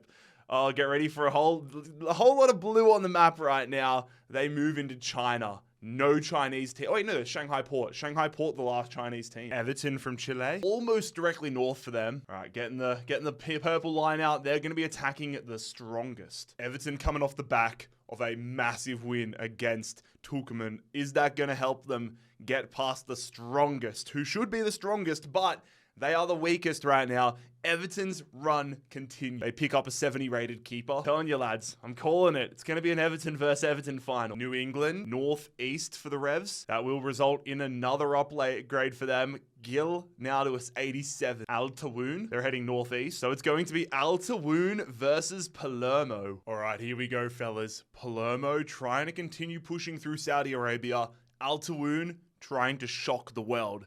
It is a penalty shootout win for Palermo. With Al Tawun being imperialized, Al Qadsia are now the only Saudi League team remaining. Cluj from Romania, they're heading west. Oh, I thought that was going to be Dinamo Zagreb, but it is going to be another upgrade for them. UCV, northeast, another upgrade for them as well. Mina is now 84. Sturm Graz for the first time. Sturm Graz, where are they going to be starting off? They're going to be going northwest. But the northernness of it means they take on Rapid Vienna in an all-Austrian clash. This would be a massive way for them to start off here. Sturm Graz, Rapid Vienna. Rapid Vienna have been stuck into their work, but their work is going to come crumbling down. Sturm Graz, maybe a late run for the Austrians. Few men going their way, including the upgraded Bergstaller and Alexander Dragovic. And that makes Sturm Graz the final team remaining in Austria. Club Nacional, they're heading east. That's probably the best move for them. They get an upgrade and they don't get any borders extended. They're going to get Nunes to a 75. Benfica, directly west for Benfica. Where is this going to end them? I'm just going to follow. Oh, they skipped the islands. They're going to hit America. They are. Oh, they're getting the Chicago Fire. Benfica versus the Fire. Upgraded Di Maria. Gyökeres into this Benfica side. Chicago Fire have Lucho Acosta. They've got upgraded Kuipers. Roman Berkey. Very interesting matchup between the Portuguese and the Americans. And it is the Portuguese in extra time. Benfica have just shaken up the world. Benfica gets so many good additions to their starting 11. And I've got some work to do to this map. They're going to get themselves in America, Canada. I've got to fill in these bloody islands again. But Benfica become the first European team to get to South America. And they also move down to Africa. And they also get land at the top of Spain. And they get the island formerly belonging to Santa Clara. Oh my God, Benfica again. Oh my God, they're hitting exactly where they went last time. Directly west again, northwest. Benfica did all that just to get the upgrade of Michigan, which will send Angel Di Maria to an 87 overall. Celta Vigo, they're going to be heading north, a little west. Of course they are. Celta Vigo attacking Benfica. Lucho Acosta and Angel Di Maria playing on the same team is just absolutely beautiful. Let's see if the beauty translates. The beauty does translate. Acosta scores. Gyökeres red carded. Forsberg, it's the MLS boys getting Benfica the win here. And Benfica get their third 84 rated striker. It has been a good little period here for Benfica, trying to become the second team in a row from Portugal to win Imperialism. Shelbourne, northeast. So that's going to see them trying to take over the Scottish part of FC Utrecht. If they pull this off, that is going to be ridiculous. If Shelbourne were able to pull this off, it would be the biggest upset in Imperialism history. Are they going to do it? Are they? No, they are not. 3-0, probably as expected. Hey man, at least they gave it a crack. Utrecht get more land in Ireland. Sligo, they're the final team in Ireland. I was just wondering when we were going to get Rangers. Rangers head southwest, which is going to be an upgrade for them. Rangers getting this area right here. That's Rangers' first upgrade. It goes to James Tavernier. Emiliano, they are heading southwest. Okay. Talleres trying to take out another side here from Paraguay. Talleres are trying to take out another Peruvian side here.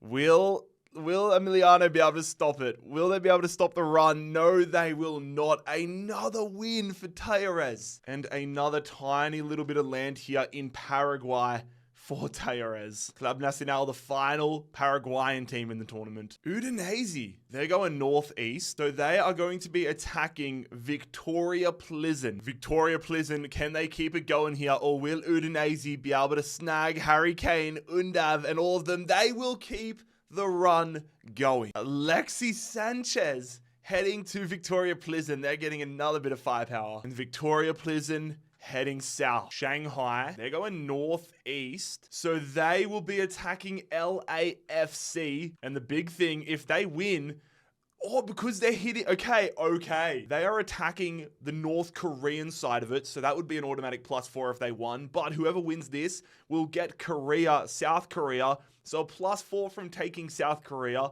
and then a +4 again on top of that for these regions down here. So if Shanghai Port win, they're going to get a +8 to Oscar. And if LAFC win, +12 for Oscar.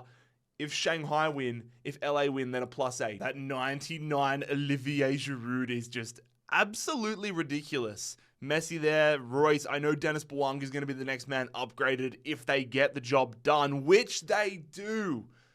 Okay, that is absolutely huge. LAFC getting the win here. They move into China. They also take Korea. They're going to get themselves Oscar, the upgraded Oscar, along with a million other players. But Bouanga, he goes from an 80 to an 82, 84, and then for taking all of South Korea, 88. And so now it becomes a battle between LAFC and Dinamo Zagreb as to who wins China.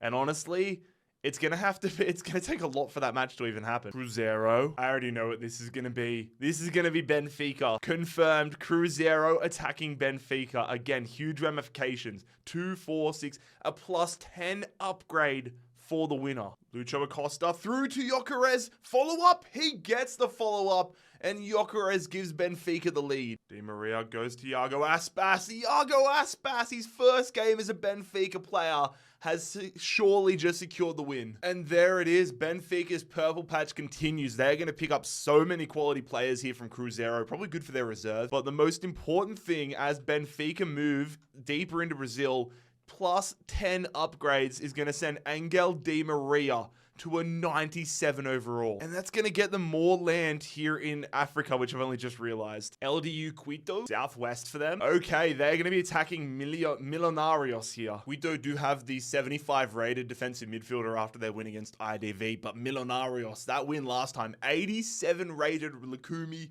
the right midfielder, and so many more pickups. They would have to be the favorites. And they act like it as well. 4-1. Millonarios, they could be the team to beat in South America. They're going to add a 75 rated defensive midfielder. Tachira, they're going to be going west, a little north. Okay, they're going to be attacking LAFC. The Colombian side trying to get a massive result. Giroud 99. Bouanga upgraded to an 88. Oscar about to make his debut. This will be huge.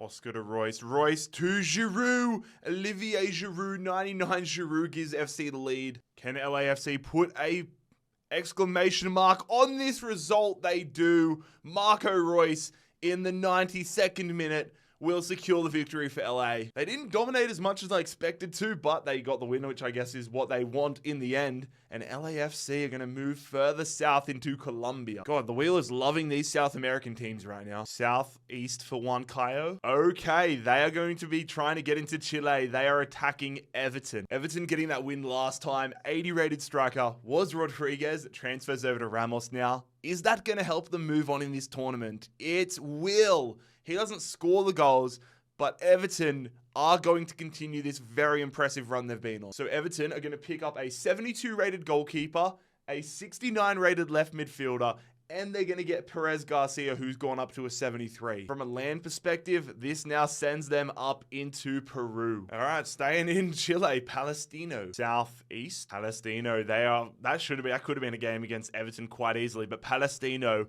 are attacking Talleres. Talleres have been on such an impressive run. Palestino, I'm sure, would love nothing more than to shake everything up, and that is exactly what they are going to do. Palestino are going to take out Talleres 3-1.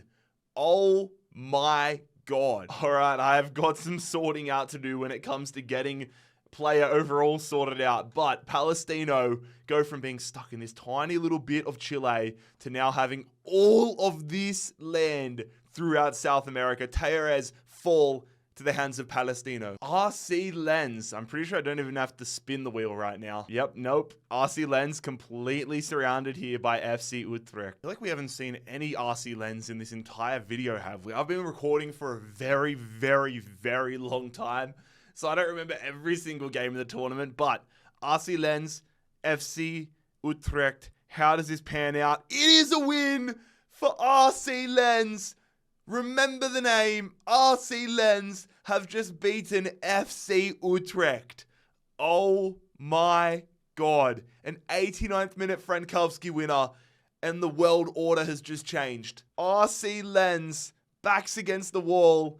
They're going to get so much land throughout the world. Paint the world yellow. Oh my God. FC Utrecht went on an incredible run, but it has come to a conclusion. Oh my God. RC Lens, welcome to the show, lads. Danubio, Northeast. Oh my God, I actually do not believe it. Danubio are finally going to get a game. They are attacking Atletico PR. Danubio have had 3 upgrades to this Geo fella in between the sticks. Will that be enough though? Atletico PR have an unbelievable team right now. So many victories, but Danubio are going to move on.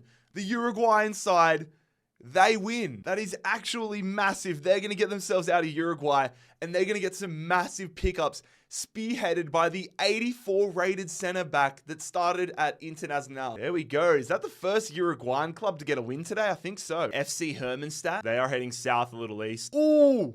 Okay. Hermannstadt are attacking Hajduk Split.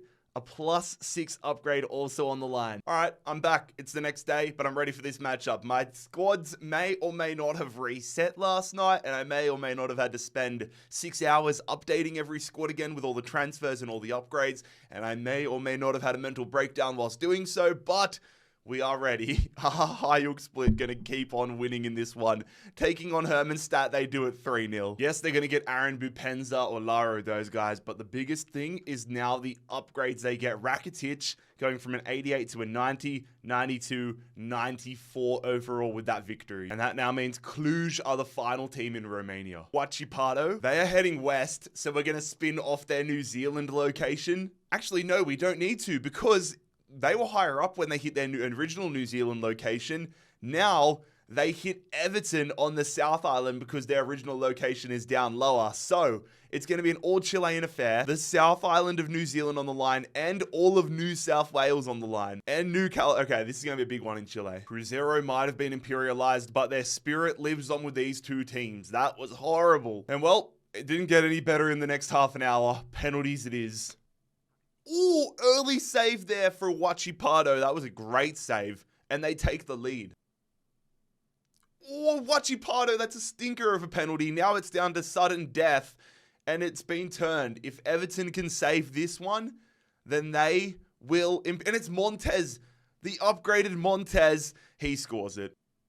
Madrid has his penalty saved, though. And once again, Huachipato could win this one. Castillo scores it. Huachipato are going to move on in this competition. Huachipato about to get a boatload of players joining them, spearheaded by the 80 rated striker that was once Rodriguez. They're also going to take the entirety of New South Wales, my home state. And Huachipato also collect the South Island of New Zealand. The final team in India, Mohammedan. So it's southwest for them. Oh, only just missing out on an upgrade here. They are attacking Auckland. So what that means is whoever wins this one will get a +8 upgrade, +4 for these two regions, and a +4 for taking India. That's either going to get the defender from Mohammedan up to a 99, or it's going to get Sakai up to what, 91? This Auckland team is unbelievable, man. Unbelievable to look at here. And the one thing you look at is their defense. They've got Sakai, but if they win this, then they get the upgraded 94 rated defender from Mohammedan. This is huge, man. I think his name's Ogile.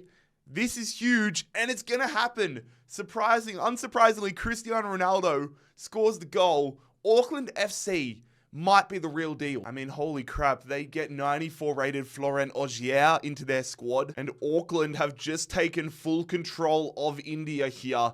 They control India, and that gets Sakai up to a 91 overall. Ridiculous stuff, man. Club Nacional, southeast for them. They're going to get themselves another upgrade. They now share more of a border here with Danubio. They've been really good with they've been really lucky, I guess. You can't pick where you want to go, but they've been very lucky. Auckland FC are up once again. They're traveling southwest. Okay, lads, strap onto your seats. Auckland are trying to reclaim New Zealand. They're taking on Huachipato. Bro, I cannot stress how much I dislike Huachipato when it comes to gameplay. 120 minutes have gone, and they just passed it around essentially the whole time. At least Auckland tried to score. Huachipato would get the ball and just pass it. So again, it comes down to penalties here. Paulson, the keeper for Auckland, and there's going to be a goal here for Huachipato. Cristiano Ronaldo. Oh my God, I thought he missed that. Saved! It's sudden death. Huachipato have had their save. So now, Fofana, the midfielder, needs to score, and Auckland's run will continue, which it does. Huachipato's reign of terror is over.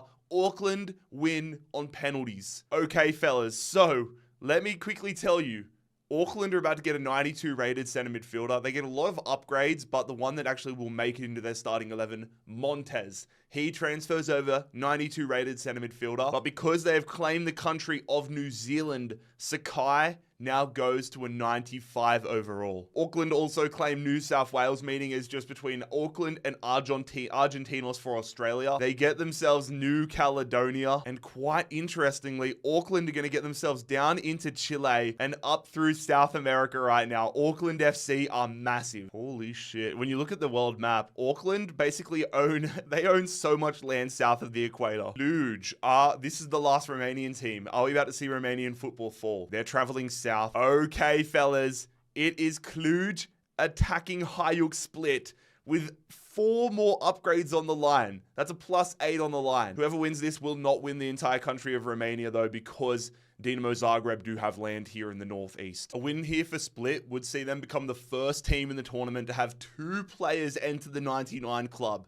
They're taking on Cluj. On paper, they should be winning this game, but in reality, will they do that? They do. Hajduk Split, this phenomenal run continues. Both the Croatian teams stay alive here. Split take this land, meaning 94 to 96 to 98 to 99. And as the second highest rated player on Hajduk Split, that now means Lavaya gets all of the upgrades from here on in. So he goes from a 76 to a 77 with this one area here, now up to a 79. Hajduk Split. Huge. UD Almeria. They head west. The Almeria will be attacking Club Nacional. Almeria freshly relegated to the second division of Spain after a shocking season last year. Nacional have been on a good run. They've got upgraded Suso, upgraded Souza. They've got themselves Isco Disco as well. How will this one play out? It is going to be a 3-1 win for Almeria. They're about to go from having no land to a lot of land. Not only that, but the massive addition of Suso. Welcome to the tournament, Almeria. Maybe they're trying to time their run. They get into Africa as well, get into the south of France, get themselves up to Greenland, and into the United States. San Lorenzo, north, a little west. Okay, they're trying to become the final team in Argentina, attacking Argentinos. With that win against Defensa last time out, Argentinos improved their squad significantly, getting Benega, getting Acuna into the squad. San Lorenzo's only involvement is an upgrade to Iker Muniain, so I'm curious to see if they've done enough. They certainly have not done enough, and they just get even stronger. The upgraded Iker Muniain joining Argentinos. God, I had the hiccups there, but Argentinos gonna be the final Argentinian team remaining, and they extend their land in Uruguay. Dundee United. They're traveling west a little north. Oh shit, okay, so this is Greenland. I forgot to give this to Greenland initially, and that is where Dundee United are gonna hit. I was about to give them an upgrade before I realized. Let me color that correctly right now. That means Dundee United will be facing Almeria. Dundee have been on a generational run, but will they be able to keep it going? They have dominated the Nordic countries. Can they beat a Spanish one now? Dundee do! Zanelli in the 3rd minute. Dundee United. Okay. This is okay. They might actually have a chance. They're going to get Suso. They're going to get Isco. They're going to get an upgraded goalkeeper in Maximin. They're going to get Sousa as striker. But because they are technically attacking a country here, this is Greenland territory, they are going to get a +4 upgrade to Ryan Strain, who now goes to a 75 overall. Dundee now have Greenland. And they're into Spain. And they're into Africa. And they get this island here. And they get themselves into the south of France. Dundee United, this has been unexpected. Como, Cesc Fabregas's Como. They're traveling east. Como will find themselves attacking Victoria Pleasant. Sanchez coming into this Pleasant attack is deadly. Their attack is just a different level. Can they take down Cesc Fabregas's Como side? They do not. They actually get pumped. Catrone has scored a hat-trick there. Okay, Victoria Pleasant, they're out. Harry Kane is now a Como player, and one of the big early runs in this tournament has come to a conclusion. Como with a massive result here, taking over a significant chunk of land. Club Nacional, southeast. There is going to be no more dodging for them. They are attacking Danubio of Uruguay. Danubio, what a finish. Danubio on the edge of the box and on the stroke of halftime. Oh, what a finish!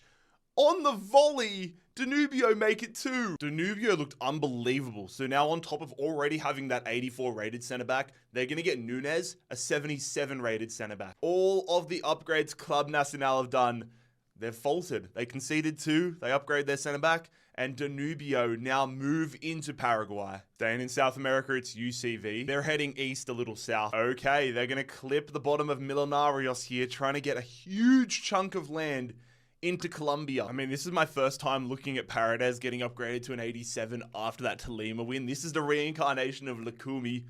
Millonarios been doing a great job. Will they continue it? They will. 2-0 over UCV. And after all of those upgrades for Mina from UCV, he's now going to Millonarios. So that's an 84 rated player joining them, along with a 77 rated striker. Millonarios, there are a few South American clubs here who I think could genuinely do some damage. Dinamo Dresden, they are traveling southwest. Okay. Dinamo Dresden attacking Como. And the winner gets a +4 upgrade for these 2 areas. Okay, here we go. Dresden have been the upset kings, and I would put nothing past them. But this might be their match. The 3rd division team versus the 1st division team from Italy, and it is Dinamo Dresden.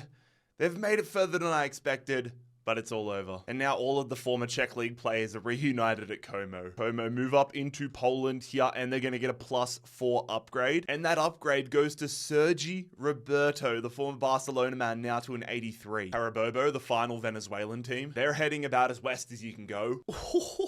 It was almost a matchup with LAFC, but they have escaped it from this little bit of the region. They're going to jump into Colombia now, getting themselves another upgrade. Independiente Medellin, they're heading northeast. That is going to get them an upgrade right here. They now share a border with LAFC, or more of a border. If they had had a win throughout the series, they would have got +6. Millonarios, they're going to be going east a little south. So that is actually going to work out massively for Millonarios. Not only do they get this region right here, but because they've had a win inside of, I believe this is Brazil, they get this region and this region, which will see their goalkeeper, Montero, heading up to an 81. IFK Varnamo, they are traveling east. IFK Varnamo attacking Malmo. Malmo have been breezing up in these Nordic countries. We haven't seen Varnamo yet, so let's see if they can break it with their first attempt. They almost do. it is a statistical domination from Malmo, as they are going to move on regardless. They'll grab themselves Gustav Engvall, and Malmo claim the title as the final Swedish team. Al-Qadisiyah, they're headed southeast. Al-Qadisiyah are attacking Auckland. Auckland FC, all right. The upgraded Aubameyang. All right, this is going to be interesting. I'm in awe of the team that Auckland have built so far, no pun intended. Auckland, their defense is unbelievable. They're a couple of additions away from being legitimate contenders. Halverson up to a 92 after the win against Huachipato. Al-Qadisiyah, though, have got a great side. Aubameyang, they're going to Chris Smalling, but they're going to win! Benzema and Mahrez score. Okay. Auckland, I'm not going to lie, they're the team I probably want to win this whole tournament at the moment, the Australian/New Zealand connection, but Auckland have got another win. So Auckland are going to get upgraded Aubameyang, Chris Smalling, and Fortounis to their side, and they're going to expand their reach throughout the Middle East, getting land in Saudi Arabia. They're going to get Bahrain here. They're going to, oh my God, man, they're moving into the Middle East. They're moving, this Auckland team, unbelievable. And with that, there are no Saudi teams that can win Imperialism this year. Argentinos, they are traveling north, which is going to be an upgrade here for them in Argentina. That upgrade goes to their goalkeeper, Diego Rodriguez. Penarol, they're going to be going south a little west. It's not west enough to have them Argentinos, though. They're going to be taking the two smallest teams left in the game and taking each other on here in Uruguay. Oh, early goal on the board there for Nacional. And Penarol find an equalizer late in this one. That's a hit. Oh my God, they hit the crossbar from there. How have they hit the crossbar from there? That would have been a miracle if Penarol equalized, but they are not going to. Club Nacional picking up a 76 rated attacking midfielder. Penarol, one of the final one and dones. Sao Paulo. I think I know what this is. Yep. Sao Paulo attacking Benfica.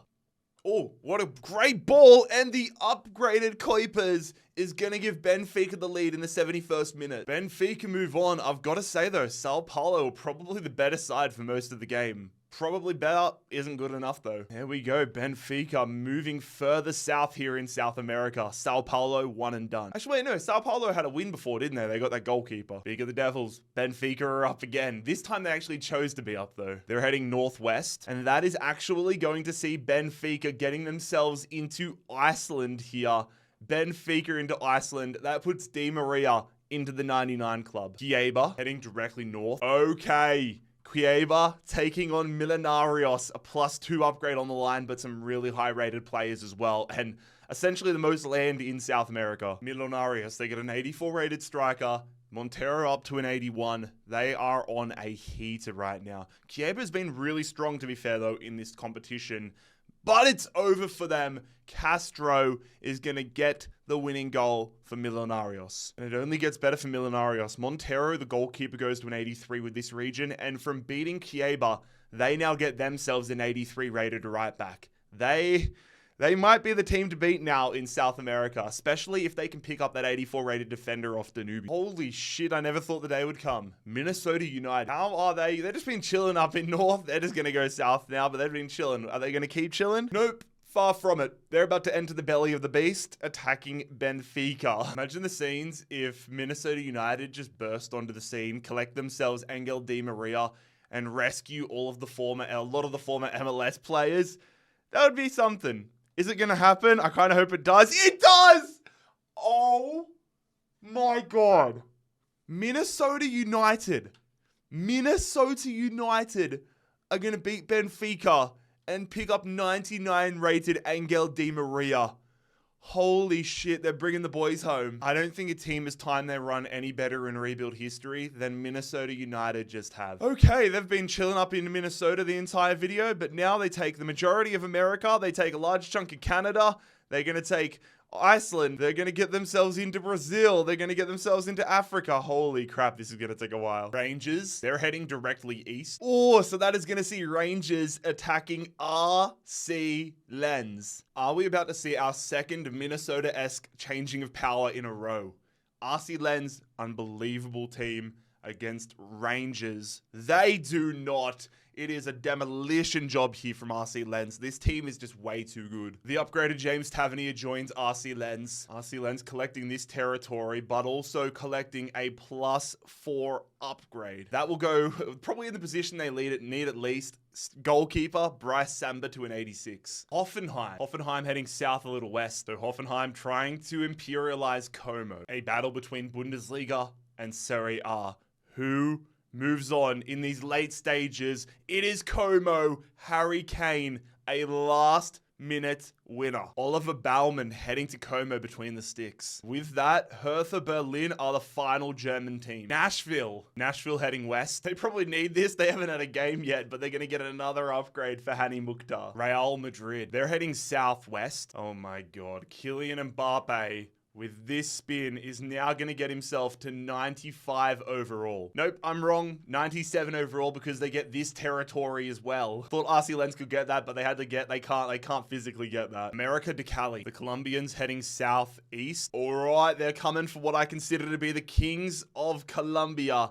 Millonarios, a +4 upgrade on the line for whoever is successful. And what often feels like the case way too often with these South American teams, it's a scoreless draw and we're off to penalty. It is 9-8. Nobody is missed. If Velasco does, then America de Cali's imperialism is over. And it has. The upgraded Montero is the hero in the shootout. Millonarios, their run continues. So that is huge. Mosquera will be the man heading across to Millonarios, upgraded Mosquera. And with this win, Silva upgraded to an 81. I'm not sure why Mbappe's face is showing up, but it's Raul Tomiyapo. They're heading south. All right, Raul Tomiyapo are going to get themselves an upgrade. Maybe that's some sort of omen that they're going to end up beating Real Madrid and get Mbappe. They need to go on a run of upgrades, to be fair. Graneros to a 68. LAFC, they're heading northwest. Okay, I was curious if that could happen, but given their current trajectory, they take what I believe is that New Mexico? No, that's Arizona. My maps are all thrown off now with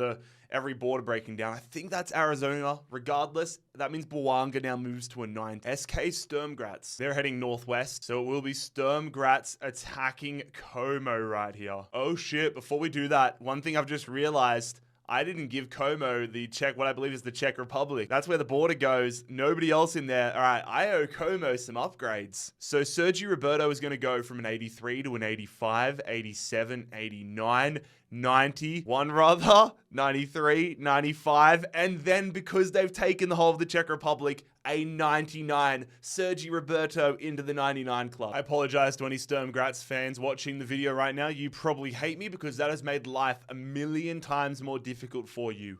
99 Roberto, 90 Harry Kane.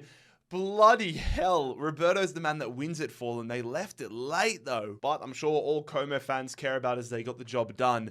They have now taken out Sturm Graz and all of Austrian football. And well, because they have now cleared Austria's border, that is another +4 upgrade coming Como's way. Emil Odero heading to an 83. Oh my God, we're down to the few amount of teams now that you can actually see the club logos for the most part. Not sure why 4 teams have Mbappe as their logo though. I think that's glitched out. Okay, so the one that doesn't have the logo is Karabag. Karabag heading southeast. Okay, Karabag are coming for Auckland, but this would be a +4. I believe this is where Iran used to be.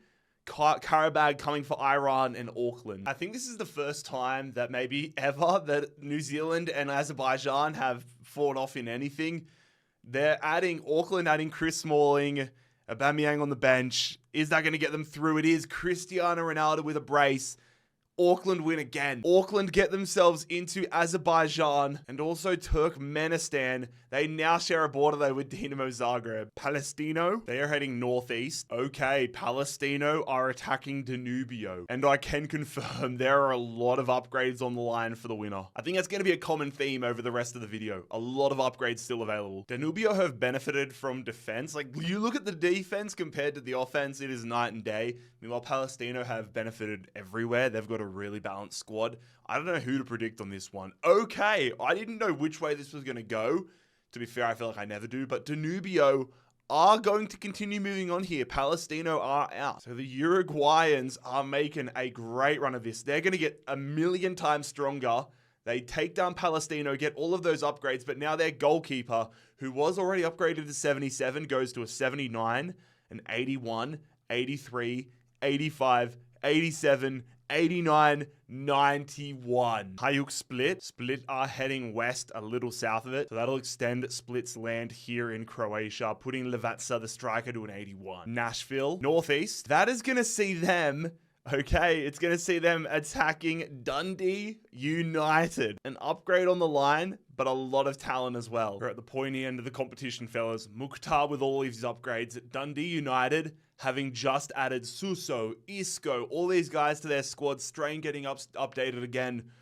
How's this one going to pan out? It is another win! Dundee United winning 3-2. The upgraded Hani Mukhtar heading the way of Dundee United. And Dundee are also going to see Strain getting up to a 77 after this win, taking this land here. South Carolina, I believe that is. Corinthians, it can't be an omen anymore when 4 teams have Mbappe down there. So they'll be going southwest. All right, Danubio up again. Corinthians attacking Danubio. Corinthians are trying to do the old Minnesota United method. Hide, strike, and haul. Can Corinthians get a massive improvement to their back line? They will. An 87th minute winner. We have a late shake-up in South America. That is because Corinthians, the final Brazilian team, stay alive in this competition. They have imperialized Danubio. Good to see a bit of red on South America again. Carabobo, they're heading north. So that is yet another upgrade for Carabobo. They are probably in the best position in the world right now to just keep getting upgrades and not have to have a game. Hayuk Split. Oh my god. I think I know what we're about to witness, lad. Yep. All right. Hayuk Split are attacking Dinamo Zagreb. The battle for... Okay, there is a lot to unpack right now. Not only are there a billion players that the winner will get, the winner will also get these 4 final remaining regions in Croatia, all of these remaining areas in Romania, and then a +8 for taking Croatia and Romania. Oh my god. Okay, let's just get into it. We're at the point of the video now where every single matchup is going to have cooked results. Let's see how this one goes in Croatia. It is a 1-0 win for Dinamo Zagreb. Dinamo Zagreb are going to win here via Petkovic. Ivan Rakitic, Osimhen, Varashelia, all these guys heading over to Dinamo Zagreb. Okay, so Dinamo Zagreb are going to get this land, this land, this land. Petkovic goes from a 95 to a 97 to a 99. Next man up for Zagreb is Martin Baturina. So he's a 76. He goes to a 78, 80, and then 84 for completing Croatia. God, 86, 88, 90, 92, 94. 96, 98, 99. Next man up after him is Josip Misic, 73. Okay, so we've got 74 for this leftover one, 76, 78, 80, 82, and then +4 for completing Romania, 86. Jesus, man, look at all of that land now. Real Tomiyapo, they're heading south. Okay, Real Tomiyapo putting Corinthians' new upgrades immediately to the test. To be totally honest with you guys, I don't like Tomiyapo's chances. They have Graneros as 1 upgrade, but Corinthians' team is head and shoulders above. I assume they're going to win. They should be winning, and they do not. Right, this is why my opinion doesn't matter. This is why my opinion does not matter. Tomiyapo are going to take down Corinthians. That is craziness. Dude, these South American games are so unpredictable. Corinthians get an unbelievable team and then lose to a team whose highest rated player is 68. Make it make sense. Tomiyapu's new highest rated player from the default squad is now 70 as well though. Sligo Rovers. They're going to be heading northwest. So that's going to see Sligo heading up to Greenland, trying to get themselves a +4 upgrade and a lot more talent as they attack Minnesota United. Minnesota's offense is class, but then their midfield and defense is absolutely garbage. Let's see if Sligo will capitalize on that or not. They will not. 3-0 to Minnesota United probably should be expected. Minnesota are going to get themselves into Ireland though. Sligo imperialized. New England, they are heading northwest. Okay, the Revs are going to be getting Minnesota right back into it. There are some upgrades on the line, though, here in both the United States and in Canada. The 87 Carlsfield has been the bright light of New England. They have dominated teams on the park, dominated Venezuelan football more than they have American, but their run is over. Gyökeres and Kuipers score. Minnesota United have ended New England's run. Their offense continues to get scarier and scarier. But for Minnesota United, their upgraded player is going to be Robin Lodge, 75 right now. But as we move to the map, he's going to go from 75 to 77, 79, 81, 83, 85. Minnesota also moving themselves down to Puerto Rico and into Venezuela. Tenerife, they're going northwest. Look, there is a lot of islands around here. I'm going to put them up against Minnesota United. Minnesota United went from having no business to just being involved game after game. Gil in his first game here. Tenerife have only had the one upgrade to Angel is 74. This should be a win for Minnesota, and it is. They're doing really well. Kuipers getting a hat trick. Minnesota move on. Angel gets a goal, though. So that will put Minnesota United down here off the coast of Africa and also into Africa even further as they move into Morocco. Oh my God, Jesus. They've been pulled again. They're going northwest. So that is going to put them right up the top of the country here. They're actually moving them into Canada. They're going to take this region of Canada. Lord up to an 87 now, which will probably get him enough to get him into the starting 11. Universitario. They're heading northeast. All right, lads, the Bolivians, they're trying to take down the beat. This is a big call for them. All right, attacking Millenarios. We've seen the Peruvian Universitario already out of the competition. Will the Bolivian one meet the same fate against the big dogs of South America? They will. No surprises there. Millenarios, that was a banana peel game for them. They survive it and they conquer another team. Independiente Medellin, they're going to go northeast. Okay. Medellin attacking LAFC, a +4 upgrade on the line as well. And there we go. Scoreless after 90, which I find surprising. Another penalty shootout. I'm getting sick of these.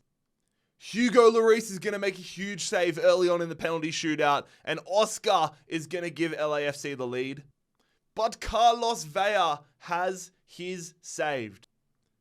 And Lee Dong-kyung has his saved.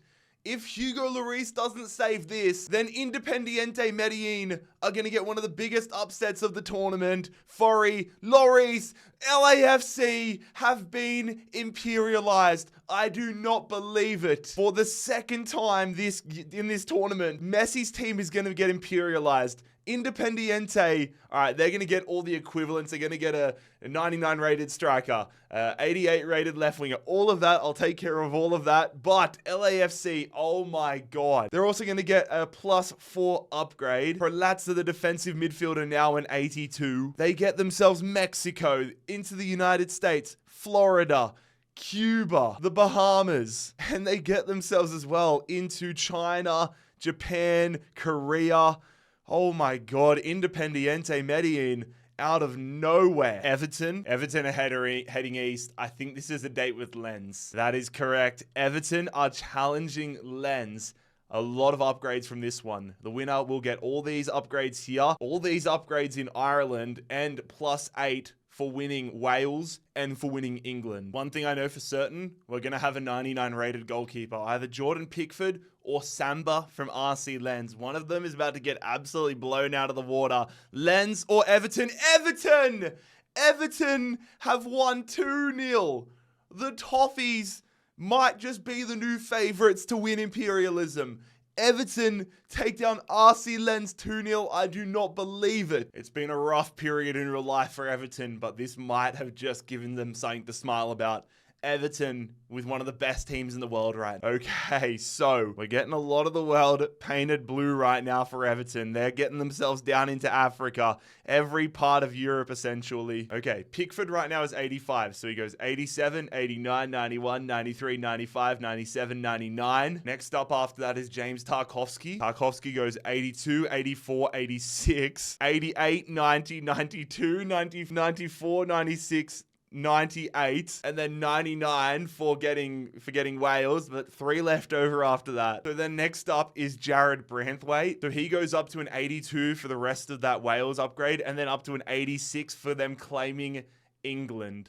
Unreal. ADT heading northwest, which will see them narrowly missing out on an upgrade, clipping this corner of Millenarios. ADT picking up that 77 rated right midfielder after their victory against Universitario. Again, we all know how good Millenarios have been. They just need to keep on. Yeah, holy shit. 4-0. Millenarios could give some real trouble to the European boys. I keep banging on about it, but they just have given me no reason not to believe that they are a serious threat in this competition. They take out yet another team here in South America. Palermo. Been a hot minute since we've seen Palermo. They are going northeast. Oh my god. Palermo are attacking Everton. This team, holy shit. Where the other teams lacked was the defense. Everton's defense is crazy. Tarkovsky, it won't let him get to a 99, but just know every stat, even his goalkeeping ones, are 99, so he's essentially as high rated as he can get. Will Everton keep it moving? Or will Palermo? I mean, Palermo's got a great side, but Palermo cannot make it happen. It is a 4-2 victory for Everton, and even more unbelievable additions joining Everton. This map, it basically belongs to them now. Palermo had so much space. Everton get 3 countries in Africa now. They're into the Middle East. Oh my god, man. Everton out of nowhere. And that is going to be a +2 upgrade. This tiny little area for Everton. So Branthwaite to an 88. And if they happen to have a matchup with Como, like, that's all going to go to the winner. Katolika, they are headed southwest. Okay, I thought that was going to get them an upgrade, but they are going to be the latest team trying to take down Millenarios. Katolika going to be the team to take out Millenarios. They've got a better team than a lot of the most recent challengers, but they had the lead there in the 68th minute. Millenarios, Castro, of course it was Castro. They're going to take the lead and they're going to get another victory. At this point, Millenarios don't even want to have any games. They're not going to get much from many of these teams, especially these ones. But Katolika are the latest done. Como, are they going to take on Everton? They're going to be heading northeast. So that is not going to be Everton. That's not even going to be a game at all. Como are going to get themselves another upgrade. Odero to an 85. Minnesota United. They're heading south, meaning they will be challenging Dundee United, an upgrade on the line. 2 of the teams I have a soft spot for in this competition going head to head. Dundee United, fresh off beating Nashville versus Minnesota. How does this one play out? It is a Minnesota win in extra time. Dundee United, it has been a pleasure, friends, but it is done for you. It is over. Minnesota getting even more reinforcements in areas they don't really need, especially now that Lott is going to become an 89 after that victory. They take more land here in America. They get themselves Greenland. Into Scotland, more of Greenland there. Into the Nordic countries. There's not many colors besides blue at the moment on the map as well. And they extend their reach in Africa, just like Everton. Delphin Mbappe SC. Delphin heading east means they are going to get themselves an upgrade. Timing their run incredibly late. Harass to a 71. Real Madrid, the one team that still scares me despite how little work they've done. Real Madrid traveling southeast. Real Madrid are going to be challenging Everton. Oh, here we go. Dybala into the starting 11. Branthwaite up to an 88. But do not forget, Real Madrid have 97 Mbappe. This might decide who wins the entire Imperialism. And it is going to be Everton winning via James Tarkovsky. Everton have taken down Real Madrid. Oh my god. It happened. Kylian Mbappe is an Everton player. 97 Mbappe. Oh my god. And because of that victory, Everton are going to get themselves an upgrade as well. That's going to see Branthwaite hit 90.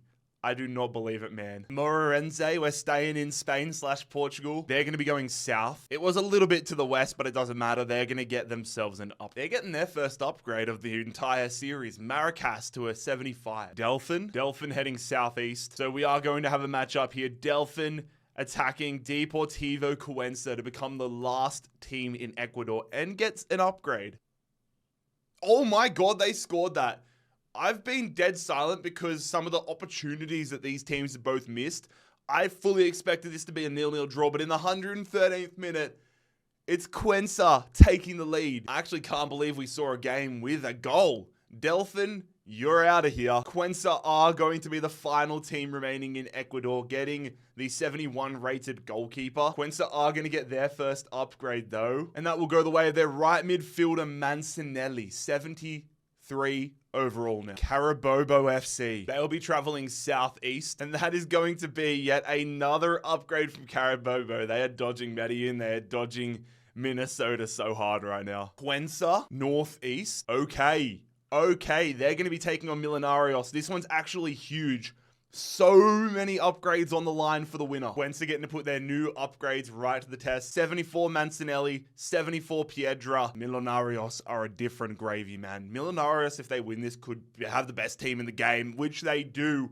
4-2. Okay, let's go see how much of an upgrade they're going to get. So first things first, give them this territory. Montero, currently at an 83, 85, 87, 89, 91, 93, 95, 97, 99. And then Silva, currently at an 81, is going to go 83, 85, 87. And because they took Ecuador, that's now 91. There will be no winner from Ecuador this year. Moreirense, they're heading south. Okay, again, I don't feel like I don't need to say this anymore. A lot of upgrades on the line with this one. Moreirense attacking Minnesota. This Minnesota team has grown so quickly. Lod to an 89, and if they win, he's probably going to hit 99 if I had to guess.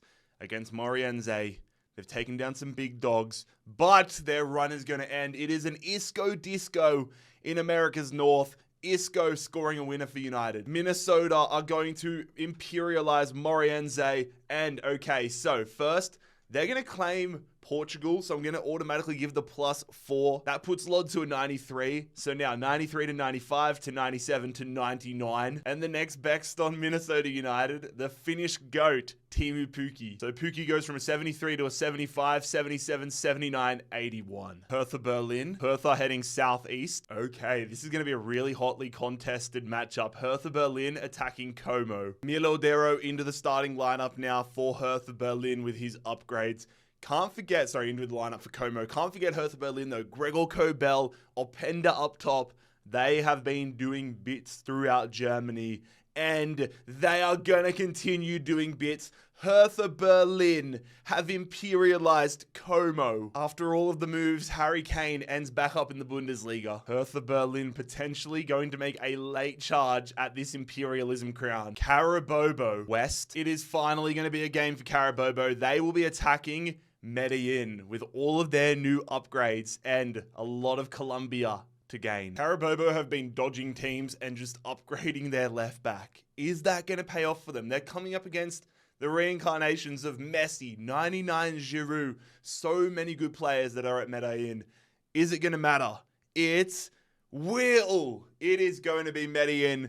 They're going to get another victory here. Carabobo's dodging techniques do not pay off. They have been imperialized. And so Prulazza, he's going to get some upgrades. 82 to 84 to 86 to 88 to 90 to 92 to 94 to 96 overall. Medellin are getting stronger and stronger. But fellas, if you can see your team, then congratulations, because you've made it to the final 10. Real Tomiyapo, straight down as an arrow. Okay, Tomiyapo, it was almost Auckland, but they're going to be versing Argentinos, the country of Uruguay on the line. The Yappers versus the Argentines. Munain into this Argentinos side. Is he going to be a difference maker in this one? He is the difference maker.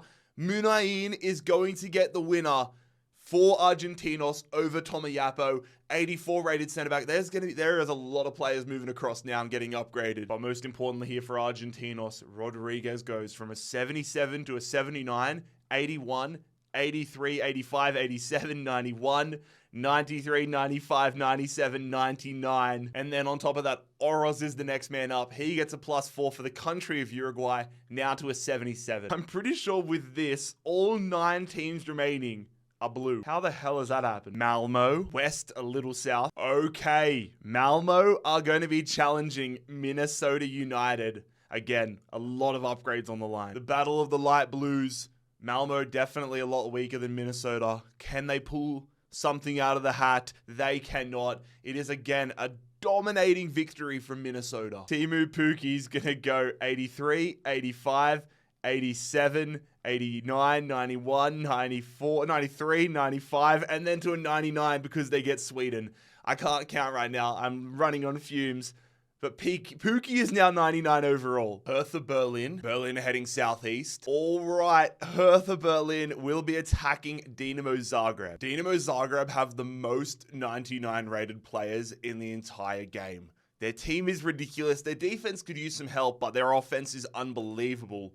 Are they going to take down Harry Kane, Openda, and Hertha Berlin? Who's going to make it to the final 7? It is Hertha Berlin! Oh my God! Hertha Berlin has just beaten Dinamo Zagreb. Oh my God. All of these 99 rated players could not help Dinamo Zagreb. Hertha Berlin have just gone bang. Not only have they gone bang on the park, they've gone bang on the global stage, taking all of this land. Oh my God. They also move now into North America. Dinamo Zagreb's run is over. Minnesota United, they're heading southwest. And so that will see Minnesota United attacking Mexico here. Independiente Medellin. But if they win this Minnesota, they get a +4 upgrade for directly attacking Mexico. Medellin in the box here. They square it. Independiente Medellin are going to take the lead. Di Maria through to the 99 Pukki and they equalize straight away. Ball in behind. They hit it and that is 2-1. Independiente Medellin are going to reclaim the lead. Hani Mukhtar, 99 Lod, they're trying to get back, and it's tied up again.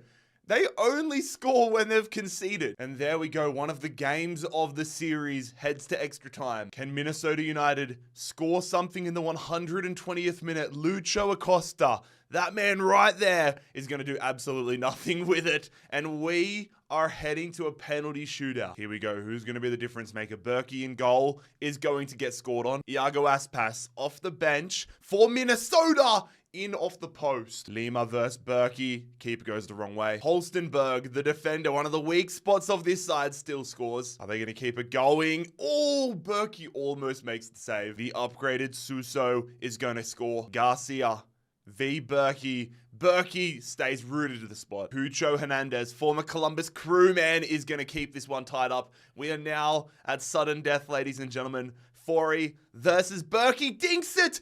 What are you doing? And now it comes down to Carl's Gill.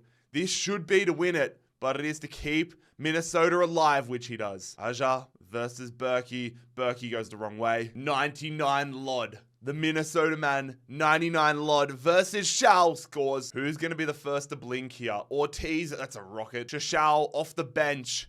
What can the Minnesota man do? That should have been saved. Chavera, 7-7 dinks Berkey. Lucho Acosta.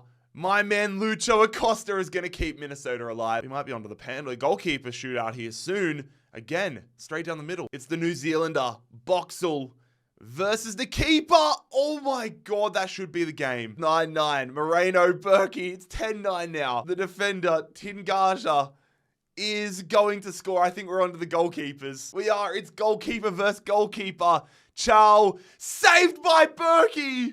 Roman Berkey, the goalkeeper, could win this for Minnesota United and claim so much land. He does. Minnesota United's dream stays alive. They are going to win the game of the series versus Independiente Medellin. Unbelievable stuff. They're going to get all of this. That's an upgrade in America. They get Mexico, so +6 already. They get Florida. They get Cuba. They get the Bahamas. And they're going to move it further into South America. A +4 upgrade for these two regions in Venezuela. And that means 99 Giroud, Messi, Bouanga, all these guys are back in circulation at Minnesota. And that means the upgrade will go to Joaquin Pereira, who goes up to an 83. And I can't forget about this. Minnesota are going to get themselves into Asia as well. Minnesota United have been drawn again. They're going northwest. All right, so that is another upgrade here for that left midfielder in North America in the United States. Auckland FC, they're going to go east a little bit south, which, I mean, you follow the line, that's going to get them back to their territory in Argentina and Chile. They're going to be going north, a little west. Not west enough for the upgrades, though. They're going to be attacking Argentinos Junior. All these upgrades on the line. All right, here we go. Both these teams have had an unbelievable amount of upgrades, an unbelievable amount of wins. but only one of them is going to stay alive and enter the final 5. Argentinos or Auckland. Who is it going to be? It is going to be Auckland. Howison, the man that got all the upgrades from Huachipato, is going to score the winner. Auckland FC. I might have to fly home if they win this. And Auckland get to fill some holes. Acuna at the left back role and the upgraded Rodriguez in between the sticks. And there are some upgrades going on here. +2, +4, +6, +8. Bang, they take all of that. And I believe, yeah, that is unbelievable. Auckland FC, I did not have this on my bingo card today. Oh shit, and you know what I've just realized?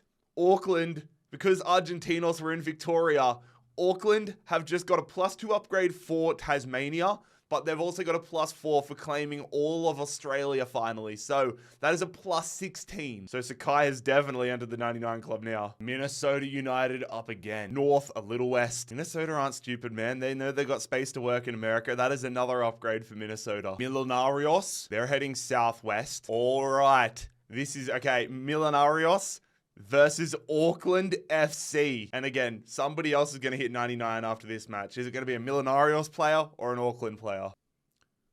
Oh, they've missed the interception and Millenarios make them suffer. Millenarios take the lead. Can Cristiano Ronaldo, can they equalize? Riyad Mahrez puts it wide. Millenarios could make it 2, which they do. The upgraded Castro has got them 2 hands into the final 4. And there it is. Auckland's run is over. Millenarios are the real deal. Millenarios, man, fair play. They're going to collect the likes of Neymar, Cristiano Ronaldo, 94 Ogier, 99 Sakai at right back, Acuna. This team is going to be unbelievable. And then upgrades. +2, +4, 6, 8, 10, 12, 14, 16, 18, 20. And so many territories are heading their way. Saudi Arabia, Africa, the Middle East, India, all throughout Asia, Australia. Holy hell, man. They get bloody Fiji as well. Minnesota United again. Minnesota, I think that's going to be Hertha Berlin. Confirmed, it is going to be Minnesota United attacking Hertha Berlin. Only just as well. They actually don't get this section. They get this little corner. I'm scared by how good both of these teams are. Hertha Berlin with 599 rated players in their starting 11.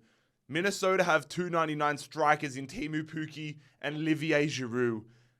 Whatever happens, there's going to be an insane team going into the final 3. Will it be Minnesota or Hertha Berlin? It is Hertha Berlin. Ivan Rakitic is going to score the winner. Hertha Berlin take out Minnesota United. And not only do they take out Minnesota, they're going to get 1 billion more upgrades here. They take the United States. They take Canada. They get, oh my, all right, I'm going to work this off up screen to make sure we got it all worked out. But Hertha Berlin now control North America. They control Greenland. They control Iceland. They're into, okay, I got a lot of work to do on this map. Holy shit. Oh my God. And they're going to get all these upgrades as well throughout Asia. They get China. They get China. Oh my God. Okay, there's gonna be a whole team of 99s. Millenarios, they're heading northwest. Oh, that was almost a game. Actually, no, it wasn't. They had to get like that little section there. Millenarios, though, are going to collect this region. Which one is it? It'll be this one right here. Another upgrade from Millenarios. I feel like, I mean, it's hard for a team to connect it with a game right now, so there might be a lot of upgrades happening. Everton, they're heading northwest. Oh, I thought that might have been them hitting Greenland, but they're gonna hit their own territory in Ireland, so we spin again. Heading southwest. All right, they're gonna get themselves another upgrade here. Jared Branthwaite, now 92. Really sharing the wealth around. Hertha Berlin. They'll be going southwest. All right, they're gonna take Uzbekistan right now, ladies and gentlemen. They now do share a border, though, with Millenarios. Hertha Berlin again. They go directly south this time, which is going to see them getting another Asian country, Kyrgyzstan. Millenarios, they're going northeast. Ooh, they are going to hit Portugal, which means Hertha Berlin. I expect them to end up versing Hertha Berlin, but I didn't expect it to be via that direction. Hertha Berlin versus Millenarios. Here we go. Everton have booked themselves a spot in the final, but will they be versing Millenarios or Hertha Berlin? 99 Batterina through to Petkovic, and it is Hertha Berlin taking the lead. Di Maria going there. They're passing them to death. What a save, though, from Montero. Angel Di Maria through to Osimhen. He shoots, he scores, but he is offside. Petkovic Plays a great ball to Messi. Messi hits it straight at the keeper, but the follow-up goes to Petkovic. Hertha Berlin might have just secured their spot in this Imperialism final. They look incredible. Is there a chance here? They hit it, they score, but they are offside. Castro's offside. Could they put the cherry on top right now? Di Maria going through there. Petkovic, Osimhen, back to Petkovic. Plays it to Osimhen. This for 3. 3 goals scored. Hertha Berlin are going to the Imperialism final. What a run from Millenarios. But ladies and gentlemen, your final here for FC 25 Imperialism. Hertha Berlin versus Everton. This is going to be absolute chaos. Both these sides are basically just full of 99 overalls. Hertha Berlin versus Everton. Who will control the world? Over 700 teams competed to get to this moment. Everton versus Hertha Berlin. One of them will control the world. Early opportunity here for Hertha Berlin potentially. Osimhen through to Bouanga. Save from Pickford. 99 Pickford showing his worth. Bouanga on the counter-attack here for Hertha Berlin. Bouanga through to Osimhen in behind, and it is going to be Hertha Berlin via 99 Osimhen taking the lead. Kylian Mbappe going for a long shot, blasting it over. This could be for 2. Oh, Pickford, what a save. Kylian Mbappe after the ball from Heung-Min Son. Kylian Mbappe had the time to take it in further. Oh, Osimhen has just done Tarkowski there. What a challenge. That was Tarkowski that made the challenge. They gave that a foul. They gave that a red card. I thought that was a great slide tackle. James Tarkowski with the straight red card. Look at, oh, they did. I didn't even skip that. The game auto skipped that. Okay, Everton playing a man down now. Osimhen hits it and it is 2-0. Hertha Berlin off the free kick. They have surely just won Imperialism. 2-0 up, a man up. Oh my God, Osimhen. What a rocket of a free kick there. I guess that's what you expect when he's 99. Holy hell. Could Everton pull off a miracle comeback here? Florian Wirtz trying to get something saved by Kobel. Pukki goes to Osimhen. Petkovic, that is 3-0. Bruno Petkovic makes it 3. Hertha Berlin are surely champions. Messi coming off for Giroud, what a sight. Another 99 player coming on off the bench. And that's a second red card. Everton have lost their heads. Erdegaard sent off. Actually didn't see that challenge. Oh yeah, he was already on yellow. That is guaranteed. Are they going to make it 4? Bruno Petkovic. That's going to be 4. This is a demolition job. Ball in. Mbappe. Everton are going to get a goal back. Mbappe doesn't even want to go grab the ball. He knows it's a lost cause. Oh my God, are Everton going to get something on here? Mbappe scored again. Go and get the ball, mate. What are you doing? That late comeback is not going to be enough, though. Hertha Berlin are going to be the 3rd champions of global imperialism. The side from the German 2nd division have done it, destroying Everton in this final. What an incredible run by the German side. They have dominated the world. Lads, if you watch this entire video, just know, if you ever see me on a night out, I will buy you a beer. You are the greatest. This has been such an incredible journey. Global imperialism, 1 video. Hertha Berlin are your world champions. Lads, if you enjoyed this video and you aren't already, please consider subscribing down below. Oh my God, I love you guys. It has been JarradHD here. I am out. Peace.